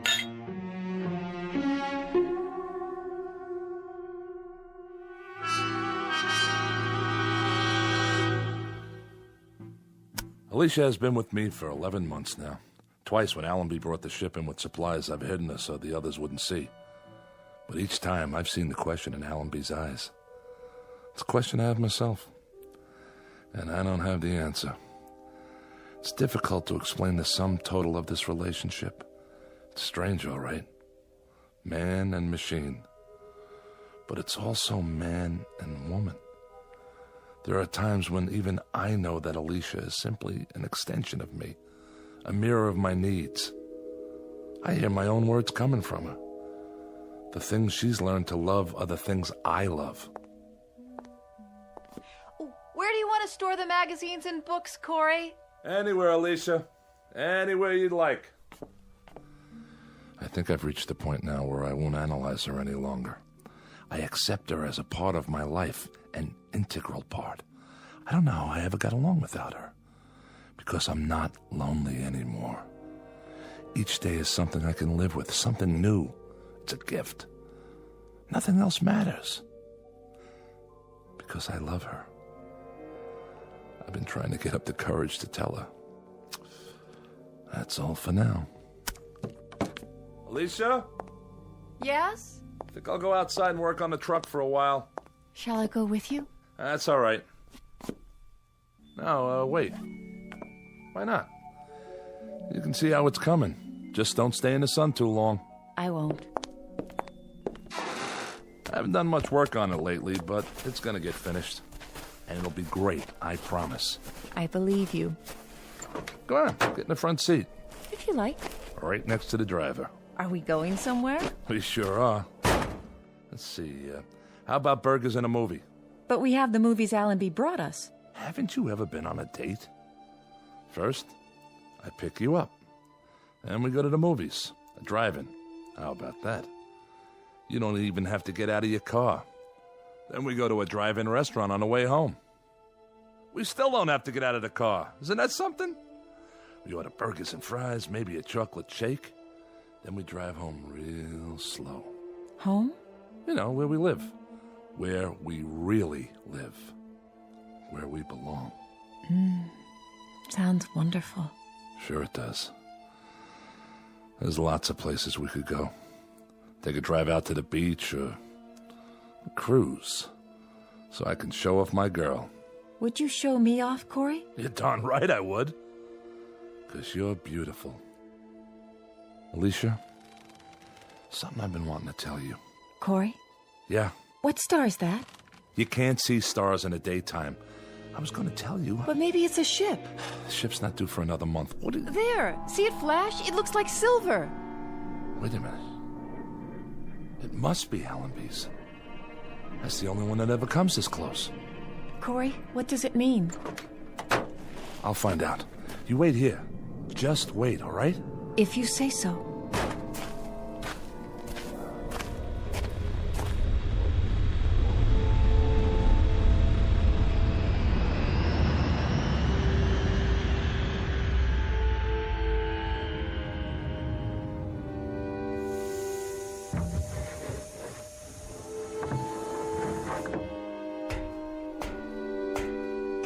Allenby? Hello, Corey. What are you doing here? Have some trouble? No, we had no trouble. What's the matter, Corey? Aren't you glad to see us? But you don't have a scheduled stop for another month. This is a scheduled stop. What are you talking about? We've got good news for you, Corey. Hold on. Let me tell him. Tell me what? Well, Corey... Forget it. Whatever it is, I'm not interested. You better hear what it is first. You heard me, Allenby. I'm not interested. Don't you get it? I don't care what happens on Earth. Not anymore. You will this time. I guarantee it. Doesn't make any difference. It's worse. If we'd come back a month from now, he'd have been eating sand or something. I'll see you guys. Leave the supplies by the shack. Corey, listen to me. It's this way, Corey. All the sentences have been reviewed. They've given you a pardon. We're not here to bring supplies. We're here to take you back home. What? But we've got to take off in exactly 10 minutes. We can't wait any longer. We're almost out of fuel. Any more than 10 minutes, and the coordinates will be wrong, and then I don't think we'd ever make it. Wait a minute, Allenby. What did you just say? What did you say about... You heard me right. A pardon. It won't do any of us any good unless you pack your stuff and get ready to move, Corey. We've picked up 7 men from other asteroids, and we've only got room for about 15 pounds of gear. So grab what you need and leave the rest of it behind, such as it is. I don't even have 15 pounds of stuff. I've got a shirt, a pencil, and a recordable diary. Pair of shoes. The truck you can leave here for the next poor devil. There won't be any next poor devil. There won't be any more exiles. You're the last. We'll leave it here to Russ then. The farthest auto junkyard in the known universe. And Alicia and I will wave to it as we leave. We'll just look out of the porthole and throw it a kiss goodbye. The car, the shack, the salt beds, the sand dunes, the whole works. Alicia and I will just... Who? Who, Corey? Oh, my dear God. I forgot. Allenby, it's Alicia. You remember her? Is he out of his mind? Who's Alicia, Corey? Who's Alicia? Adams, you idiot. You brought her here. You brought her in a box with a red tag on it. She's a woman. Well, a robot, technically, but closer to a woman. Much closer. She kept me alive. I swear to you, if it weren't for her... Corey, I don't know what to say. You worried about Alicia? You don't have to be. I tell you, she's just like a woman. And she's gentle and kind, and without her, I tell you, I'd be finished. I'd have given up. The only reason you'd have to come back would be to bury me. That's what you wouldn't let us look at, huh, Captain? The crate. Sorry if I wasn't supposed to tell them. It doesn't matter now, Corey. But unfortunately, there's another problem. Problem? There are no problems left on heaven and earth. We'll pack up 15 pounds of stuff and we'll climb in that ship of yours, and when we get back to that beautiful green earth... 15 pounds? 15 pounds? You've got to have room for more than that. Throw out some equipment. Alicia weighs more than 15 pounds. That's the point, Corey. We're stripped now. We've got room for you and nothing else except that little recorder of yours and the pencil. You'll have to leave the robot here. Allenby, she's not just a robot. You leave her behind. That's murder. I'm sorry, Corey. No, you don't understand. You can't leave her. Alicia! Come here! You'll see. You'll see why you can't leave her. Alicia! Alicia? Where is she, Corey? I don't know. Look, just pack your gear and get out. Captain, we've only got a few more minutes. Come on, Corey. No! I'm not leaving without her. I told you that. I can't leave. This is our last trip. It's off the route now. That means no supplies. That means if you stay here, you die here. And if you make that choice, there'll be a day, Corey, when you'll pray for death to come quickly. I can't help it, Allenby. I can't leave her behind. And you won't take her. So that means I stay. Alicia! Come here, Alicia! Let them see you. Don't be afraid. Corey, listen to me. I saw this thing get crated, shoved into a box. It's a machine with servo motor and wires and circuits and batteries. She's a woman! Captain Allenby, we've got to take off. How about it, Captain? We better leave him. We can't do that. Sick, mad, or half alive, we've got to bring him back. Those are the orders. Corey, it isn't just you now, it's all of us. So we can't argue anymore, Corey. We have to take you one way or another. I'm sorry, Corey. Grab it. No, you don't. Alicia! Stop him. Corey! Come on, Corey. We'll carry you if we have to. There you are. Alicia, talk to them. Tell them you're a woman. Tell them... Corey, is it all right? You said to hide. What are they doing? Are they hurting you, Corey? I have no choice, Corey. No choice at all. Now, Allenby, I tell you, she's a human being. She's... Corey, I'm frightened. Corey! No! You see, Corey? There's nothing behind that face except wires and circuits and visual receptors. Alicia! Alicia... Corey? Corey? Corey? Corey? Corey? Come along now. It's over. Yeah. It's over.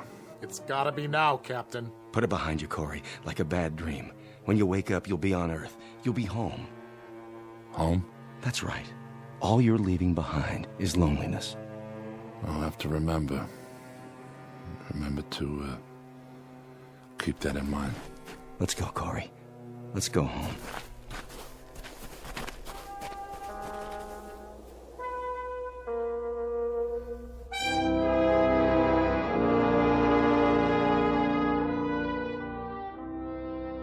Down below, on a microscopic piece of sand that floats through space, is a fragment of a man's life. Left to rust is the place he lived in and the machines he used. Without use, they will disintegrate from the wind and the sand and the years that act upon them. All of Mr. Corey's machines, including the one made in his image and kept alive by love, but now obsolete, in the Twilight Zone.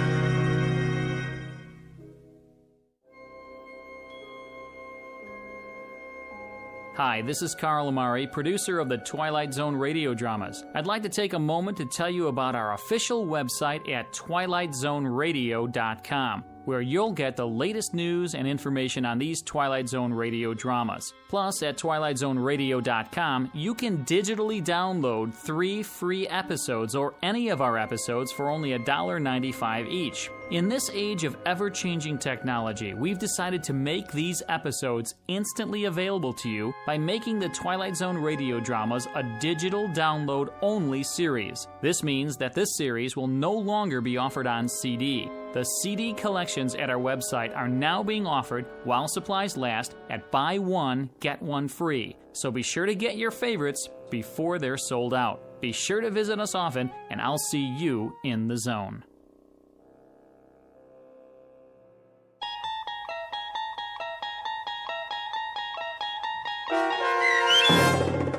The Lonely, starring Mike Starr with Stacy Keach as your narrator, was adapted for radio by Dennis Etchison and based on a script by Rod Serling.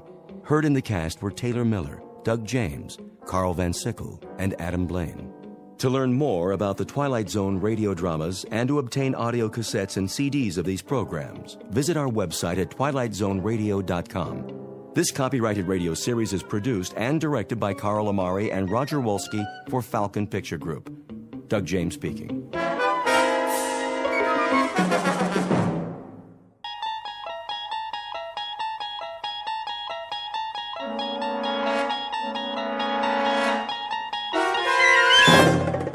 You're traveling through another dimension. A dimension not only of sight and sound, but of mind.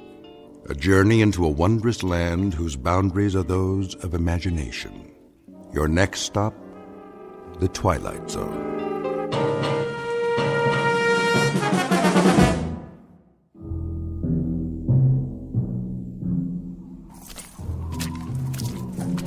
Hey, Perry. Yeah, over here. Find anything? I'm not sure. All right, we better get back to the car. I can't see where I'm going. Whoa! Careful. Jeez. Why'd we get sent out here on a night like this? First snowfall of the season? Watch your step, or you'll end up with mud all over that nice, clean uniform.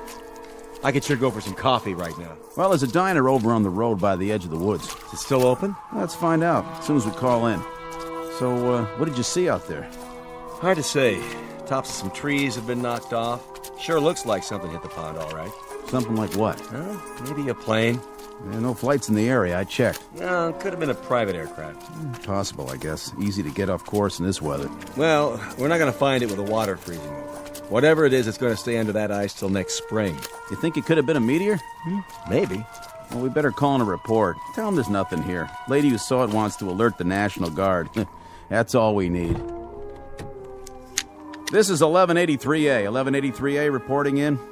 Headquarters, go ahead. We're checking out a report on a UFO supposed to have gone down in the area of Hook's Landing. A what? Unidentified flying object. You serious? Don't kill the messenger. Just doing our job. Okay, did you find it? Well, it appears something did clip off some trees and came down, but whatever it was, she's under the ice in Tracy's pond now, and we can't see a thing. Hold on a minute. You see anything else?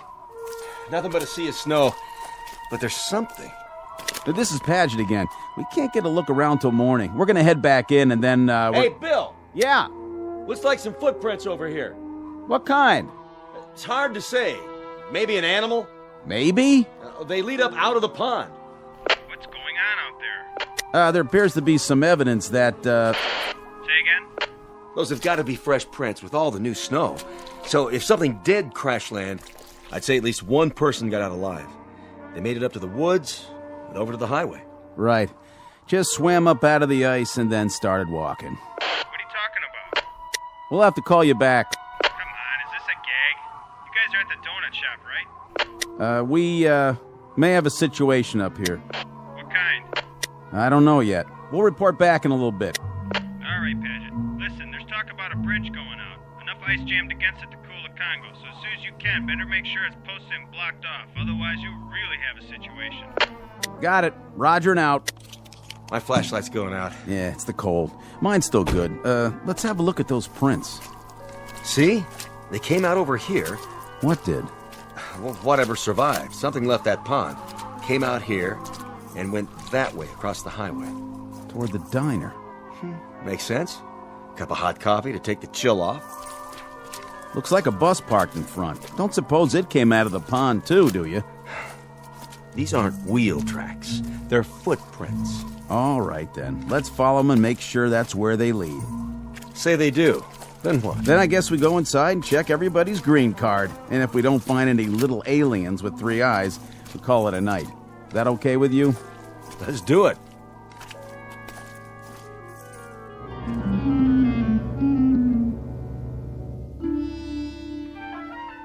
Wintry February night.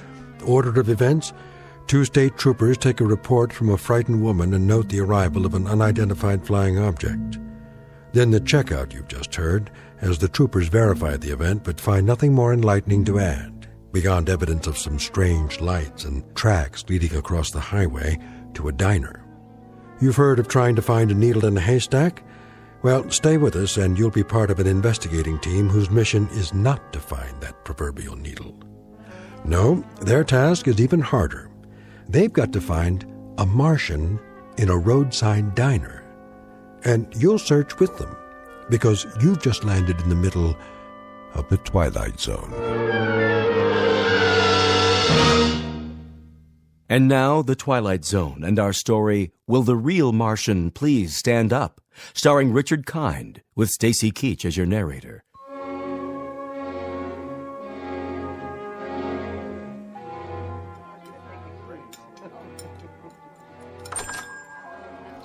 Hello, officers. Evening. Come on in. Coffee? You read our minds. 2 coffees coming up. You guys sheriffs? State troopers. Any trouble out there tonight? Whose bus is that in front? Mine, officer. What's the problem?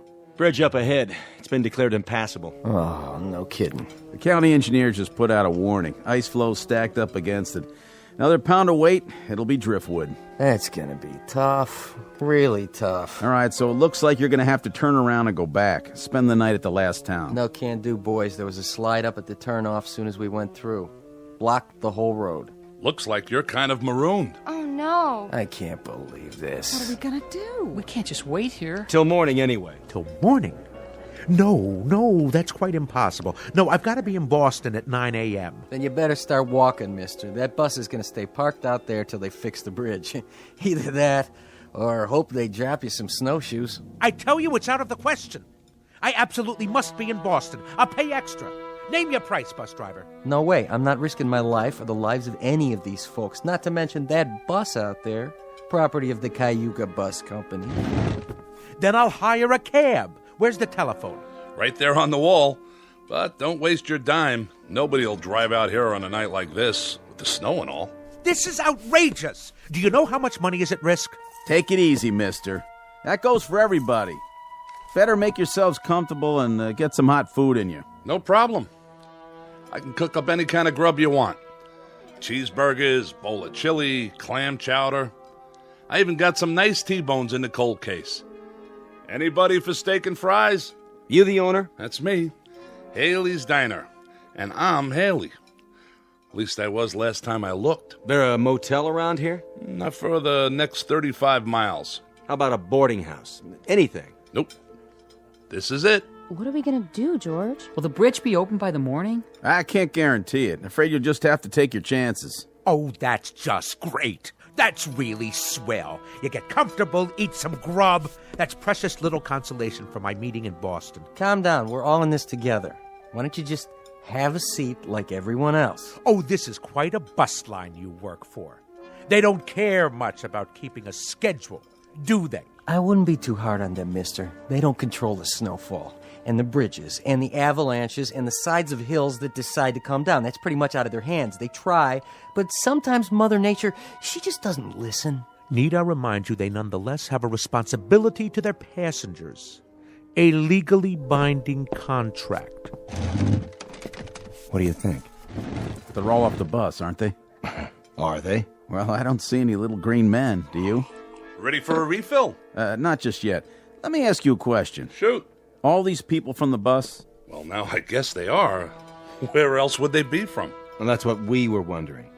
What's the trouble? We didn't say there was any trouble. Maybe not, but you fellas got that look in your eyes. What kind of look is that? Kinda on guard. Checking everybody out. I can see it in your face. So, you're tracking somebody, huh? An escaped fugitive? Nothing like that. Anything I can do to help? We'll let you know. This criminal. What'd he do anyway? Oh, nothing yet. To tell you the truth, we're not sure who we're looking for, or even if he's here. So it is a he? Come on, Perry, finish your coffee. We better get a move on. How many people got off the bus? Take a look. The gang's all here. You saw them come in? Sure did. You there, driver. Yeah, officer?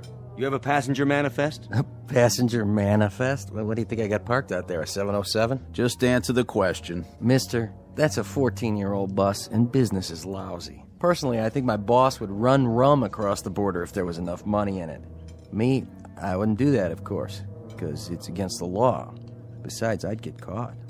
But for now, we don't ask the passengers any questions. We take their fares, kiss them on the cheek, and help them on and off. We're glad to have them, with or without names.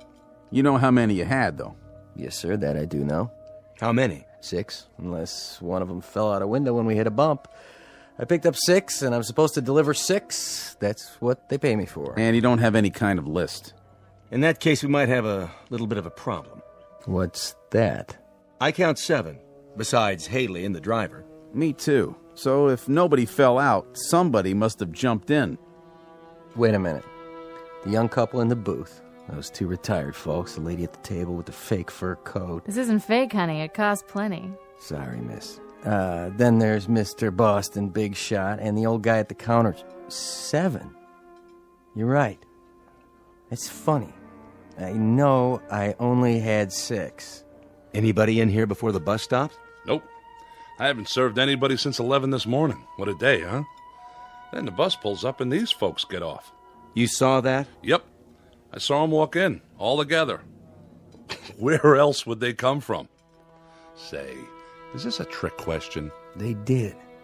This place was empty when we came in. Then how do you account for 7 people? Well, that sure beats me. So that means one of them didn't get off. Which one of you people wasn't on the bus? I was. We both were. What's he talking about? We all were. What kind of interrogation is this? It's not an interrogation. Then what would you call it? A police grilling? A lineup? Or are you fishing for something else? Some unspecified crimes? We're simply gathering information. Well, if we're going to be questioned, I insist on the right to consult with a lawyer. Oh, that's a good one. Ain't that a good one now? First he wants snowshoes, then a lawyer. I didn't see you on the bus. No, that's really funny, because I didn't see you either. So I guess that makes one of us a liar, don't it? All right, everybody, hold it down. Nobody's in trouble here. We just need your cooperation. This is preposterous. What difference does it make who was on the bus, who wasn't? And whether there were 6 or 7 or 120? Easy, mister. And you, proprietor, you're supposed to be serving us. So we're going to get some food, or aren't we? Is this a diner or a Gestapo headquarters? What's it all about, fellas? Go ahead, tell him. You hear something fly over here tonight? Fly? You mean a plane? Anything. Nope, I don't think so. Why? Well, there was a call into Central about 2 hours ago. Woman said she heard something fly over, and then she looked out of her window and saw it go down. Down? From where? From up there. Up there? Unidentified flying object. Well, now that's something new. Unidentified flying object, huh? Nothing come down from up there except snow, snow, and more snow. That's all I've seen for the past 14 hours. Where'd she say it came down? Close to here. A UFO? Oh, that's a good one. Something did land in Tracy's pond. How do you know that? It left a lot of broken branches before it hit. And what? We found tracks leading away from the water, or rather the ice. Tracks leading where? To here. Let me get this straight.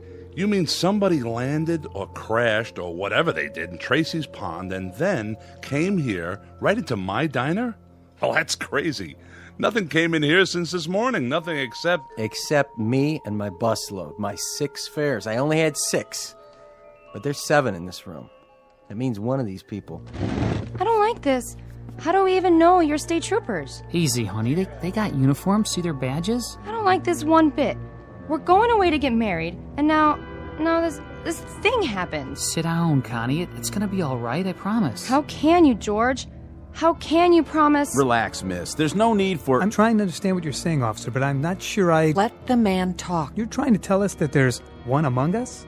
We don't know which one, mind you, who landed in some kind of flying saucer and then joined us, infiltrated the group, and then slipped into the diner right alongside us? Do I understand you correctly? Came in here with us, but that's not possible. We would have seen him. Not necessarily. Do you remember who you were sitting next to? Why, I wasn't sitting next to anyone. I was all the way in back, trying to take a nap. Well, there you go then. It's snowing and dark, and we climbed out of the bus with our eyes closed because of the snowfall. Anyone could have come in with us, and we wouldn't have noticed. But you were all together on the bus. Some of you must have noticed who the other passengers were. That doesn't cut much ice. They loaded up in the snow down at Hook's Landing. How long ago was that? How long? Let's see. We left the landing 3 hours and 12 minutes ago. And to tell you the truth, I don't remember who got on. All I know is there was an even half dozen. Just like a real science fiction story. That's what she is. Like a regular Ray Bradbury. 6 humans and 1 monster, all the way from outer space. Wonder if it came from Mars or from Venus. Oh, why don't you keep quiet? What about you, fella? You wouldn't happen to have an eye in the back of your head, would you? I find you insufferable, sir. Do you know that? And you ain't no prize yourself. Well, what do you do now? Line us up for a strip search? Nobody said anything about a search. Good. Because there's a little matter of civil liberties. Without reasonable cause, you have no right to ask anything beyond identification. And more than that, you're skating on thin ice, legally speaking. Very thin ice indeed, sir. Well, go ahead. I'm a dancer. I don't have a whole lot to hide. I usually get paid to take off my clothes. But if that's what you want... Look, lady, this isn't exactly par for our course either. We go off on an awful lot of nutty assignments, but this one... Then let me make it easy for you. I work a lot of clubs, and I know how to spot people. Go ahead. You pair off the couples. Since it's just one person who doesn't belong here, that eliminates the couples. Sounds logical. Whew, I guess that means we're in the clear. Cross us off. We're two of the humans. And us too. Yes, George. My wife and I were exonerated. Connie? Connie, what's the matter? Nothing. Yes, there is. What are you looking at me like that for? I could have sworn... Sworn what? That you had a mole on your chin. A mole? Connie, I've never had a mole on my chin. You did too. Honey, I did not. I can tell you what's happening now. We're all going to get so panicky that everybody and his brother will start picking up invisible clues from everybody else. This stuff is nonsense. It certainly is nonsense. If a husband and wife suddenly start to wonder whether the husband really is the husband or the wife is really... When did you start turning so gray? Now, wait a minute. I think 23 years is long enough for a woman to figure out who she's married to. So stop looking at me like that. Oh, this is rich. I love this. Better than a horror movie. He don't know who she is, she don't know who he is. And as for you, Miss Fur Coat, we don't know who you are. And that big-talking lemon sucker over there, he's the most suspicious of the bunch. What's happening? That jukebox. It started up by itself. Who did that? Nobody was anywhere near it. That ever happened before? Not unless you put a quarter in it. The lights! What's wrong with the lights? Somebody turn the lights back on.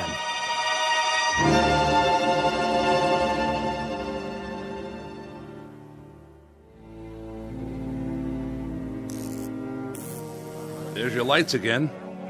Just gotta be patient is all. This happened a lot, does it? Not till now.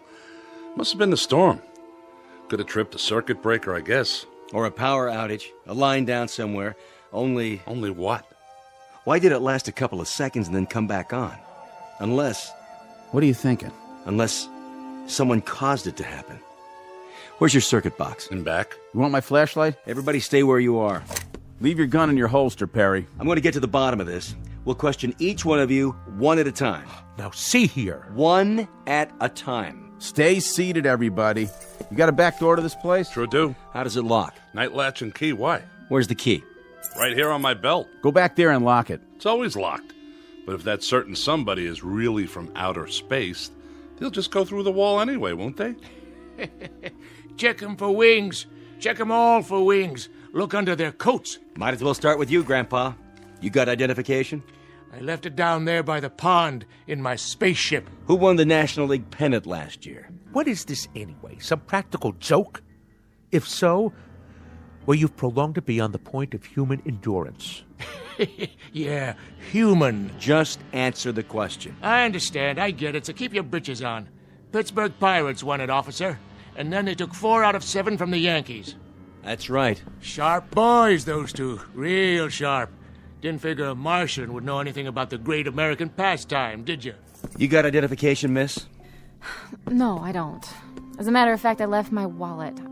I left my wallet with my suitcase. And where's that? On the bus? I didn't give her a baggage check. I would have remembered. That means it was a carry-on. Was it? No. See there? You better strip search her pronto. It was shipped on ahead. What's your name, miss? Ethel McConnell. I'm a professional dancer. With how many legs? How many you got under that coat? I'm gonna belt you, Grandpa. She was on the bus. How do you know? Yeah, she's the only one I noticed. Thank you. But who noticed him? How do we know you're the same fellow who was driving the bus? There ain't nobody who's been exonerated yet, that's for sure. Look, let's cut this farce right now. That's what we're trying to do. Well, then let each one of us show our identification and put an end to it for good and all. This whole thing is getting out of hand.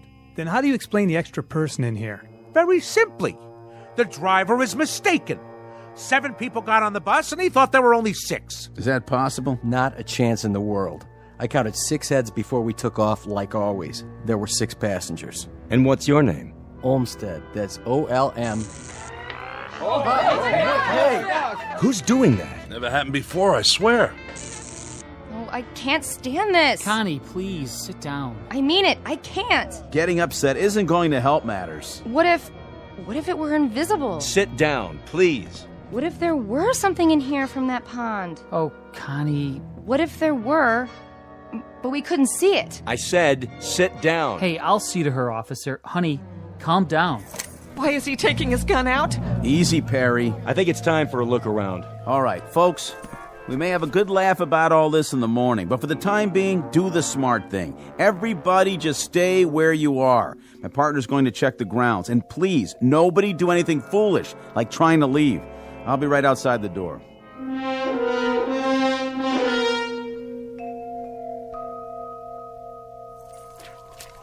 Perry? Here's your flashlight. Back door's locked up tight like he said, and there's no tracks back there. Whatever it was, it came in the front door, just like everybody else. This isn't gonna work. What do you mean? We can't hold them here. We're not holding them. They can't go anywhere in this weather. Meanwhile, we're going to find out what happened. What if nothing happened? What if they're telling the truth? Look, add it up. 6 + 1 is 7. Is that nothing? Somebody could have remembered wrong. What about the tracks? You can't even see them anymore. But we did see them. We both did. Isn't that right? That's right. The question is, what should we do about it? We could have a group of innocent people in there. Well, if we do, we'll find that out too. Hey, give me your flashlight again. What's the matter? What's that?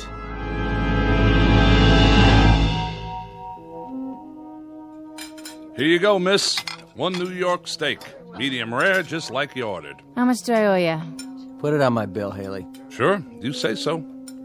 No strings? No strings. With your bag stuck on another bus somewhere, back around Binghamton is my guess, it's the least I could do. You're a nice guy, Olmsted. Next time you're in the city, stop by the club. Drinks on the house. Baby, you got yourself a deal. Hey, Haley? Yeah? Where are the troopers? Still outside, I guess. Snow seems to be letting up. Say, you didn't pull that gag, did you? The business about the lights and the jukebox starting up. Not me. I'm strictly short orders and pay my taxes to Uncle Sam. I don't know anything about science fiction. A jukebox is a jukebox. And if the blame thing feels like starting up on its own, you'd better go call an electrician. Don't have to do that. Just take me to your leader.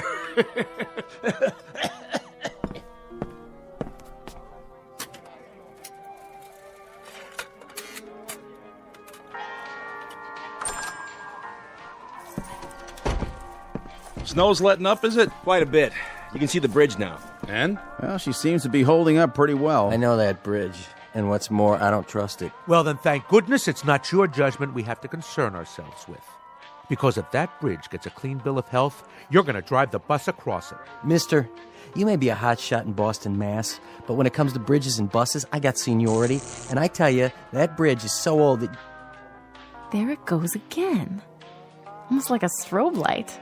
They keep going on and off like somebody's throwing a switch. We're losing power. I'd say it's the whole area. Or it could just be right here. This is getting weird. Just plain weird. I wish whoever it was would play his cards right now and get it over with. Why don't they do something? What's the point of us all staying cooped up here and... Connie, sit down. I will not sit down. Take your hand off me, George. Oh, my. The young lady suffers from claustrophobia, I suppose. Isn't that just dandy for the rest of us? She's right. If this is some sort of a game, let him come out in the open like a man. That's right. It's because he's afraid. The human race is too tough for him. Is that it? Well, I'll take him on. Even at my age. The point is, we're all kids in a closet here. What does that mean? We're all just as much in the dark. Nobody understands what's going on. But it happens to be a fact that if it was some kind of saucer that landed in the pond, and if he did come in here, I think it would be a real healthy idea if we pinpointed that particular somebody and kept him from leaving. That makes sense. I think that girl might have the right idea. Maybe whoever it is invisible. Maybe he's just playing around, cat and mouse. Oh, please. That's utter nonsense. It's as good an explanation as any I've heard. But what if the thing doesn't show itself? Do we just sit around here holding our breaths? We may not have to. You mean you figured out who it is? Not exactly, but we found something in the snow outside that may be a clue. Really? And what is it? An alien spacesuit? No, just this. What is it? They look like scales of some sort. Oh, please, for the love of God. Look, it could just as easily be guitar picks dropped by some itinerant teenager. That's what I thought at first. But it turns out there are a lot of them outside, scattered in the snow. Mostly under the snow by now. They sparkle when they catch the light, like fish scales. Trail leads across the highway, from the pond, straight to here. So this is the first hard evidence we have. I'm sorry to tell you this, but I'm afraid it's true. Someone in this diner is not what they appear to be.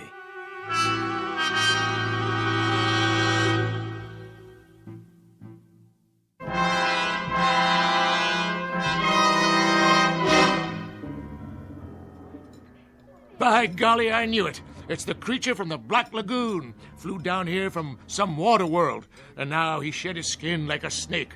Better look under everybody's coat, boys. Pretty soon he'll be swallowing folks whole. What about you? I don't see you eating any food. I had me some fries and a Coke. Can't eat meat. Too greasy. Hey, my food's not greasy.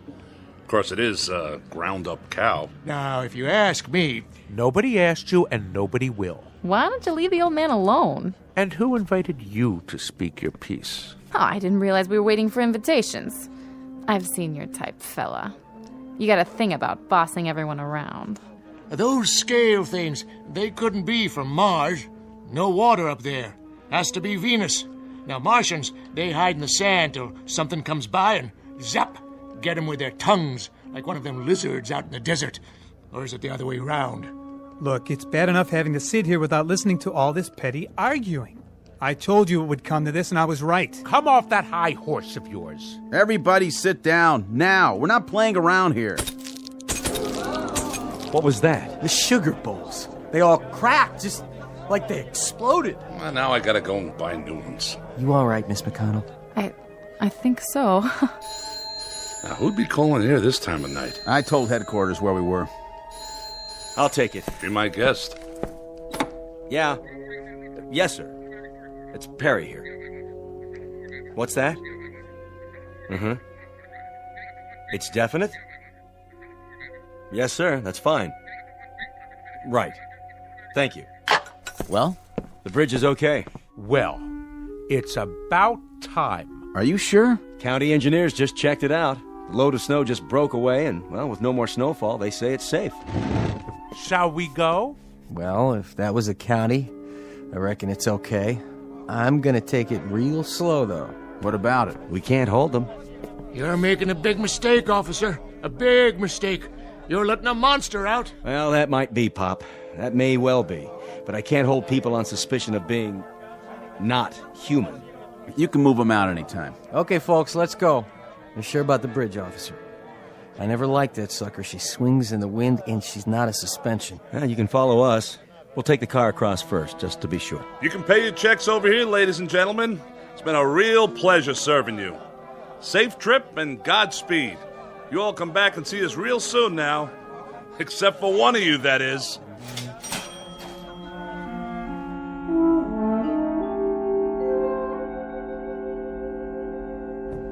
Yeah, that's it then. Just like that. What was it all for, anyway? Just part of the job, to protect and to serve. I sure hope they're going to make it safe and sound. I feel like we should follow them. Well, as soon as they cross the county line, they're out of our jurisdiction. All we can do now is lead them across the bridge and hope for the best. Whatever happens after that, it's out of our hands. Yeah. But I still got that feeling, you know? What feeling? Like I'm waiting for the other shoe to drop.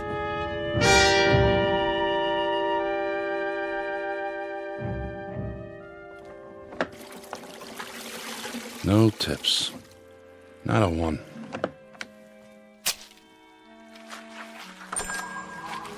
We're closed. I said we're all closed up. Didn't you see the sign? Coffee, please. Black. All right, one coffee. But that's it. Kitchen's shut down. Did you burn yourself? No. I'm all right. But what I mean is, didn't you get on the bus? I saw you with my own eyes. Oh, I did indeed. Yes, I went on the bus. And you know something? The bridge wasn't safe. It collapsed halfway across. State trooper's car, the bus, kerplunk, right in the water. It's a terrible scene. In fact, nobody got out except me. Except you? Except me. Lucky, I guess. Very lucky, but... But what? You're not even wet. Wet? What's wet? What do you mean, what's wet?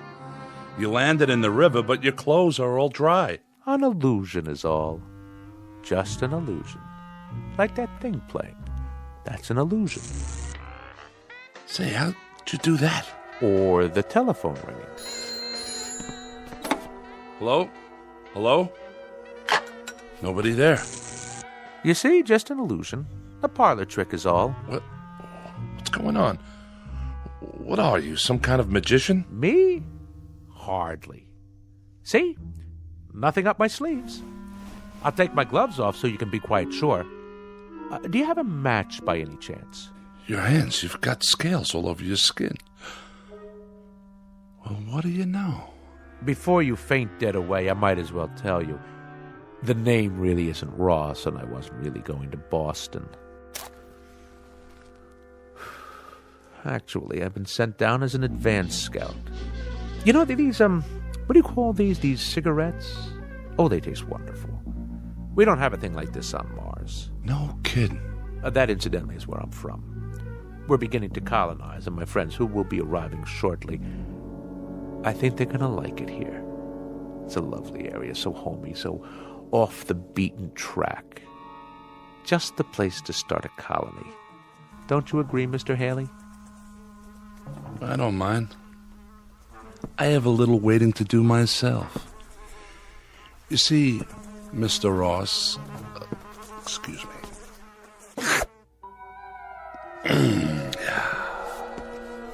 How did you do that? With your tongue? Most remarkable. Must have been 18 inches long. Just a tasty little trick I learned back home.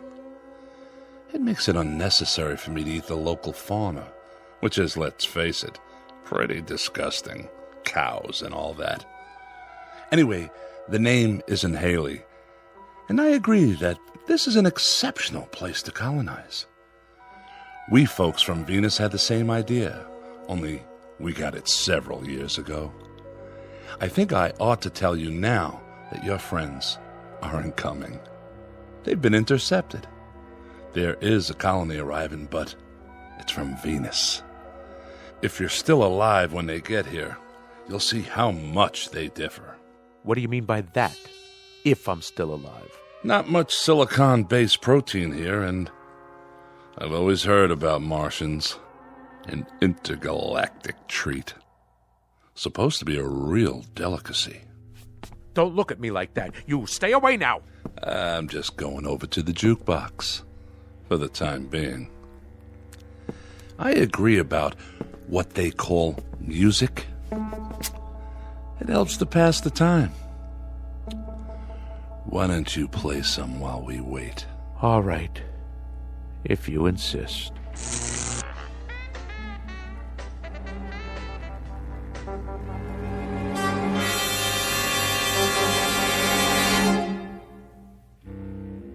Incident on a small outpost of civilization, to be believed or disbelieved, depending on your frame of reference, your imagination, and whether or not you're from Mars, Venus, or Missouri. But no matter the degree of your skepticism, if a sour-faced dandy named Ross, who looks like a stocks and bonds salesman, or a big, good-natured counterman who handles a spatula as if he'd been born with one in his mouth, if either one of these two entities walks onto your premises, you'd better hold his hand, scales and all, or watch his words, especially that long, sticky tongue of his. Because the gentleman in question just might try to colonize you, or at least take you with them on a one-way trip into the Twilight Zone. More from the Twilight Zone after this.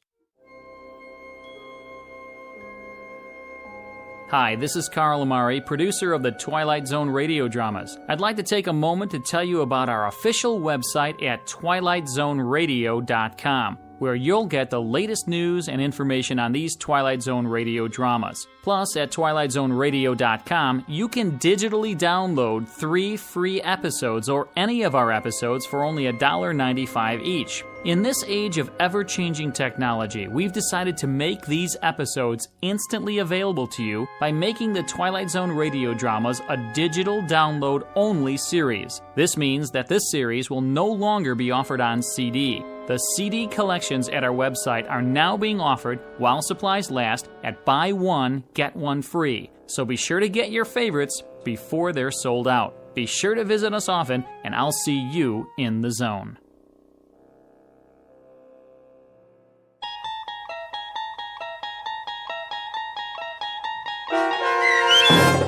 Will the Real Martian Please Stand Up, starring Richard Kind, with Stacy Keach as your narrator, was adapted for radio by Chaz Holloway and Dennis Etchison, and based on a script by Rod Serling. Heard in the cast were Mike Starr, David Darlow, Brooke Sanford, Doug James, Jeff Lupetin, Kurt Nabig, Meg Thalkin, Lynn Foley, Carl Amari, Sarah Marks, and Roger Wolski. To learn more about the Twilight Zone radio dramas and to obtain audio cassettes and CDs of these programs, visit our website at twilightzoneradio.com. The producers of The Twilight Zone wish to thank CBS Enterprises, Carol Serling, Dennis Etchison, Dick Brescia Associates, Claire Simon Casting, Terry Jennings, XM Satellite Radio, Sirius Satellite Radio, our sponsors and our radio affiliates for helping make this series possible. This copyrighted radio series is produced and directed by Carl Amari and Roger Wolski for Falcon Picture Group. Doug James speaking.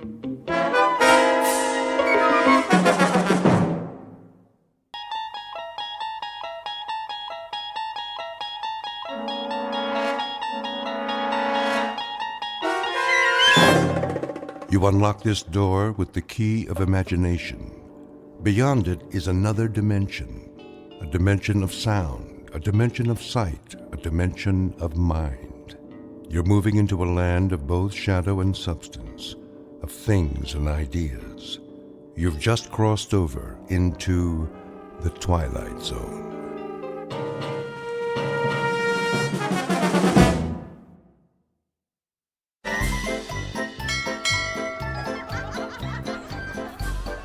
Get your hot dogs. Hot dogs. Pretzels. Popcorn. Take a chance. 3 balls for $1. Cotton candy. Knock one over. Win a prize. How about it, folks? Can we? No thanks. So easy, my own mother could do it. Look at all the stuffed animals. Let's go.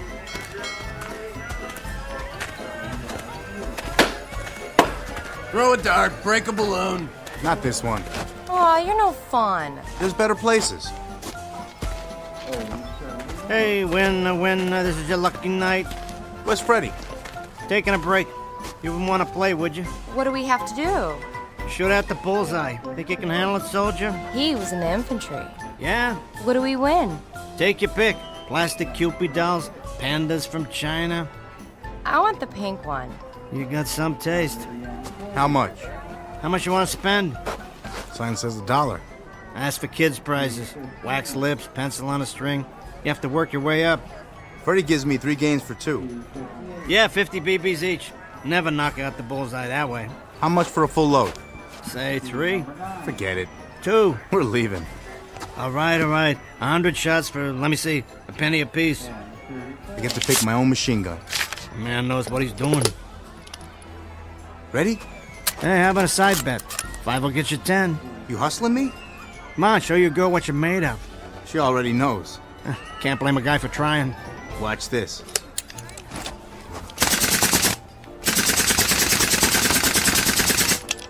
There. How's that? Wait a minute. You didn't get it all. What are you talking about? There's one little piece of the bullseye hanging. See? What are you trying to pull? Well, I mean, it could be, if you squint one eye. Evening, folks. Everybody having fun? Oh, hi, Freddy. You gonna give me my bear or not? What's the ruckus? Just having a friendly discussion. He doesn't want to pay off. We won fair and square. A slight disagreement is all. Get your hand off that teddy bear. Give the young lady her prize. We don't want any trouble here. There you go, pal. Semper Fi. I'm not your pal. I'm surprised at you, Wally. That's not the way. First, you give him a few wins, build up the payout, then you sock it to him. Remember? I got a lot on my mind. Wally. You used to be a good con. But lately... Tell me something, Freddy. You can keep what you made while I was gone. For old time's sake. Listen to me. You see those two guys over by the funhouse? White ties, pointed shoes. Don't turn your head. What about them? They, by any chance, been hanging around tonight? Well, you know those mugs? Do me a favor. Anybody asks, you haven't seen me. I hopped the steamer to Timbuktu. Now, if you don't mind, I'll just fast forward on out of here. Yeah, don't worry. I'll think of something. Go through the back and down to the beach. Thanks, Freddy. I owe you. You sure do, boy. But this time, I don't think I'm going to collect. Introducing Wally Beecher, once promising con artist and small-time hustler. But of late, he couldn't talk his own grandmother out of ice cream money. Mr. Beecher has become what's commonly known as a loser. He's off his game and down on his luck because somewhere along the line, he lost faith in the con and in himself. And tonight, the biggest debt of his life is about to come due. The reaction is panic, thanks to the certain knowledge that his credit has run out and there is no place left to hide. But if he plays the odds just right, there might be one last unexpected chance to start over. If not in this world, then in the Twilight Zone.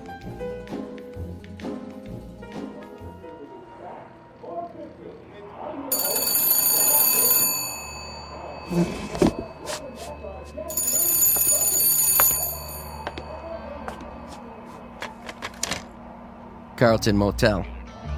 Yeah, I got rooms by the day, the week, or the month. By the hour. You have to leave a cleanup deposit. Hey, same to you, buddy.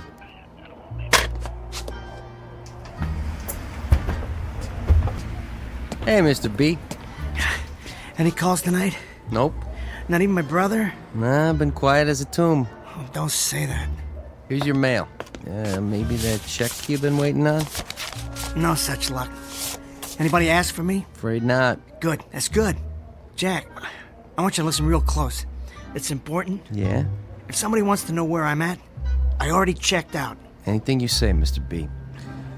Only I sure need that rent before you do check out. Yeah, I'm not going anywhere. Just say I did. Got it, but about that rent, it's Thursday already. You're the first on my list. The manager won't let me carry you much longer.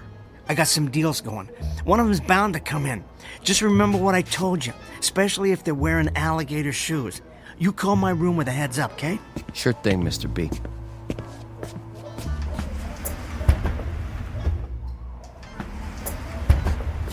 Forget your key? I got an extra. That car across the street. That black one? The Crown Vic? How long's it been there? I can't really say. They're watching. What's that? Is there another way out of here? Yeah, sure. In back. Remember what I told you. I'm not here, never was.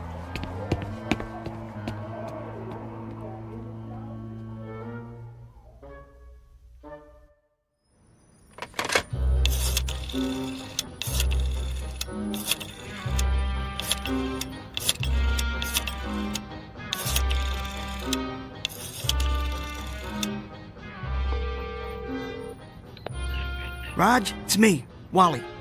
You got a line on the 5th at Belmont? Yeah, tomorrow. The number 9 horse. Yeah, he's still 40 to 1? Put me down for 100, straight across. I understand. No more credit, but this one's a lot. I'm not conning you. The guy I know clocked him in the workout. Raj, come on, Raj. A C note, that's all I'm asking. Wait, don't...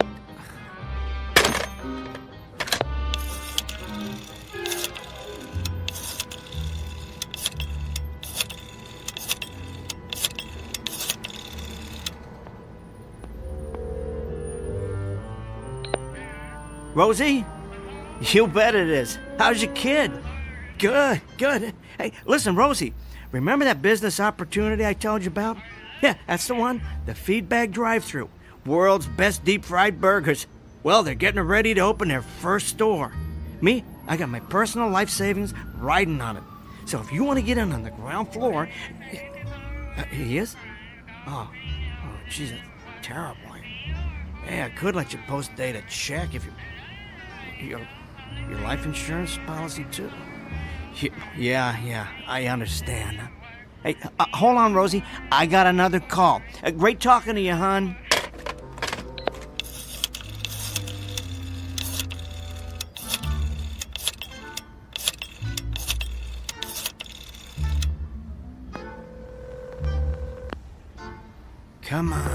Come on. This is Frank Beecher. Sorry, but we're closed for business. Please leave a message after the tone. Frank, I don't blame you for not returning my calls. I know what you're thinking, but I swear, it's not like before. I need to talk to you bad. I hate this, believe me. If there was another way, I got a situation here. Frankie, I'm your kid brother. I don't have anybody else. Call me at the Carlton, please. I'm begging you, Frank. I'm begging you.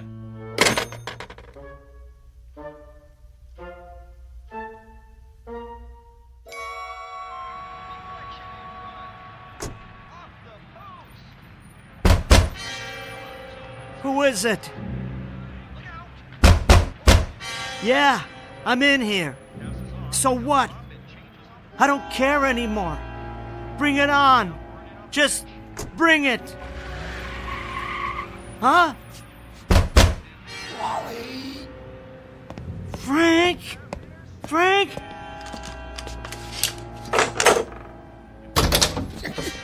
Give me a hand, kid. What'd they do? Funny thing happened on the way home. Sit on the bed. Jeez, Frank, they really worked you over. It's okay. The nose wasn't straight to begin with, huh? A couple of guys in a black Crown Vic? No. Cadillac. Two gentlemen with scars and pinky rings. They made quite an impression on my head. I'll get some towels. You're bleeding bad. This is a first. Take it easy, Frank. I was always the one who took care of you. You got in a fight at school or fell off your bike. Let me wipe your face. Ow!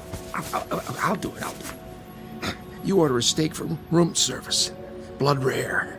Best thing for a black eye. Hold this against your head. They have room service here? See, you moved up in the world. Them two guys, did you get a name? Nah, they didn't talk much. But they must be from Western Union, and I'm the message. Those punks. I'll take it out of their skins. You should have called me. I did. Sorry, I'm out of town. It's all my fault. Now, what did you do to rattle their cages? Well, what do you think? Got myself in hock up to my eyeballs when I couldn't make the vig. I've got money. It's too late for that now. Even if I do pay up, they'll leave me sleeping with the fishes. I am stupid, so stupid. Sounds like it's time for Mrs. Pierce. Who? That old lady lived down the hall. Remember? In the building where we grew up. What about her? Every time you got in trouble and you didn't want Dad to find out, what'd you do, huh? You came to me, right? Yeah, you find a way to fix it. I was always a loser even back then. Yeah, you were little, that's all. You didn't know any better. What's Mrs. Pierce got to do with it? She was the one who took care of things, not me. What do you mean? Oh, when anyone in the neighborhood had a problem, Mrs. Pierce made it right. Don't give me that. It was you, Frankie. When I didn't do my chores or I got in a jam. Nah, I handled some of it, but there was some I couldn't. Like the time Vincent Cazzatori, he wanted to fight you. Or you lost the raffle tickets and the principal called the police. I remember that. Yeah, it was Mrs. Pierce who got you out of it. She didn't want people to know, but she was the one. How? You tell me. I'd tell her, and then she'd pray to her own special saints, I guess. Someone came to her with a problem, she'd make everything right. Yeah, you could count on it. That's nuts. Yeah, it sure is. But it's true. Hey, where's the phone? Who are you gonna call? The cops won't do nothing.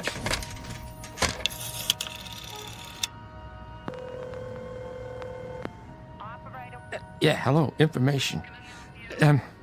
You have a listing for Mrs. Arlene Pierce on Weber Street.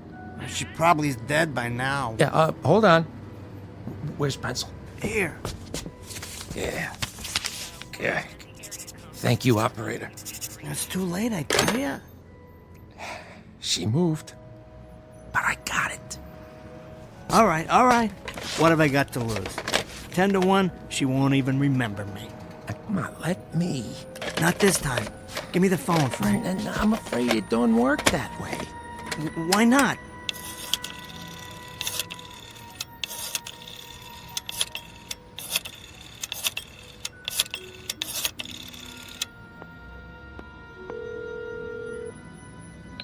Hello? Yeah, may I please speak to Mrs. Pierce? An old friend from Weber Street.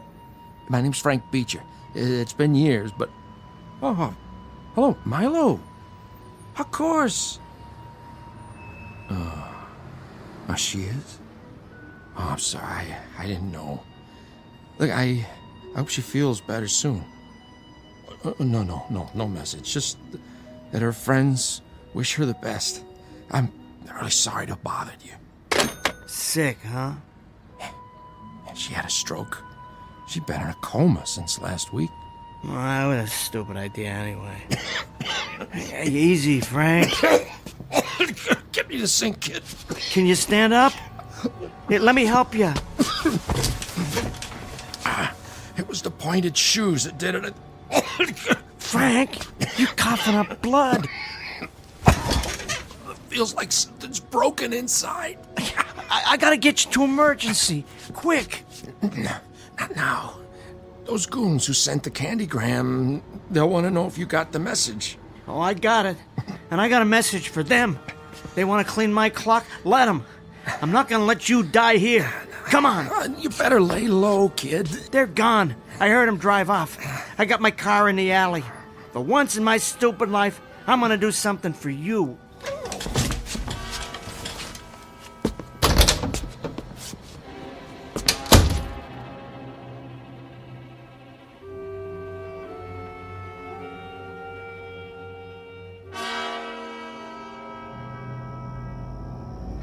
So what do you think? Nice car, huh? It's really cool, Wally. Are you sure it's okay with your dad? Sure, I'm sure. He lets me drive it all the time. I wish you'd slow down. Chicken? You're halfway off the road. I know what I'm doing. I got my license next month. So, baby, where to? Just don't get us in a wreck. How about down by the boardwalk? I have to be home by 10 o'clock. What? I was gonna show you a good time. Walk on the beach, have a couple drinks. I know a guy who'll get me some booze. Name's Freddie. You know Freddie? I'll introduce you. Careful! Hey! Look where you're driving, jerk! Wally, will you please slow down? Too fast for you?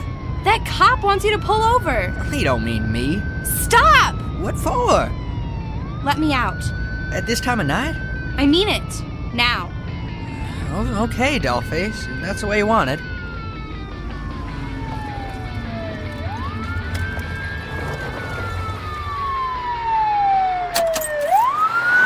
What did I tell you? He wasn't following me. Chasing some punks. He'll get him, too. See, the cops around here, they drive Ford Crown Vics with the F-150 engine, all souped up. I could probably take him. I got more horses under the hood. Hey, where are you going? Bye, Wally. What's the matter? I'm walking home. It's safer that way. Thanks for a lovely evening. Are you nuts? Get back in the car. Maybe I'll see you around. When you get your license.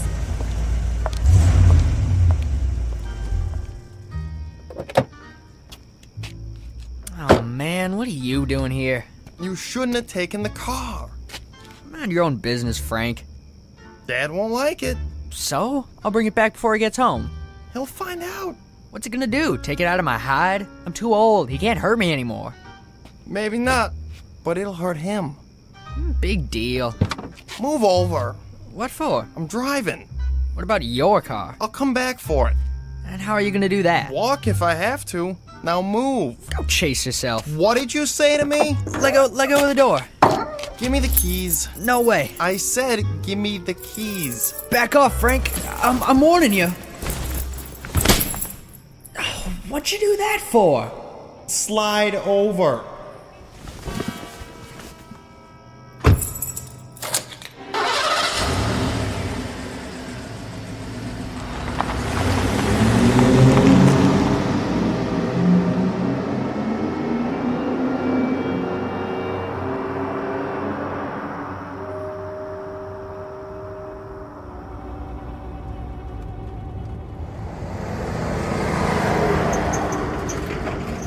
Yeah, you always looked after me, didn't you? No matter how bad I screwed up. Come on, move! Hey, slow down, hotshot. You okay back there? You're going too fast. Don't you worry, Frank. Only a couple more miles. I'll get you to County General. It's the last thing I do. Wally, can you close the window? It is closed. Well, then turn on a heater. It's cold. It's so cold. Oh, jeez. Hang on, Frank. The hospital's coming up.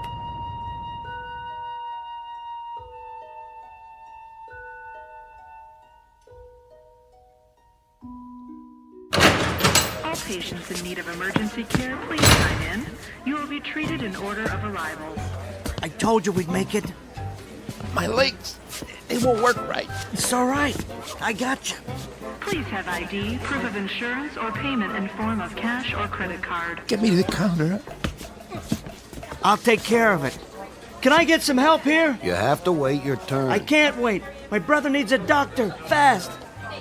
Sign in at the window. And then what? Take a number? I have to sit down. Hey, here's a bench. Put your feet up. That's it. Ah, for crying out loud. Wait here, Frank. I'll be right back. But I don't have any insurance. Then I'll need a cash deposit. I can give it to you tomorrow. It's hospital policy, payment in advance. But I need the treatment now. Step aside, please. Just like that? Are you gonna throw me out? Someone will check your vital signs. You'll receive basic care if the condition is life-threatening. Next. I got his wallet and ID. Here's his credit card. Has he signed in yet? He can't. He was coughing up blood before. Then sign for him. What are you trying to pull? There's a pencil on the clipboard. There. That good enough for you? Have a seat. Blood. That's disgusting. Oh, jeez, Frank! Hey, I need some help right now! Somebody clean it up. Hey, mister, you can't do that. Those gurneys are hospital property. Here, get up on this stretcher thing. I'll try.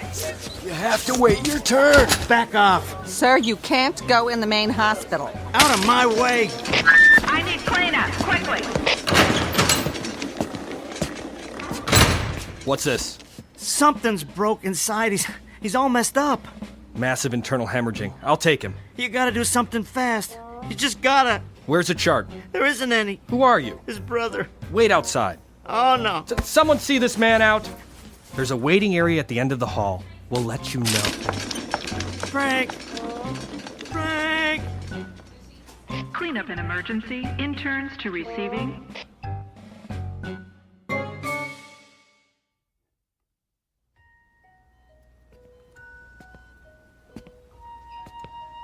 Excuse me, nurse? Yes? The guy I brought in, he's gonna be okay, isn't he? The nurse's station will have that information around the corner to your left. These jokers don't even know which end is up. Well, they better figure it out. Oh, Frank. Frank, what am I supposed to do now? Wally? Huh? Who are... It is you. Milo? I'd know that face anywhere. How many years has it been? Oh, too many. I can't believe it. What are you doing here? It's my aunt. My sister's inside with her. Jeannie's here? She comes by when she can. Old Wally. It's been a long time since Weber Street. Oh, sure has. You mean your aunt's in here? How's she holding up? Not so good. Yeah, I heard. That's tough. A stroke, wasn't it? Yeah, we take turns sitting with her. My dad comes as much as he can. It's hard since Mom passed away. Oh, I'm sorry to hear it. Arlene's the only family he's got besides us. So, where'd you move to? Different places. I decided to come back for a while, regroup. You know something? I thought there was a big, wide world out there, but take it from me, it ain't all that. I talked to your brother. We see him around sometimes. He's doing well. Milo, would you mind if I go in? She won't know you're there. That's okay. She's a nice lady. I like to pay my respects. Okay, go ahead then. Come in. Hi, Jeannie.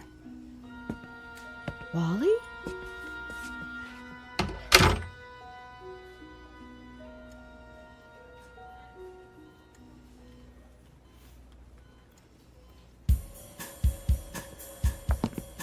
Hey, how you doing? Can I help you? We're looking for a guy. Friend of ours. Fell down, hurt himself. Check emergency. No such luck. Well, this is all private rooms here. He's telling the truth. Says right on the door. P-I-E-R-C-E. What's that spell? Purse. Some name. A little guy was with him. Looks like a weasel. I haven't seen him either. You sound mighty sure. Tell you what, if I do, you'll be the first to know. Now, do you mind keeping your voices down? There's a sick lady inside. Have a nice day. It's nighttime, Sal. Yeah, that too. You know, it don't make sense. They gotta be here. We seen them come in. I'll check the rooms. You watch the lobby. Sure thing. And call the boss. Tell him we got it covered. The fabulous Beecher boys. One thing's for sure. They walked in, but they ain't walking out.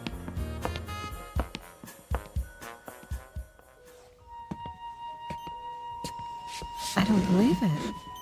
Hello, Jeannie. Been too long. How is she? As well as can be expected. What does that mean?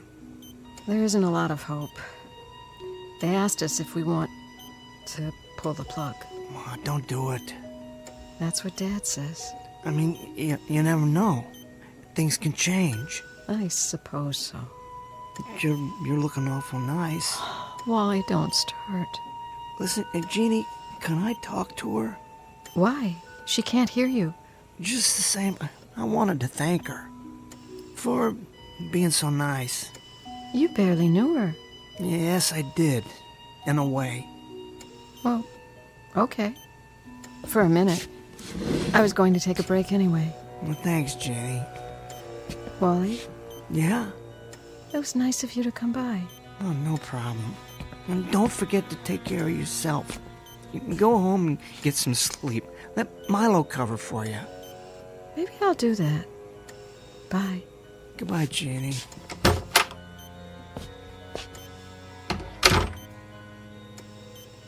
Mrs. Pierce? Can you hear me? I hope so. Because I got something to say. It's Wally. I used to live in the building down the hall. Me and my dad and my brother. You remember Frank? He always did good in school. Not me, though. I was a different story. A real dumb kid. I started messing up, getting into trouble. And Frank, he looked after me. Then when I moved out, he wasn't there anymore. Before, he always saved my skin. Except it was you. Oh, it sounds nuts, but my brother wouldn't lie. If I know one thing, I know that. I don't understand how, but the whole time, it was you. Well, since then, I pulled some bad stuff, and tonight it all came down. I can't handle it on my own. I would if I could, but now it's just flat out too late. Some guys want my head on a platter, and there's nothing I can do about it, not this time. So I guess what I'm saying is, I need help. I never needed it so bad my whole life. I sure hope you can hear me. I never asked you for nothing. And I'm not asking now. It's my problem. For once, I'm going to take my medicine. But this isn't about me. It's about my brother. Hey, Frankie, watch me ride my bike. Look, no hands. That's great, Wally. Frankie, I did all my chores. You think Dad will take us someplace tonight? If he doesn't, I will. Want to get pizza at the corner? Can we? I don't see why not. Gee, Frankie, you're the greatest brother I ever had. Get your jacket, let's go. I wanted to be just like him when I grew up. I had my shot, but it wasn't in the cards. But it ain't right that Frank should suffer. They took it out on him so I'd get the message. Those punks. Well, I got it, only it's too late now. Look, Mrs. Pierce. Yes, huh? Yes? Oh, you can hear me? Is that little Wallace? Mrs. Pierce, oh, thank God. Is anything wrong? Yes, ma'am. I hate to ask you, but... Say it, boy. Frank's hurt bad. If you don't pray for him, he's a goner for sure. You can't let him die. You can't let him die, please. I'm begging you. Very well, honey. What? You can go now, Wally. What? What do you mean? He's gonna be okay? He's gonna be alright? Why, he already is. What, just like that? Oh, thank you. Thank you, ma'am. Thank you. You know what this means. You run along, dear. He's waiting for you. Frankie, you hear that? You're gonna make it.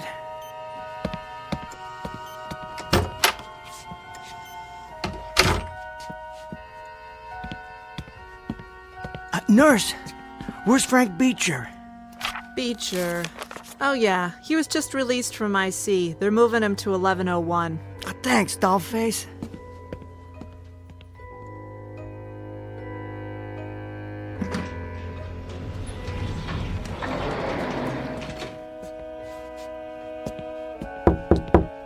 Frankie? Hey, kid. You okay? You look like you are. Oh, yeah, it only hurts when I laugh. Well, you sure had me worried for a while. Yeah, I don't know, must have been something I ate. Frankie, I am so sorry. Ah, for what? It was my fault. We both know it, but I went and I took care of everything. Oh, is that right? What did you do? I talked to Mrs. Pierce. Wally. Now, don't get mad. You're not going to believe this, but I ran into Milo, her nephew. It's the same hospital she's in. Can you beat that? And while I was talking to her... Wait, I thought she was in a coma. Well, she was, but she come out of it. Anyway, I asked if she could help. She turned her head, looked right at me. Next thing you know... I'm telling you. No, it doesn't work that way. Well, it did this time. I told her what went down tonight, and she must have prayed like she used to, just the way you said. And, long story short, everything's gonna be okay.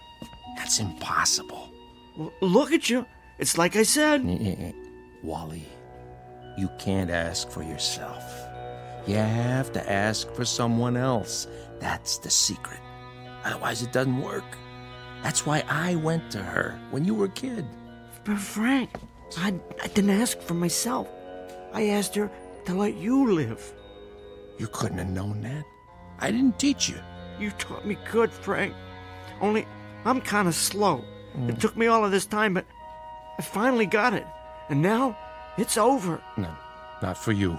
Here, Wally, look in my wallet. Right? I got a few $100. I want you to take it, get as far away from those strong-arm types as you can.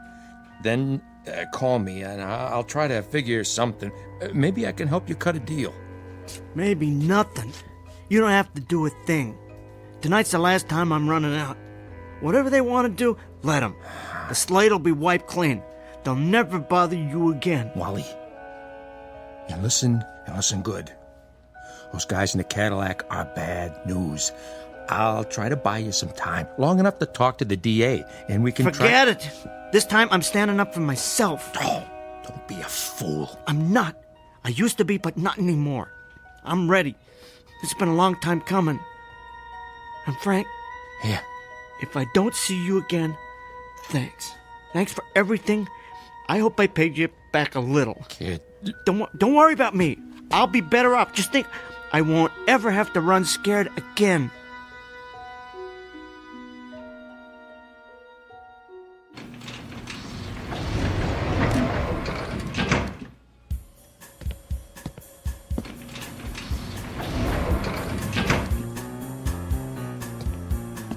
Well, Weasel. I figured you'd show up. Let's go, little man. Anything you say. Get in the elevator. Do it here if you want. Take it out of my skull. Just leave my brother be. Yeah, the boss wants to have a little talk first. The limousine's waiting.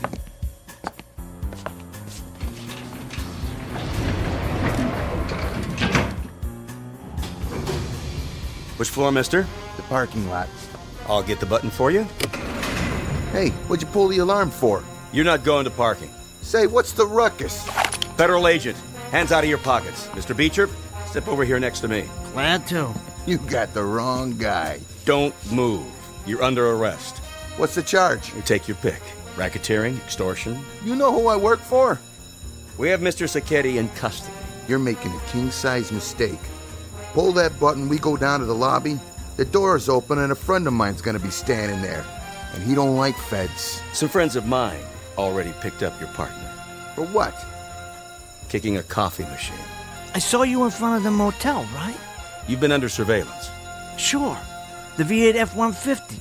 I should have known. The heat always drives Crown Vics. Do me a favor, Mr. Beecher. Pat him down. My pleasure.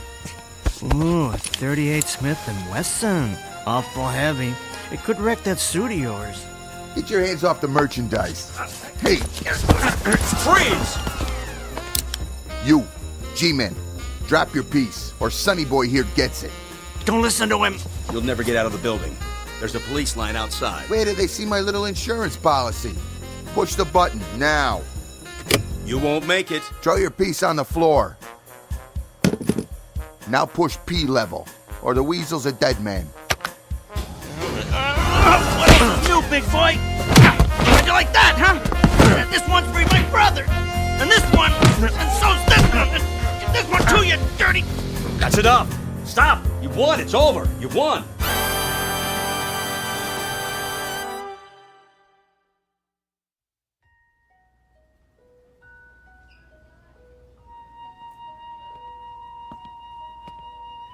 Milo, Jeannie, I just wanted to tell you not to worry.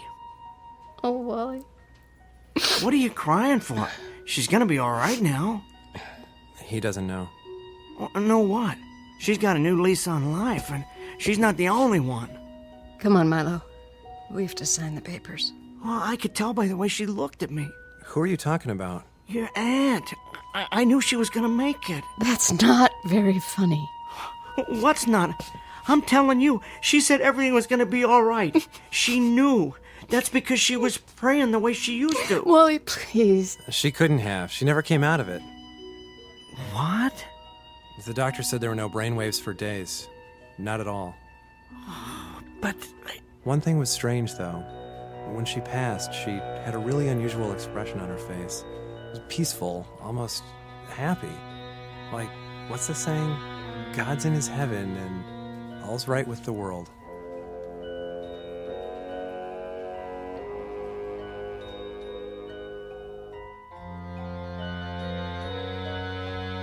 Wally Beecher, once promising con artist and small-time hustler, commonly known as a loser. Despite the odds, he asked for another deck and a fresh deal. It's not easy to end up a winner when you're down that far, but it happens sometimes, thanks to a very special gift, one that must be given as well as received. It goes by various names, the most familiar of which is love. Look for it, and you just might find it here and in the Twilight Zone.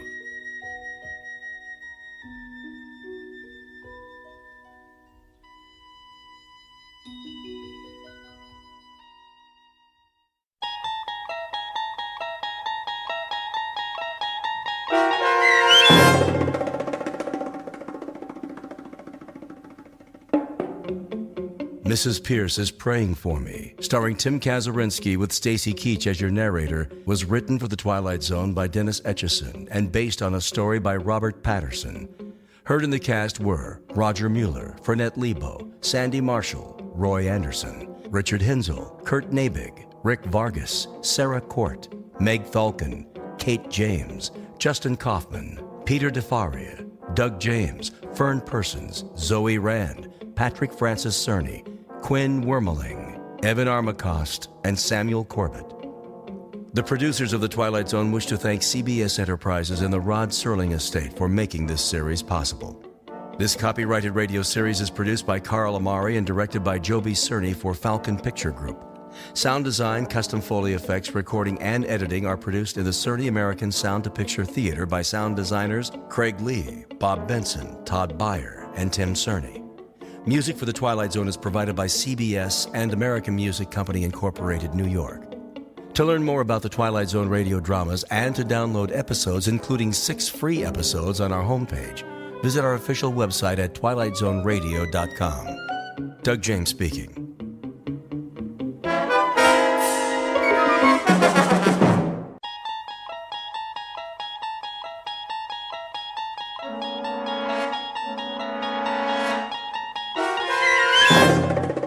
You're traveling through another dimension. A dimension not only of sight and sound, but of mind. A journey into a wondrous land whose boundaries are that of imagination. That's the signpost up ahead. Your next stop, the Twilight Zone.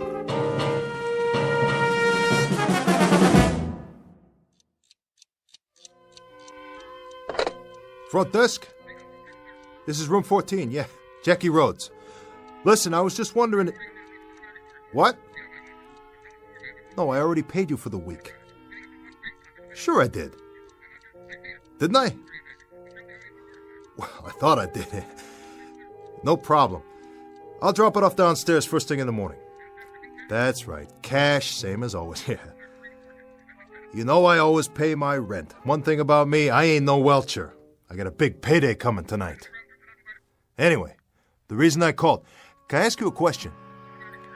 No, that ain't it. I know you don't do room service. I was just wondering, is my phone working okay? Uh-huh. Well, the reason I ask is I'm expecting a call. A real important call, and... You sure? Not a one, huh? No, I ain't been out of the room.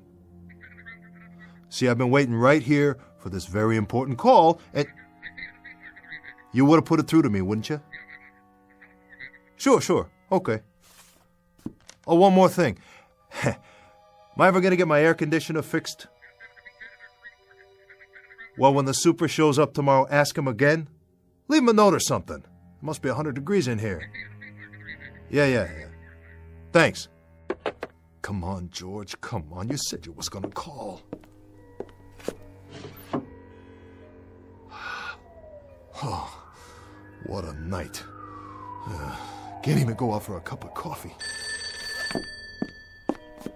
Yeah. Oh, hi, George. Fine. You too? Nothing much. Yeah, well, I've been sitting there waiting. That's right. Expecting a call. From you, of course. Yeah, George. Yeah, sure is a hot night, ain't it? Uh-huh, George. George, I was just wondering what kind of job you had in mind tonight. Well, now, look, I've been sitting here 3-4 hours, and if you want to know the truth, I've been roasting to death and like to go out of my mind. All I'm asking you is... George, hey, whoa, will you listen to me? Will you listen? I'm not trying to cop out. I am definitely not trying to cop out, all right? I just wanted to know what kind of a... Well, because I got a tendency towards nerves, George. Well, you can sit in a hotel room only so long, and it's such a hot night.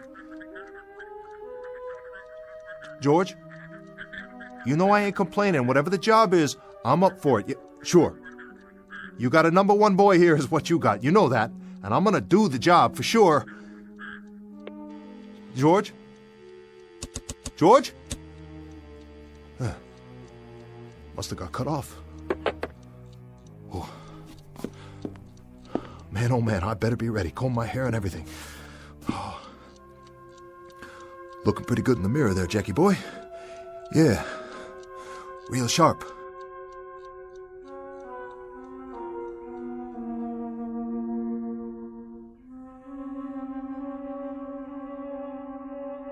This is Mr. Jackie Rhodes, age 34. If there were a who's who for nickel and dime crooks, conmen, and small-time grifters, his chronology would state the following. Simply that he was born in New York City, went to a boys' reformatory at age 11, followed by a state penal institute at age 19. He has been picked up along with the usual suspects on every count from petty larceny to extortion to assault with a deadly weapon. And where some men leave the mark of their lives only as a brief record of a fragmentary existence on earth, this man leaves a blot, a dirty, discolored blemish, to document a cheap and undistinguished sojourn amongst his betters. What you're about to witness in this room, and particularly in the chipped and dusty mirror above the dresser, is a strange kind of mortal combat between a man and himself. For in just a moment, Mr. Jackie Rhodes, whose entire life has been given over to fighting adversaries of one sort or another, will meet his most formidable opponent to date, his own reflection, as seen in the mirror of a cheap Skid Row hotel room that just happens to be located in the Twilight Zone. And now, The Twilight Zone, and our story, A Nervous Man in a $4 Room, starring Adam Baldwin with Stacy Keach as your narrator.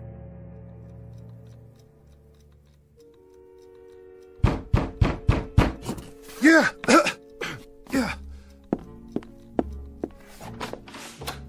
How are you, George? In the pink. And how are you, Jackie? I'm all right. I'm all right, George. I've just been kind of nervous about the action tonight. You know, I was wondering what you had in mind. What a gorgeous place you got, Jackie. Yeah. $4 a night. You can't go wrong. No, you can't go wrong. But you can get roasted to death in the heat or poisoned by small creatures. You ever see any cockroaches in here? Nah. Me and the roaches, we got an understanding. That's good. How about rats? You have to set traps?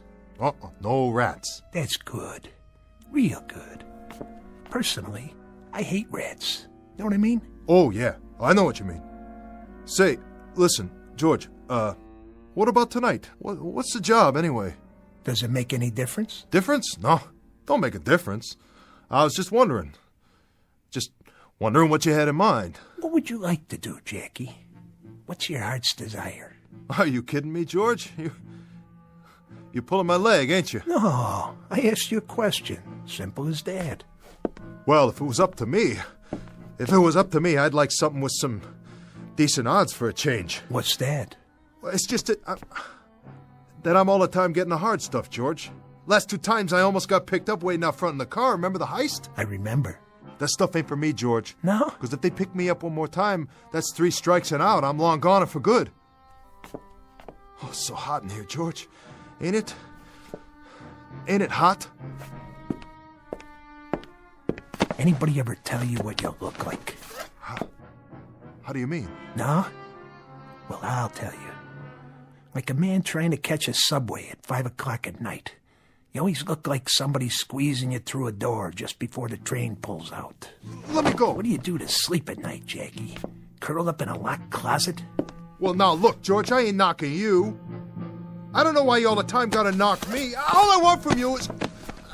Yeah? All right.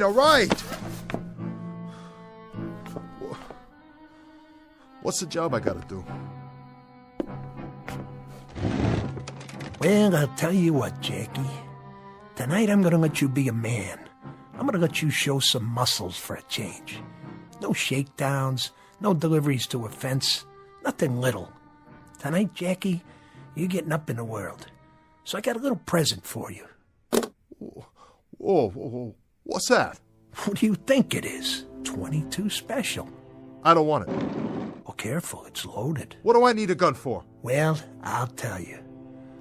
Old man runs a little bar on 38th Street, between Lexington and 6th.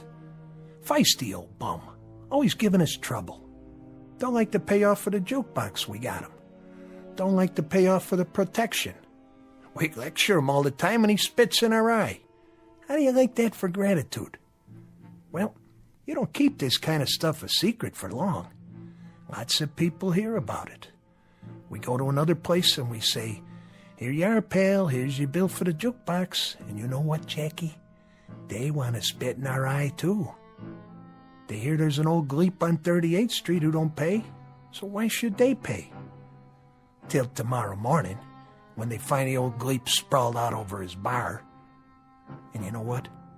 Everybody else falls in line real quick like. Now that's simple, ain't it, Jackie? Even you can understand that. Kill him? You want me to kill him? You're the one, Jackie. I just stopped by to tell you. And give you your present. George, I can get set up just for carrying that thing. You ever heard of the Sullivan Act? George, take it with you, please. This one ain't for me. Jackie, you're in hock to me all the way up to your collar buttons. So don't tell me what's for you and what isn't. But I ain't never done anything like this before. There's always a first time. No, George, no. I'm strictly for breaking and entering. I'm nickel and dime. You put me in an alley and I'll do a mug job, but I gotta do it from behind. George, I got no guts. That's me, understand? You know that. I simply got no guts. Why don't you get somebody else? Get a couple of torpedoes. That's why I need you, Jackie. Because my old barkeep knows every torpedo I got on the line. He wouldn't let him in the front door. You, he don't know. So you're the one. But George, you know me. I'm a gutless wonder. Tonight you gotta get guts, Jackie. I don't care where from. Look under the bed or go buy some. Or get them on the corner. But you find him and you do the job. The bar closes at 2. You beat her when he's about to lock up, and then you do it. George! George! I'll be back here at 2:30. If I find out that you welched on me, that you chickened out, you are dead. Please, George, please. Thanks a lot, George. Thanks a lot. Oh, never used a gun before. Never. What are you looking at in the mirror? Yeah, you, Jackie Rhodes. Some tough guy, huh? Look at you. So what's the beef? What's the big deal? All you have to do is go out there and get rid of an old guy, some dopey old guy, probably 90 years old, probably 100 years old. That's all, some old gleep. That's what George called him, a gleep. And you can't even do the job. Well, I wish I could trade you in. Yeah, another model. Because this one's all dented and rusted out and don't work right no more. And it's scared. It's all the time scared. Why? Huh? Why are you so scared?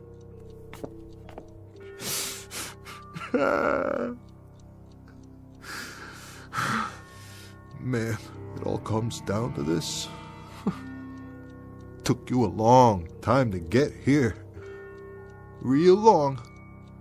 How many nights in the tank? How many months in stir? How many hours in cheap, dirty hotel rooms like this one? $4 a night to roast to death. Oh, what a way. What a long, miserable way. And for what?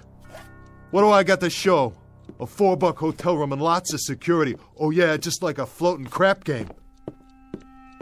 Look at you in the mirror. Yeah, you look at yourself for once in your life. Sweating like a pig, biting your nails.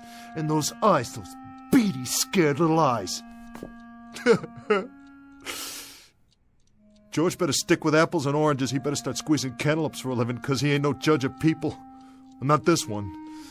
Jackie Rhodes, the big-time killer. Killer Rhodes. Well, I know you, Jackie Rhodes, and you ain't no killer.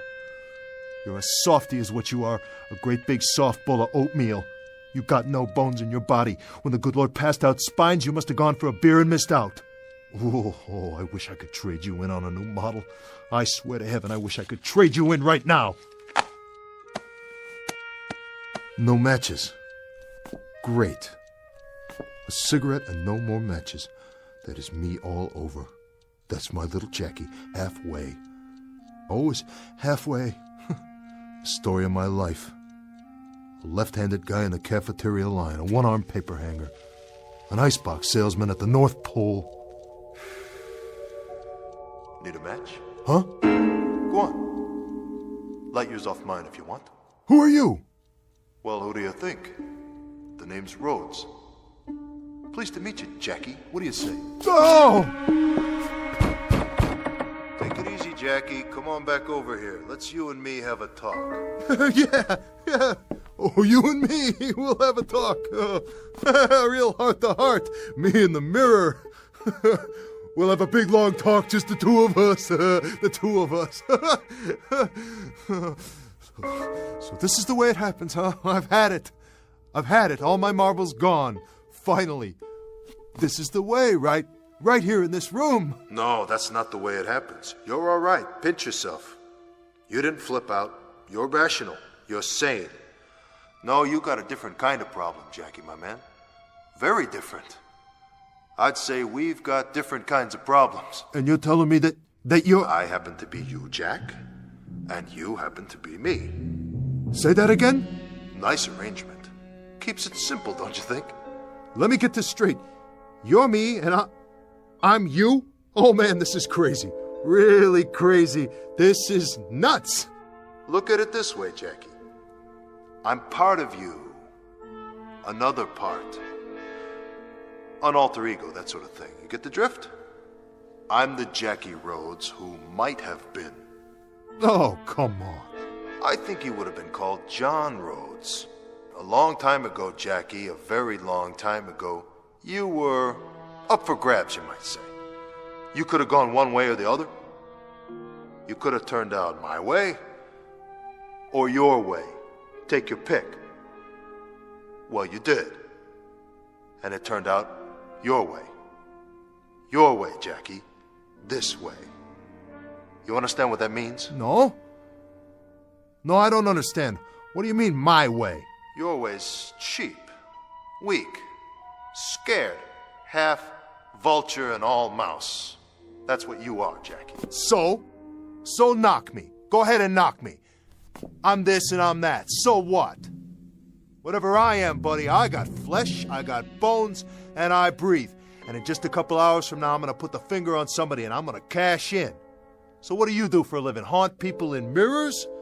Can you pull a heist? Can you kiss a dame? Can you count a roll? Can you cash your chips? Oh, listen to me. Listen to me having a big argument with a piece of glass. Well, listen, glass, I'm leaving. I'm pulling out. I've had it with you. I'm a mouse, huh? Well, you're nothing. Imagination, that's all you are. You're a big fat dream is all. Forget it, will ya? I gotta get ready now. Wash my face.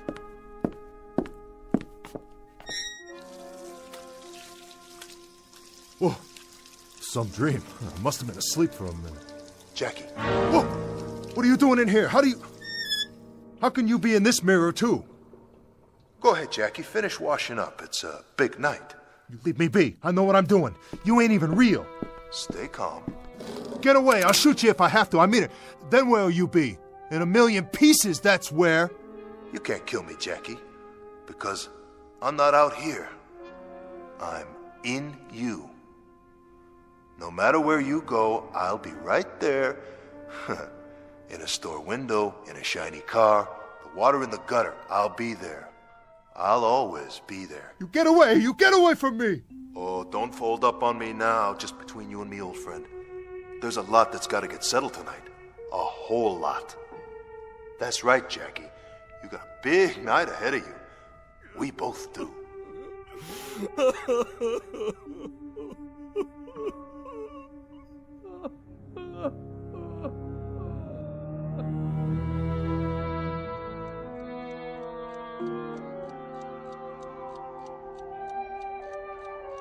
What time is it, Jackie?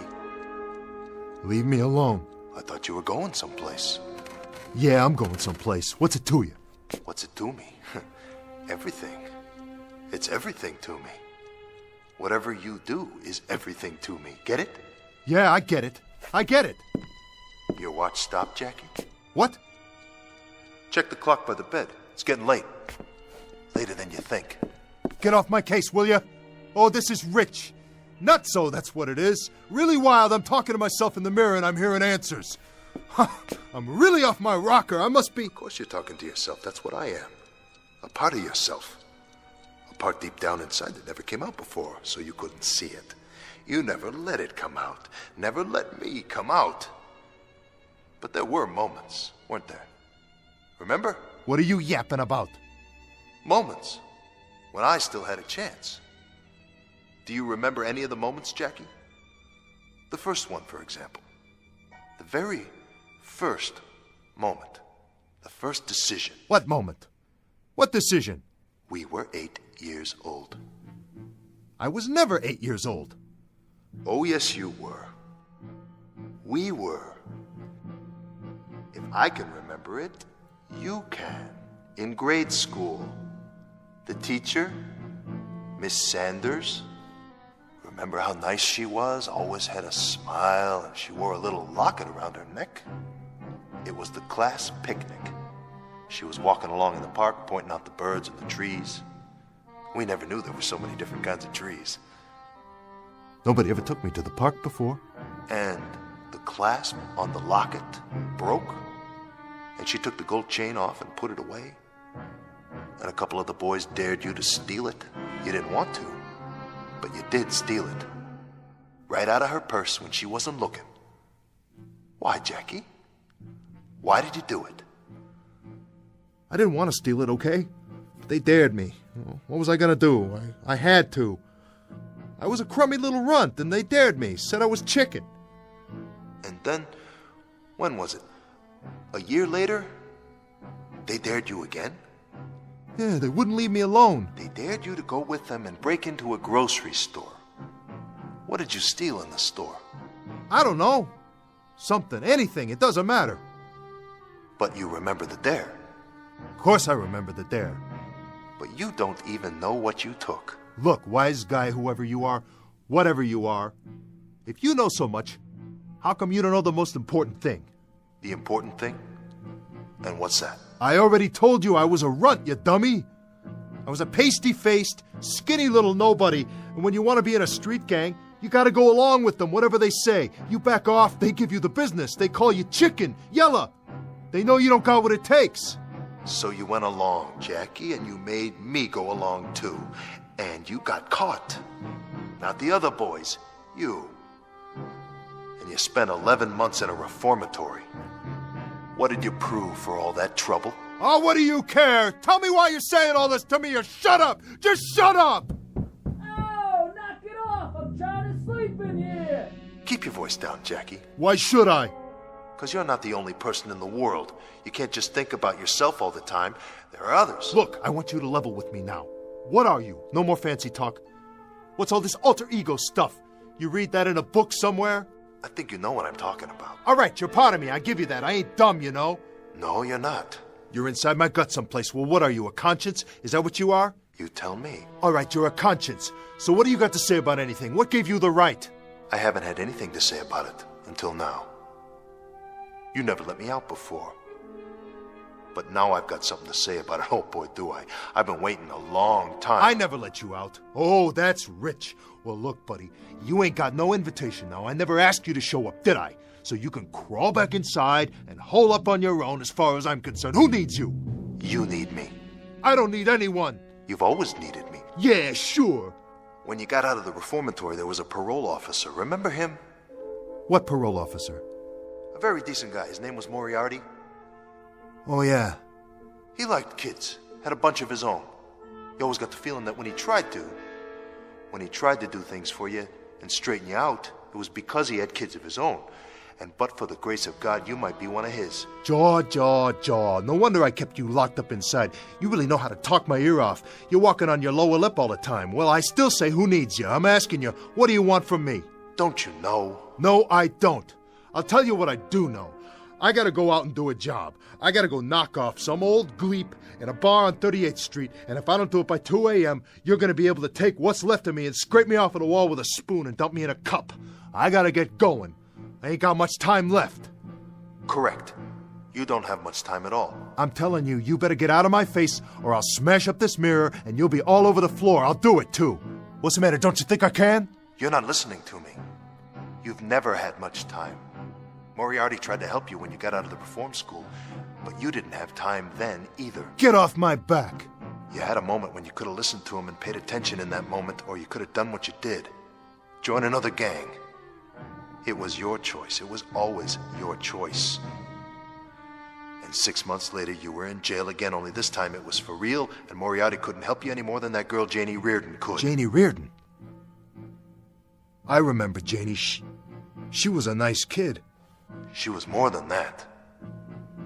She was beautiful, inside and out, and she tried her best to set you straight. What do you know about her? I loved her, Jackie. Did you know that? I love Janie Reardon. You? You love Janie Reardon? Why, you're nothing but a piece of glass. You're me in the mirror. How could you love anybody? How could you love anything? Oh, I could love. I could love deeply and intensely. I loved her. And I tried to get you, too. But you were too busy. You graduated from the street gang. You moved up fast, didn't you? I sure did. You got mixed up in an extortion racket, shaking people down, parting them from their hard-earned money. Real sweet. You were a big shot, huh, Jackie? Still trying to prove something. And what did you prove that time? I proved plenty. You proved you were the #1 patsy of the world. You were the expert in bag holding. It was 2 years in a penitentiary after that one, wasn't it, Jackie? And when you got out, Janie Reardon had got married to a regular guy and moved away. She walked out of your life, Jackie. Out of our life. You cheated me out of her. I don't care. I didn't care then and I don't care now. Dames, I can take or leave. Dames you can take or leave. That's a statement for the press, isn't it? Can I quote you on that? A real fond sentiment. Except for one thing. It isn't true. You calling me a liar? You'd love to have a girl, wouldn't you? Somebody sweet and pretty. Somebody who'd stay with you and love you in return and be kind and gentle with you. You could have had that. Maybe you still can. The question is it too late? Why don't you knock it off? Will you do that? Will you knock it off right now? If you say so. What do you want from me? I'm asking you a question. What do you want from me? Calm down, Jackie. Have a smoke. Here, want one of mine? Stop blowing it at me. Are you going to answer the question? I'm still waiting. Well, it's pretty simple, really. I want to take over. What? I want to be John Rhodes. I want to be all the instincts you've buried inside. I want to be what's left that's still good in you. The decency that you never let show. I want to be the courage you left behind. I want to be all the dreams you ever dreamed but never had the guts to live. Fat chance, Buster. Big fat chance. I can walk out and grab a sandwich anytime, do anything I want. Can you? But you gotta stay in the mirror, and that ain't no statement for the press either. That's the goods. That's the ever-loving goods. You've had your chance, and look what you did with it. You blew it. Now it's my time, my chance. By the look of things, I'd say you need me to be the man for a while. Oh, yeah? I don't just talk the talk. I can walk the walk. I can go out and knock off an old man and cut me some nice cabbage for my trouble anytime I want to. And nobody's going to tell Jackie Rhodes what to do or how to act or what to feel, not you or anybody else. Then why haven't you done it? What are you talking about? There's still time. Who's that, Jackie? How do I know? Don't you? Are you sure? Or did you forget? Maybe you wanted to forget. I didn't forget nothing. Then answer it. Go ahead. Shut your trap for a minute. Let me think. I gotta think. You know who it is, don't you, Jackie? Don't you?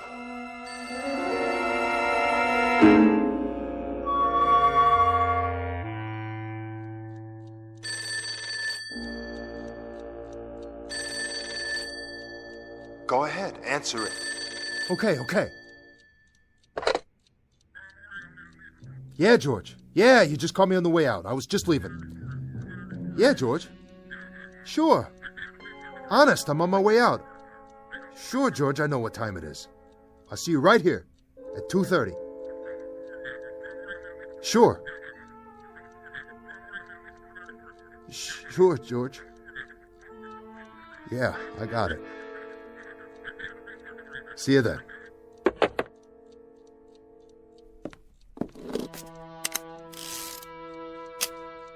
Still think you need the gun, huh? Sure, I need it. I got a job to do. Get out of my mirror. I want to see how I look. Doesn't make any difference, Jackie. Sure it does. Man's got to look sharp. Nobody thinks he's a bum or nothing. Nice tie. But you don't need that either. Oh, yeah? You're not going anywhere. No. You know why, Jackie? Because this job of yours, this killing, this last decision in a long line of dirty decisions, this is one I want to make. Back off. Jackie. Jackie. What? Look at my face. You know these eyes. I said look. Okay, I'm looking already. What do you see? I'm not kidding, you know that. You can tell. I want out now, Jackie. I want to take over. I want to help us. I want to get a decent job and make some friends. I got a job and I got friends. Yeah, but what kind? I got everything I need. You got nothing, only an ache inside, no friends, and no honor. You're nothing. Knock it off! Hey! How'd you do that? I told you. It's time for me to come out. Now, what do you think you're doing? Where are you going? I'm going to take care of business. Oh, man, you don't know how good this feels. You can't! You can't do that! I just did, and I'm going to do a whole lot more before the night's over. I'll stop you. Wait! How come I can't get out of this? Mirror? Because that's where you live now. Inside me for a change. Better get used to it, tough guy, just till I get back, okay? See you in a while. 38th and Lex. You know where that is? Yeah, I know. Don't forget the gun. I didn't forget it. But it's right here in front of me on top of the dresser. I don't need it.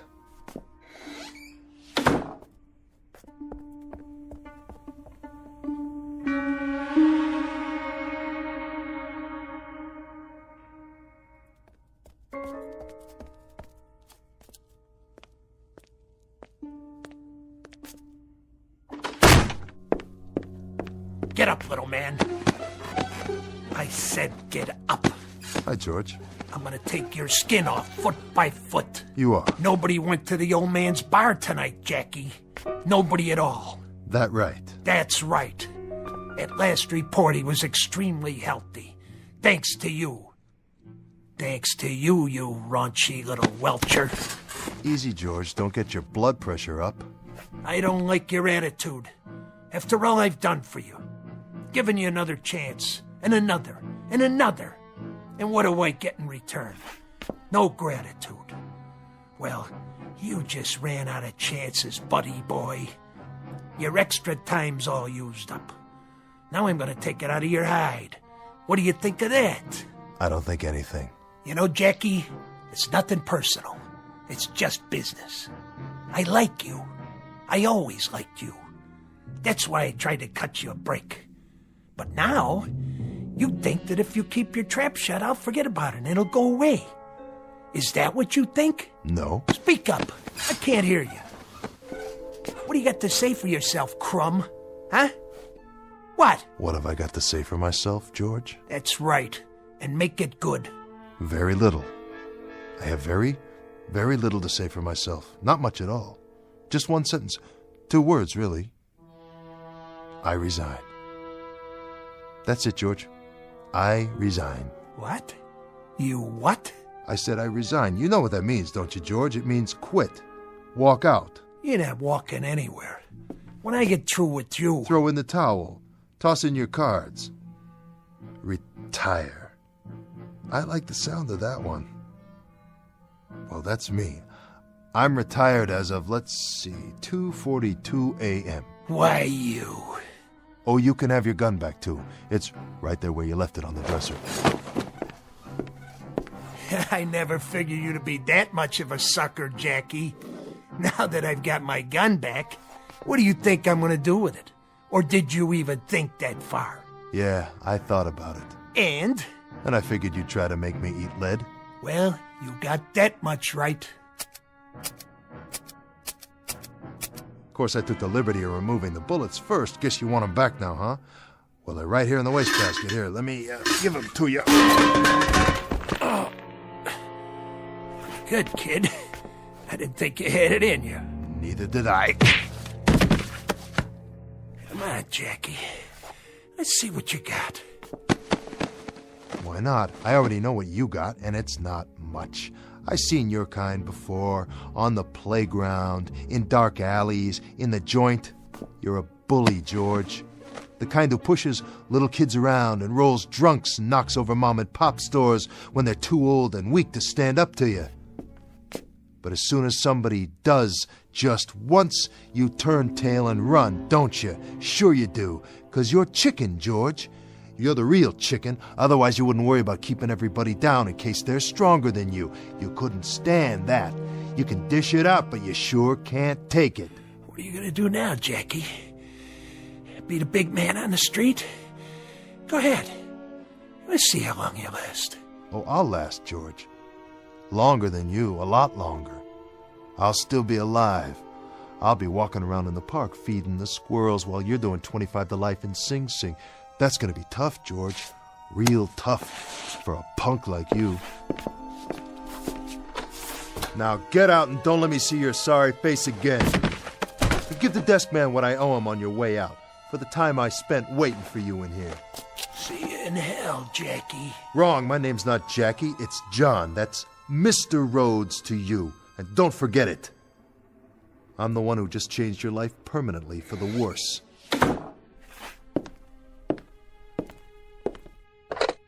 Hello, desk. This is Jackie. This is John Rhodes.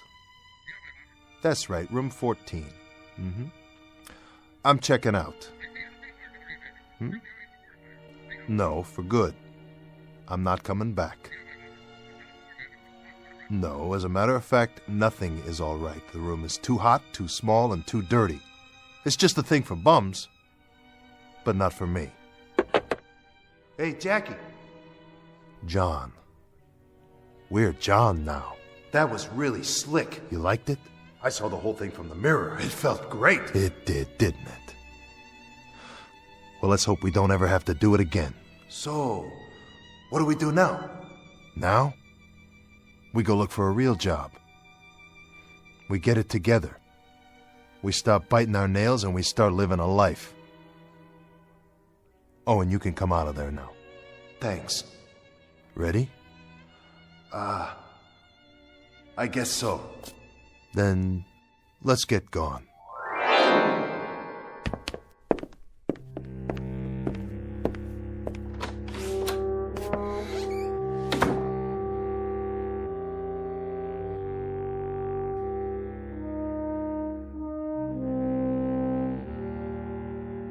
Exit Mr. Jackie, make that John Rhodes, age 34, about to carve himself a nicer and more acceptable piece of life.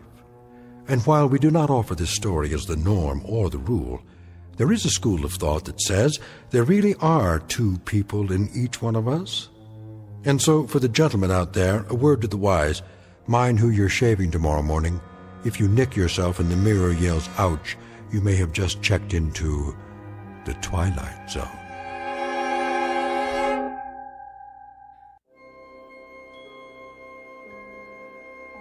Hi, this is Carl Amari, producer of the Twilight Zone radio dramas. I'd like to take a moment to tell you about our official website at twilightzoneradio.com, where you'll get the latest news and information on these Twilight Zone radio dramas. Plus, at twilightzoneradio.com, you can digitally download 3 free episodes or any of our episodes for only $1.95 each. In this age of ever-changing technology, we've decided to make these episodes instantly available to you by making the Twilight Zone radio dramas a digital download-only series. This means that this series will no longer be offered on CD. The CD collections at our website are now being offered, while supplies last, at buy one, get one free. So be sure to get your favorites before they're sold out. Be sure to visit us often, and I'll see you in the zone.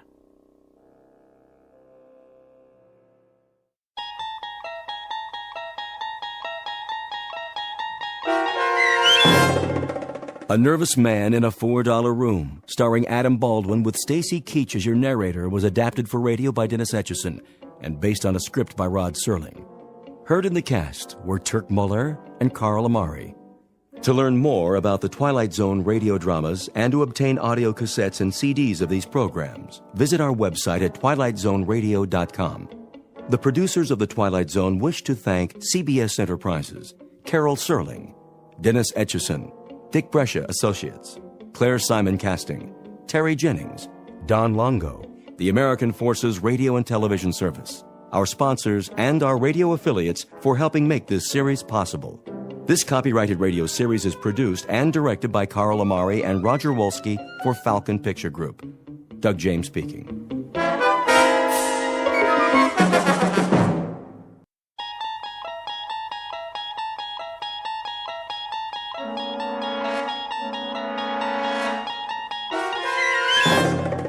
You unlock this door with the key of imagination. Beyond it is another dimension, a dimension of sound, a dimension of sight, a dimension of mind. You're moving into a land of both shadow and substance, of things and ideas. You've just crossed over into the Twilight Zone.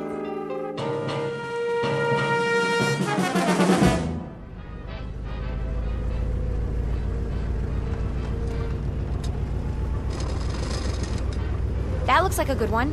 Does it? Well, it's hard to tell from here. And good as any, I guess. Ralph Wiggins Auto Wigwam. Doesn't sound like an Indian name. No, wait. What's the matter? There's another dealer down the block. Honey, I don't know if we can make it. Or the one across the street. Look. Hennicut's Cut Rate Car Sales. I think I've heard of him. I haven't. We don't have much choice. This clutch is about to go. Turn in here, at the driveway. See it? Where? Past the billboard with the lights. Just in time. At least they're all on the same block. If we don't see what we want, we can walk to the next dealer. Sure, honey. Looks like this one's got a lot of cars, though. They're not very new. That's all right. Dollar for dollar, the best buy is always a used car. Is that what they say? That they do, young lady. That they do. Hello. Howdy. Beautiful night, huh? Not too warm, not too cold. Out for a drive, were you? Saw my sign and couldn't resist, am I right? We're just looking. Sure you are. I understand perfectly. A young couple like yourselves. Just get married, did you? It's been 3 months, 6 days, and 5 hours. I knew it. How could you tell? Does it show? Like a halo, little lady, around both your heads. Why, I can always spot newlyweds when you've been in the business as long as I have. Look all you want. You're entitled. Just don't take too long. I'll be closing up in a while. Of course, that ought to be more than enough time. Mr. Henniker! Yeah? Excuse me a minute. Another one of my satisfied customers. How do you start this thing? Give it another try. Are you sure this is the right key? Sure, I'm sure. Engine's clean, just gave it a tune-up. No extra charge. Something's wrong with it. No. Needs a little breaking in is all. New points and everything. There you go, Mr. Nolan. You got yourself a great deal. Honey from Hennicut. Drive it in good health.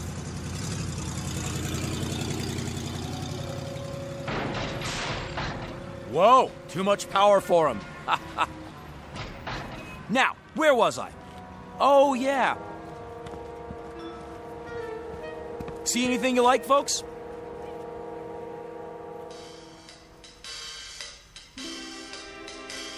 This, as the banner over his lot proclaims, is Mr. Harvey Hennicut, an expert on commerce and con jobs.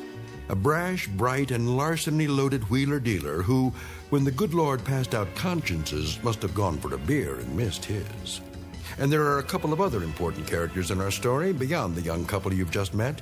One is a little old man and one is a Model A Ford, but not just any old man and not just any Model A. There's something very special about both of them. As a matter of fact, In a few minutes, they'll give Harvey Hennicutt a rare gift, something he's never experienced before. Exactly where they come from is conjecturable. But as to where they're headed, this much we know. All of them, and you, are on the threshold of the Twilight Zone. And now, The Twilight Zone and our story, The Whole Truth, starring Henry Rollins, with Stacy Keach as your narrator. Well, what's your pleasure, folks? Got every kind of car you could imagine. We're just looking. That's all right, isn't it? Of course it is. That's what we want you to do. Nobody pushes you around here. No, sir. Around here, you can take your time. Pause, check, recheck, think, peruse, contemplate, wade through, thumb over, and dip into. At your leisure. Be my guest, folks. Thank you. We were thinking maybe a little coupe, that doesn't cost too much. That's all we need. There's just the two of us. A compact, maybe. Something for a few $100s down. As late a model as we can get. Late? You shock me, you know that? You shocked me just then? Oh, we're sorry. We didn't mean... You know why you shocked me. I'll tell you why. It's because you've succumbed to the propaganda from every cement-headed clod up and down this street. They call it Dealer's Row, but that's all it is, propaganda. They like to push the late models, don't they? Am I right or am I right? Well, we haven't been to any other dealers yet, but... Then you're lucky. They all do. And you know why they push the late models? No, I can't say that You think it's because they're honest citizens? Upstanding, law-abiding churchgoers? Ha! Let me tell you something, young man. They push the late models because that's where the profit margin is. Plain and simple. I don't really know much about... I'll let you in on a trade secret. They'll cram those new babies down your gullet because they'd rather make a buck than a friend. Repeat customers, they don't know the concept, but that's what keeps a business going. A year, 2 years, 5 years down the road, friends are what counts. But these new car dealers, they'd rather fill their wallets with cash than fill their hearts with the fellowship of man, or woman, as the case may be. You understand what I'm getting at? I can see it in your eyes. You're bright young people. We were just looking for transportation. We figured that the newer the car... New? Ha! That's where you're completely wrong, where you've suddenly gone amiss. That's the fork in the road and it's headed you straight up a blind alley. You don't want a late model car, one of those new jobs. Oh, no. We don't? Not one of those rinky-dink jobs slapped together on an assembly line, covered with chintzy chrome and plastic or whatever they use now. Crazy designs, idiotic names, and no more workmanship than you can stick in a thimble. No. I'll tell you what you want. You want the craftsmanship that comes with age, the dependability of proven performance, the dignity of traditional engineering, the maturity. Well, this is what you've been looking for. Take a gander. It'll get you where you want to go, and it'll get you back home. You have my word on it. And just for a few dollars more, you can have that guarantee in writing. This one? But isn't it a little... too old? Not at all. It's a classic. Kick the tires, put your foot up on the bumper. Go on, you can't hurt it. Oh! What happened? My mechanic, he just put a new grill on the front, so it'll look absolutely perfect. You can do that, anytime. All parts interchangeable. He was just about to torque down the connecting bolt, but he must have gone to get a different wrench. If you're gonna do a job, do it right, I always say. Maybe we should let him finish. Not to worry. Did you know that the original prototype of this car was a Mark II tank? Really? Oh, yeah. When you get on the freeway with this baby, everybody else, get out of the way. See where the gear shift is? That used to be a cannon. Now, why don't we sit down somewhere and talk turkey? My office is a good place, nice and private. I don't know. Well, I do, because this is the one you want, and this is the one you're going to get. I'll bend over backwards to make you a deal. When you drive it off this lot, you're going to feel so... Come on, honey. Huh? Where are you going? Well, if we could... maybe if we could look it over first and then see what else you've got. What else? Don't you know a good thing when you see it? This one will be gone by the time I close up tonight. Bargains don't last long on this lot. Here, check it over from the inside out. That's all right. No, I insist. Be my guest. Go on, slide in the front seat. Get the feel of it. Relish the luxury. Class like this doesn't come along every day. Hello? Be right with you, Grandpa. Come on, young fella. See how they built cars back when they knew how to build them. Well, if you say so. Come on, come on. You too, madam. Here, have a seat. Just slip right in. There we go. Park yourself in there and enjoy it to your heart's content. It does have a lot of room. Sure it does. Boy, oh boy, you know what you should have when you sit in a car like this? Moonlight and a bottle of good wine to go with the music from the radio. This baby here has atmosphere, huh? But good.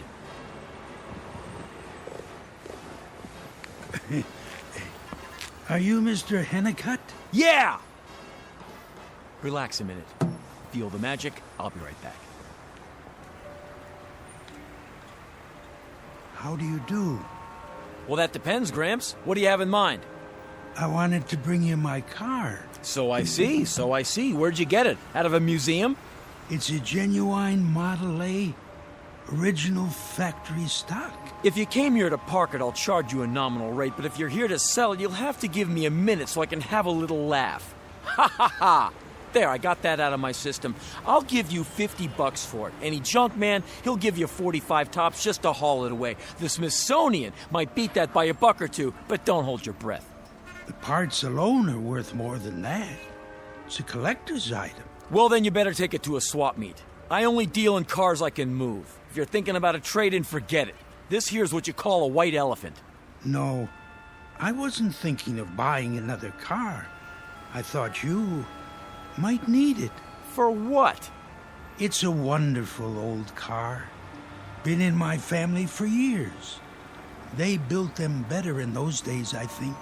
Ah, Granddad, that's the line everyone falls for. The old rhubarb, the saw, the turkey that everybody and his brother's trying to pull on the open market. Cars were built better in the old days. Ha! In your dreams. You don't believe that? Let me tell you something. 10 years ago, even 10 years, they didn't know how to build cars. Not like they have today. It's the new cars that sell. It's the new cars that run. It's the new cars that combine the genius of mind muscle in the assembly line. Modern factories, better technology. Look at this thing. Heavy old sheet metal, painted black. It's great if you're going to a funeral. I see. But I tell you what I'm gonna do. Just because I like your face reminds me of my own grandfather, rest his soul. A man of dignity, down through his declining years until he died. Rescuing a capsized boatload of people on the East River. Is that right? So, I can see my way clear to give you 60 for it. I'll probably have to tear it down and sell it wheel by wheel, bolt by bolt to an antique dealer, or the first itinerant junk man who comes around, but you caught me in a good mood. 60 I can go, not a penny more. $60 cash? That's the offer. Take it or leave it. Well, I kinda need the money, but couldn't you make it 70? You try my patience, old friend, to the max. What does that mean? That means 60 is going, almost gone. No, please. Just in time. Sold. 60, cash on the barrelhead. Now, I tell you what you do. You go in that little office, I'll meet you there. Once you get your papers and your car registration together, did I say car? Make that vehicle. I've got the papers right here. You do? Came prepared, huh? All right then, let's get this over with. Step into my office.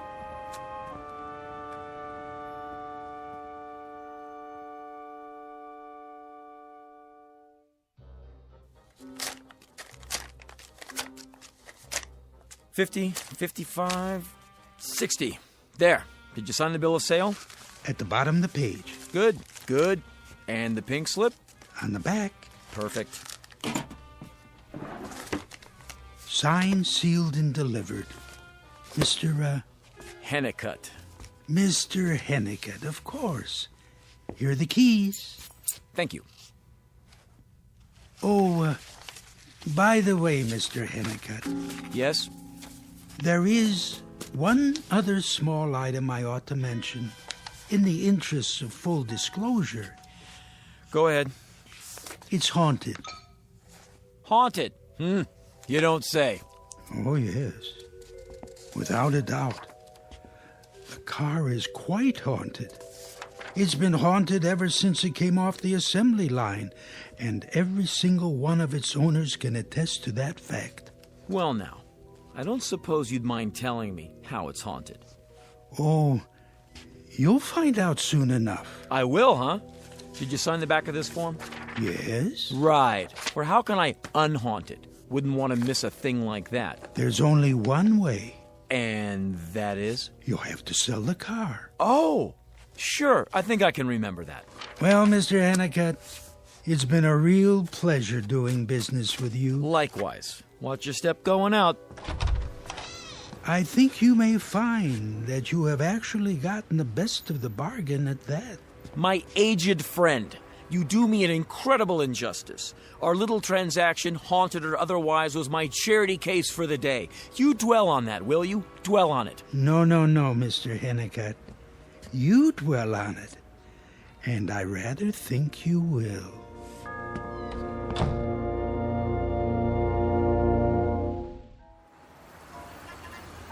Well, folks, what do you think? I think we'd like to get out now. Oh, sure. I'll get the door for you. Slide this way. Ladies first. I don't know about the seat. It's not that comfortable. No? Maybe you were in the wrong position. I know you young folks like to snuggle up right next to each other, but the way you've got those bucket seats, of course you could adjust them, slide them any which way. How's the engine? The engine? Runs okay, does it? Oh, it runs. Definitely. Starts right up. How much is it? How much? With the down payment. Minus the trade-in, of course. You do take trade-ins, don't you? Sure. Sure I do. Take anything I can get, hose it off, polish it up, and turn it right around. If it's too far gone, I wholesale it to this guy in New Jersey. What he does after that is none of my business. What? I mean, well, you understand. After that, it's not my worry. Of course, I cherry-pick them first. If some little old lady had it locked up in her garage, then it's worth more than Blue Book. Naturally, I don't tell her that. I beg your pardon? What am I saying? Sorry, lost track for a minute there.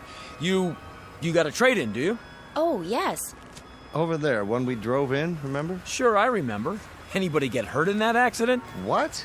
At least it's clean. Bobby washes it every weekend and waxes it once a month. Then if you like it so much, why get rid of it? Well, it does need a little work. I just don't know how much more money we should put into it. A little work? I heard you coming. Tranny shot. You need a long block plus new shocks. And those brakes. Sounds like fingernails on a blackboard. All right, then. Without the trade-in. For the one you showed us, you don't have a price on the windshield. This car? Yeah, how much is it? It's not for sale. Why not? Well, I don't know. But it's the car we were just sitting in. Wine, music, atmosphere. Yeah, sure. The one you were pushing so hard? You made it sound so nice. I know, but I guess I'm not pushing it anymore. Something wrong with it?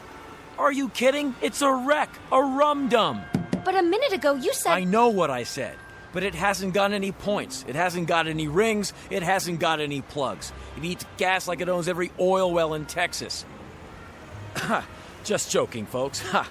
Don't know why I said that. But the tires. Now, the tires are... completely shot.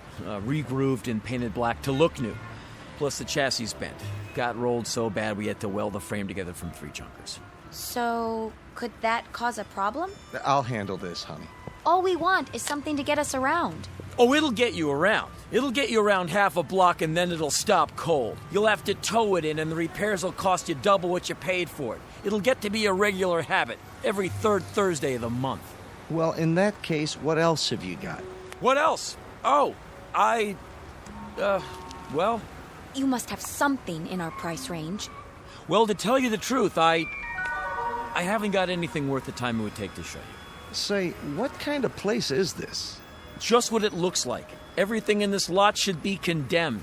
I got more lemons per square foot than a fruit grower in Salinas. Listen, kids, take my advice. What you ought to do is, you ought to hit one of the honest dealers. Somebody who'll stand behind his product. And remember, you get what you pay for. Find something you really like and make an offer. Start with 20% off the sticker price and don't drop below 10. Just don't come around here anymore for your own good. Okay, buddy, we'll do that. Come on, honey. What am I doing? Hey! Yes? If you really want to make a good deal... Let's walk over to Ralph Wiggins and see what he's got. Good idea. You mind if we leave our car here for a while? Why would I mind? I got about as much business tonight as a dentist in a graveyard. What got into me?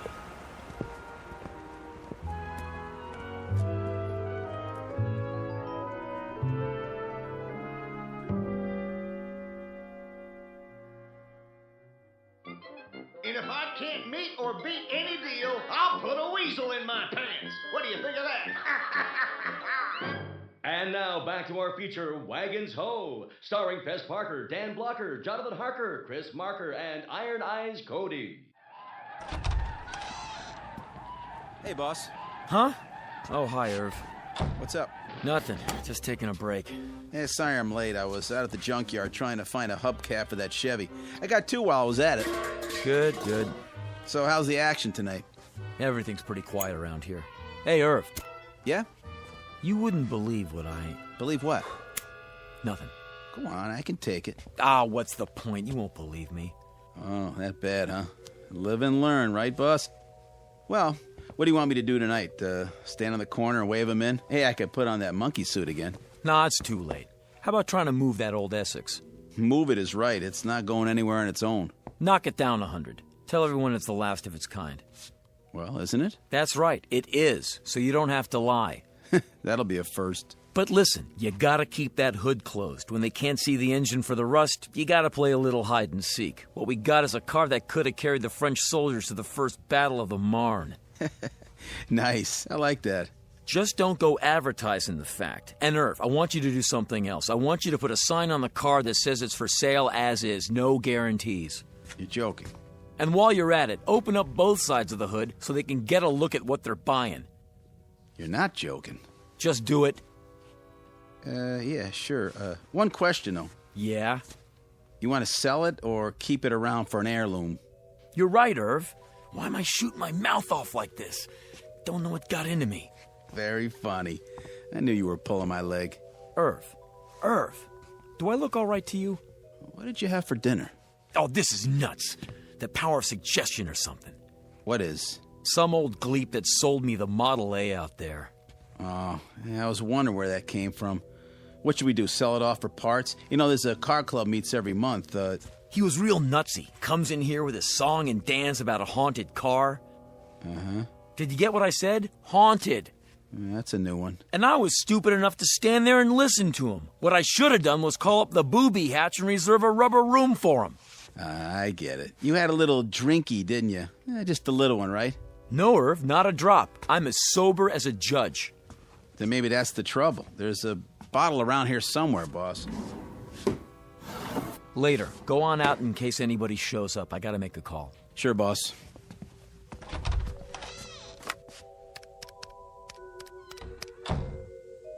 Is that you, honey? Yeah, it's me. You're ever loving. Say, baby, about tonight. I'm gonna be a little late. Well, it's inventory time. Look, I told you about that. Sure I did. Oh yeah, the whole lot. Might run into the wee hours. So what I'm gonna be doing tonight is... I'm gonna be playing poker with the boys. And when I told you it was inventory time last month, I was playing poker with the boys then too. Honey, wait a minute. Hold on. I'm kidding. I didn't mean that. No, don't wait up for me, because... Oh, this is nuts. I'm the one who needs a rubber room. Must be sick or something. Yeah, I'm coming down with something. Look, what I'm really gonna be doing tonight is... playing poker with the boys. Oh, strike that! I'll call you right back. What is this? I got no control over what comes out of my mouth. No control at all.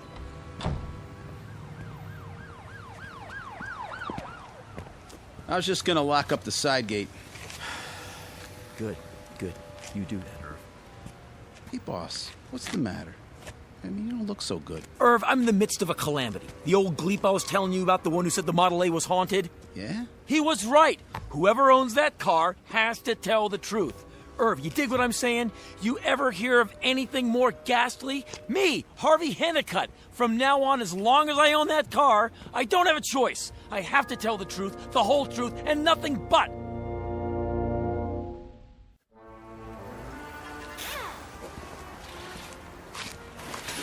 Morning, Irv. Oh, hi, boss. Wondered where you were.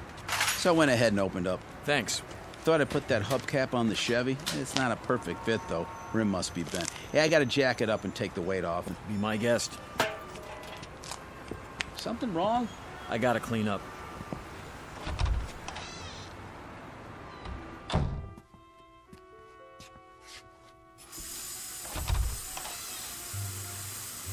Boss, what happened? Looks like you didn't get much sleep.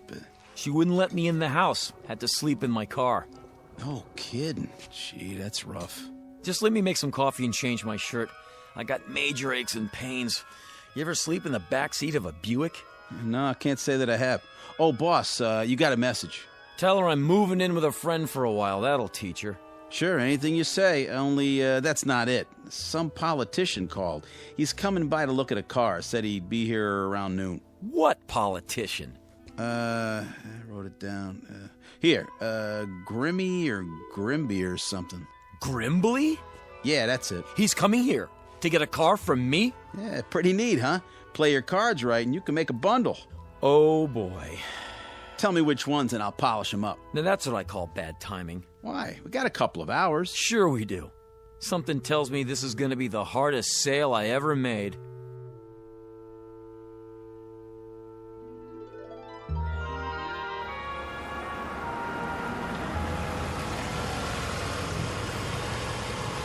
How do? Let me get the door.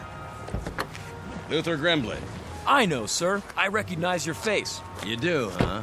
Of course. My associate told me you called. Honest Luther Grimbley. 30 years in politics, currently up for re-election. Alderman, 13th Ward. In honor, sir. What's your pleasure?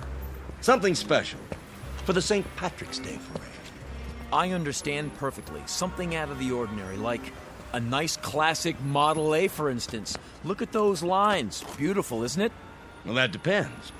If you take 12 aspirin and shut your eyes tight, you might call it that. But in the cold light of day, son, that's a wreck. Oh, I wouldn't say that. It's aged like a good wine. Gourmet cheese. Preserves Grandma used to make. It would be a novelty. How does it run? Well, I can tell you one thing. It... Yes? Out with it, son. The block's cracked. The block? All the way through. Let me open the hood so you can see. What else? Where do you want me to start? The tires, for example. Good rubber? Shot. Dried up. Starting to crack. Still got some tread. Might be good for a while. A while? This car's living on borrowed time. Taking that into account, what's she worth? I mean, assuming some idiot wanted a really lousy car to use for a gag or something. So the photographers would put his picture in the paper. Maybe 500? $500? Well, it is unusual. Say 600? Why not 300? What? You don't understand. You see, this is a bad car. It's a lemon, unsweetened. Why, you dirty dog. You clever, wheeling and dealing son of a gun. But that's the truth, the absolute truth. I've heard all kinds of routines, all kinds. Nothing gets past Luther Grimbley. But you, clever little cookie, you, this is the old reverse English, isn't it? The old twisteroo. No, sir, that's not it at all. Why, you sharp-shooting devil, you knew I wanted it, didn't you? You knew, as soon as I laid eyes on it, something that would stand out. Tell you what, I'll give you $250 for it, mainly on account of its good politics to drive an old chestnut. The retired folks, the ones in the rest homes, they'll see that and it'll warm the cockles of their hearts. Make people realize I'm not getting rich off them. That I'm one of them. You want to give me 250 simoleons? Make that 225. Huh? I didn't notice the dent in the fender. Oh. Deal? 2 1/4? As is, no strings. You better trot out the strings right now, buddy boy. Trot out those strings. I want to know what I'm getting. Let's see here once. You're offering me 2 1/4 cash, as is, no returns. But... But what? Well... It's haunted. Haunted? This car is haunted? Yeah. Yes, sir. How is it haunted? Whoever owns it has to tell the truth. What do you mean by truth? The whole truth, the real Megillah, and the only way you can stop telling the truth is to sell the car to someone else.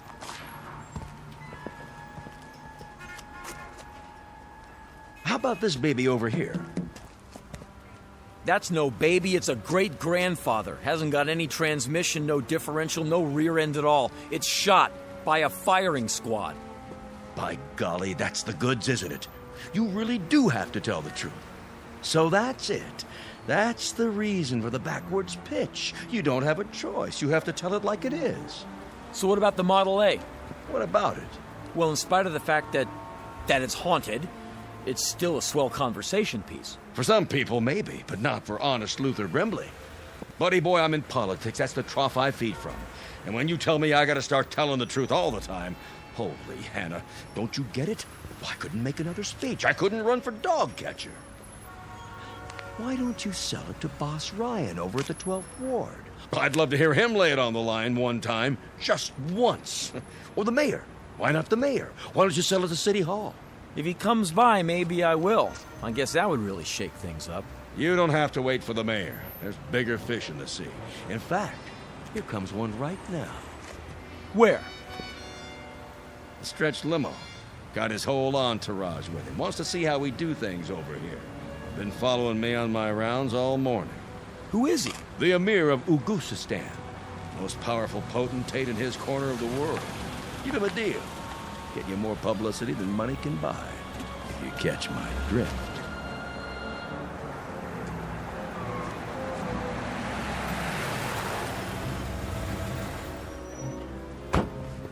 All right, get the camera set up. Over here is good.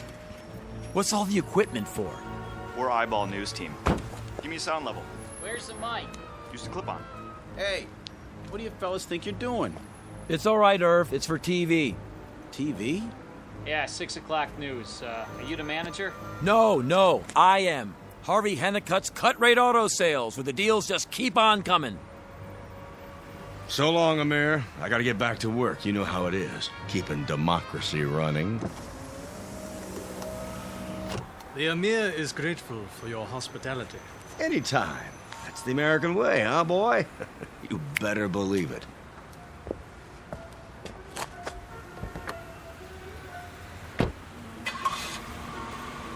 Why don't you boys stick around a while? The Emir is due in Manhattan shortly.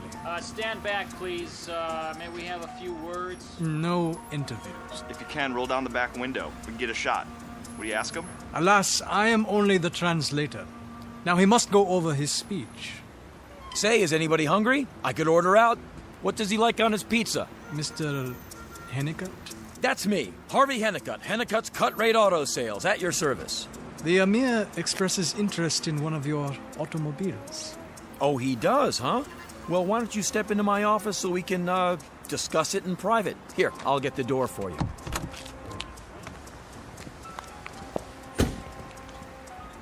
Get a shot. Follow them inside, handheld. Oh, no. Sorry, boys. All negotiations are strictly off limits, especially to the press. But I'll give you an interview just as soon as we're finished. Irv, get everybody an ice-cold Coca-Cola. Open the machine up on the house. Sure, boss. Coming right up.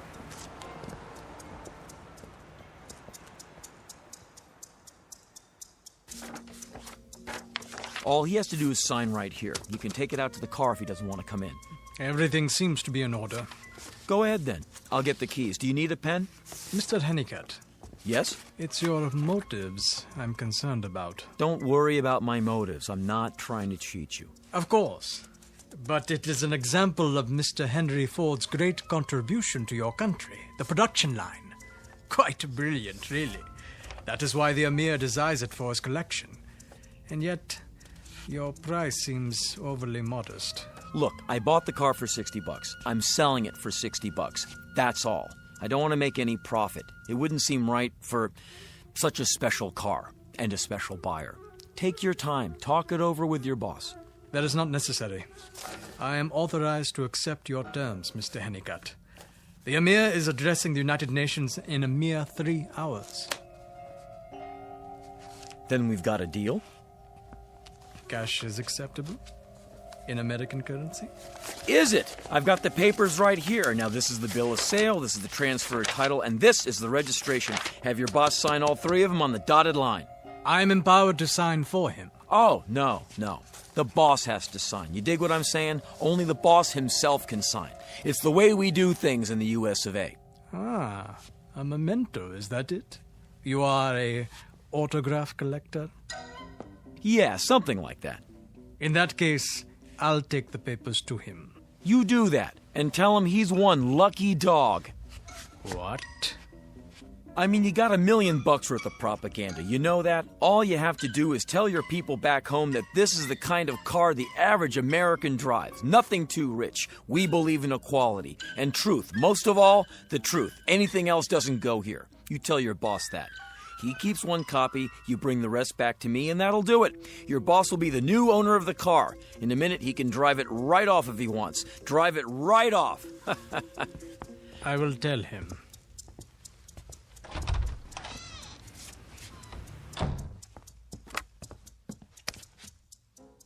Operator, long distance. The New York Times. No, wait a minute. Listen, operator, can I ask you a question? If an American citizen has something important in the way of news, I mean real important, that could affect foreign policy, well, who should he call? That is, look, just get me the White House, will you? And tell him I'd like to talk to the president right away.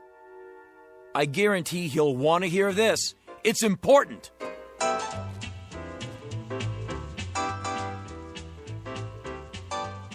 Couldn't happen, you say? Far-fetched? Way out? Possibly.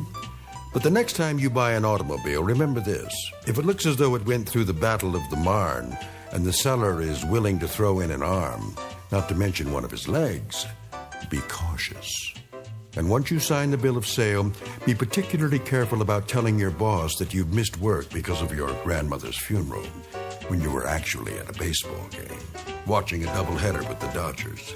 Because you'll be the proud possessor of an instrument of truth, manufactured and distributed by a dealer with exclusive rights to a territory called the Twilight Zone.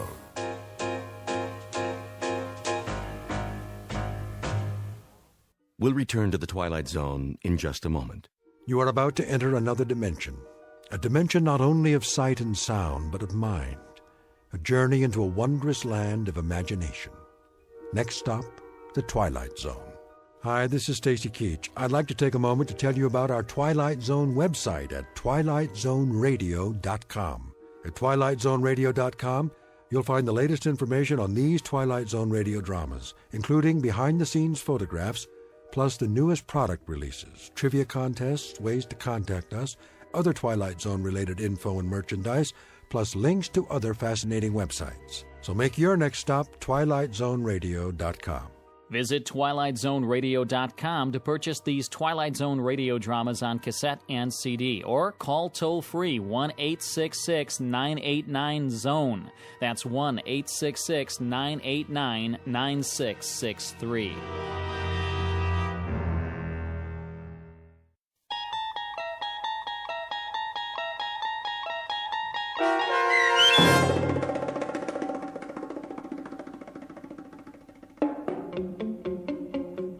The Whole Truth, starring Henry Rollins with Stacy Keach as your narrator, was adapted for radio by Dennis Etchison and written for The Twilight Zone by Rod Serling. Heard in the cast were Jeff Lupetin, Doug James, Christian Stolte, Elizabeth Lido, Bernie Landis, David Darlow, Anish Jetmalani, Carl Amari, Vince Amari, and Ellie Weingart.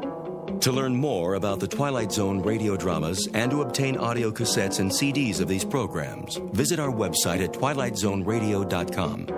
The producers of The Twilight Zone wish to thank CBS Enterprises, Carol Serling, Dennis Etchison, Dick Brescia Associates, Claire Simon Casting, Terry Jennings, XM Satellite Radio, Sirius Satellite Radio, our sponsors and our radio affiliates for helping make this series possible. This copyrighted radio series is produced and directed by Carl Amari for Falcon Picture Group. Audio editing, sound design, Foley effects, and mix for the Twilight Zone radio dramas are by Cerny American creatives Craig Lee, Michael Slaybach, Bob Benson, and Jason Rizzo. To learn more about the Twilight Zone radio dramas and to contact us, visit our official website at twilightzoneradio.com. Doug James speaking.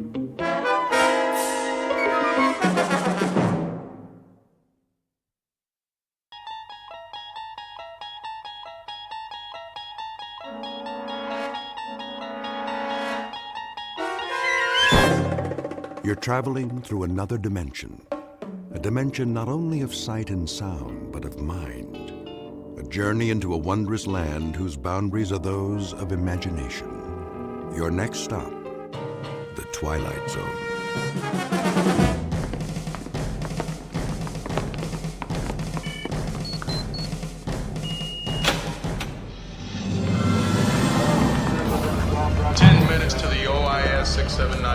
Ladies and gentlemen, welcome to the command center at NORAD. This is the nerve center of what was once the first line of defense for the United States. Of course, things have changed a bit. Yes, ma'am, is there a question?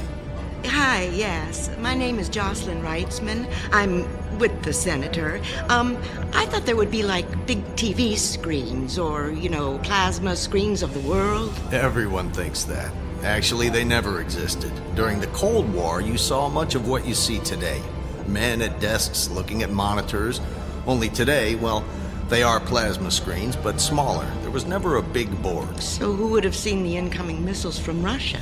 Actually, multiple monitors would have shown that level of attack very clearly. And what do they do now? They watch the Weather Channel? Actually, Senator, the role of NORAD continues to be of significant strategic importance. To date, our space surveillance network has tracked more than 24,000 objects in orbit around the planet Earth. That's space junk, Major Anderson. It's nuts, bolts, debris, extraterrestrial garbage.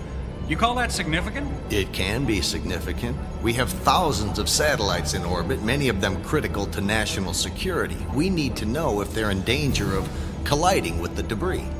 And if a tool bag lost in space is going to collide with one of these satellites, what exactly can we do about it? Nothing, actually, except, of course, understand the nature of the event. And if some extreme group takes power in a country and launches missiles at us, is that what you'll do, Major? Try to understand the nature of the event. Senator, rest assured, we have the necessary defenses in place to identify and track anything in the air, in orbit, in space. Throughout the country, we have air defense services monitoring the skies. But if you think about it, the only way we can be sure of what it is and where it's coming from is to be able to differentiate it from the space junk. We are 1 minute to the OIS 679 event. That's great. Well, you're all in for a treat. We're actually going to be able to see an object in space re-enter the Earth's atmosphere. Dr. Johnson, I think that's why you're here. That's the idea. If you'll allow me, Dr. Johnson has been working with us through her think tank in Seattle and is studying the potential for some objects to actually strike the Earth. What's an OS-69? Good question. Doctor, would you do the honors? OIS, actually. Object in space. We don't call them UFOs. We know what they are. 678 is the number of objects of significant size that have re-entered the atmosphere. This next one will be 679. How big is this thing? Believe it or not, 100 pounds. Mostly lost tools from various shuttle missions. In fact, it may be that tool bag you mentioned earlier, Senator. You've got to be kidding. 10 seconds to OIS 679 event. If you look at the monitors, well, actually any of them, we switch most of them to the event feed at times like this. Event commence. Wow, that was a big one. At least a .75 duration. That's it. That flash of light for a second. Cheyenne Mountain, billions of dollars, and all we use this facility for is watching man-made meteorites flash on screens like static on an old TV. There have been more significant events recorded. Like that one? Oh my God. Well, that doesn't sound good. Do you mean to say you've never seen an event like that second one? Look, there's another one! All stations to alert status and cross-check on multiple orbits. What is going on, Major? It's like the 4th of July. They just keep coming. Lockdown. All stations transmit all incoming data to ADS centers and confirm ballistic coefficients.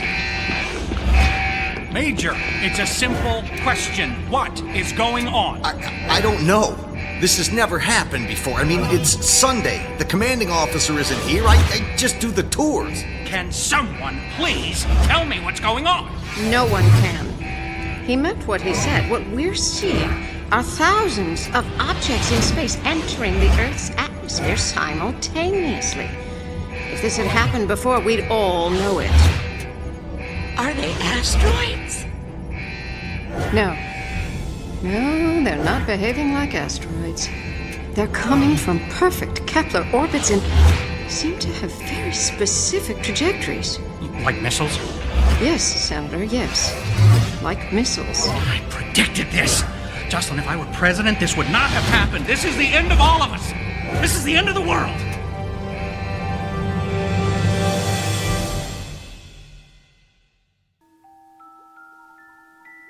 Meet Senator Jack Wrightsman, charlatan, fraud, politician, a man with few principles who sees monsters in the closet and enemies in every backyard.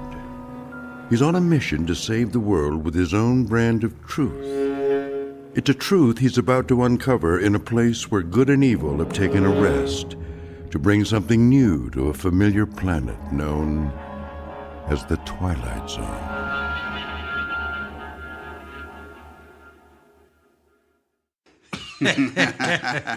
So they have their tanks in these long trenches, and we just put bulldozer blades on two of our tanks and ran along the trench and buried them. We didn't fire a shot, and for all I know, those tanks are still buried out there.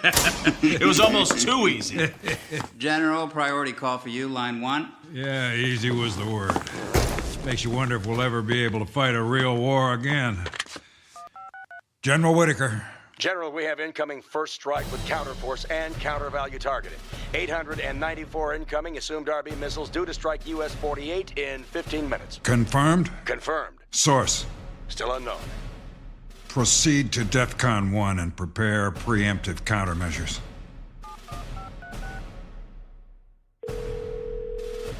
Yes, General Whitaker. Connect me with the President.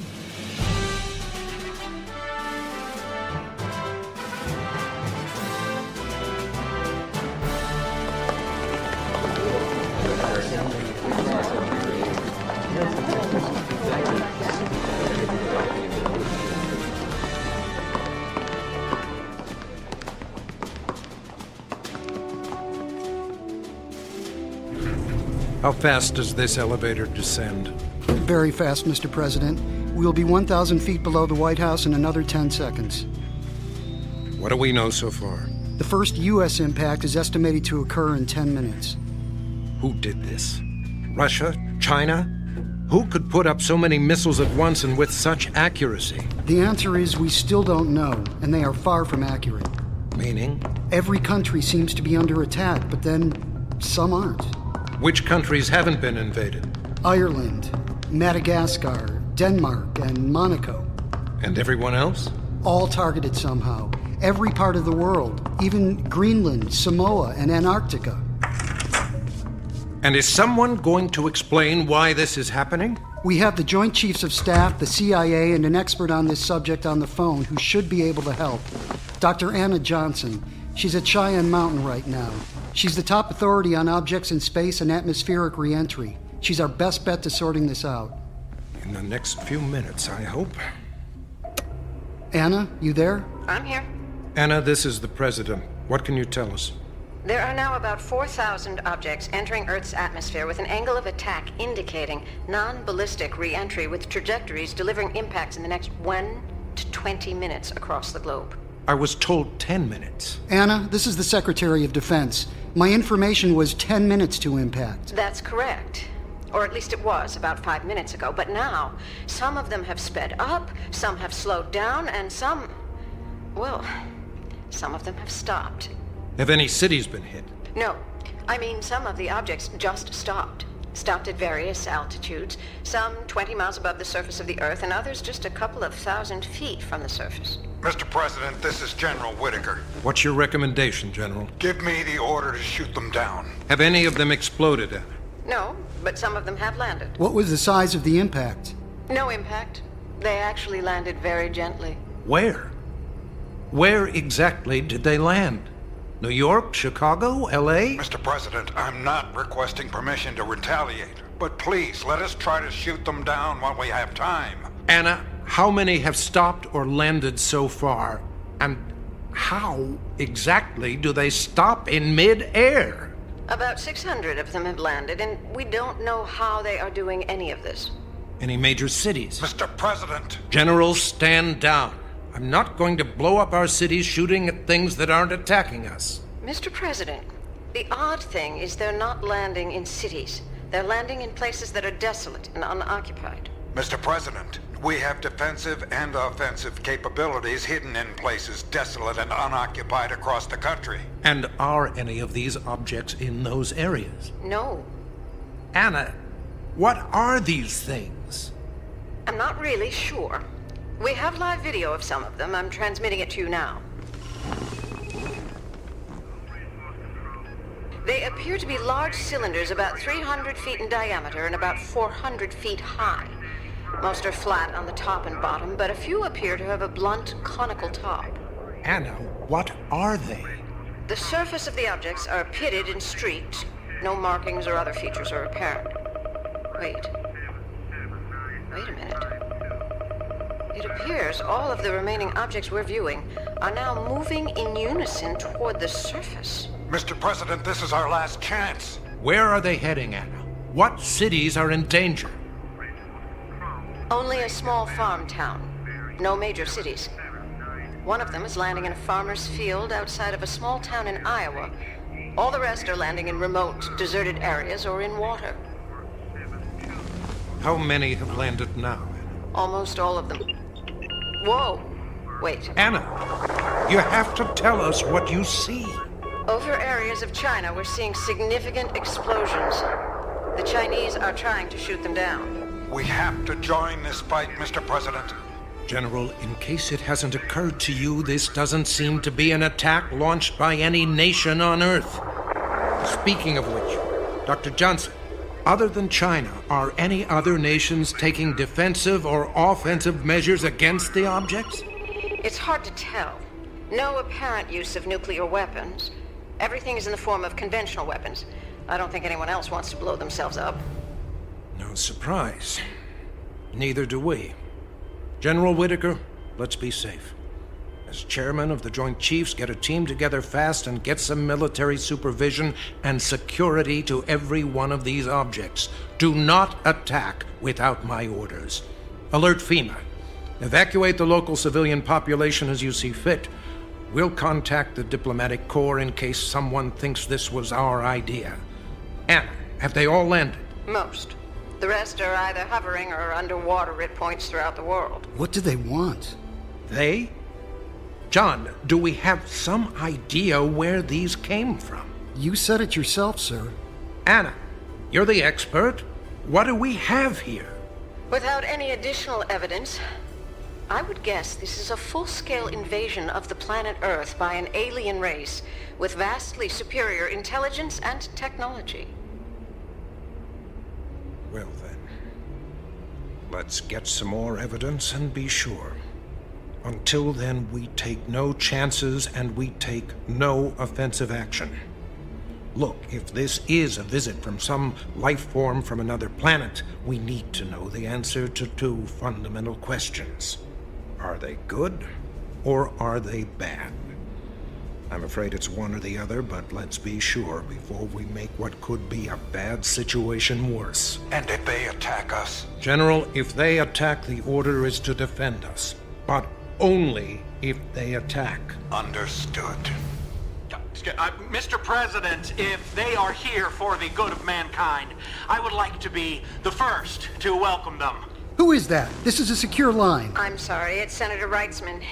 He's here at Cheyenne Mountain. What the? Mr. President, I'm here, and I witnessed this event as it happened. I can lead the diplomatic team that welcomes our guests. Senator, I would appreciate it if you and everyone else stayed in Cheyenne Mountain until we better understand this situation. Oh, no, you are not getting all the glory on this one. We get equal time. This is bigger than you and your party.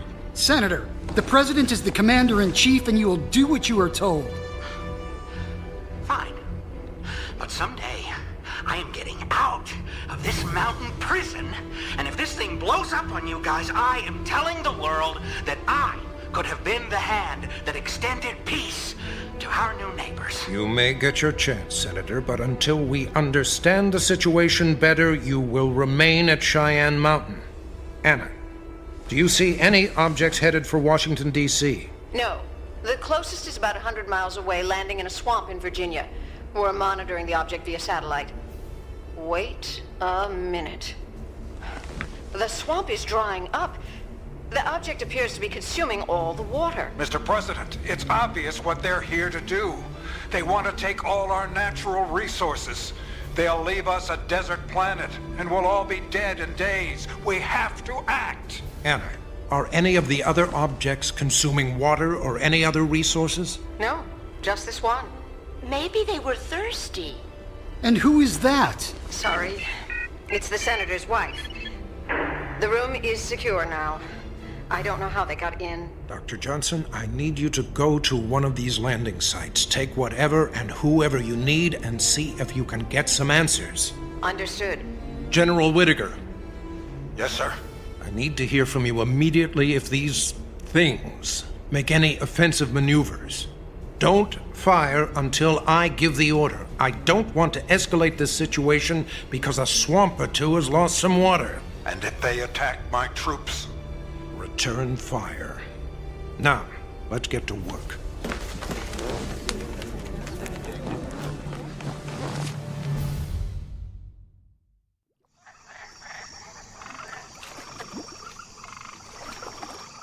Have you got all the gear in the boat? Yeah. You think today'll be a good day for fishing? It's always a good day for fishing. It's just up to the fishermen. Do we got the bait? We got it all. All gassed up and ready to... What in tarnation?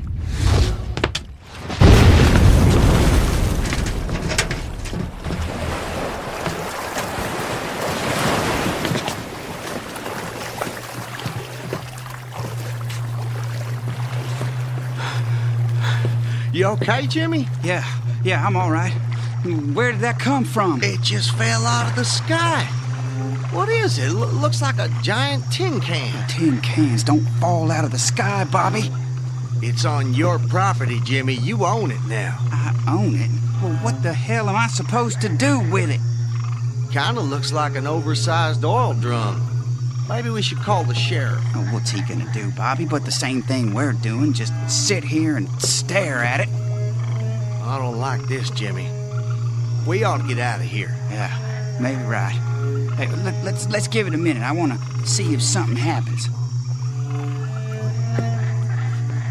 I don't think anyone could move that thing. You're gonna have it sticking out of your lake from now on, man. Gonna ruin the fishing. Just be quiet, I'm thinking. You know, a lot of people would pay good money to see something like this. Yeah? Yeah, I suppose they would. You know, we could charge admission. That big field on the old road, heck, you could park a few hundred cars. At $10 a head, that's a couple of grand a day. Let them take all the pictures they want, and then, hey, you know what? We could even have a concession stand. Heck, with the money we're gonna make, we'll open a restaurant. And a big deck where you can eat and look at the thing. Let's go.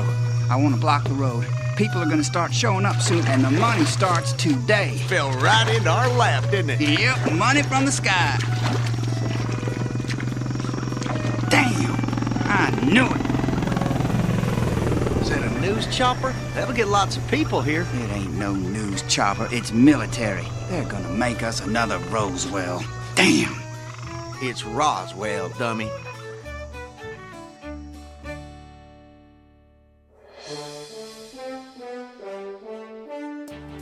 We interrupt this broadcast to bring you a special report. Good evening. What you are about to see may be the most incredible occurrence in the history of humanity. Across the globe, thousands of large cylindrical objects have landed on the surface of the Earth. Others are reported to be hovering over the planet's surface, and an undetermined number below the surface of the Earth's oceans, lakes, and rivers. The reaction across the globe can best be described as a mixture of shock, fear, and for some people, hope. Here with a live report is John Porterson.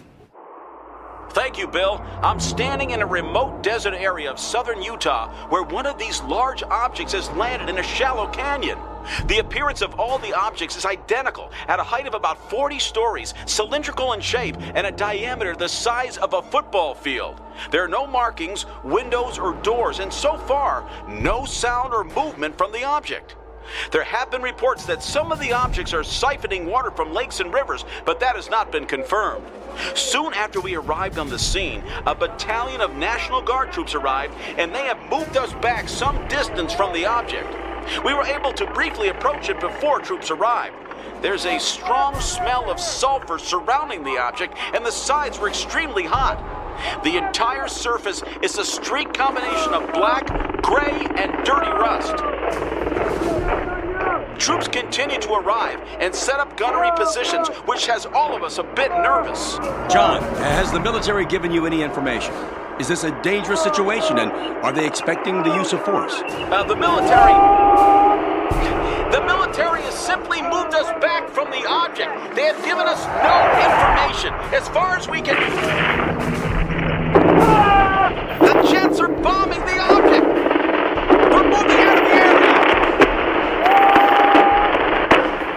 All the gunnery positions have opened fire! Go, go, go!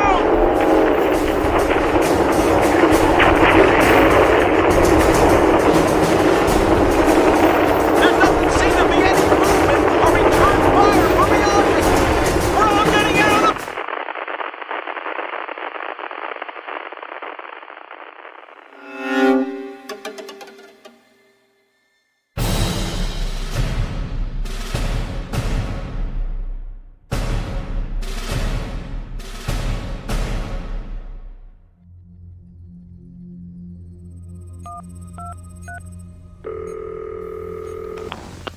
General Whitaker here. General, this is the President. Can you explain to me the situation in the Utah desert? 2 Air Force F-16s launched 8 missiles against the object. They were supported by artillery and small arms fire. Were they attacked? I'm still waiting for a report. Has the object returned fire or been destroyed? No. The object appears to have suffered no damage, and they have not responded in any way. General, what exactly motivated this attack? Who gave the order? No one. It appears the pilots acted on their own. We have to get control of this situation, and that starts with us controlling ourselves. What if these visitors are peaceful? What are they thinking and planning as a result of this attack? Mr. President, with all due respect, if we were to travel to another country for peaceful purposes, we wouldn't show up in 4,000 jet planes. There is nothing about this arrival that can be seen as anything less than an invasion. General, if there is one more incident like this, I am relieving you of command. Now get your forces under control. The whole world's in a panic, Mr. President. I'll do everything I can.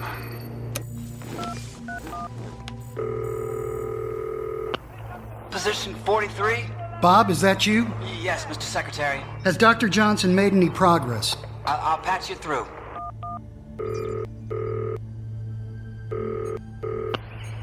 Johnson? Anna, this is the Secretary of Defense. I'm here with the President and the National Security Council. Where are you right now, and have you had any success? We're in a deep forest in northern Michigan, and we're about to make another effort to make contact. So far, radio transmissions, loudspeakers, music, and colored lights have received no response. What are you planning to do? The only thing left to do. Knock.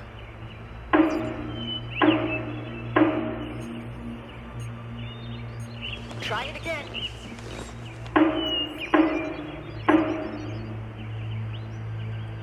Can you hear anything? Nothing. We've connected sensors, Parametric acoustic arrays, range sounding, even stethoscopes, x-rays, and radar, you name it. We've seen nothing and heard nothing. If there's anything in there, they're not responding. Is it possible these are not occupied? I mean, we send unmanned instruments into space all the time. Why wouldn't another intelligent race do the same thing? Anything's possible. What we can't understand is their purpose. We don't know why they're here or what they're doing. There are no transmissions of any kind that we can detect. No communication between the objects on the ground or the various sections suspended over the Earth and in space. Our only assumption is that the sections eventually rejoin in space and form a large cigar-shaped transport. The few sections with the conical tops are probably on either end of a long tube of sections. Are they after the water? Not just water. We have reports of minerals, water, and air being slowly collected by various objects. If I had to guess, I'd say it's an intergalactic freight train that's come to harvest various materials. So they are, in fact, after our natural resources. Is there any danger that they'll consume the atmosphere? Is that why some of the objects are hovering? That's our assumption. What's curious is there seems to be no danger. They're not collecting that much of anything. Considering their size, the most they've taken is a sample. Could it be a scouting expedition? Preparation for an invasion? Mr. Secretary, 4,000 objects? If this is preparation for an invasion, I'd hate to see the real thing. No, I think this is a peaceful, if not passive, mission. Although they may be sampling resources for future collecting. There's no way of knowing at this point. Keep trying, Doctor. We need some answers. Things are getting out of hand. What do you mean? The military. All over the world. Some countries have taken the offensive, including, I'm sorry to say, our own. An isolated incident, but an attack nonetheless. Have they retaliated? No, not once. Not even after a nuclear detonation in South Africa. Every report is the same. No damage to the objects, no retaliation or response of any kind. Then I guess we can stop knocking. If a nuclear detonation doesn't get their attention, they're not going to pay much attention to our sledgehammer. Mr. Secretary, I have an urgent call from Senator Reitzman. Anna, don't tell me he's with you. No, sir. We left him back at Cheyenne Mountain. Put him through. Mr. President? Mr. President, are you there? Can you hear me? Jack, are you okay? Is everything all right at NORAD?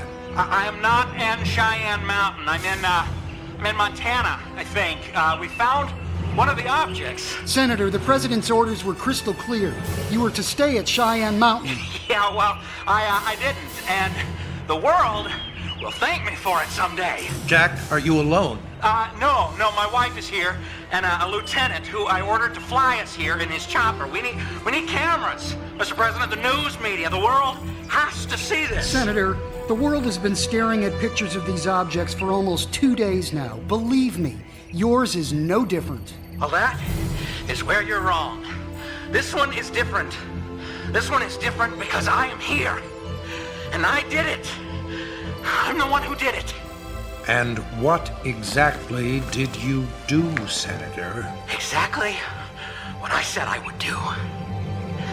I made contact.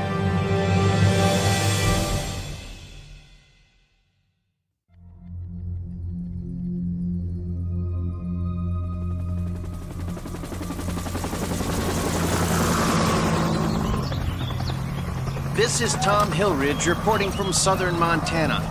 In an amazing turn of events, Senator Jack Reitzman claims to have successfully made contact with what are believed to be a highly advanced form of life from another planet. This is the first time anyone on Earth has succeeded. Accompanied by his wife Jocelyn, the senator will read a statement he has prepared to reassure the visitors that we can coexist in peace and mutual trade. I'm here with James Parker, the owner of the property where the object has landed, who witnessed the landing. Can you tell us what you saw? Well, first of all, I just want to make it clear that this is private property. Now, I know that a lot of people are watching this, and we don't need y'all showing up just yet. Now, the military has it secured, but if the general public wants to come around here, I'm going to have to charge a fee for, insurance purposes and the such. Thank you. Mr. Parker, Senator Wrightsman has stated that he has made contact. Have you managed to make contact with an alien life form as well? Actually, no. I haven't seen any aliens. The thing is, it's sitting out there in my lake. Have you spoken to the senator? I don't even know who he is. Thank you, sir. That was James Parker, a local farmer who was fishing when this particular object set down on the shore of his lake. I see there's some commotion over to our right. It appears the senator is prepared to make his statement.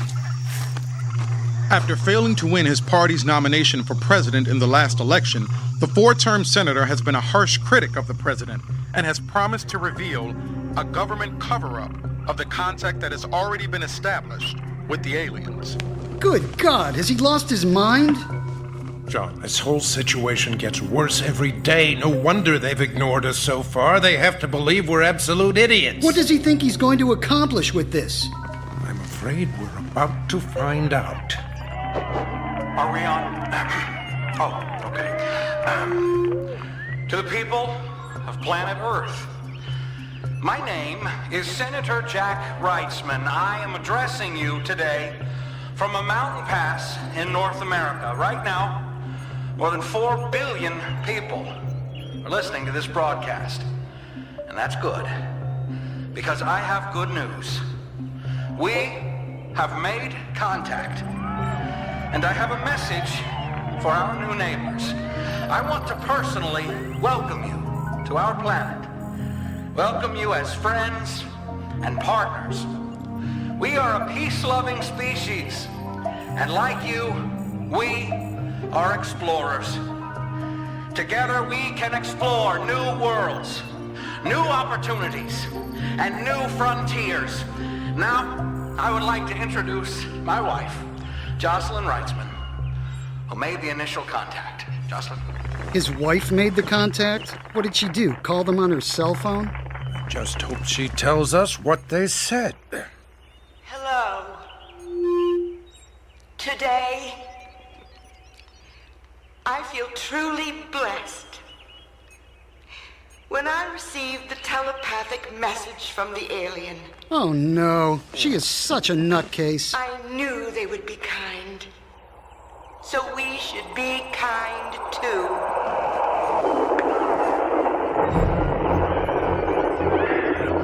Are you getting that? Are you getting that? The ship is leaving. The entire thing is rising into the air.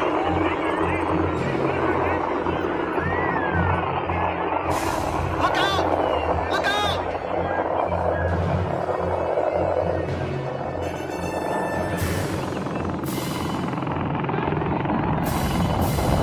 This is Tom Hillridge reporting. The object that has occupied this spot in the Rocky Mountains for the last 3 days has taken off and is rising high into the atmosphere. All that's left is a deep impression in the ground. It was pandemonium here for a moment, but people are settling down and most are watching the object rise into the sky and wait a minute, on the horizon I can see another object rising up as well. Wow, what's that? Yes, I see it. To the east of us, there's another object rising at a greater distance. Senator, do you think they heard you? Did they get the message? Well, not only did they get the message, but I'm convinced that it's what they came to hear. That's why they're leaving. That is what they wanted, and I delivered.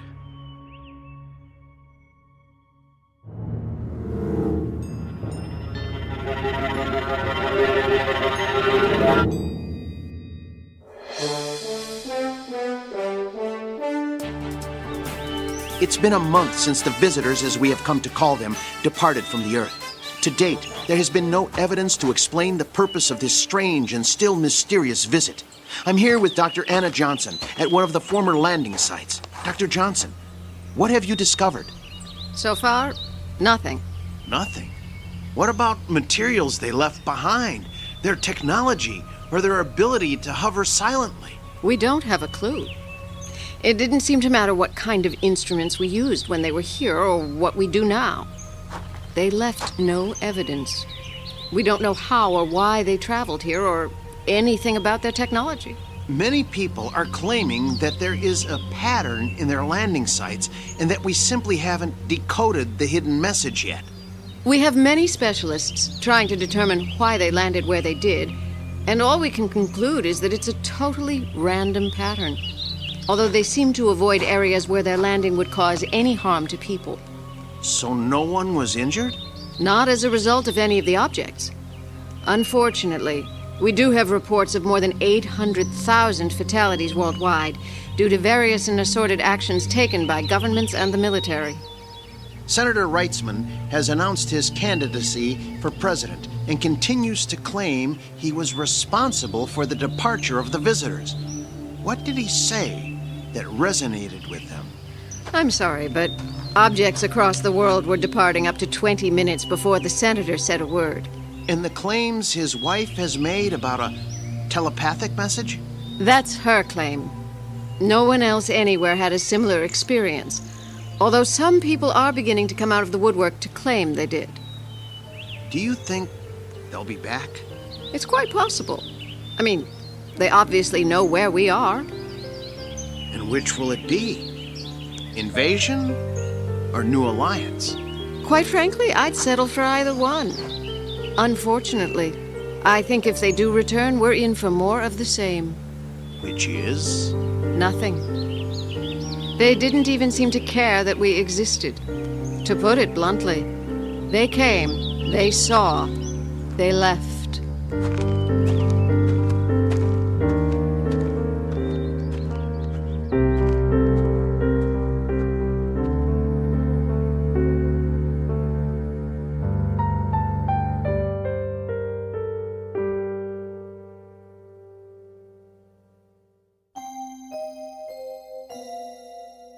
Our first encounter has occurred. An uninvited visit that the whole world was witness to. A desperate world looking for answers and a message. This time the message was clear, and we delivered it to ourselves somewhere between cold indifference, foolish pride, and the raw rage of animal instinct. Will they return? Will they give us the answers we need? Probably not. Unless you're willing to take a moment and understand that beyond a special place in deep space and a very important and faraway destination is that favorite alien rest stop known as the Twilight Zone.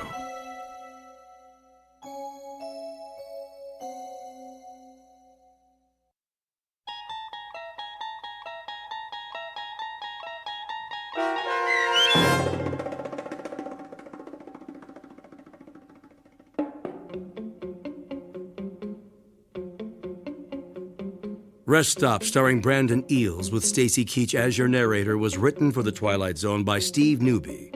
Heard in the cast were Christian Stolte, Danny Goldring, Linda Reiter, Frenette Lebo, Torrio Davis, Jeff Lupitan, Jim McCants, Lisa Wolfe, Jamie Barron, Sean Cooper, Doug James, and Joby Cerny. The producers of The Twilight Zone wish to thank CBS Enterprises and the Rod Serling Estate for making this series possible. This copyrighted radio series is produced and directed by Carl Amari for Falcon Picture Group. Sound design, custom Foley effects, recording, and editing are produced in the Cerny American Sound to Picture Theater by sound designers Craig Lee, Bob Benson, and Tim Cerny. Music for The Twilight Zone is provided by CBS and American Music Incorporated, New York. To learn more about the Twilight Zone radio dramas and to download episodes, including 6 free episodes on our homepage, visit our official website at twilightzoneradio.com. Doug James speaking.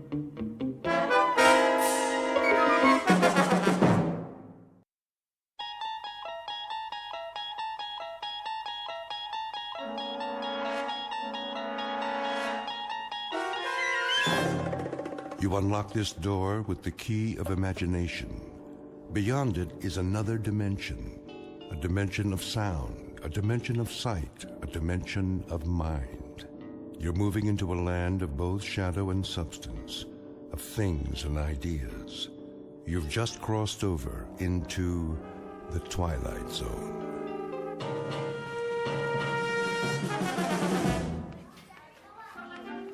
And finally, boys and girls, I hope you've all been to the school library. We'll begin book reports on Monday. Till then, have a happy Thanksgiving. Walk, please. No running. And button your coats. It's cold outside. Knock, knock. Oh, hi, Lynn. Did you get your car fixed? Not yet. You're kidding. It was supposed to be ready yesterday. Something about a part they had to order. Well, come on. I'll give you a ride home. It's only a few blocks. Don't be silly. You're right on the way. I have to straighten up first. Straighten what? Your classroom looks better than mine. You know, Helen, they have people who come in after we're gone. They're called janitors. I know. You're very kind, really, but I have to... Have to what? Who's that? Where? In the hall. I don't hear anything. That song. Hello? Is someone there? What's the matter? I thought I heard a child. Take a look. All the kids are gone, and we're off for 4 whole days, okay? Now grab your stuff and let's get out of here. We can have a drink if you want. I know a perfect little place. I don't know. I do. Trust me, they have a great happy hour, and you won't believe the men. From the bank and that new office building downtown. You go ahead. I'm fine. Oh, I get it. Hot date tonight, huh? Nothing like that. I have a test to grade. So, you've got till Monday. I know, but maybe some other time. All right, be that way. Get your papers. I'll walk you out.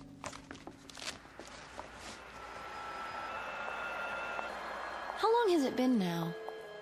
Since you started teaching? Oh, about a year. 2 next spring. Then don't you think it's time to loosen up? Do something for yourself once in a while. You know what they say, all work and no play. I go out sometimes. Yeah? When? Well, see. It's just that with all the homework and the extra credit... You spend more time on it than they do. You know something? It sounds funny, but I really don't mind. I mean it, Lynn. Kids grow up so fast, they need all the help they can get. They're not the only ones. But they seem so... vulnerable. Well, maybe they are. But they survive. The bumps and bruises, the sore throats and earaches, it all works out, one way or the other. Look at us. What? We made it, didn't we? In spite of everything, we survived. I guess. Don't ask me how. I'm parked across the street. Last chance. Careful, the light's about to change. Come on, Helen. We don't have to wait for the crossing guard. We're grown-ups, remember? That man. What man? In the car. Sort of distinguished. Don't stare. He's staring at you. Have you seen him before? Not around here. I'd remember. Lynn, do you ever see people and they remind you of someone, but you're not sure who? Someone you might have met once and... All the time. The trouble is, they don't remember me. It's just a feeling I get sometimes.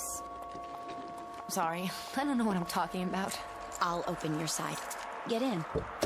No, I'll walk. But it's freezing. It's all right, honestly. It'll give me a chance to think. Are you sure? I'm sure. See ya. Hey, you have some place to go on Thanksgiving? What? Oh, yes, of course. Dr. Anderson's. Doctor, huh? You didn't tell me about him. He's an old friend of the family. Well, if it doesn't work out, you can always come over to my place. I'm cooking a really big bird. Thanks, Lynn. Call me later. I will. November, a wind stirs, leaves blow in the streets, and people move a little bit faster just to get home before dark. To this, add a young woman named Helen Foley, age 28, who has a calling. She believes in helping children, whenever and wherever she can. Taken all together, these are the improbable ingredients of a basic human emotion called fear. And the recipe is almost complete. All that's needed now is the face of a little girl, as perfect as a cameo and as solemn as a sphinx.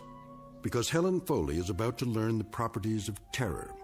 In a few moments, a most unusual child will take her by the hand and lead her on a journey into the Twilight Zone. And now, the Twilight Zone and our story, Nightmare as a Child, starring Bonnie Somerville, with Stacy Keach as your narrator.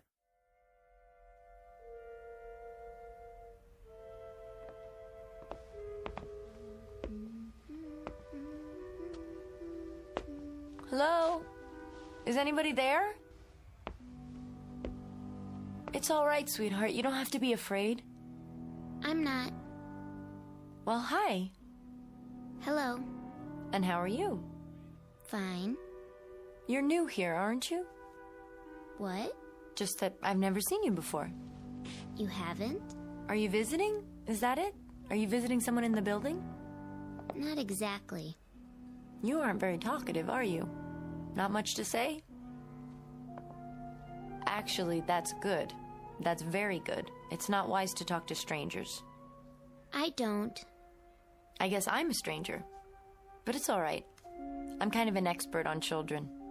Quiet ones and noisy ones. All kinds. I know. You do? But how would you know that? I'll bet you don't know that I teach school. I know all about you. I see. I even know what you're going to do. Do you? You're going inside. 'Cause this is your apartment. You're right. It is. Would you like some hot chocolate, honey? Well... On cold afternoons when I come back from school, that's the first thing I usually make. A nice cup of hot chocolate. But no marshmallows. What? You don't like marshmallows, do you? Why, no. As a matter of fact, I've never liked them. I don't either. All right, then. Absolutely no marshmallows. Here we are. Aren't you coming in? If you want me to. Oh, you really should tell your mother where you are. Why? I wouldn't want her to worry. She won't. Well, if you're sure, go ahead and sit down. The couch is over by the... Oh, I see you found it. I'll just take off my coat before I put the milk on. You don't have to hurry. All right, but I can hardly wait to have that cocoa. It's awfully chilly, don't you think? Mm-hmm. So, tell me, are you in school? In a way. What grade are you in? Different ones. Different? It depends. My, you must be very smart then. What brings you to this floor? I mean, if you don't live in the building. Of course, if you do live here. I came to see someone. Oh? I thought so. A friend of yours? Sort of. What's her name? Maybe I know her. Maybe you do. Really? I must say, you've caught my curiosity. Don't let it get too hot. The milk. Oh, yes, thank you. It didn't start to boil yet. Good.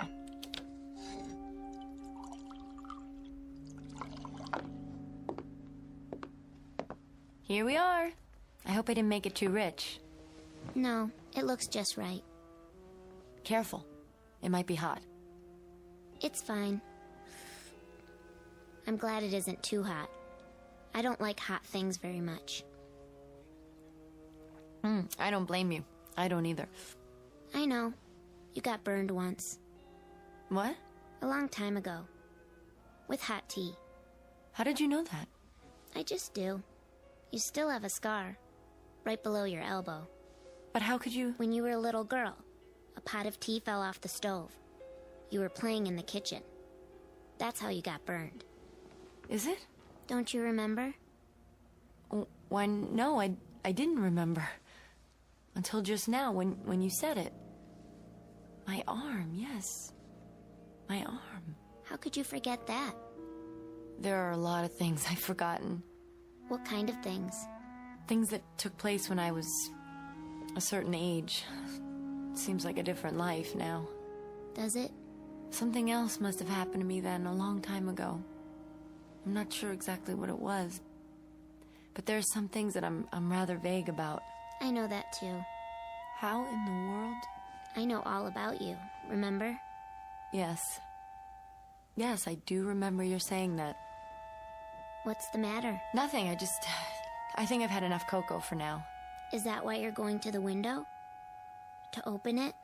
Because you're hot? I'm not going to open the window, that's ridiculous. It's too cold outside to open the window. In fact, I hear there's a storm coming tonight. There is. You know that too, I suppose. Yes. What else do you know? Oh, about people. Which people? The ones you see when you're walking. When I'm walking? They look familiar to you sometimes. Now, why ever would you say that? When you pass them on the street, or see them in a bank, or they walk by you, they look like somebody you used to know, don't they? Well, once in a while. But when you try to remember where you saw them, you can't, no matter how hard you try. I wouldn't say it's quite like that. Yes, it is. It happens lots of times. Like today. Today? Did somebody go by you today who looked familiar? Why no. Really? It's not very polite to contradict people. I told you, I didn't... Didn't what? Nothing. You just remembered, didn't you? There was someone. That's right. Outside the school. You were crossing the street. There was a man in a car. A man in a car, yes. Stopped for a light. I looked at him through the windshield as I walked past, and then he drove on, but I wondered... You recognized him? No, I didn't recognize him. He just looked so... So familiar to you? Yes.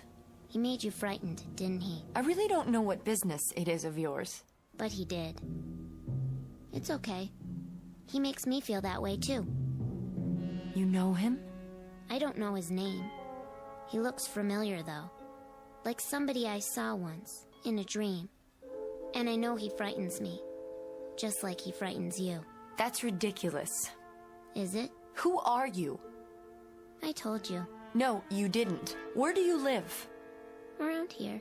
What's your name? Don't look away from me. Do you have a name? Marky. That's not my real name, but that's what people call me. I said it's Marky. Did you hear me? Yes. Yes, I heard you. Marky. That's a pretty name. It's my nickname. Is that all you've got to say? I think it's a very cute name. What more do you want me to say? I thought it might remind you of something. Well, it doesn't. Feeling warm again? No, I'm not, thank you.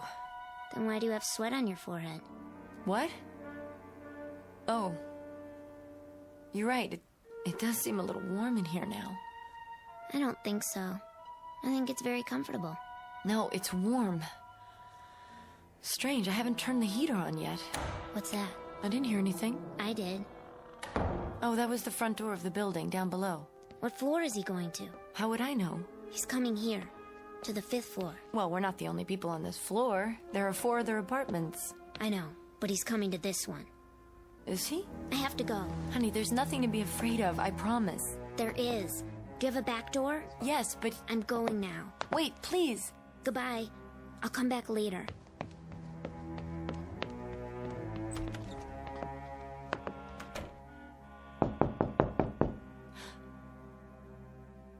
Who is it? Miss Foley. Miss Helen Foley?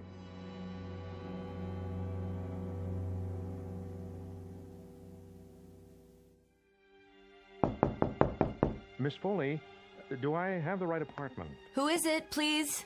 It's Peter Selden, Miss Foley. I don't know whether you remember me, but I knew your mother very well. Who? That's better. Mr... Well, do you remember me now? Why, you do look familiar. That's a start. Didn't I see you? I thought you looked at me a little oddly. Yes, that's right. In front of the school, I was stopped for a red light. So you were. Do you mind if I come in for a moment? Why, no. Please do. Thank you. Won't you sit down, Mr... Selden. A friend of my mother's, you say? I'm not sure It's been a lot of years, Miss Foley. Quite a few, indeed. 18 or 19 at the very least. That long? Then I must have been... Got you stumped, huh? Well, it's no wonder, as you were just a child then. You couldn't have been more than 10 or 11, but I remember you. See, I used to work for your mother. Peter Selden, her financial consultant. Any bells yet? I do seem to recall the name. I'd heard that you, well, after the tragedy, you were ill for a time. Isn't that right? Yes. Quite some time. What were you able to recall? Pardon? You said you seemed to recall... I'm not sure. It was all so terrible. In that time of recuperation afterwards... No, I shouldn't bring this up. No, it's all right. Well, in all those weeks and months, were you able to recall what it was that... What I mean is, Miss Foley, you drew a blank after that evening. I wondered if it ever came back to you. Any of the details to help with the investigation. That evening? The evening of the tragedy, when your poor mother was killed. I don't know that I... No, it must be very painful to even think of it. I should apologize. No, it comes back to me in pieces sometimes. Only vague, disjointed things, that's all. I suffered from shocks. Trauma, the doctors called it. And then it took me a while. I was in therapy for a long time. After I got better, I moved to Chicago. I lived with an aunt there. Yeah, so I'd heard. I've only been back here for a year or so. I teach elementary school. Yes, I'd heard that, too. You'll forgive my interest, but I remembered you so well. I always wondered what became of you. Then I was passing through town on business, and, well, someone pointed you out to me, and I just felt I had to stop and say hello. I'm glad you did, truly. Your mother was a very special woman. Yes, she was. You say you worked for her. I still can't quite... I worked for her almost a year. I handled some of her investments at the time. Yes, there was someone. Selden, you say? That's right. But enough of the past. It's wonderful to know that you've grown up the way you have. I don't know how wonderful it is. And now you've become a special woman, too, in your own right. Very, very special. As anyone can see. I should have known. It couldn't have been any other way. Please, Mr. Selden. There's nothing in the least special about me. I live alone. I go to work in the mornings, come home. Nothing at all out of the ordinary, believe me. On the contrary. I was always quite fond of you. Such a beautiful little girl. Long, golden hair. All children are beautiful at that age.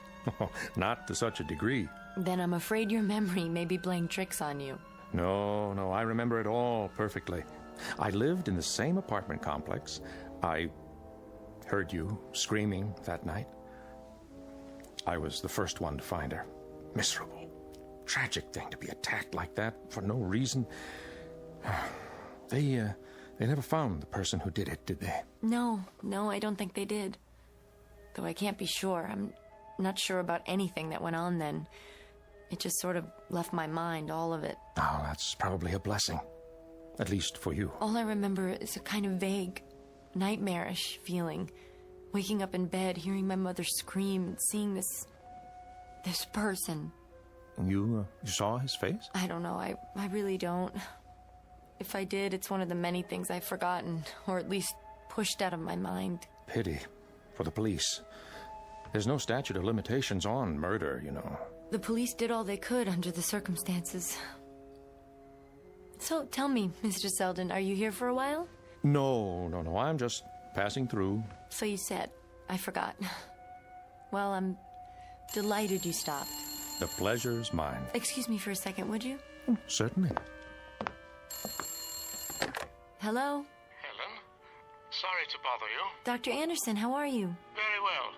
And you, my dear? Oh, I'm fine. Just a little cold in the apartment is all. They say there's a storm coming. I don't mean to intrude, but I wanted to remind you about tomorrow night. Tomorrow? Thanksgiving dinner. Come as early as you like. And please don't bring a thing. We have more than enough food. I really should be going. No, please. I'll be right with you. You have a visitor? That's all right. A friend of my mother's. And who might that be? Someone who worked with her. How do you feel about that? Any anxiety? No, I think I remember him. You do? You've never mentioned him before? It's beginning to come back. He worked with her on some things. We'll talk about this tomorrow. For now, I want you to make note of any associations that come to mind. If you're troubled by any new recollections, call me at once. I'm always available, my child. Thank you, Doctor. I will. I promise. Yeah, I've kept you too long. I'll be going now. I'm sorry. Wouldn't you care for a coffee first or a cup of cocoa? It looks like you already poured one for yourself. I interrupted you, and now it's gone cold. This cup? Why, it's not mine. I put mine in the sink. It's... Something the matter, Miss Foley? That's odd. What is? She'd almost finished her cocoa, or at least I thought she had, but here it sits, untouched. That is odd. But she's a rather odd little thing herself. You're referring to... The little girl who was in here, just before you came. Strangest little thing. So solemn, so wise, you might say. That's the only way I can describe her. Well, I'll say goodbye now. I must ask her how she does that. Does what? Her trick. Sitting there sipping cocoa and leaving a full cup. Yes, that sounds like a regular magician. Little Marky, I mean. Marky? That's her nickname. She wouldn't tell me her real name. Marky, that's what she calls herself. You don't say. Don't you care for the name, Mr. Selden? Oh, in fact, I like it very much. That was your nickname, Miss Foley, when you were a little girl. They called you Marky. Marky. Marky. Marky. Something wrong? What? Oh, nothing's wrong. Except that it's quite a coincidence. This little thing camping on my doorstep having the same name as I did. I suppose it is. Now that's odd, too. I'm sorry, what is? The way things are coming back. Oh? You're right, I was called Marky. I haven't thought about it in years. But that is what people called me, isn't it? I'm sure that given time, you'll remember a lot more. Is that what the doctor said? Dr. Anderson? Yes, that the memories would come back gradually? He doesn't know. None of them do. You're looking a bit pale. Here, perhaps you should sit down. No, I'm all right. I was just listening. Full of talents, our little Marky. Well, how do you mean? Her singing, for one. Oh, she sang for you. She's singing now. I don't hear anything. Has she stopped? I mean that. Listen. To what? Her singing. Can't you hear the singing? No. I guess you have better ears than I do. She's stopped now. Oh, there's something else. It almost slipped my mind. I'm really surprised you couldn't hear her. It was very plain. What's that? I thought you might like to have this. It's a snapshot. Yeah, see? But how? Look at those golden curls, the eyes. Oh, she looks so much like her mother. Wouldn't you agree? Where did you get this? Your mother gave it to me a long time ago. So very much like your mother now. Why, when you opened the door and I got a good look at you, I was... I don't understand. What, Miss Foley? I'm sorry, what don't you understand? This. It's a picture of the little girl, the one who came here today. A picture of Marky.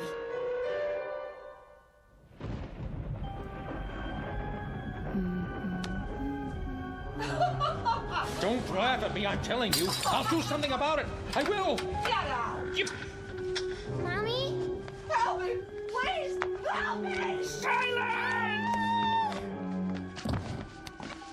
Mommy!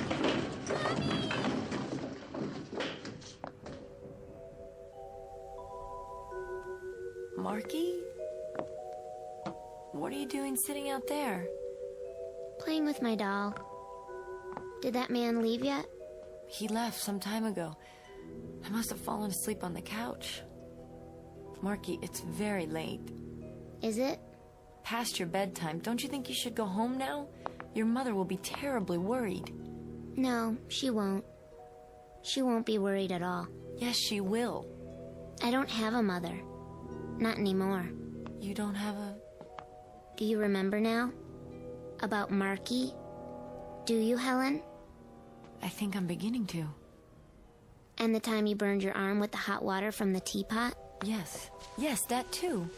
You got a nasty burn. What are you doing? Showing you my arm. Here's the scar, just below the elbow.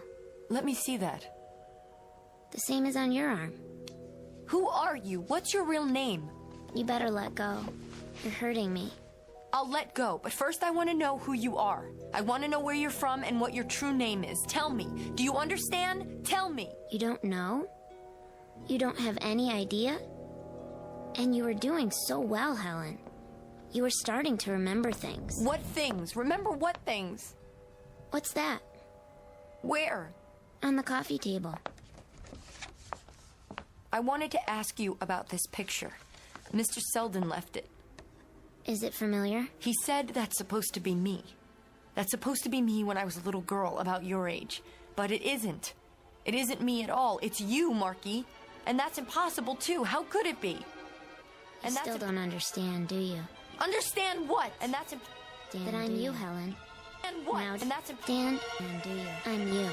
What? Now, and that's talk is and do you? I am you. What? Now, and that's I'm you when you were you. I'm old you. What? Now, and that's Marky when you were you. I lived with your mother in the other apartment. I was asleep in the bed that night. It was so cold. And the man came to visit. And your mother let him in. I don't know what you're talking about. I think you do. He was arguing with Mother downstairs, and she tried to run away. And she ran upstairs to her room. And the man came after her and caught her. And he choked her. Remember, Helen? Yes. He choked her, and then he picked up something heavy, and he hit her on the head, and she fell. And then you screamed. And the man looked down at you. He looked right at you. And you screamed, Helen. You screamed so loud. The storm. It was raining that night, too. The lights, they've gone off. Marky, stay close to me. I'll light a candle. I have one somewhere. Marky? Marky, where are you? Be careful. Who's there? Take it easy, Helen. It's only me. Lynn! Oh, God, I thought... Thought what? I don't know. I fell asleep on the couch, and I must have been dreaming an awful dream. I shouldn't have walked in like that, but I heard your voice, and the door was open. You okay? Oh, come in, please. I got to thinking about you, over here, alone. I'll bet you haven't eaten. Actually, no, but... So I thought, I'll stop by, and if you're hungry, we'll order something to go. You must be soaked. I got here just in time. Now the power's gone out. It looks like the whole block. I was looking for a candle. Now, where are those matches? I've got some. Here. Great, thanks. Who were you talking to? Oh, that was Marky. Nice name. Where have you got him hidden? It's a little girl. I want you to meet her. Maybe you can tell me if what she says is... Marky, honey, you can come out now. I don't see anybody. She was here, I swear. It's raining really hard, but we can still order Chinese. They deliver. Yes. Yes, I'd like that. Oh, something hot. Sweet and sour, whatever. What's the number? I think it's... Oh, no. What? There's no dial tone. The phone lines must be down. I'll make us some coffee. How far's the restaurant? Just at the corner. Then I'll go get some stuff. No, I couldn't let you do that. Don't worry about it. You have an umbrella, don't you? Yes, but... Plus, I've got my car. No problem, honest. I'll get soup and everything. The works. Then I'm paying. Just let me get my purse. You are too nice, Lynn. Tell that to my last date. Here, that should be enough. I'll get the coffee going. Be back in a flash. I'll get an extra fortune cookie in case your little friend shows up. Where did you say the umbrella... Behind the door. Got it. Don't open it indoors. It's bad luck. If you say so.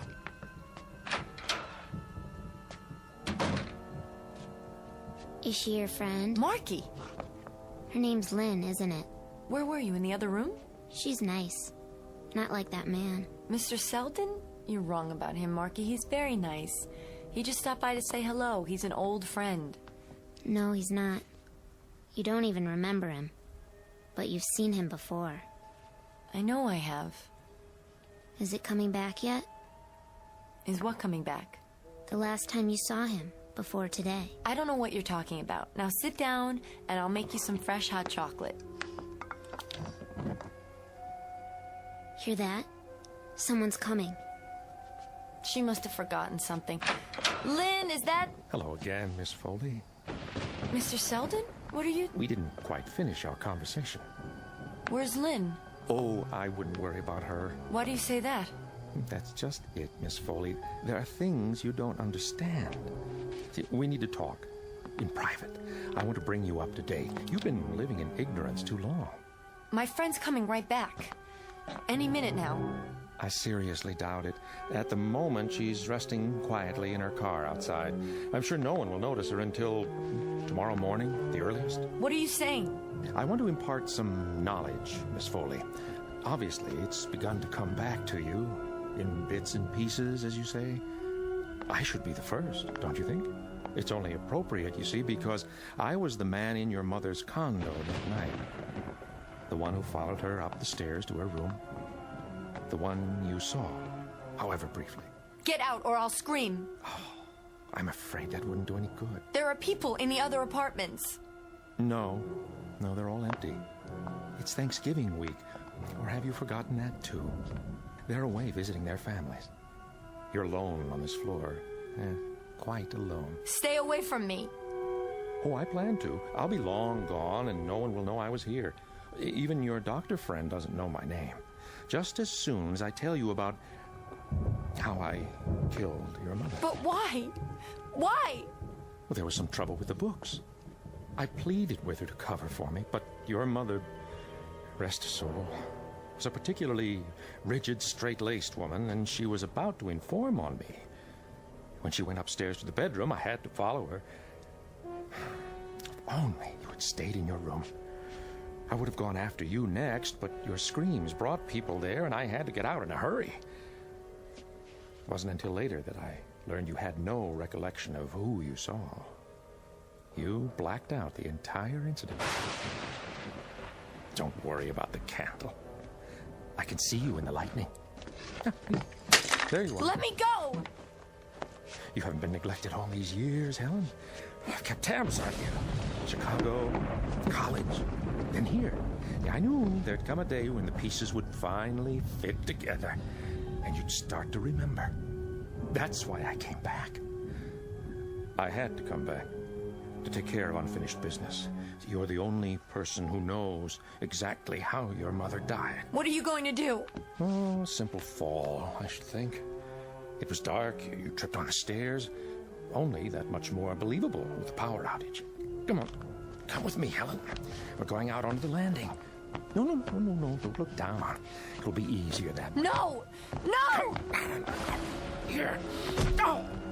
Oh, quite a kick you have there. Oh, don't bother to run. There's only one way down. Help me! Somebody please help me! Come along, Helen. You know I'll find you, even in a darkened hallway.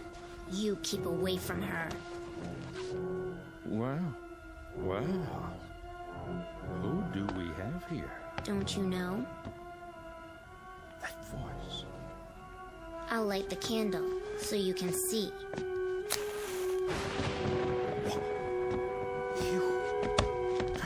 That's not possible.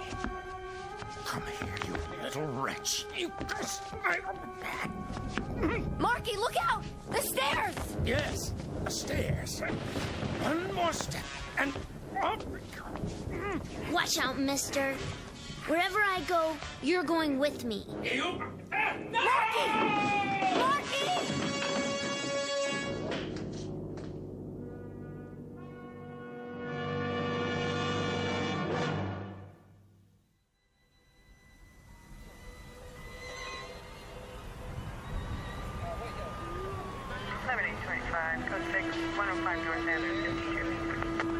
Male, broken neck, 55 years of age.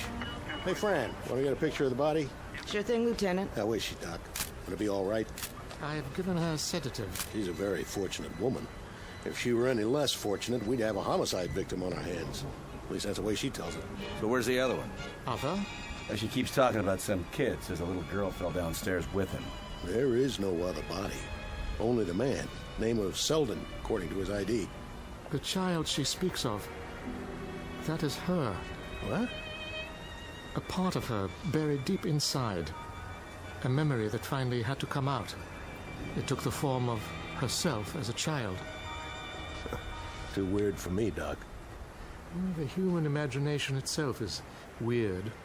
But sometimes in a crisis, it could mean the difference between life and death. Here's her other friend, Lieutenant. Just like she said, found her in a car half a block down. Somebody slugged her on the head and dumped her inside. Helen? Where's Helen? Oh, she's doing okay. Just a couple of bruises. Take it easy, young lady. I want to see her. There's plenty of time for that. You're both going to County General to get checked out. Here's the ambulance now, sir. Lynn, is that you? Here. I'm here.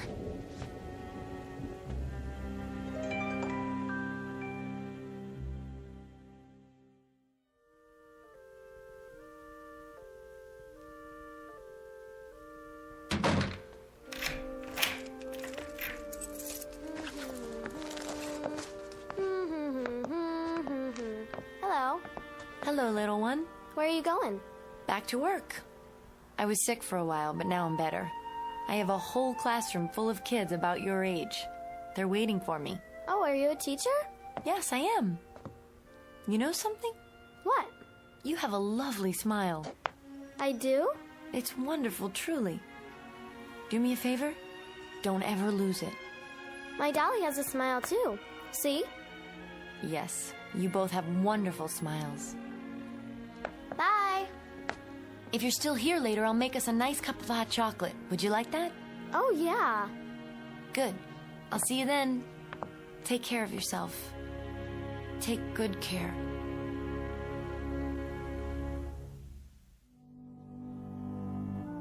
Miss Helen Foley, who lived for a time in darkness and woke up from a nightmare, who found a spot on the tapestry of her life and rubbed it clean, then stepped back and got a good look at what she had left behind in the Twilight Zone.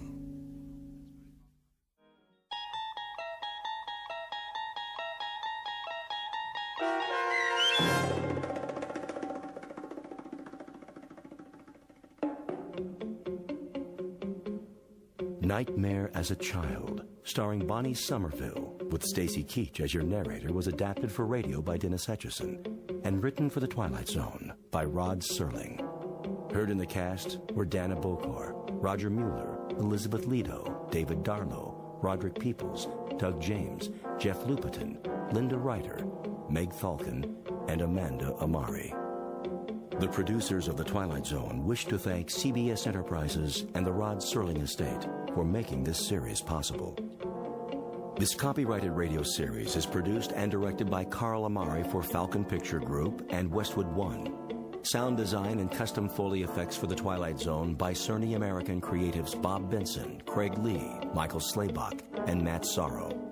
To learn more about the Twilight Zone radio dramas and to contact us, visit our official website at twilightzoneradio.com. Doug James speaking.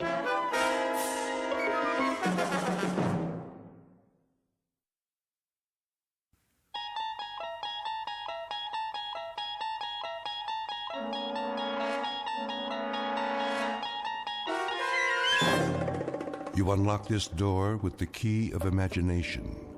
Beyond it is another dimension, a dimension of sound, a dimension of sight, a dimension of mind. You're moving into a land of both shadow and substance, of things and ideas. You've just crossed over into the Twilight Zone.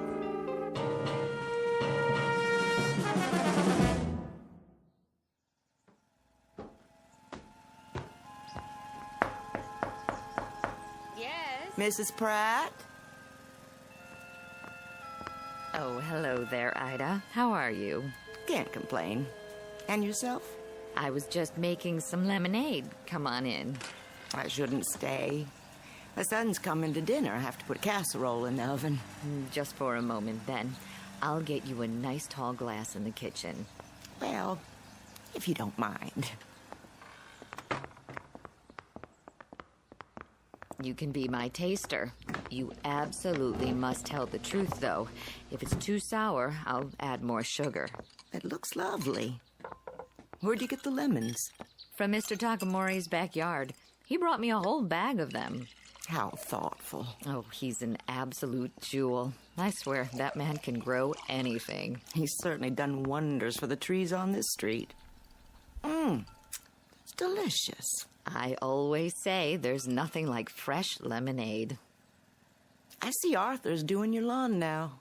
Yes, he's such a fine young man. Isn't he? Always so polite. Do you think he'll take over his uncle's nursery? Oh, I seriously doubt it. With college and all, he has his sights set on something higher. May, I was wondering, couldn't Arthur do Mr. Fenton's lawn, too? Mr. Fenton? Well, I believe he'd rather do it himself. You know that man. Yes, but his place has been a fright lately. Oh, such a shame. He used to keep that yard so neat. I hear his wife moved out. The boy doesn't charge much, and Mr. Fenton's lot's going to seed. It lowers property values, you know. Well, then, why don't you ask him? Oh, I couldn't. He'd think I was being a busybody.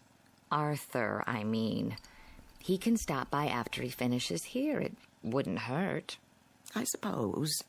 If he needs the job. I expect he does. That family's worked so hard. Can't have been easy after the war. You don't think... What? Mr. Fenton was in the service, wasn't he? The Marine Corps.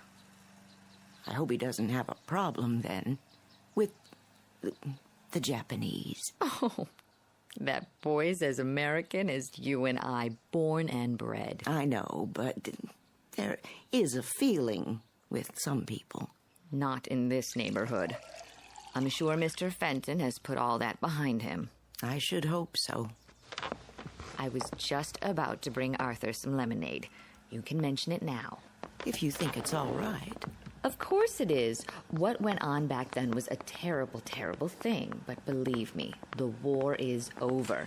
In our town, it ended a long time ago.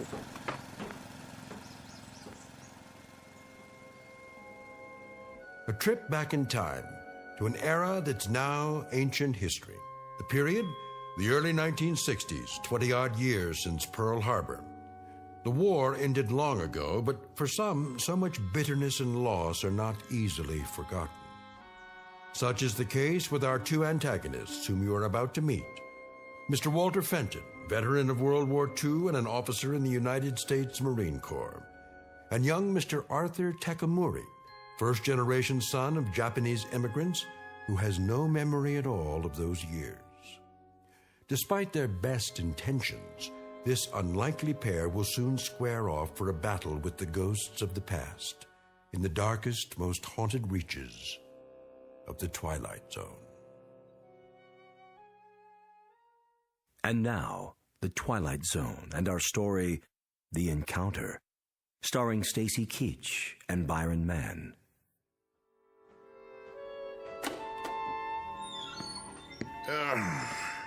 Get a load of this stuff. Where'd it all come from? Psh, what a mess. Not a nuke at all. Shoes, clothes. Hey, there's the old radio. Plug it in, see if it works. Well, well.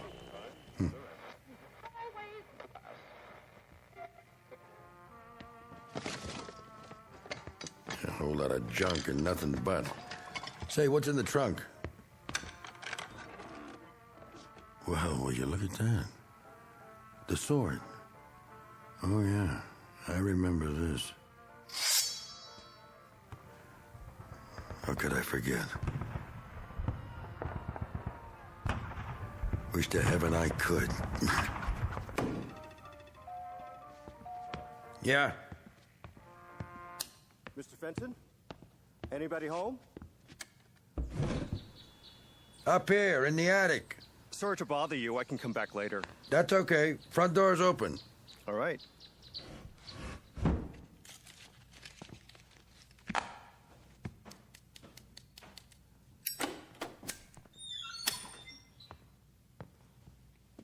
Mr. Fenton? That's me. Sorry if I disturbed you. What do you want? Well, Mrs. Bowles down the street sent me over. Oh, she did, huh? Said you wanted somebody to take care of the yard. My yard? How would she know? Oh. Well, if it was a mistake, I apologize. No, hold on. Matter of fact, she's right. Might as well come in. Are you sure? Yep. Well, if you say so. Lots of cobwebs. Haven't been up here for a while. Oh, that's okay. Haven't I seen you around? Maybe. I cut the grass with some of the people on the block. My uncle runs the nursery at the corner. Oh, yeah. So, what do you think? About what? The lawn. Yeah, I could use a hand, I guess. If it's just the front, I can take care of it twice a month.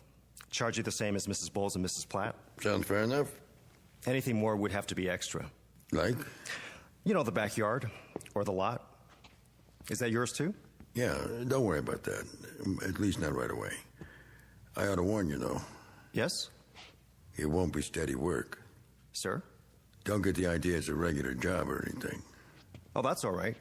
I've got plenty of other jobs. Good, because I'm going to sell this termite dump as soon as I find someone fool enough to buy it. I understand, Mr. Fenton. Got it listed already. A little fixer-upper, a handyman's dream with a semi-vacant lot attached. Sounds pretty good, huh? I can only come on the weekends. I go to school the rest of the time. Sold. I'll be back at the end of the day then, if that's all right. Good enough. Well, nice meeting you. Wait a minute. Yes? What's your hurry? I better get back to Mrs. Platt's. Sit down. We'll have a beer on it. No thanks, just the same. I'm serious. Plenty on ice downstairs. Besides, we have something else to talk about. We do? Pull up a box and take a load off.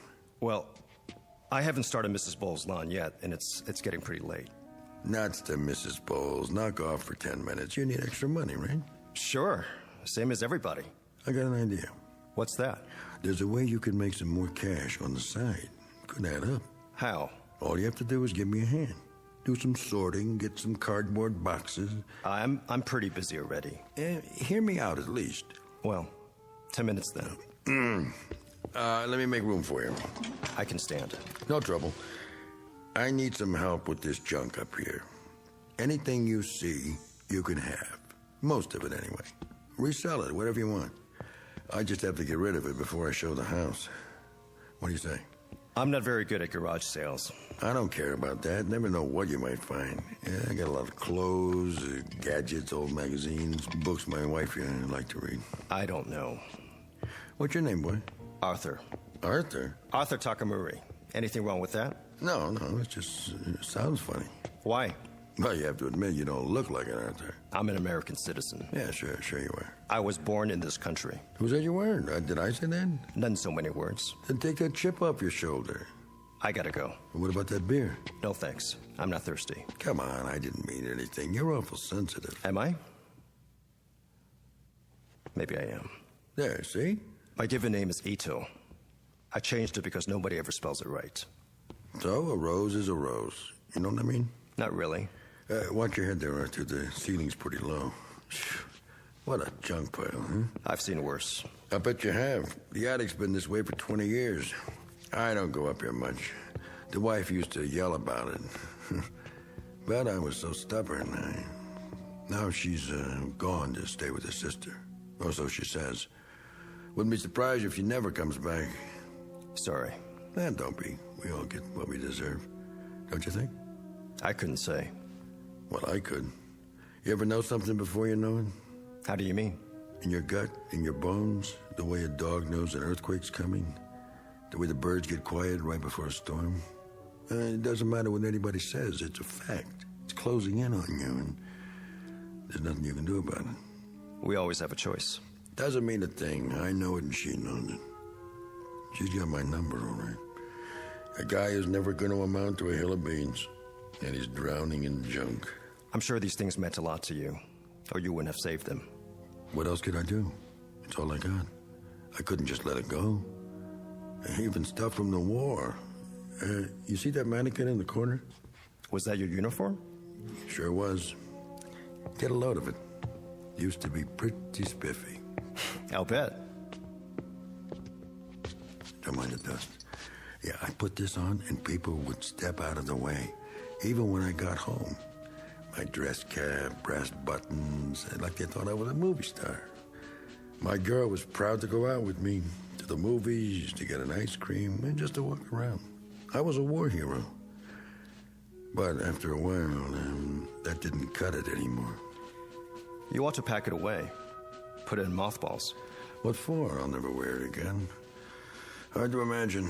This monkey suit used to fit me to a T, with all the buttons and everything. It probably still would. No, you're being polite.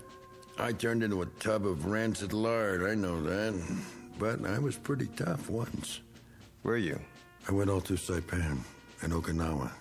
Oh. Check the fruit salad. The what? That's what they call the ribbons and medals. I got a whole box of them from this and that campaign. All put away. I don't know what for. Never wear them again as long as I live. I don't know much about the war. No? It's before my time. Yeah. You ever see one of these? Yeah, in the movies. Genuine samurai sword. Not a fake like you see nowadays. I took it from a Jap who was trying to cut off my noggin. A what? Excuse me, a Japanese officer. You see the blade? Got something engraved on it. Mm-hmm. Hey, you think you could translate it for me? Could I? Well, I can't read it. Always wonder what it means. Sorry to disappoint you. Why? I don't know the language. You don't? Only English. Oh, come on, boy. My mother used to speak Japanese around the house when I was little, but I never learned. That a fact. You said you wanted help with this junk? Oh, yeah. But first, let me get those beers. None for me. Well, I need one. My throat's full of dust. I can't stay. Be back in a jiffy. Oh, better put that sword away. The blade's still razor sharp.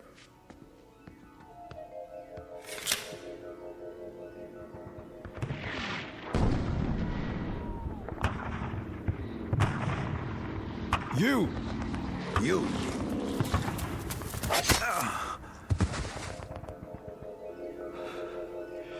It can't be. I don't know how or why, but I'm gonna kill this man. I'm gonna kill him. I can feel it. I'm gonna kill him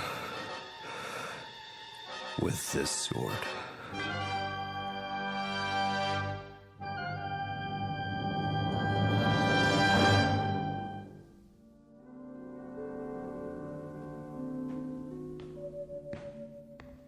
Here you go. A whole six-pack, nice and cold. Yeah, maybe I will have one. Go ahead, you're entitled. I even brought an opener. Thank you.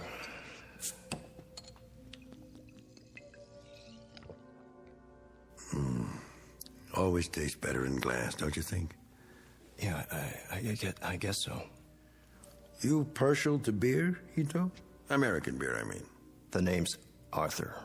Oh, yeah, I forgot. It's just, when I look at you, I don't think Arthur. You understand? You don't look like much of a soldier either. Oh, huh. You got me there, boy. You sure do. And while you're at it, Mr. Fenton, I don't like to be called boy.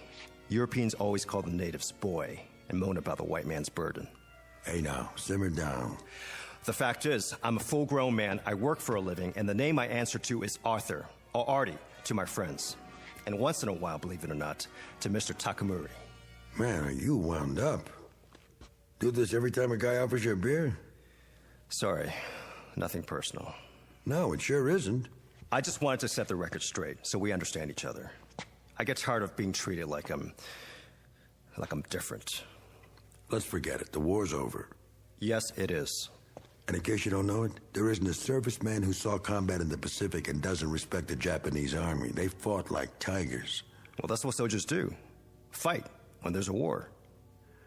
It was a rare thing to take them alive. They just wouldn't give up. Is that supposed to be a backhanded compliment? I guess it is.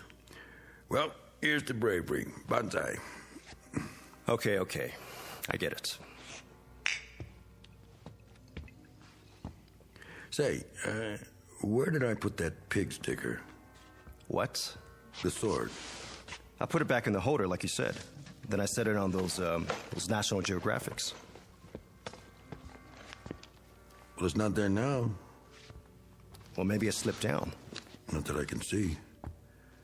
Funny if it got lost. I've been trying to lose it for years. I never could, though. Why would you want to do that? This thing gives me the willies. I should have left it instead of taking it as a souvenir, you know what I mean? Maybe you should have. I tried to sell it, hawk it, give it away, even throw it out in the trash. Each time it comes back. I suppose you're going to tell me it's haunted. No, I don't believe in that jazz. But when people refuse it, even as a gift, and when the man on the garbage truck leave it, well, you give up after a while. Say, why don't you take it? I don't think so. Why not? What would I do with it? Well, you could frame it, put it on the wall, sell it, or you could always give it back to me. Point first, if that's what you'd like to do. I don't know what you're talking about. No, I'm just kidding. Anyway, I don't blame you for not wanting it. It's a pretty ugly thing. Not really. Sure it is, if you think about it, especially with what's engraved on the blade. I thought you couldn't read it. I can't, but I like to imagine. I always thought it said something real poetic, like, "This sword will avenge me." What do you think? I wouldn't know. Oh, come off it, Arthur. Look, Mr. Fenton, I'm kind of in a hurry. I work hard and... So what's so special about working for a living? You said that twice. Don't you think I work for a living? I didn't say... I worked since I was a kid, and I had jobs a lot tougher than cutting grass. I used to drive a cat. You know what a cat is, Arthur? It's no sports car, let me tell you. It's a big earth mover. You ever move the earth, Arthur? No, of course not. You manicure it. I've got to get going. What's the rush? Drink your beer. Just tell me where you hid the sword. Where I? You buried it in here somewhere, didn't you, when I was gone? You're crazy. To get it out of the way. For what reason? Oh, I don't know. It could be dangerous in the wrong hands. Whose? Mine or yours? I left the sword with you next to this stack of magazines. I remember distinctly. Tell me something, Arthur. You don't seem very relaxed. Are you, by any chance, afraid of me? Why should I be? Oh, I can think of a few reasons. Such as? Well, my background, for one. What's so special about that? Because I was a soldier. So were a lot of people. Really, there's no point in talking about it now, is there? I was in a fighting outfit. You know what that means? It's not like the recruiting posters, let me tell you. Pictures of a nice, clean-cut kid helping little old ladies cross the street, starting fires by rubbing two Boy Scouts together. A soldier like that wouldn't last one night on the beach or in a foxhole. A real soldier's a highly trained machine, made for one purpose, combat. Split-second reactions in place of emotions. He's on a high wire, always on his toes. His nerve ends are dead, and he's as cold and hard as this helmet, like this one right here. Saw me through plenty. Yeah, it still fits. It always will. Like it's a part of me, the part that survived. He doesn't feel anything. Funny thing is, he doesn't even hate anymore. He can kill without hating. He'd better. It takes time to hate, see? They don't talk about that at home. But he's really something to fear. In fact, nothing is more terrible to meet on a dark night than a trained U.S. soldier with an M1, a Thompson, a grenade, a trench knife with brass knucks, or his bare hands.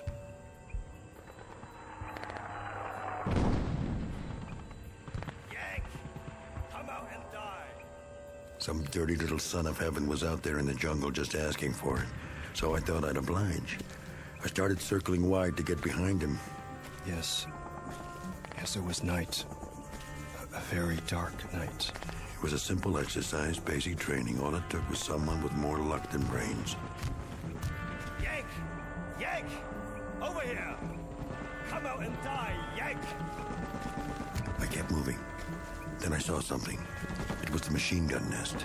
They had a great position up high behind the trees, so I stayed low and headed around the side. But before I got there... You!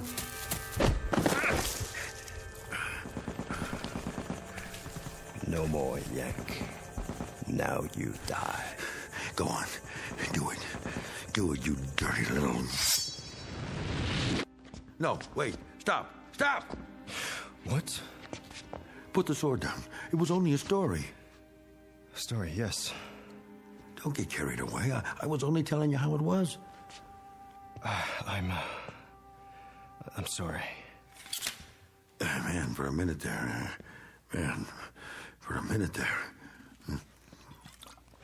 I don't know what got into me. Where'd you find it? What? The sword. It must have slipped down behind the trunk. All of a sudden, I saw it and... You handled it like you were gonna prune a tree. Good thing you hesitated. That officer I was telling you about, he would have gotten me for sure. Yes. I know. What do you mean by that? Something tells me you didn't get that sword the way you said you did. No? No. You shot him after he surrendered. What? The Japanese officer? He dropped the sword and surrendered. You killed him in cold blood. All right, so what if I did? So what? I don't know. That's your problem. I don't feel well. What am I doing here? I've got to get out of here. Yeah, maybe you should.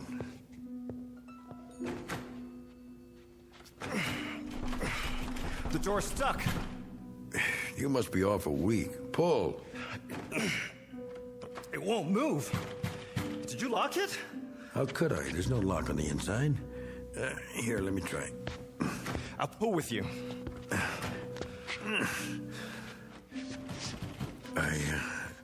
I guess you're not supposed to leave just yet.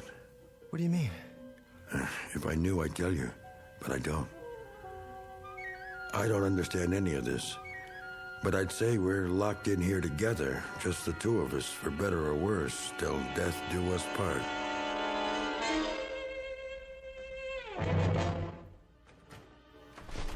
Still stuck. I'll try the window. Just our luck that won't open either.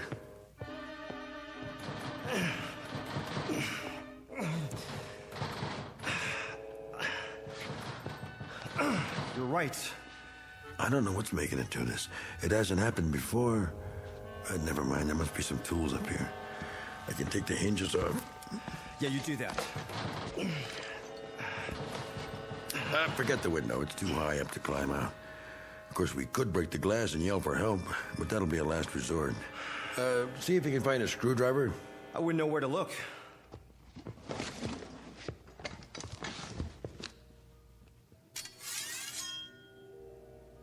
What are you doing with that sword now? Don't worry. I'm only looking at it. Thinking about becoming a samurai? Couldn't I?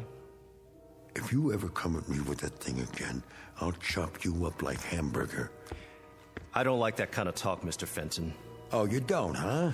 No, I've got a short fuse, so don't strike matches. A short fuse, huh? From what, kid? Too much sake in your oatmeal? I was born in Honolulu, near Pearl Harbor. No kidding. Were you one of the pilots? I was 4 years old. My parents lived in Hawaii all their lives. My father worked for the Navy as a civilian contractor. Yeah? Doing what? Sabotaging the planes? He helped build the docks at Pearl. He was foreman of a construction gang. Almost a genuine war hero. He was a war hero. He was on the docks when they came that Sunday morning. He was there when the first wave of bombers flew over. Standing there, watching men that looked like him, destroying what he built with his own hands. The plane circled overhead. I stood on the hillside where we lived and looked up at the sky and saw them. And my mother held my hand and tried to make me run inside the house, but I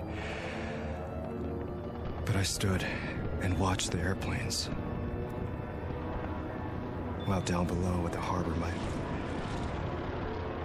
my father tried to warn the sailors, tried to tell the men on the ships what was happening, but the bombers came anyway, and I could hear the boom, boom, boom as the bombs exploded. And I could see the smoke, and my mother was crying. My father was yelling to warn the sailors, yelling for them to fire back. And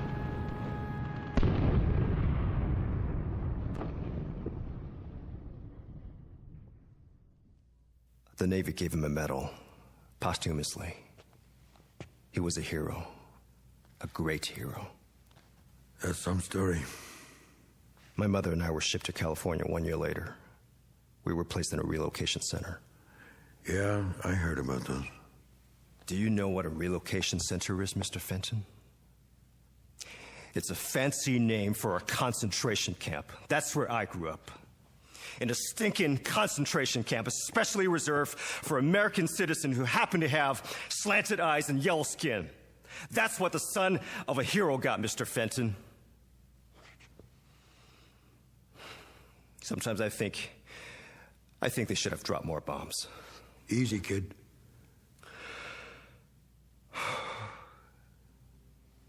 I'm such a liar. What? We all are sometimes. Don't be so hard on yourself. It didn't happen that way. Oh, come on. He was a traitor. He signaled the planes. He showed them where to drop the bombs. Do you hear what I'm saying?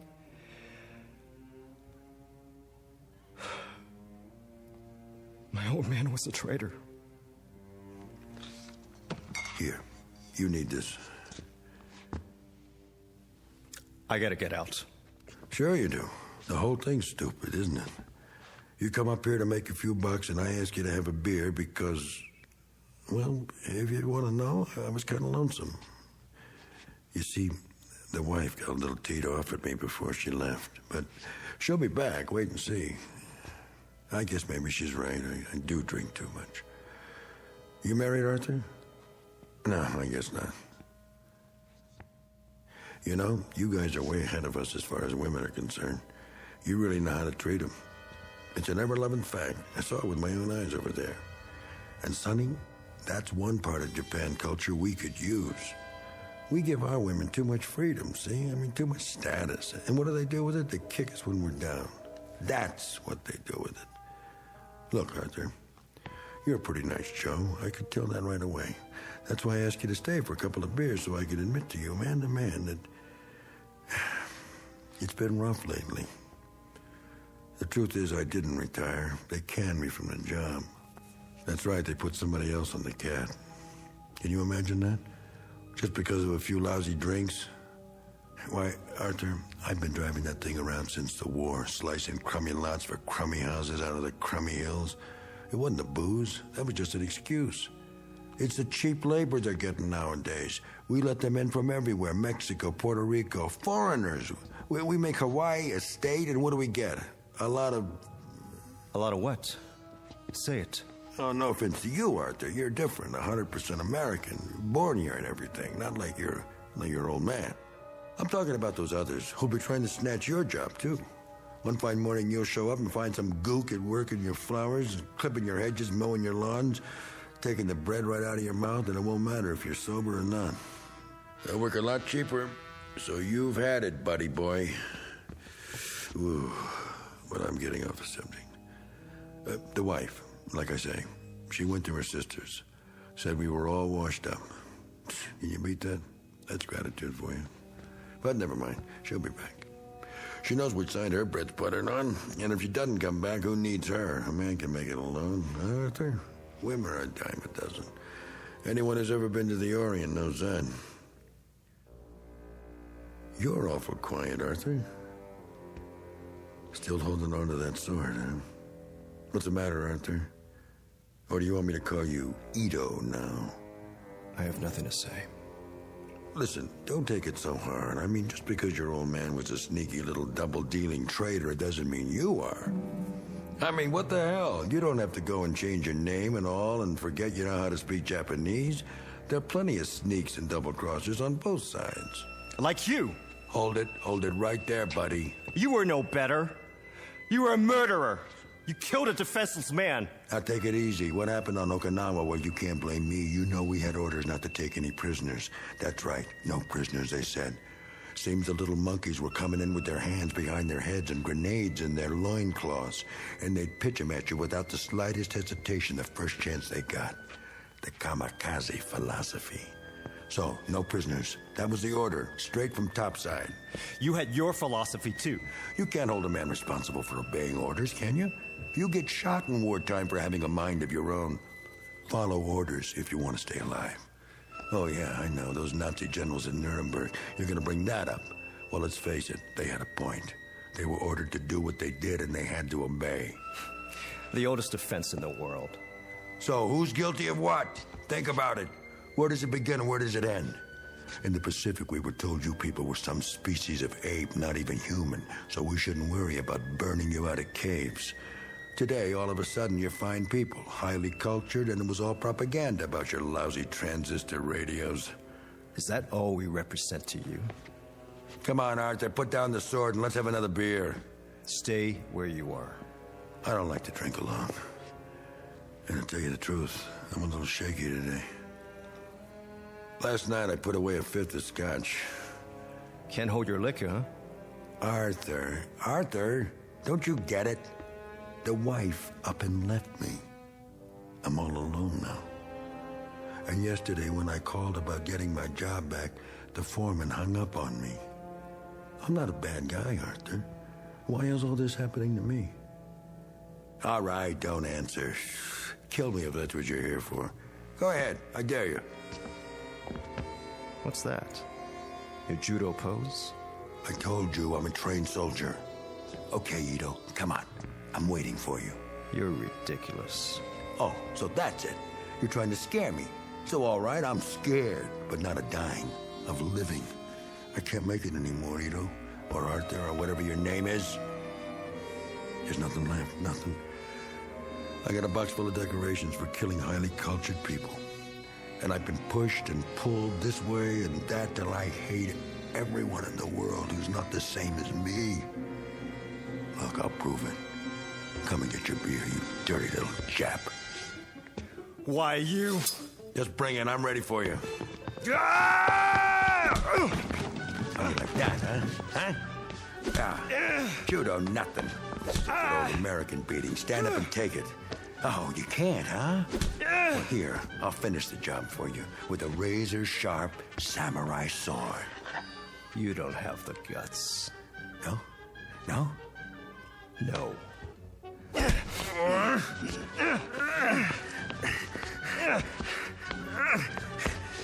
Let go of it!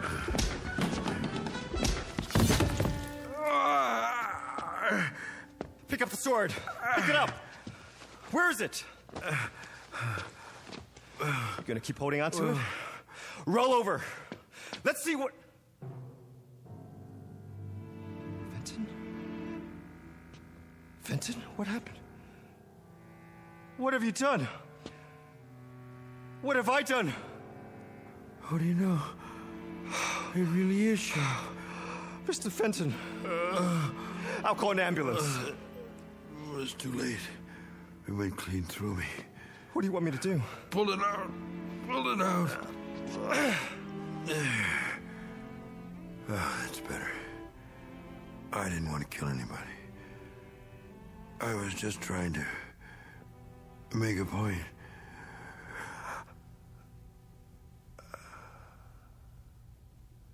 Oh, my God. Oh, my dear God.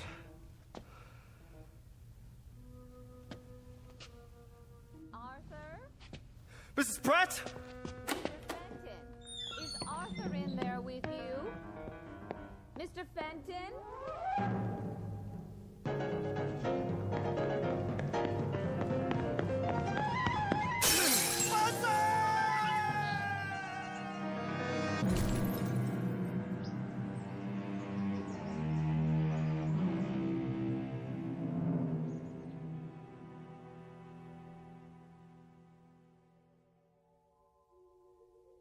Two men in an attic, locked in a mortal embrace.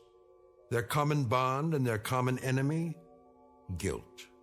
A disease all too common among men, both in and out of the Twilight Zone.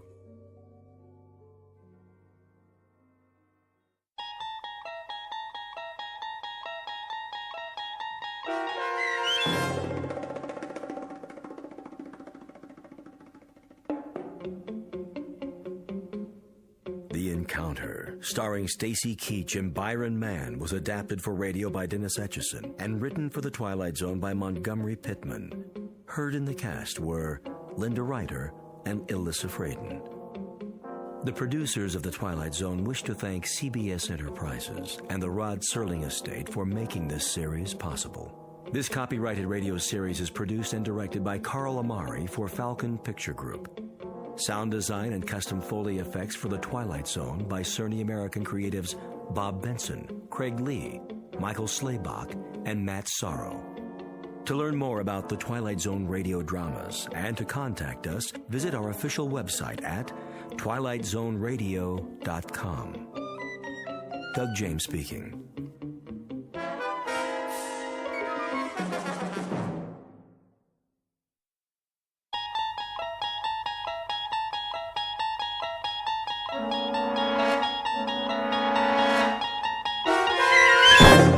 You're traveling through another dimension.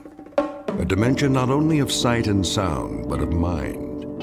A journey into a wondrous land whose boundaries are those of imagination. Your next stop, the Twilight Zone.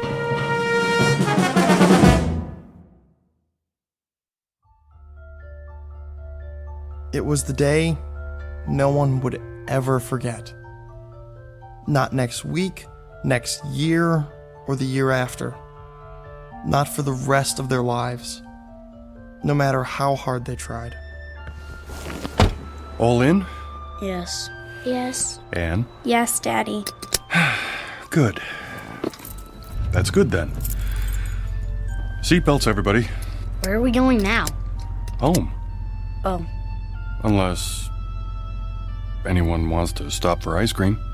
Can we? If you like. I think your mother would approve.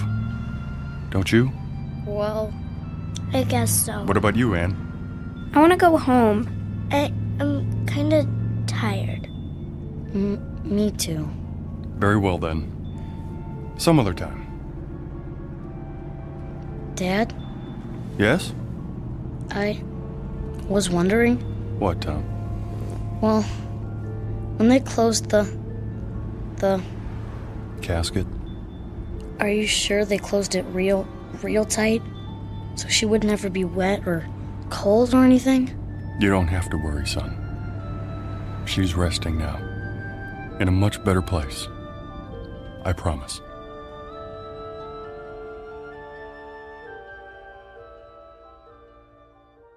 It was the week the world ended. And yet, incredibly, it was also the week something new, something truly fantastic began.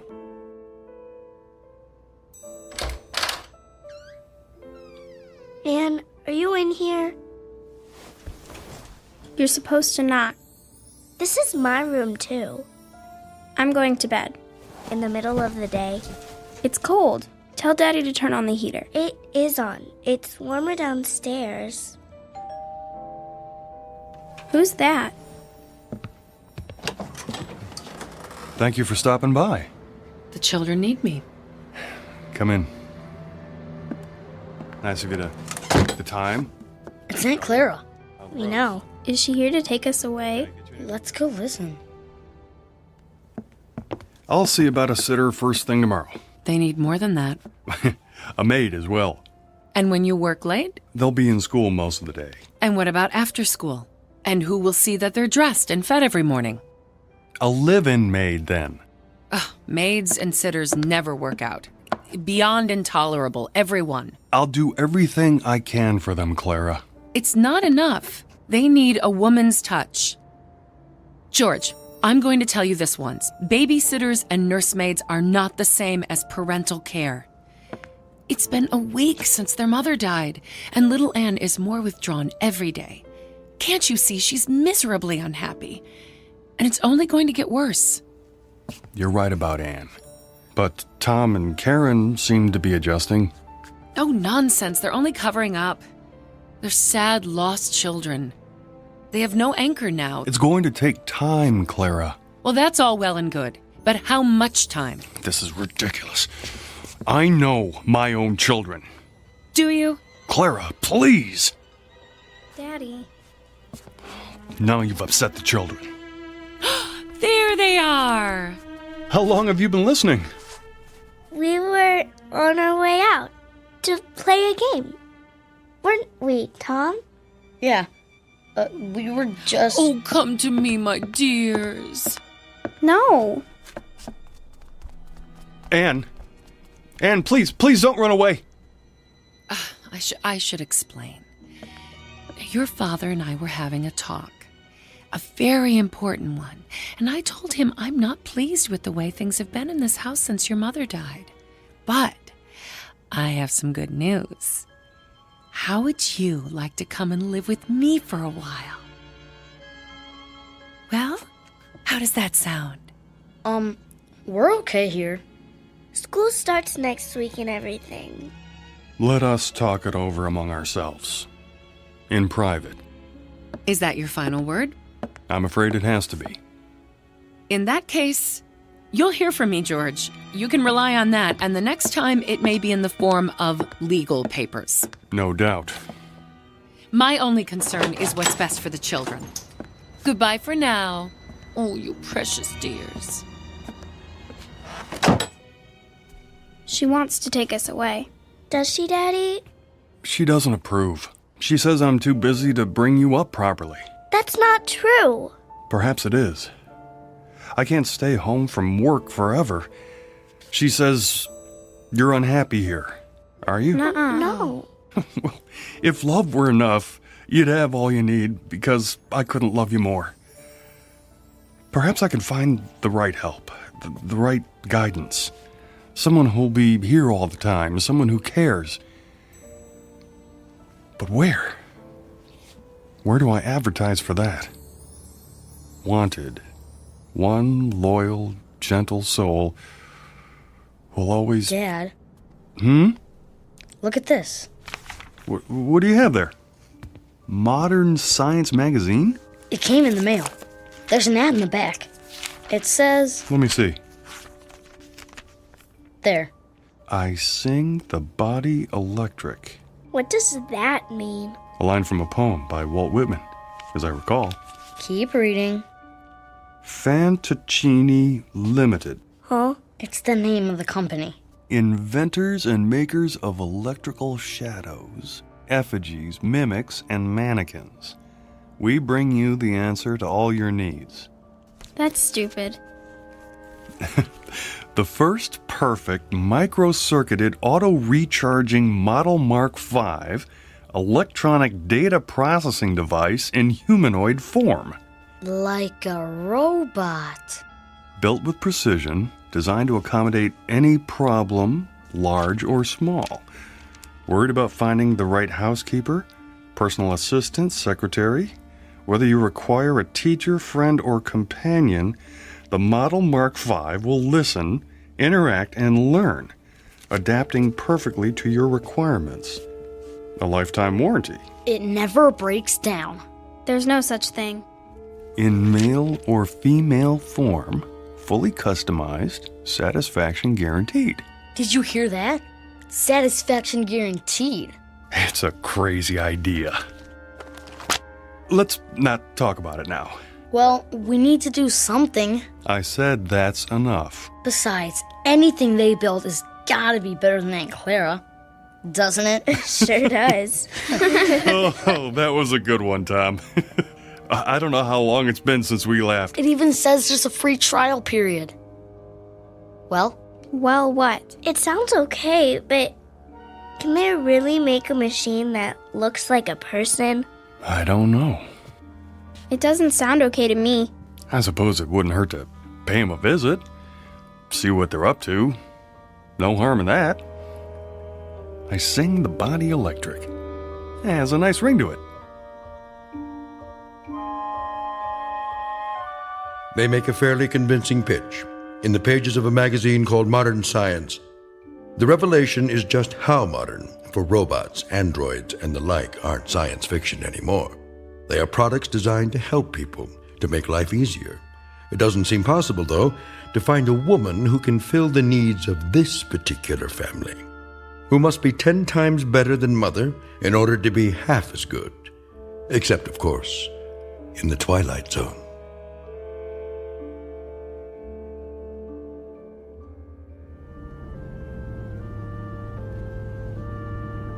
There's the sign. Fantuccini. Why do they call it that? Who cares? We'll have to ask. As soon as I find a parking space.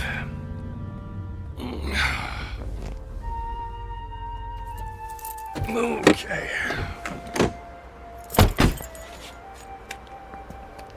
Can I ring the doorbell? You always get to do everything. Now, your brother found the ad. Wow, some bell, huh? Won't you come in, Mr. Simmons? We've been expecting you. You have? I called ahead for an appointment. Feel free to browse the showroom. I'll be right with you. Wow, this is incredible. Look. What's that supposed to be? A whole table full of marbles? I don't think so, son. More like glass eyes. Wow. Blue and brown and hazel and green. I want her to have eyes like this. Well, careful, don't touch them. Oh, please do. Guido Fantuccini at your service. An unusual name. It's Italian. It means, roughly, dream people. Or, as I prefer, shadow puppets. This is my daughter, Karen. Hello. And, Don't tell me. Tom. And you must be Miss Ann Simmons. Age 11? Or is it 12? She's only... I'm going to be 11 next month. In that case, allow me to present you with this golden key. It's awful big. What's it for? To wind her up, of course. To wind what up? Why, your new, let me guess, nanny? Tutor? Oh, that and more, I'm afraid. The children lost their mother recently, and without anyone else at home... Nobody can take her place. Nobody.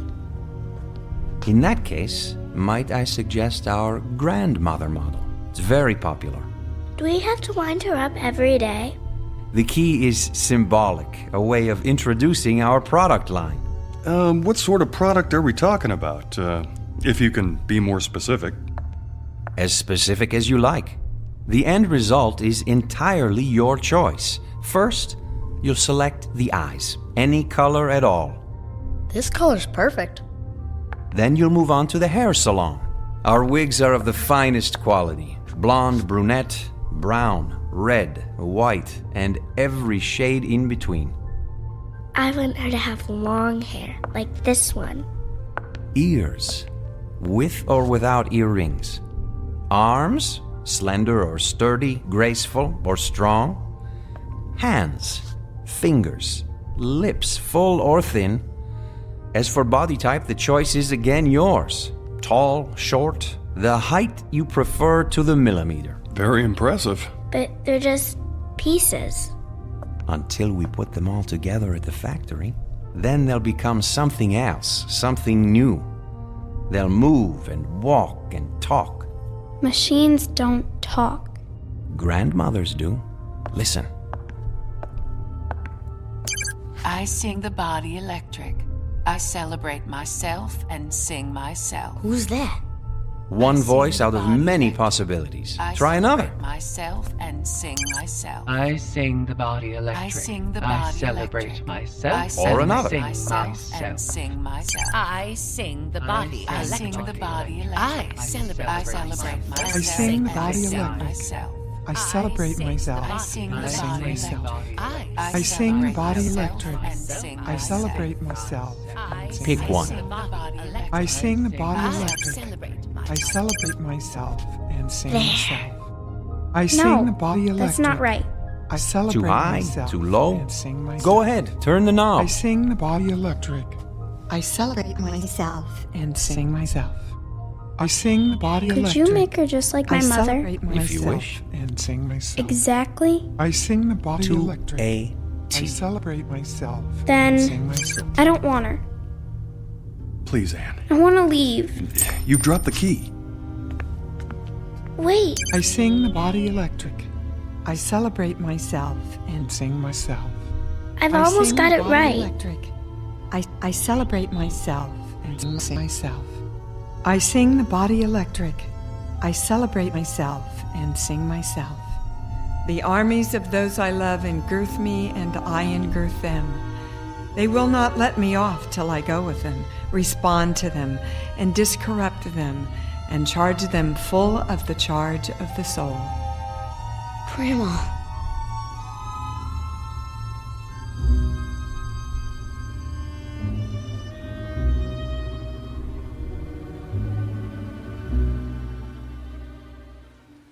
Hey, Ann, you want to help me fly my kite? I'm reading. Where'd you get that? Dad bought it for me. Here, hold the string. I'll run till it gets up in the air and... What's wrong? Hear that? So? Somebody's coming. Maybe it's the mailman. No. Then who? Hello. Hi. You must be Thomas. Do they call you Tommy? Just Tom. Well, Tom, then. Is that your sister, Karen? Yes, that's Anne over there. Of course. Who are you? Well, give me any name you like. Melissa, Lavinia, Malvina. Do I know you? Well, don't you? I think I saw those eyes before. So did I. You must be... Yes? Grandma? Say it a few times. You'll get used to it. But I thought you were going to come in a big box, all wrapped up like a... Mummy. Yeah. Well, then I'd need an Egyptian name, wouldn't I? Like Nefertiti? Oh, Nefertiti's a fine name. Do you know what it means? I believe I do. It means the beautiful one is here. Well done! George Simmons. So, we meet at last. A pleasure, Mr. Simmons. Welcome to our home. You're not my grandmother. Anne. Well, then who am I, pray tell? Nobody. Just a machine. Well, she doesn't look like a machine. Ah, but I am. A very special one. How shall I prove it? Let me see. Have you ever been to the beach? Yes. Sure. And when you were there, did you pick up a shell and hold it to your ear? Many times. What did you hear? The ocean. Yeah. Then listen. I'll cup my hands together like this and hold them to your ear. Now, what do you hear? I want her to have long hair, like this one. That's my voice. All your wishes recorded. You too, Tom. This color's perfect. How did you do that? Well, you're a part of me now, stored in my circuits. Anne, what was it you said? I don't care. Well, it may take a while for that one. I'm not worried. Tom, what is that you're playing with? A kite. Oh, will it fly high? I think so. If I don't run out of string first. Well, what do you know? I happen to have some with me. Where? Touch the end of my finger. You have string in your finger? If that's what you need. Now tie the end to your kite. Why don't you run with it, Anne? Go on. It won't fly. Oh, are you sure? Hold it over your head. Please, Anne. Give it a try. Well, if you want me to, Daddy.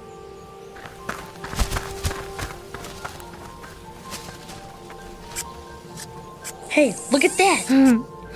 Don't let go of the string. Oh, I wouldn't think of it. How high shall we fly? The moon. The moon it is. It's almost out of sight. What do you say? Thank you. Yes. Thanks very much. You're a great kite flyer. Now, what's my name? Grandma. Anne, look at what Grandma did. Anne? I don't want to play.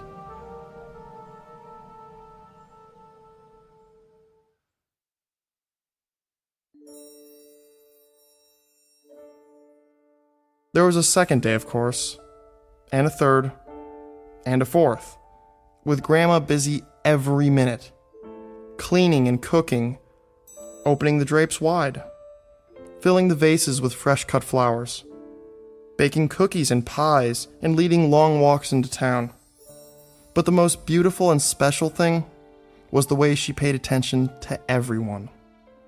She took time to listen, really listen, and remember every word, every thought, every wish, as if that were her only purpose.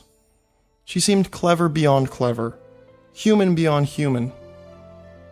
Anne finally began to join in, but slowly. To walk if not to run, to listen if not to hear, to watch if not to see. And as the days turned into weeks, Grandma waited. She never tried to urge or force. Sometimes, when Anne didn't come to the table, Grandma left dinner on a tray by her door. Big spoons first, then the little spoons. Is that right, Grandma? Perfect, Karen, dear. Is that your father home already? Yeah. You heard him before he got here. Daddy! Hello, sweetie. How was your day? Grandma taught me how to sew. Did she now? Good evening, Mr. Simmons. Dinner is almost ready. Well, looks like you have a helper. I made the mashed potatoes. Indeed, she did. I'm proud of you, Karen. Where's Anne? She's upstairs doing her lessons. Anne! Come down and help your grandmother! Oh, it's all right. I can handle the rest. That's not the point. Dad, whose car is that out front? Which one? The new one. Oh, well, let me see. Oh, yes. It's ours. It is? I came home early to surprise you. Can we go for a ride? All of us? I don't see why not. We'll take a run to the ice cream parlor after dinner. How's that? Now, go and wash your hands and tell your sister dinner's ready. Okay. Yeah. Thank you for being so good to us. Good for us.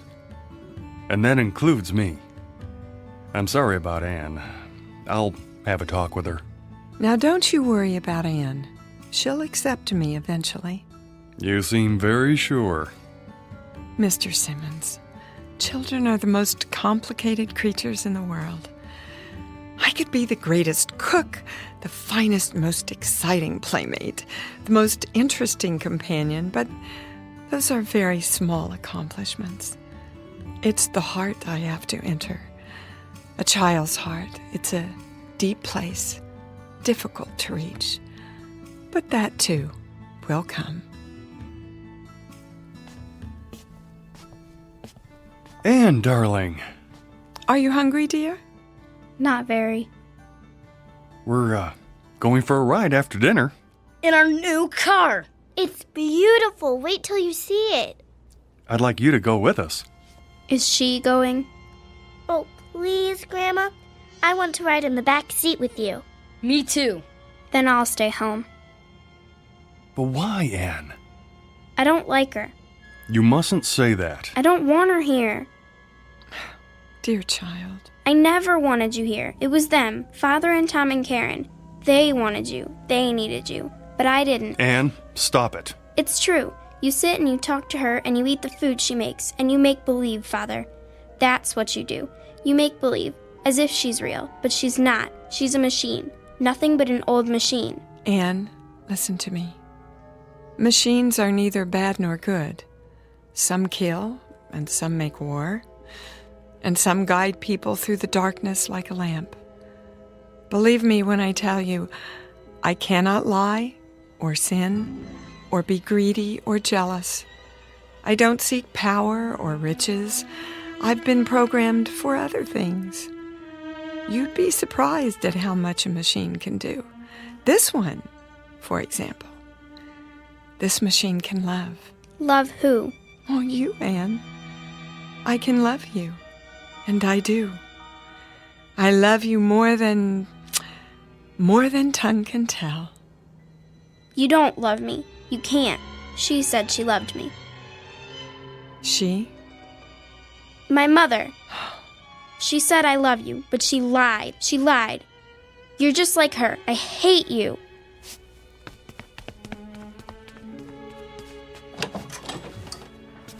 I'll go after her. Not this time. There's no place for her to go. No place except to me.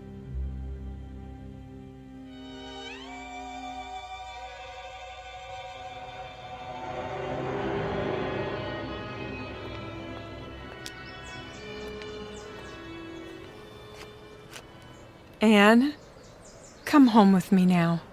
No, you're just old junk. Well, is that what you think? Is that why you hate me? You're just like her. Your mother. I hate her too. Because? Because she lied. She said she loved me. And didn't she? She ran away. Is that what you think? She did. Well, that's not true. It is. No. Death left her no choice. But she let herself die. She shouldn't have done that to me. She shouldn't. She left me. And do you think I'm like her? You are. You're only trying to trick me. Oh, it's not a trick. It is. I don't give you permission to love me. There she is. Anne, come back. No, I won't. I won't. Anne, stop! The light's red! Anne! No, child! You mustn't! There's a truck! Leave me alone. Then stay where you are. I'm coming. No!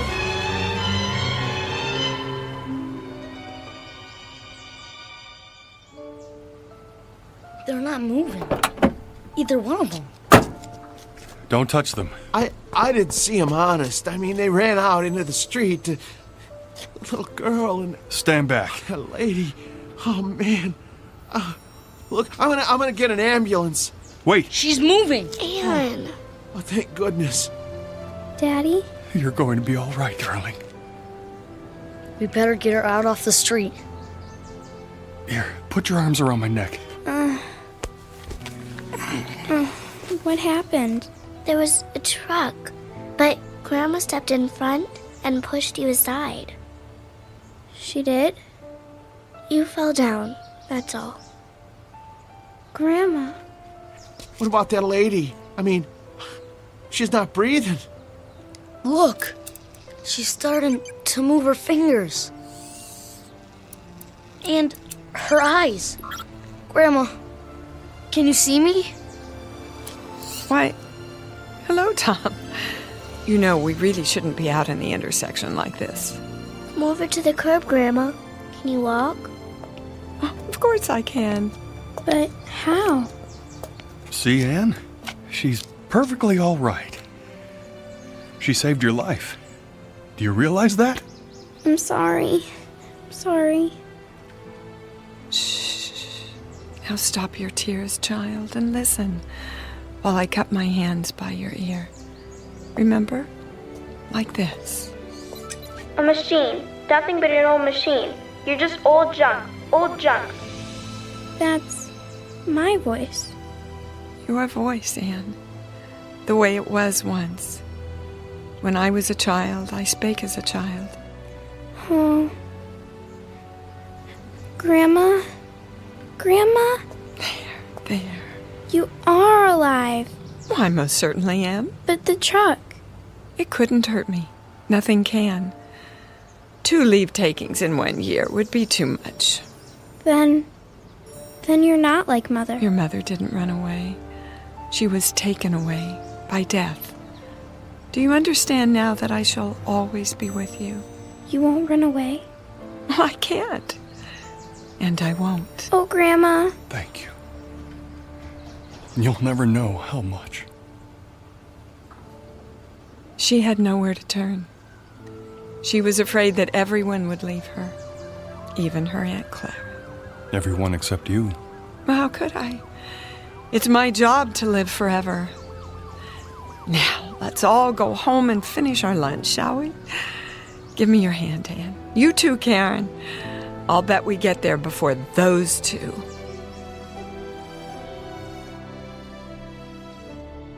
As of that moment, Grandmother became an irreplaceable member of the family, an integral part of their lives.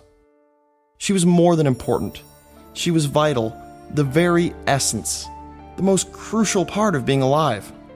And she shared it all with them, without effort, as if it were what she was born to do.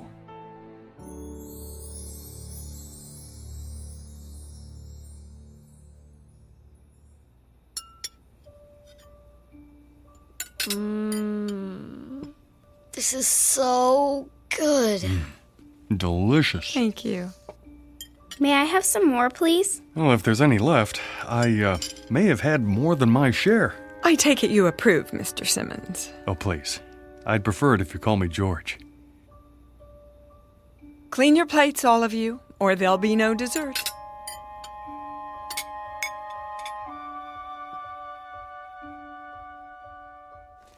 That's enough for tonight. Tomorrow we'll read another chapter from Moby Dick by, what's the author's name? Herman Melville. That's correct, Anne. Now, there's just enough time for your language lesson. Who can conjugate the verb to love in Latin? Me! I can! Me! She taught them better than any flesh and blood teacher, in a manner perfectly suited to their expanding minds, until learning became a hunger that would never be quenched. Grandma, are you asleep? Oh, you know better than that. Do you need something? Hot chocolate? A plate of cookies? It's the storm. They're scared of thunder. And you, Tom? Heck no. Oh, well, come over here just the same. Everybody crawl into my bed. That's it. We'll weather this old storm together. They would never see lightning, never hear poetry, never listen to foreign tongues without thinking of her. Everything they would ever see, hear, taste, smell, and touch would remind them of her. She was all life to them, the source of the Nile. And all life became wondrous, quick and electric, like her. And one day, it came time for the inevitable, the unthinkable, the day of saying goodbye. Thank you for carrying my suitcase, Tom.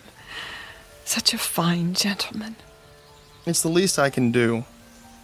The same suitcase you brought with you, how many years ago? Now, let's not get maudlin. Grandma, do you have to leave today?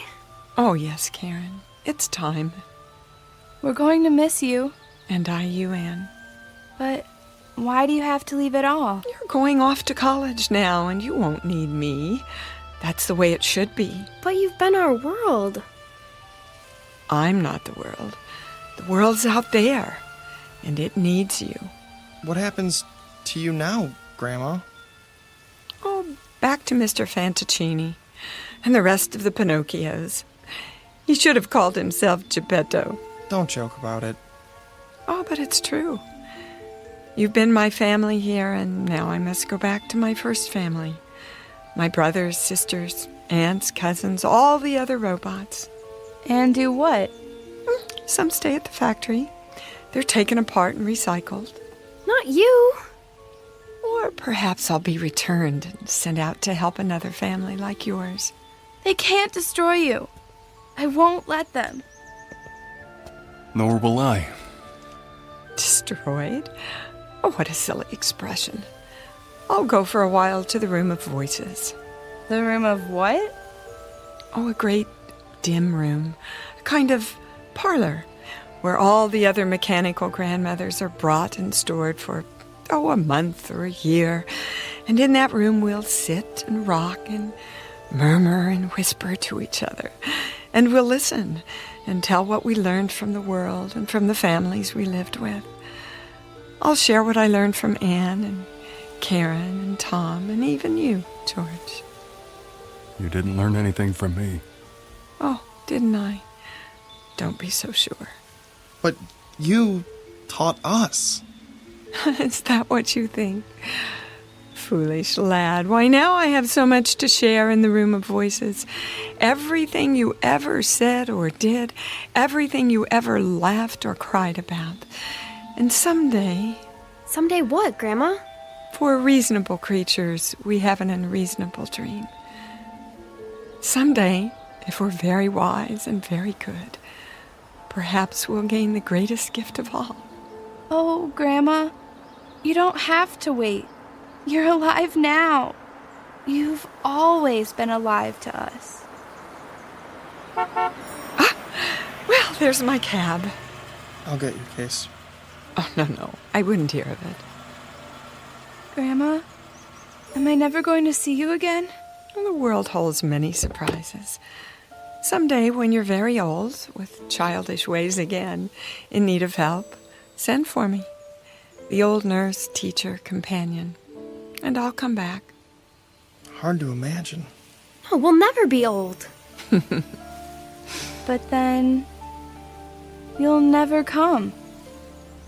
I mean, if we don't, we won't ever... Do me a favor, would you? Anything. Go on upstairs. Quickly now. I'm not one for goodbyes. Grandma! There. Mind your grandmother. Quickly!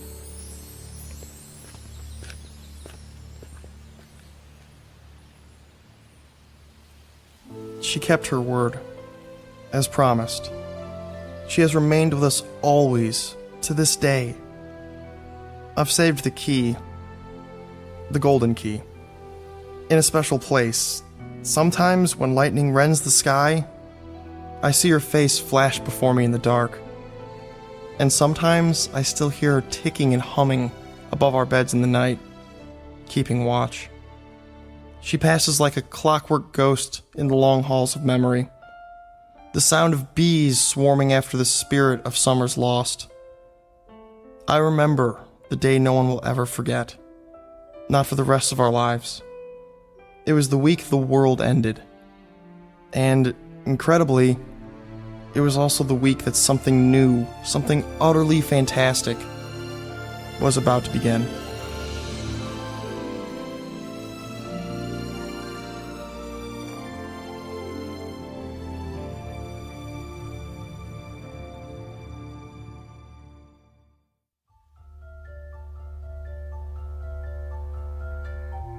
As of this moment, the wonderful electric grandmother moved into the lives of children and father. She became integral, important. She became of the essence. As of this moment, they would never see lightning, never hear poetry, never listen to foreign tongues spoken without thinking of her. Everything they would ever see, hear, taste, feel would remind them of her. She was all life, and all life was wondrous, quick, magical, and electrical. Like Grandma. A fable, most assuredly, but who's to say that at some distant moment there might not be an assembly line, producing a gentle product in the form of a grandmother, whose stock in trade is love. A fable, sure, but who's to say what's possible in the Twilight Zone?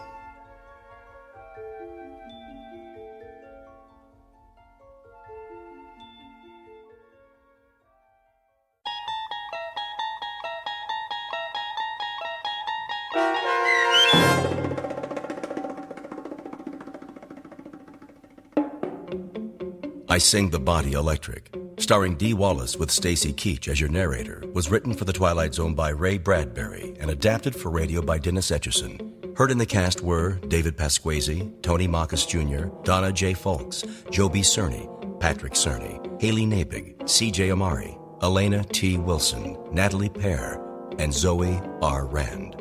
This copyrighted radio series is produced by Carl Amari and directed by Joe B. Cerny for Falcon Picture Group. Sound design, custom Foley effects, recording, and editing are done in the Cerny American Sound to Picture Theater by sound designers Craig Lee, Bob Benson, Todd Beyer, and Tim Cerny. Music for The Twilight Zone is provided by CBS and American Music Incorporated, New York.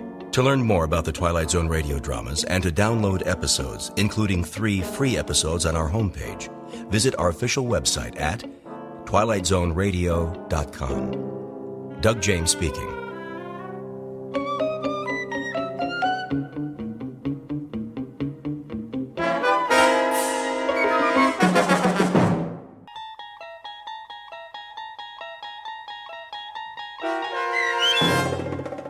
Ring-a-Ding Girl, starring Sarah Wayne Callies with Stacy Keach as your narrator, was adapted for radio by Dennis Etchison and written for The Twilight Zone by Earl Hamner Jr. Heard in the cast were Meg Thalken, David Darlow, Christian Stolte, Doug James, Fernette Lebo, Kurt Nabig, and Carl Amari. To learn more about the Twilight Zone radio dramas and to obtain audio cassettes and CDs of these programs, visit our website at twilightzoneradio.com. The producers of The Twilight Zone wish to thank CBS Enterprises, Carol Serling, Dennis Etchison, Dick Brescia Associates, Claire Simon Casting, Terry Jennings, XM Satellite Radio, the American Forces Radio and Television Service, Sirius Satellite Radio, our sponsors, and our radio affiliates for helping make this series possible. This copyrighted radio series is produced and directed by Carl Amari and Roger Wolski for Falcon Picture Group. Doug James speaking.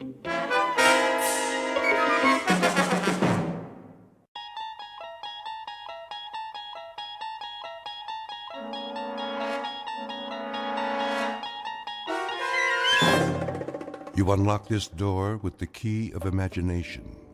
Beyond it is another dimension, a dimension of sound, a dimension of sight, a dimension of mind. You're moving into a land of both shadow and substance, of things and ideas. You've just crossed over into the Twilight Zone.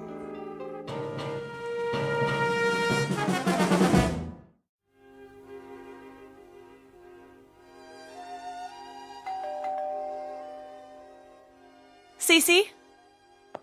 Yes? Get that, will you? Right away. Just a minute.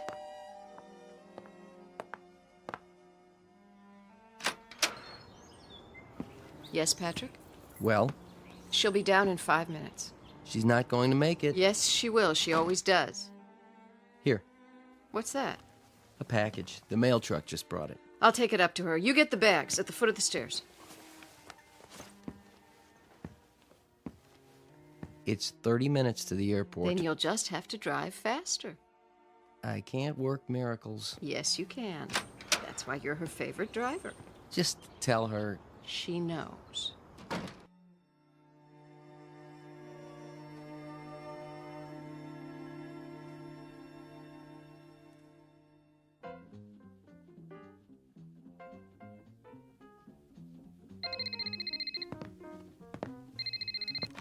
Ring-a-ding girl. Hello, Ivor. Yes, I know the limousine is waiting. And I know what time the plane takes off. I promise you I'll make it. No, I am not procrastinating, even though I don't want to make this picture. Because I don't want to go to Rome. I don't like to fly. Yes, Ivor, I know, and you are making me even later. Love you too. Bye. How's it coming? My agent's nervous. So am I. You've got 25 minutes to get to the airport. Won't they hold the plane? Not forever. You'd better go into fast forward. Everything's packed. I'll wear the mink. Carry my ring case down to Patrick, will you please? You're taking all of them? It was your idea, wasn't it? It was my idea that it might be good publicity if the ring-a-ding girl collected rings. Not that she take them everywhere she goes. But I haven't decided which one to wear. What's in the package? It just came. Special delivery. You can open it on the way. I adore presents. The plane can wait. Bunny, please. Please accept the enclosed as a token of our affection from your fan club in Howardville. Isn't that sweet? Do you know where Howardville is? Doesn't everyone? You'll catch a glimpse of it if you look down. We fly over it. Hooray for us. Howardville is my hometown. They're my most loyal fans. You know, I wouldn't be here if it weren't for them. They actually took up a collection to pay my way to the screen test. I wonder what they've sent me now. You find out. I'll get your precious jewelry down to the car.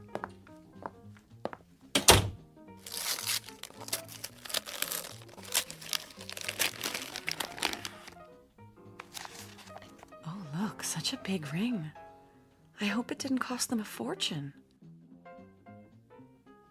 What's in the stone? A picture? How did they do that? Bunny,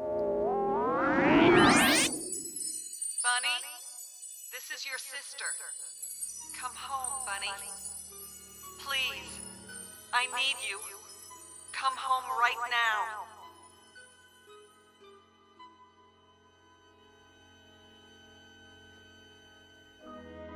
Introduction to Bunny Blake. Occupation, film actress. Residence, Hollywood, California. Or anywhere in the world the cameras happen to be rolling. Miss Blake is a beautiful and extremely public figure. What she wears, eats, says, even thinks is news. But underneath the glamour, the makeup, the publicity, is a flesh and blood person. One who has just been handed the role of a lifetime. Because on the way to her next shoot, she will take an unscheduled side trip to a location in the Twilight Zone. And now, The Twilight Zone and our story, Ring-a-Ding Girl, starring Sarah Wayne Callies, with Stacy Keach as your narrator.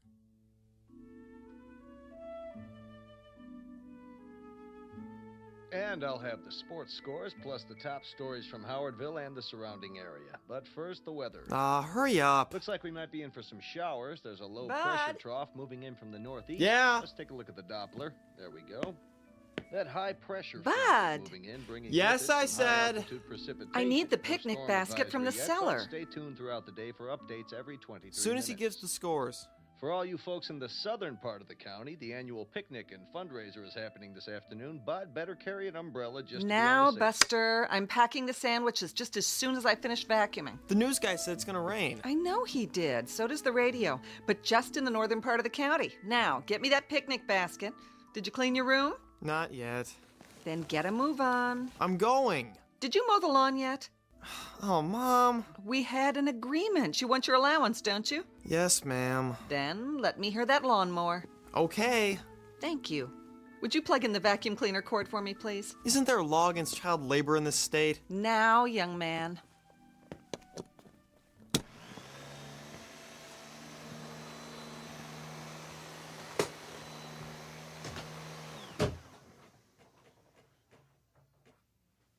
Bud, what happened to the electricity? Bud? Who pulled the cord out of the... Boo. Oh! Bunny! She remembers. Oh, come here. Let me get a look at you. It's been so long. I can't believe I've it. been looking forward to this. I think about you all the time. So good to be home. Why didn't you let us know? How did you get in without my hearing you? Same old way. I think I know this house. Oh, I could just shake you. That's no way to greet a celebrity. 5 years, and here you are without one speck of warning. Look at that coat. You know me. Glamorous, unpredictable, and full of surprises. Same old nut. What brought you home just out of the blue like this? Well, I thought you might like to see me. I'm tickled pink, but why now? Just like that? Maybe the ring had something to do with it. Oh, it came! This morning, you see? You don't think it's too big? Not at all. No, it reminds me of that mood ring I had when I was little, remember? This is much nicer, of course. Much, much nicer. Oh, what a project it was. Everybody in town chipped in and they let me pick it out. Do you like it? I love it. Sis, is everything all right? What do you mean? Are you all right? Never better. Why? I don't know. Maybe I'm just tired. Oh, come and sit down. Can I get you anything? No. Take your coat off. Oh, is that real mink? Mm-hmm. They call it Ember Autumn. I suppose it's a bit much. One of the perks of being a star. Oh, you. Oh, don't let it touch the floor. I haven't finished vacuuming yet. This is the way we do it in Hollywood, darling. They teach you to do it in acting class. Off one shoulder, then the other, then drop it like so. Oh. It's supposed to show that you really don't care because you've got 10 more at home in the closet. Then you move your hips like this. Ooh, that walk didn't come from acting class. My one natural talent. Oh, Bunny, we are so proud of you. The whole town is. Are we going to get to keep you for a while? Just for the day, I'm afraid. Oh, but that's not nearly long enough. I know. I'm stealing time as it is. They want me in Rome. Rome? But I got to the airport, and right at the last minute, I said, no, I'm going home instead. I got the basket. Now can I... Whoa. And who is this divine man? You remember Bud? Aunt Bunny? Surely this isn't Bud. So handsome. I thought he was my next leading man. Aw, I get it. Mom says you're always cracking jokes. And she was right, but I don't joke about everything. You want a soda pop or something? I can get you one if... Weren't you going to clean your room? He can do that later. I haven't seen him in ages. It's so good to be home. I'm anxious to see everybody, all my old friends. Well, you came at the right time. Remember the Founders' Day picnic? Oh, how could I forget? Do they still have the beauty pageant? They sure do. The year I won was what got me started. My picture in the paper, someone on the coast saw it. The picnic's this afternoon. Everyone in town will be there. Why don't you come with us?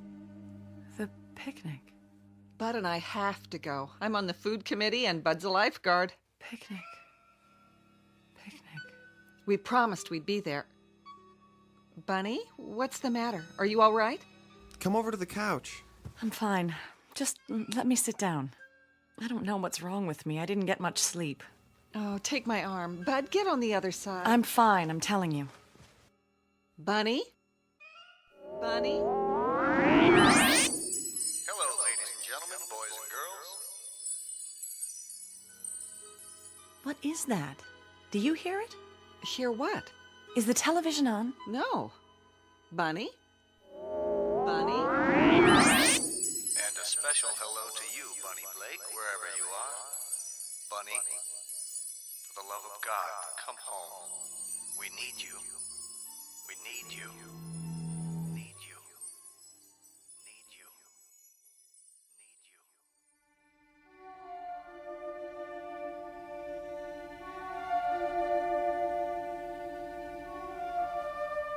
you. You're pale. You look like you're going to faint.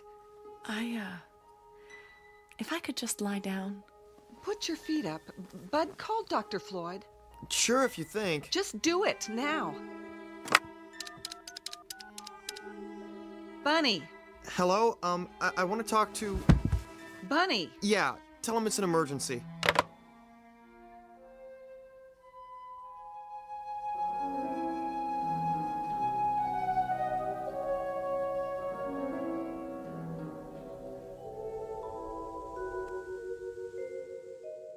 And open.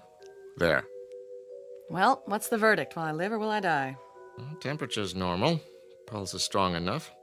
You do seem a little tired. I played a nurse once in a movie. Doctor reminded me of you. The gruff but kindly old family physician. I saw it. The medical profession should have sued. Stay off your feet a while longer. Oh, please, don't you get it? I was faking. About being sick, I mean. I just wanted to see you. I'm flattered. Do you have to smoke? It calms my nerves. Quite the contrary, actually. Still the same old Dr. Floyd. You haven't changed. That I don't believe. I delivered you, after all. Sorry, I don't remember. What's your diagnosis? In a nutshell, one exhausted young lady. What do you do out in Hollywood, anyway? I glow. Wind me up and I give off incandescent sparkles. Isn't that what stars do? I'd say you've been sparkling a little too much lately. What you need is sleep, rest, fresh air, and some of Hildy's good cooking. I want you to take it easy for a while. I'd love to oblige you, kind sir, but that's impossible.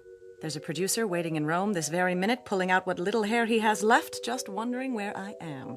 Tell me his name. I'll send a cable and tell him you're sick. But I'm not. Just the same. I didn't like what Hildy told me.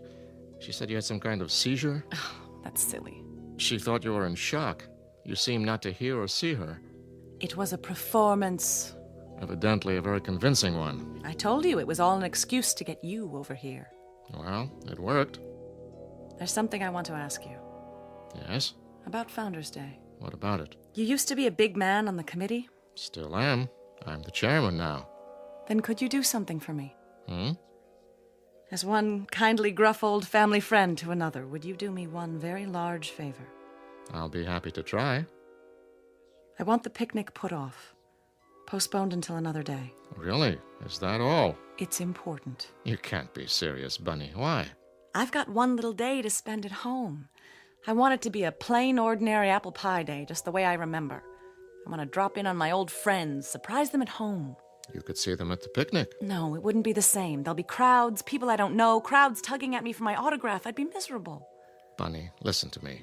You can't seriously expect the entire town to rearrange its plans just to suit your whims. Doc, I love this town and I love the people. Would I ask them to do this for me if it weren't more than a whim? I don't know what your life is like away from here. Perhaps in Hollywood you can make an unreasonable request and have it granted, but this isn't Hollywood. I'm going to give you a little something to help you rest. Oh, Doctor, if I could only make you understand. Any pharmacy in town should be able to fill this. No, not the ring again.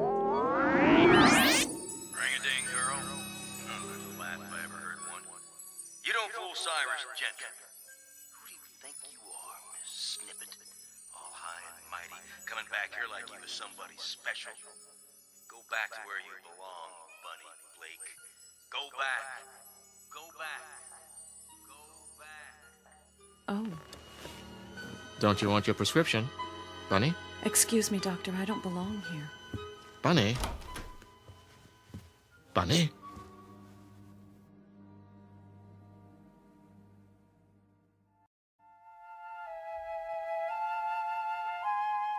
Hildy, can you come here? Yes, Doctor. How is the patient? Where is the patient? She went upstairs. She did? Very agitated all of a sudden. The look on her face. Hildy, what's upsetting your sister? I wish I knew. She seems to be under a severe strain and acting quite irrationally. I know. I'm delighted to see her, of course, but to fly here like this without so much as a call? There's something downright odd about it. I want you to get this filled. Some pills to relax her. Keep her as quiet as possible. And by no means let her go to Rome. At least not right away. I'll try, but she's always had her own mind. It may be just fatigue, but then again... Should I be worried? It's too soon to say. For now, let's keep an eye on her.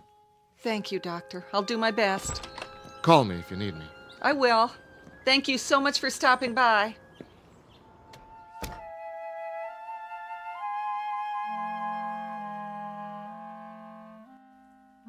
Bud? Yeah. Is your car running? Sure is. Why? This is a prescription for Aunt Bunny's medicine. Get it filled as quickly as you can. Okay. What's the matter with her, Mom? I'm not sure.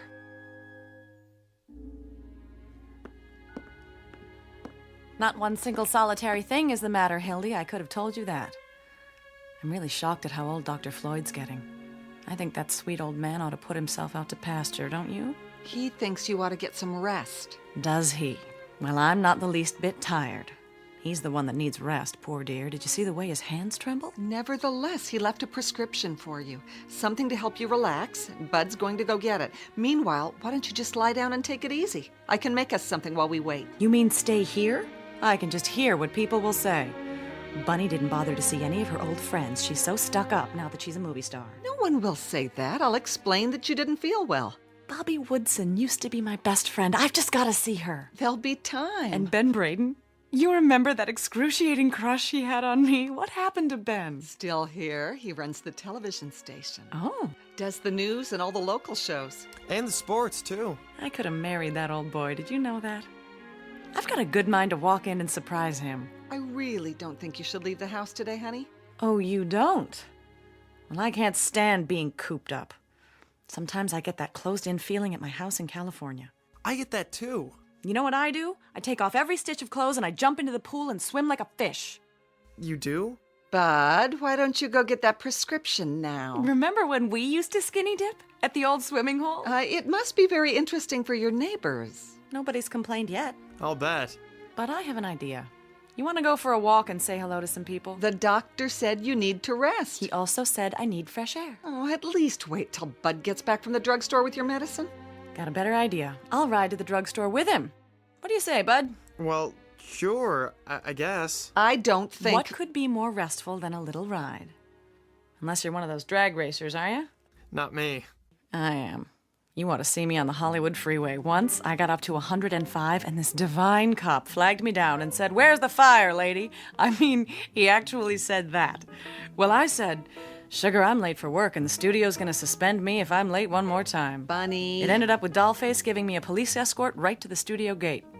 I even had dinner with him a couple of times. Till I found out he was married. You did?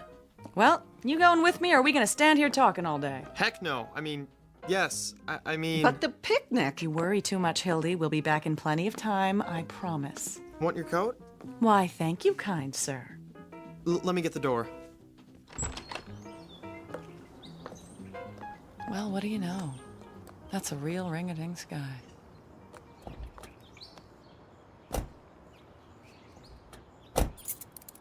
Drive carefully, Bud. Don't be long, you two.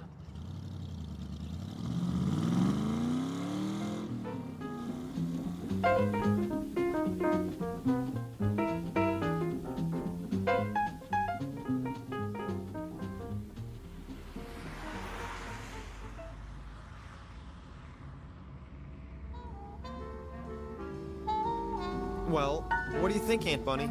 Pretty cool wheels, huh? Very cool, but please don't call me Aunt Bunny. I sound like a house mother at the Playboy Club. Okay, Bunny. There, that's better. Isn't that better? Must be pretty boring for you. I wouldn't say that. Compared to Hollywood and everything, you know a lot of movie stars. A few. What are they like? Which ones? Oh, I don't know. You go to parties and all that stuff? Not very often. Mostly I stay home, study my lines, and go to bed. You do? I have to get up early when I'm on a picture. Do you have one of those... Aw, never mind. Go ahead, say it. Well, I hear everybody has a water bed out there. I used to, but I got rid of it. How come? Too noisy. Sloshing around every time you turn over. Sometimes I'd wake up in the night and I think I was on a raft in the middle of the ocean. Gosh. They're cold, too. Especially because I don't wear anything when I sleep. You don't? Better not mention that part to your mother. But you understand. We're just talking, aren't we? A couple of old friends tooling around on the best set of wheels in town. Isn't that right? Sure, Bunny. So, where do you want to go? Is Mr. Gentry still the caretaker at the high school? Old Methuselah? Oh yeah, they'll have to blow up the place to get rid of him. Be an angel.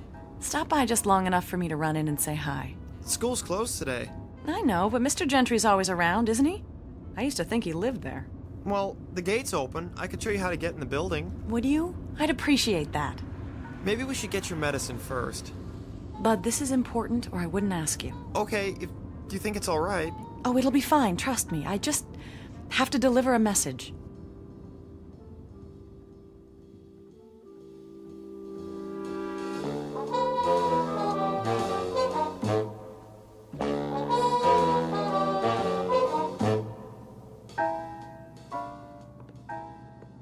Mr. Gentry? Are you in here, Mr. Who's there? Dang kids. Mr. Gentry, remember me? Barbara Blake. That you? It's me. How are you? I'm kicking pretty high for an old man. So you finally came back. Get your fill of Hollywood, did you? No, I like it there. It's not what you think. Isn't it? We read all about the hijinks you get into. Can't say I'd be proud of it. I don't know what you mean, Mr. Gentry. It's just a town like any other. What brings you back here, Barbara? I'm not sure. It was an impulse. You picked a time. The Founders' Day celebration. Not that you'd be interested. But I am interested. That's why I need your help. My help? I want you to do something for me. Unlock the doors to the school auditorium. What for? Some people might show up, and if they do, I want you to let them in. Oh, not me. Nope, I'm going to the picnic. Please, Mr. Gentry, I know you don't like me, but this is important. It's terribly important.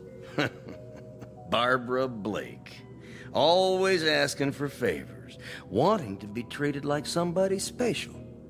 Maybe you forgot those doors are open all day long. You want to come here, you can walk in just like anybody else. Thank you, Mr. Gentry. It was wonderful to see you. Anything else I can do you for? Just one. Mr. Gentry, I can't explain it yet, and if I did, you wouldn't believe me. But please don't go to the picnic. Take my word for it, you mustn't. Not this year.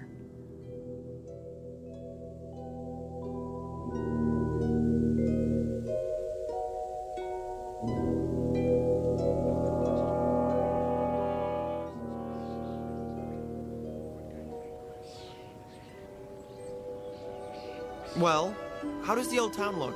So good, I wonder why I ever left. Why did you leave, I mean? Oh, I guess I could have stayed and done Blythe's Spirit in the little theater and played an angel in the church pageant at Christmas time, but I was too ambitious. Too talented, you mean? Oh, I don't know if it was that. I knew I had some talent and I had to find a place for it to grow.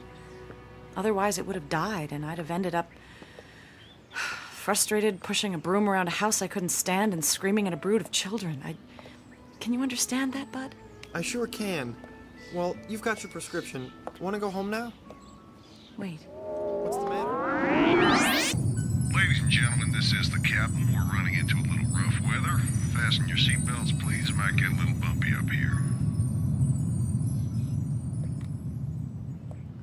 Bunny, something wrong with your ring? What? Oh. Oh, no, nothing at all. It's just the way it catches the light. Sometimes I think I see a picture in it. Yeah. Do you want to go home? Is the television station still on this street? Uh-huh. Right over there. Wait for me, will you, bud? I'll be right back.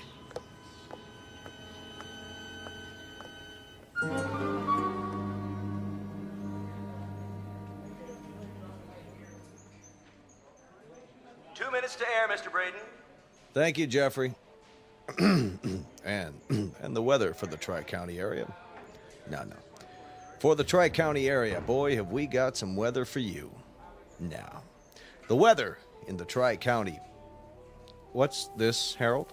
Corn, Mr. Braden, for the farm report. Nice, huh? Very nice. Would you move it aside so I can see my script? Sure thing. 90 seconds. Thank you. How's my hair look? Great, Mr. Braden. Hey, you can't come in here. Thanks. It's all right. I'm a friend of Mr. Braden's. Barbara? I mean, Bunny?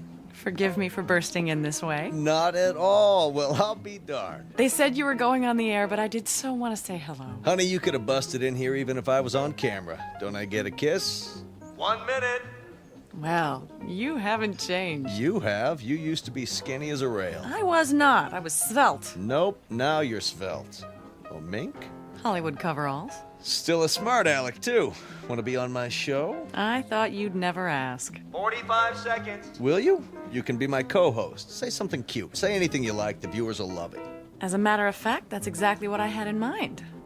I wanted to make an announcement. Oh, yeah? Got a new movie to plug? No, not at all. More along the lines of a public service announcement. Sounds worthwhile. I hope so. Because I have a feeling this one might be a matter of life and death.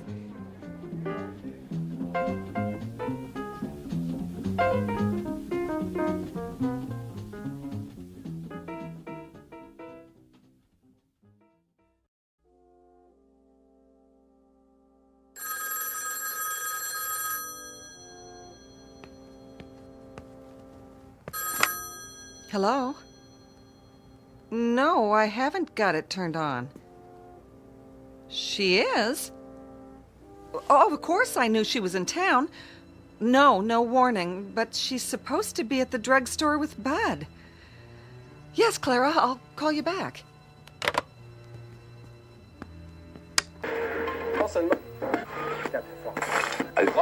Yes, Ben, you can't imagine how happy I am to be back in Howardville. It hasn't changed a bit, and I mean that in a good way. What in the world? Will you be with us for a nice long visit this time, buddy? Unfortunately, I have to leave tonight. Work calls. Oh, a new picture? I'm starting one in Rome. That sounds exciting. Yes, it's a wonderful script. I'm looking forward to it. Everyone in town has been following your career. I'm sure a lot of your old friends would like to see you. Well, but they can if they really want to. Are you kidding? You know that one-woman show I did in Las Vegas last winter? We read all about it. Well, I'm giving a special performance this afternoon in the high school auditorium. And I hope everyone in town will come. As my guest, of course. Wow, did you hear that, ladies and gentlemen?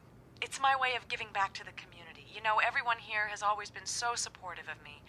This is just a little token of my appreciation. Oops, I think we've got a conflict here. The Founders Day picnic starts at 3 o'clock. You remember what a big event that always is. I know, but I'm afraid it just has to be today.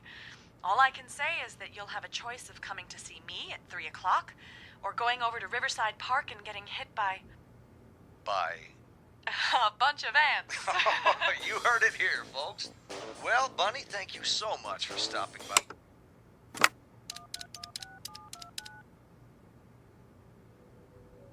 Clara? I just heard. I swear I don't know a thing about it. I thought she was on her way back from the drugstore, and now here she is on TV. Why, I don't know which one I'll go to. They'll expect me at the picnic. The way I feel now, I'd be too embarrassed to show my face anywhere. Oh, here they are now. I'll call you back.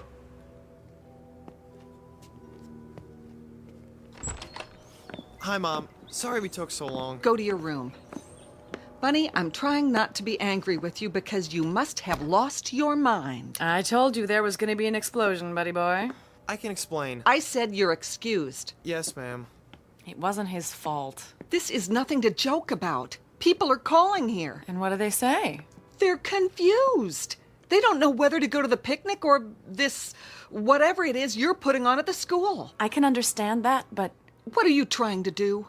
I owe this town, Hildy. It's just my way of paying back a debt. It doesn't look that way. It looks like you're a show-off, a big celebrity who's trying to impress a lot of small-town hicks. That's not it at all. Then what is it?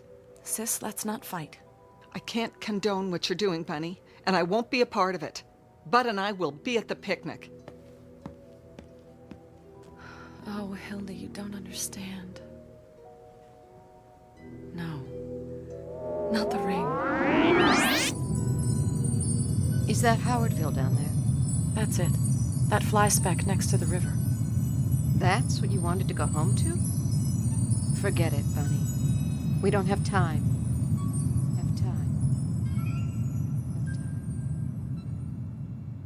Oh no, there has to be time. What else can I do? Barb, what's the matter? Nobody understands what I'm trying to do. It's not for me, not this time. Please don't cry. Oh, honey, there are some things about you I'll never understand. But if this performance means so much to you... It does. Then don't you worry. We'll be there, I promise.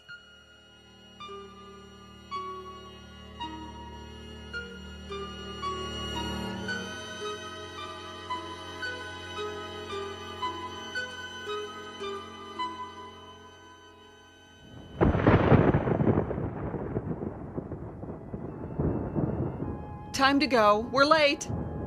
Don't worry. One thing's for sure. They can't start the show till I get there. Ooh, better take an umbrella. Thanks. Bud, we're waiting. I can't find my blue tie. Then wear another one. We're late as it is. You'd better fire your weatherman. Now, Bud. Coming. The streets will be a fright. Remember how we used to lie in our beds on rainy nights and talk to each other when we were kids? Oh, it was fun, wasn't it? Being kids. It was special. I'll never forget it. It's raining really heavy. Well, we'll just have to brave it. I have an audience waiting. Oh, we need raincoats. They're in the hall closet. You wear one. I'm going in style. That fur'll get all ruined. Don't worry about me. Help me on with it, will you? Your ring looks really pretty. Thank you, Bud.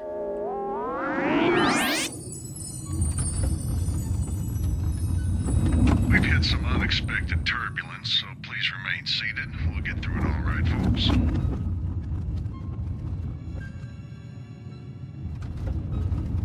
Getting kind of rough. Don't worry, Cece. It was meant to be. You aren't scared at all, are you?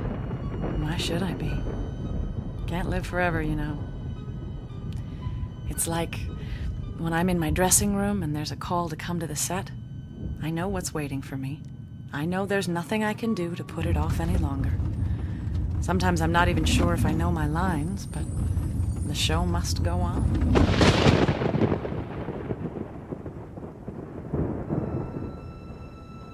Hildy.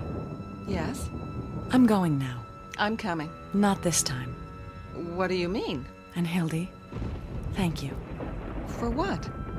For being my sister. I always loved you, you know. Bunny? That one's a fire engine. Sounds like an awful lot of them. Turn on the news. Goodbye, Hildy. And Buddy, take good care. Bunny? Major disaster. We'll bring you updates as they come in. For now, the Highway Patrol has issued a bulletin for everyone to remain inside. Hello? Mrs. Blake? Yes. This is Jim Haddock with the State Troopers. Oh, what is it, Jim? I'm out at the park. I thought you ought to know. Know what? Bud, where's Bunny? I don't know. It's terrible. I've never seen anything like it. Like what? Jim, will you please tell me what it is you're talking about? The crash. It happened minutes ago. What crash? Passenger jet. LA to New York. Got torn up in that storm. Crashed right in the middle of the picnic grounds. Hildy, your sister is dead. Bunny is dead. Dead? That's crazy. She was a passenger on that plane. She and another woman sitting right next to each other. Jim, my sister is here, now. I saw the body myself. Hildy. There's no mistake. It was Bunny Blake. I'm sorry to be the one to tell you. Bunny? Bunny, where are you? She's not here, Mom. Want to hear the news? Fortunately, only a Bunny? handful of people attended this year's Founders Day picnic, so a disaster of even greater proportions was averted. Bunny! Most of the population is safe at the high school auditorium, where they gathered for a special performance by our own local celebrity, Miss Bunny Blake. Conflicting reports claimed that she was a passenger on the ill-fated plane, but witnesses swear, I would swear, that she was here in Howardville this afternoon. Until the mystery is solved, only one thing is certain. There's been a terrible crash, the worst in the state's history. Bunny!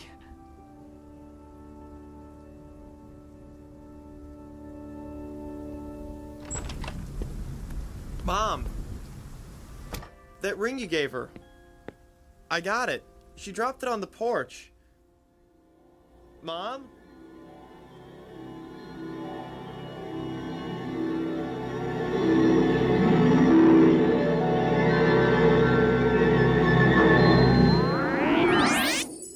We are all travelers.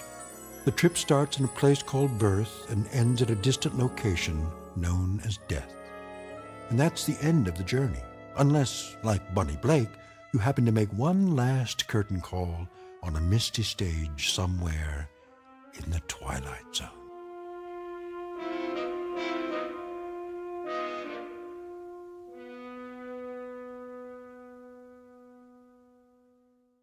We'll return to the Twilight Zone in just a moment. You are about to enter another dimension, a dimension not only of sight and sound, but of mind, a journey into a wondrous land of imagination. Next stop, the Twilight Zone. Hi, this is Stacy Keach. I'd like to take a moment to tell you about our Twilight Zone website at twilightzoneradio.com. At twilightzoneradio.com, you'll find the latest information on these Twilight Zone radio dramas, including behind-the-scenes photographs, plus the newest product releases, trivia contests, ways to contact us, other Twilight Zone-related info and merchandise, plus links to other fascinating websites. So make your next stop twilightzoneradio.com. Visit twilightzoneradio.com to purchase these Twilight Zone radio dramas on cassette and CD, or call toll-free 1-866-989-ZONE. That's 1-866-989-9663.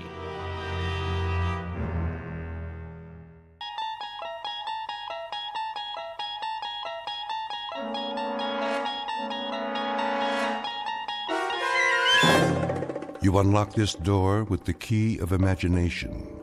Beyond it is another dimension, a dimension of sound, a dimension of sight, a dimension of mind.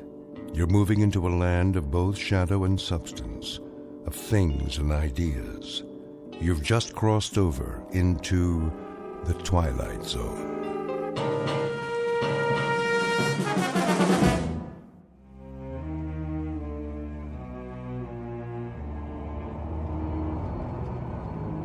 Why are you driving so slowly, Miller? Sorry, sir. The traffic is unusually heavy today. I can see that, but can't you speed it up a bit? I wish I could, Mr. Gordon. Ever since we crossed the bridge, it's been bumper to bumper. Well, then, try an alternate route. This is the alternate route, sir, but it doesn't look very promising. Oh, I'm going to be late. She doesn't like it when I'm late. No, sir. I better call home. A capital idea.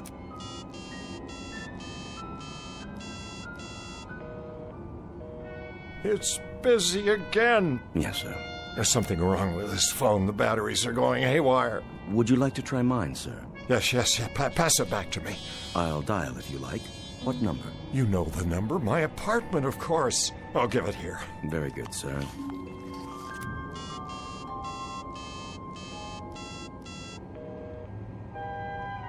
Who is she talking to? Perhaps she's calling your office. Or this phone isn't working either. What did you do, sir? Throw it out the window. Cheap plastic contraption. But it was an excellent phone, sir. You bought it for me last week. Then I'll buy you another one. Now get me home. Yes, sir. May I suggest... The ice bucket is full. There's a bottle of your favorite scotch. Not at this hour. It'd only slow me down. Have enough trouble keeping up with her as it is. Quite. Oh, Flora, please don't be cross with me tonight. I'll be home, dearest, I swear to you, just as soon as I can. Of course you will, sir. Such a lovely girl. I'm very fortunate, you know. Most certainly. A man of my years. If I may say so, Mrs. Gordon is very lucky, too. I'm sure she appreciates how lucky. Yes, I'm sure she must, but sometimes I wonder what it's like for her alone all day at her age. Poor thing.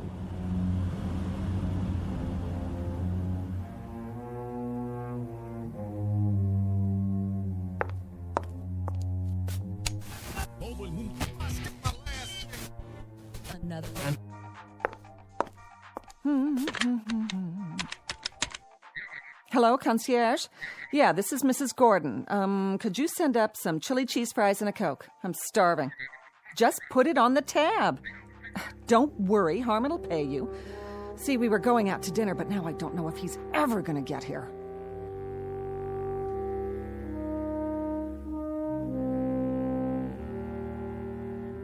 Picture of an unlikely lady in waiting and her knight in not-so-shining armor. An aging man who leads his life, as Thoreau said, in quiet desperation.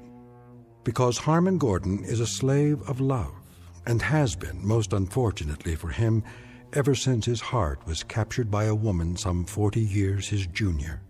And because of this, he runs when he should walk. He surrenders when simple pride dictates he should take a stand. He pines away for the lost morning of his life when he should be enjoying the evening. In short, Mr. Harmon Gordon may not know it yet, but what he seeks most desperately is a fountain of youth. And who's to say he won't find it?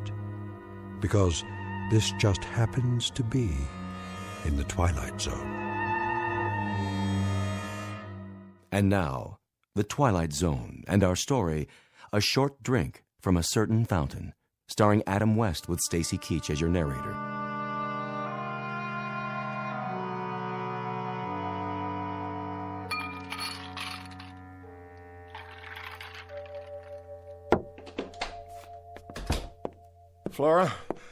Flora, dear. Over here, Romeo. Oh, there you are, darling. What happened to you? Please accept my apologies. The traffic was backed up all the way from the office. How come I'm not surprised? You'd be late for your own funeral. And what did you do today? Go shopping again? Oh, I had a ball, an absolute swinging time. I only ask in passing, my dear, because I'm concerned. Oh, let's see. I had breakfast, and then I had lunch, and then I fired that stupid maid, and then I waited for you. Whether you realize it or not, big boy, that routine gets old fast. Very old. I'm truly sorry. Well, all in all, Harmon, it was one of those days that makes you want to jump off a bridge. Earth to Harmon, do you read me? There's still time if you care to go out. Yeah, and do what? Dinner at the tavern? Whoop-de-doo. I thought you liked the food there. How about the Rainbow Room? Well, I suppose, if you prefer, it is awfully noisy there. At least we could hear some music. You want music? But I've bought you all the latest recordings. I want live music, any kind, I don't care, as long as I can dance. Dance? Matter of fact, I feel like dancing right now. You do? Will you dance with me, Harmon? Well, I suppose. Come on, baby. Let's see what you've got. Let me take off my hat and coat. Oh, come on. Loosen up. Let it move you. Feel that beat? I'm trying, dear. Move it, Harmon. I'm doing my best. What's wrong with you? I can't keep up. Shake your booty. Now move your arms like this. Flora, please be more careful. It was just a piece of glass. It was a very old piece of glass. Worth what, 89 cents? Hardly. This was a Wedgwood. Big deal. I'll buy you 6 more just like it. I'll even have the concierge gift wrap them for our anniversary. Then we can sit around and play old records. Sounds like a hot night to me. What's that tune you like? Come to the church in the wildwood? Oh, a real toe tapper. You keep forgetting that I'm no longer a varsity end. Were you ever? Furthermore, if my doctor had witnessed that little burst of activity just now... Oh, that's always your excuse. It's not an excuse. My heart... If you keep telling me about your heart and all your aches and pains, Harmon, I'm gonna run out and get sick. Would you mind putting that cigarette out, dear? I've asked you not to smoke. Why not? Bad for your heart? You might start a serious fire. Honey, baby, one of these fine late evenings, that's exactly what I'm gonna do. Torch this whole mausoleum. There are things here that mean a great deal to me. Like what? That eyesore I knocked over? It was my mother's. Oh, spare me. It was worth very little except for the sentimental value. That's a word you may not understand, Flora. Sentiment. It means the capacity to love. Listen, big boy, if I don't fill the bill anymore, just say it loud and clear. In case you forgot, there are 14 flights a day to Reno, and I'd love to be on any one of them.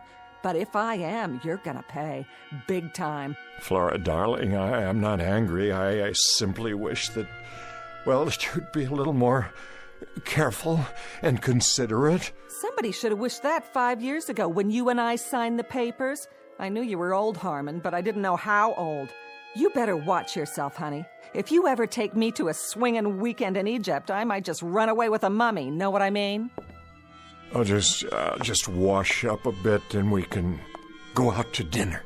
Oh, you do that. We'll make it your night, baby. We'll go someplace wild, like the Elks Lodge.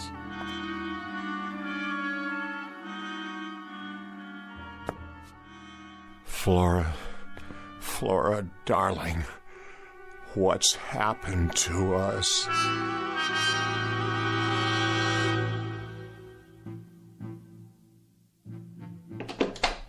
That's it. Flora? I told you, I don't want to talk about it anymore. But Flora, dear, I told you I was tired before we left. Flora, dear, I told you I was tired. You're always tired. It's not something I can control. These pills I take. I didn't ask you to run the mile. I just asked you to go dancing or to the movies or someplace. Any place but here. We went dancing on Monday evening. We've been to the movies twice this week. I only thought... Thought what? That you could take my mind off what a miserable bore you are? Well, let me tell you something, honey. I only thought that, well, just one evening, only one, we could quietly watch television or read or have a conversation. It's a fine art, you know. The two of us with no one else around. Something to bring us closer together. And you think that's all it takes? This is so like you. The Late Late Show after we have a game of chess. That's not what I mean. Sounds really great for senior citizens at the old folks' home. But for your information, sweetie pie, I don't have my reservation there yet. They won't let me in. I still have my own teeth. Flora, try to be reasonable. And don't tell me how you picked me out of a chorus line and introduced me to the finer things in life. Your idea of the finer things is to hold hands in church and listen to the organ music. Flora, you know that isn't true. Take my advice. Get yourself a nice glass of warm milk and curl up with an almanac. Whatever it takes to get you through the night. Because this time, it ain't me, babe.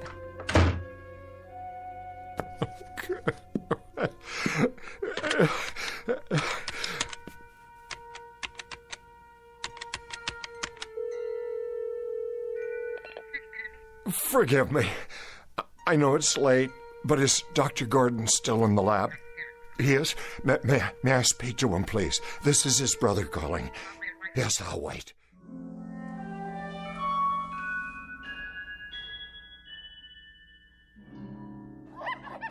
Now then, Leonard. Yes? Which monkey would you say is dominant in this group? I guess the largest. Look again. The largest monkey is seated in the corner of the cage doing absolutely nothing. Doesn't seem very dominant now, does he? You're right. Now, Notice the small one in the center of the group. The young one? He has the food and water to himself. No one's challenging his position. But doesn't that go against the normal rules? Of social organization? Not where the young are concerned. And the cause of this new hierarchy, Leonard, is the Gordon vaccine. He's been injected for 3 weeks running now. His appearance has changed, and the others can see it. They may not understand, but they respect it. They have to. They share a responsibility for his well-being. I see. Dr. Gordon. The implications... I mean, if this process could be extended to other species, other social structures, the results would be... Just a moment. Yes, Julie, I thought I told you no more calls. I'm sorry, sir, but it's your brother. He asked me to ring through. Harmon? Well, what do you know? Put him on. Yes, sir. Go ahead, Mr. Gordon. Raymond? Harmon, is that you? I hope I'm not interrupting. Are you all right? You sound a bit under the weather. Fine. Look, Raymond, I was just wondering if you could come over this evening. Tonight? Well, I don't know. I was just training a new assistant. How about lunch tomorrow? I'm afraid that won't do. I know it's late, but I'd like to see you. Why so mysterious? If it's something to do with your health... No, everything's all right. Everything's fine. It's just that, well, I'd like to talk to you. I see. Raymond, please come over. I'm at my wit's end. I must talk to you. Very well, then. Thank you, Raymond. You don't know how much this means to me. Relax, old boy. I'll be there as soon as I lock up. What is it, Doctor? Nothing serious, I hope. No, nothing serious. But if I'm not mistaken, there may be a slight problem of social organization in my own family.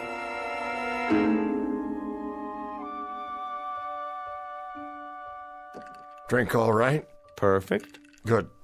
That's good. You look tired, Harmon. Do I? Yes, Harmon, tired and depressed. Now, do you want to tell me about it, or shall we sit here and play 20 questions for the rest of the evening? Been pretty rushed the last week or so. Flora asleep? Yes, she went to bed about an hour ago. She asked to be remembered. Oh, she'll be remembered. I'm not sure I like the sound of that. Merely an observation. You know, you really ought to get to know her better, Raymond. She's really a fine girl. Did I say otherwise, Harmon? No, but I know you two haven't been exactly close, as a brother and sister-in-law should be. Harmon, would you do me a favor? Anything. 2 favors, actually. First of all, don't sell me on Flora. Don't even try. You know what I think of her. And this isn't backbiting now. This is what I've told her to her face, so I have no compunctions about saying it aloud. Saying what? Let me finish. I could forgive her appetites, Harmon. I could forgive the fact that she's made out of asbestos and doesn't have a heart in her body. You're being unfair. But I cannot forgive her for what she's done to you. She's turned you into a frightened, quaking, damned fool who dotes on her, gives into her whims, and runs after her like a poodle. That's item 1. Raymond, please. My second favor is simply that from now on, after you've had your battles, you not call me at odd hours of the night. I don't do this often. Once is often. Twice is endless. Harmon, we're very close as brothers go, don't you think so? Yes, despite the difference in our ages. Maybe that's why. You've always been my big brother, and you know there isn't anything in this world that I wouldn't do for you if it's in my power. But you can't expect me to run over here like a St. Bernard every time you get frozen halfway up the mountain. You make me ashamed. Don't be. She's a predatory little alley cat, and she's always been that way. I knew it the first time I saw her, but I can give you only so much solace, so much sympathy, and then it begins to stick in my craw. Now, what is it you want tonight? Just someone to while away the hours with you? Or is there something more specific? The things you've been working on at the Institute. Go on. The cellular injections. You've been successful with them, haven't you? Oh, no. You're out of your mind. Desperate I am. Out of my mind, I'm assuredly not. But you must be if you're thinking... You've made animals younger. I've read your paper. You've injected them with your fluid, and they've become young again. Isn't that true? Animals, indeed. Guinea pigs, white mice, hamsters. You've been able to rejuvenate glands, organs, sometimes the entire cellular structure. But we haven't even scratched the surface yet, Harmon. We're stumbling along in the dark. I want you to inject me. And I repeat, you must be out of your mind. We don't have a remote idea of what's involved here. The research is very impressive. All right, we've managed to rejuvenate a handful of small animals and rodents, but we're 20 years away from trying this on human beings. Why? Are you serious? We're dealing in the basic building blocks of life, Harmon. We don't have the remotest idea of how much damage might result in the long term. We don't know what we're doing to the basic metabolism of the body or the mind. God only knows what effect this has on the brain. Harmon, we're winging this, and we've killed as many as we've saved. You said you'd do anything for me. Anything within reason. This is within reason. I'm close to the end of my rope, Raymond. I've reached a point where it really matters very little to me if I live or die. Surely not. I want you to test this serum on me. Short of that, I can't bear getting any older. Aside from this pronounced death wish of yours, how would you like to spend the rest of your life? As a mutated freak? Or a blithering idiot? Or a mindless shell? This is not only possible, Harmon, it's highly probable. We couldn't control an experiment with a human being. It'd be catch as catch can. I not only would take the risk, I'd welcome it. The answer is no. You don't know what you're saying? Nor do you. Then it's the same as a death sentence. Exactly right. I wouldn't try experimenting on a strange bum picked up off the street, let alone my own brother. Please? The answer is a firm, irrevocable no. In that case, I bid you good night, Raymond, and I thank you for coming. I trust you can let yourself out. Where are you going? Out onto the balcony. I'd like to be alone. Harmon? I said I'd like to be alone, to collect my thoughts. Bear this in mind. As a physician, I can attest to the effects on the human body of landing on a concrete sidewalk after a 500-foot fall. It isn't pretty. And as a man, can you attest to the effects on the human heart? When a man is deeply, dedicatedly, totally in love with a woman who can't stand the sight of him, the sound of him, the look of him. Have you any idea what kind of life this is for me? I know what kind of life it could be, and should be. You're a bright, charming, wealthy, discerning guy, and you've been warped and hammered out of shape by a flashy little piece of baggage who isn't fit to wait on your table. Whatever she is, and whatever she isn't, she's the only thing on God's earth that I care about. Do you know what it's like to believe your life is over and then suddenly, one day, to walk into a room and feel it begin all over again, to see the sun in the sky, even though it's the dead of winter, to lie awake at night flushed with anticipation for a brand new day, because she will be there. Don't do this to yourself. Listen to me. This is important. It matters. Ever since I was a young man, I wished for someone who'd let me show her the world, discover it with me. Because without anyone to share it with, the world might as well be buried under 6 feet of snow. Someone who'd be there, Ray, that's all. I wouldn't ask much in return, a kind word once in a while. She still has a love of life, believe me. Only I can no longer share it with her because I'm old now, and getting older, the days run away and leave me further and further behind. And now it's too late.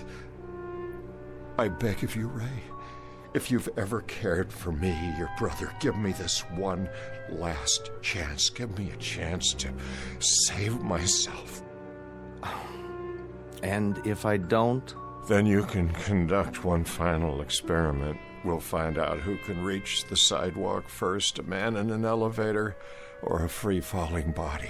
Oh, my dear God. You're serious. Good night, Raymond. I'm getting tired now. Let me think about this. Give me an hour or two. Will you be up? Are you coming back? I have to think first. Tell me you'll wait to hear from me. Give me your word. All right, but don't be long. Soon now, I'll need to rest.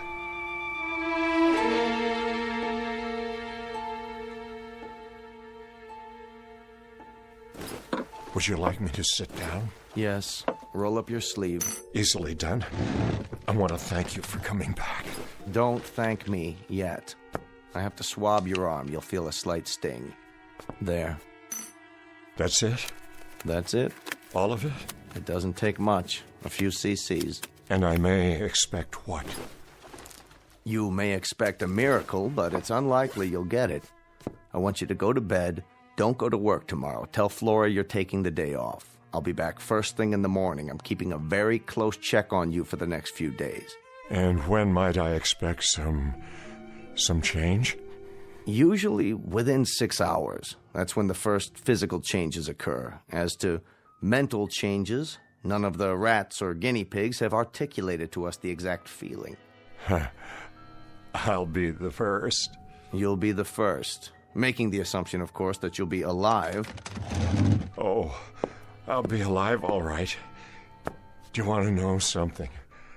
I shall not only survive, I'm going to become young again. I feel it.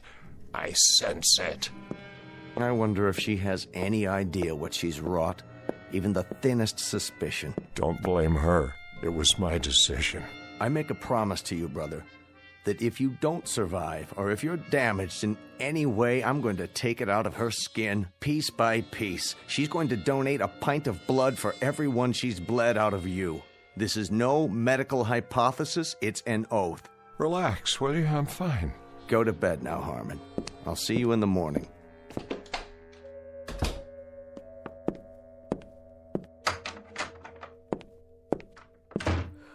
Oh, that you, Harmon? Yes, Flora. Go back to sleep. What are you doing in front of the mirror? Just looking at myself, dear. Well, don't do that. You'll have a nightmare.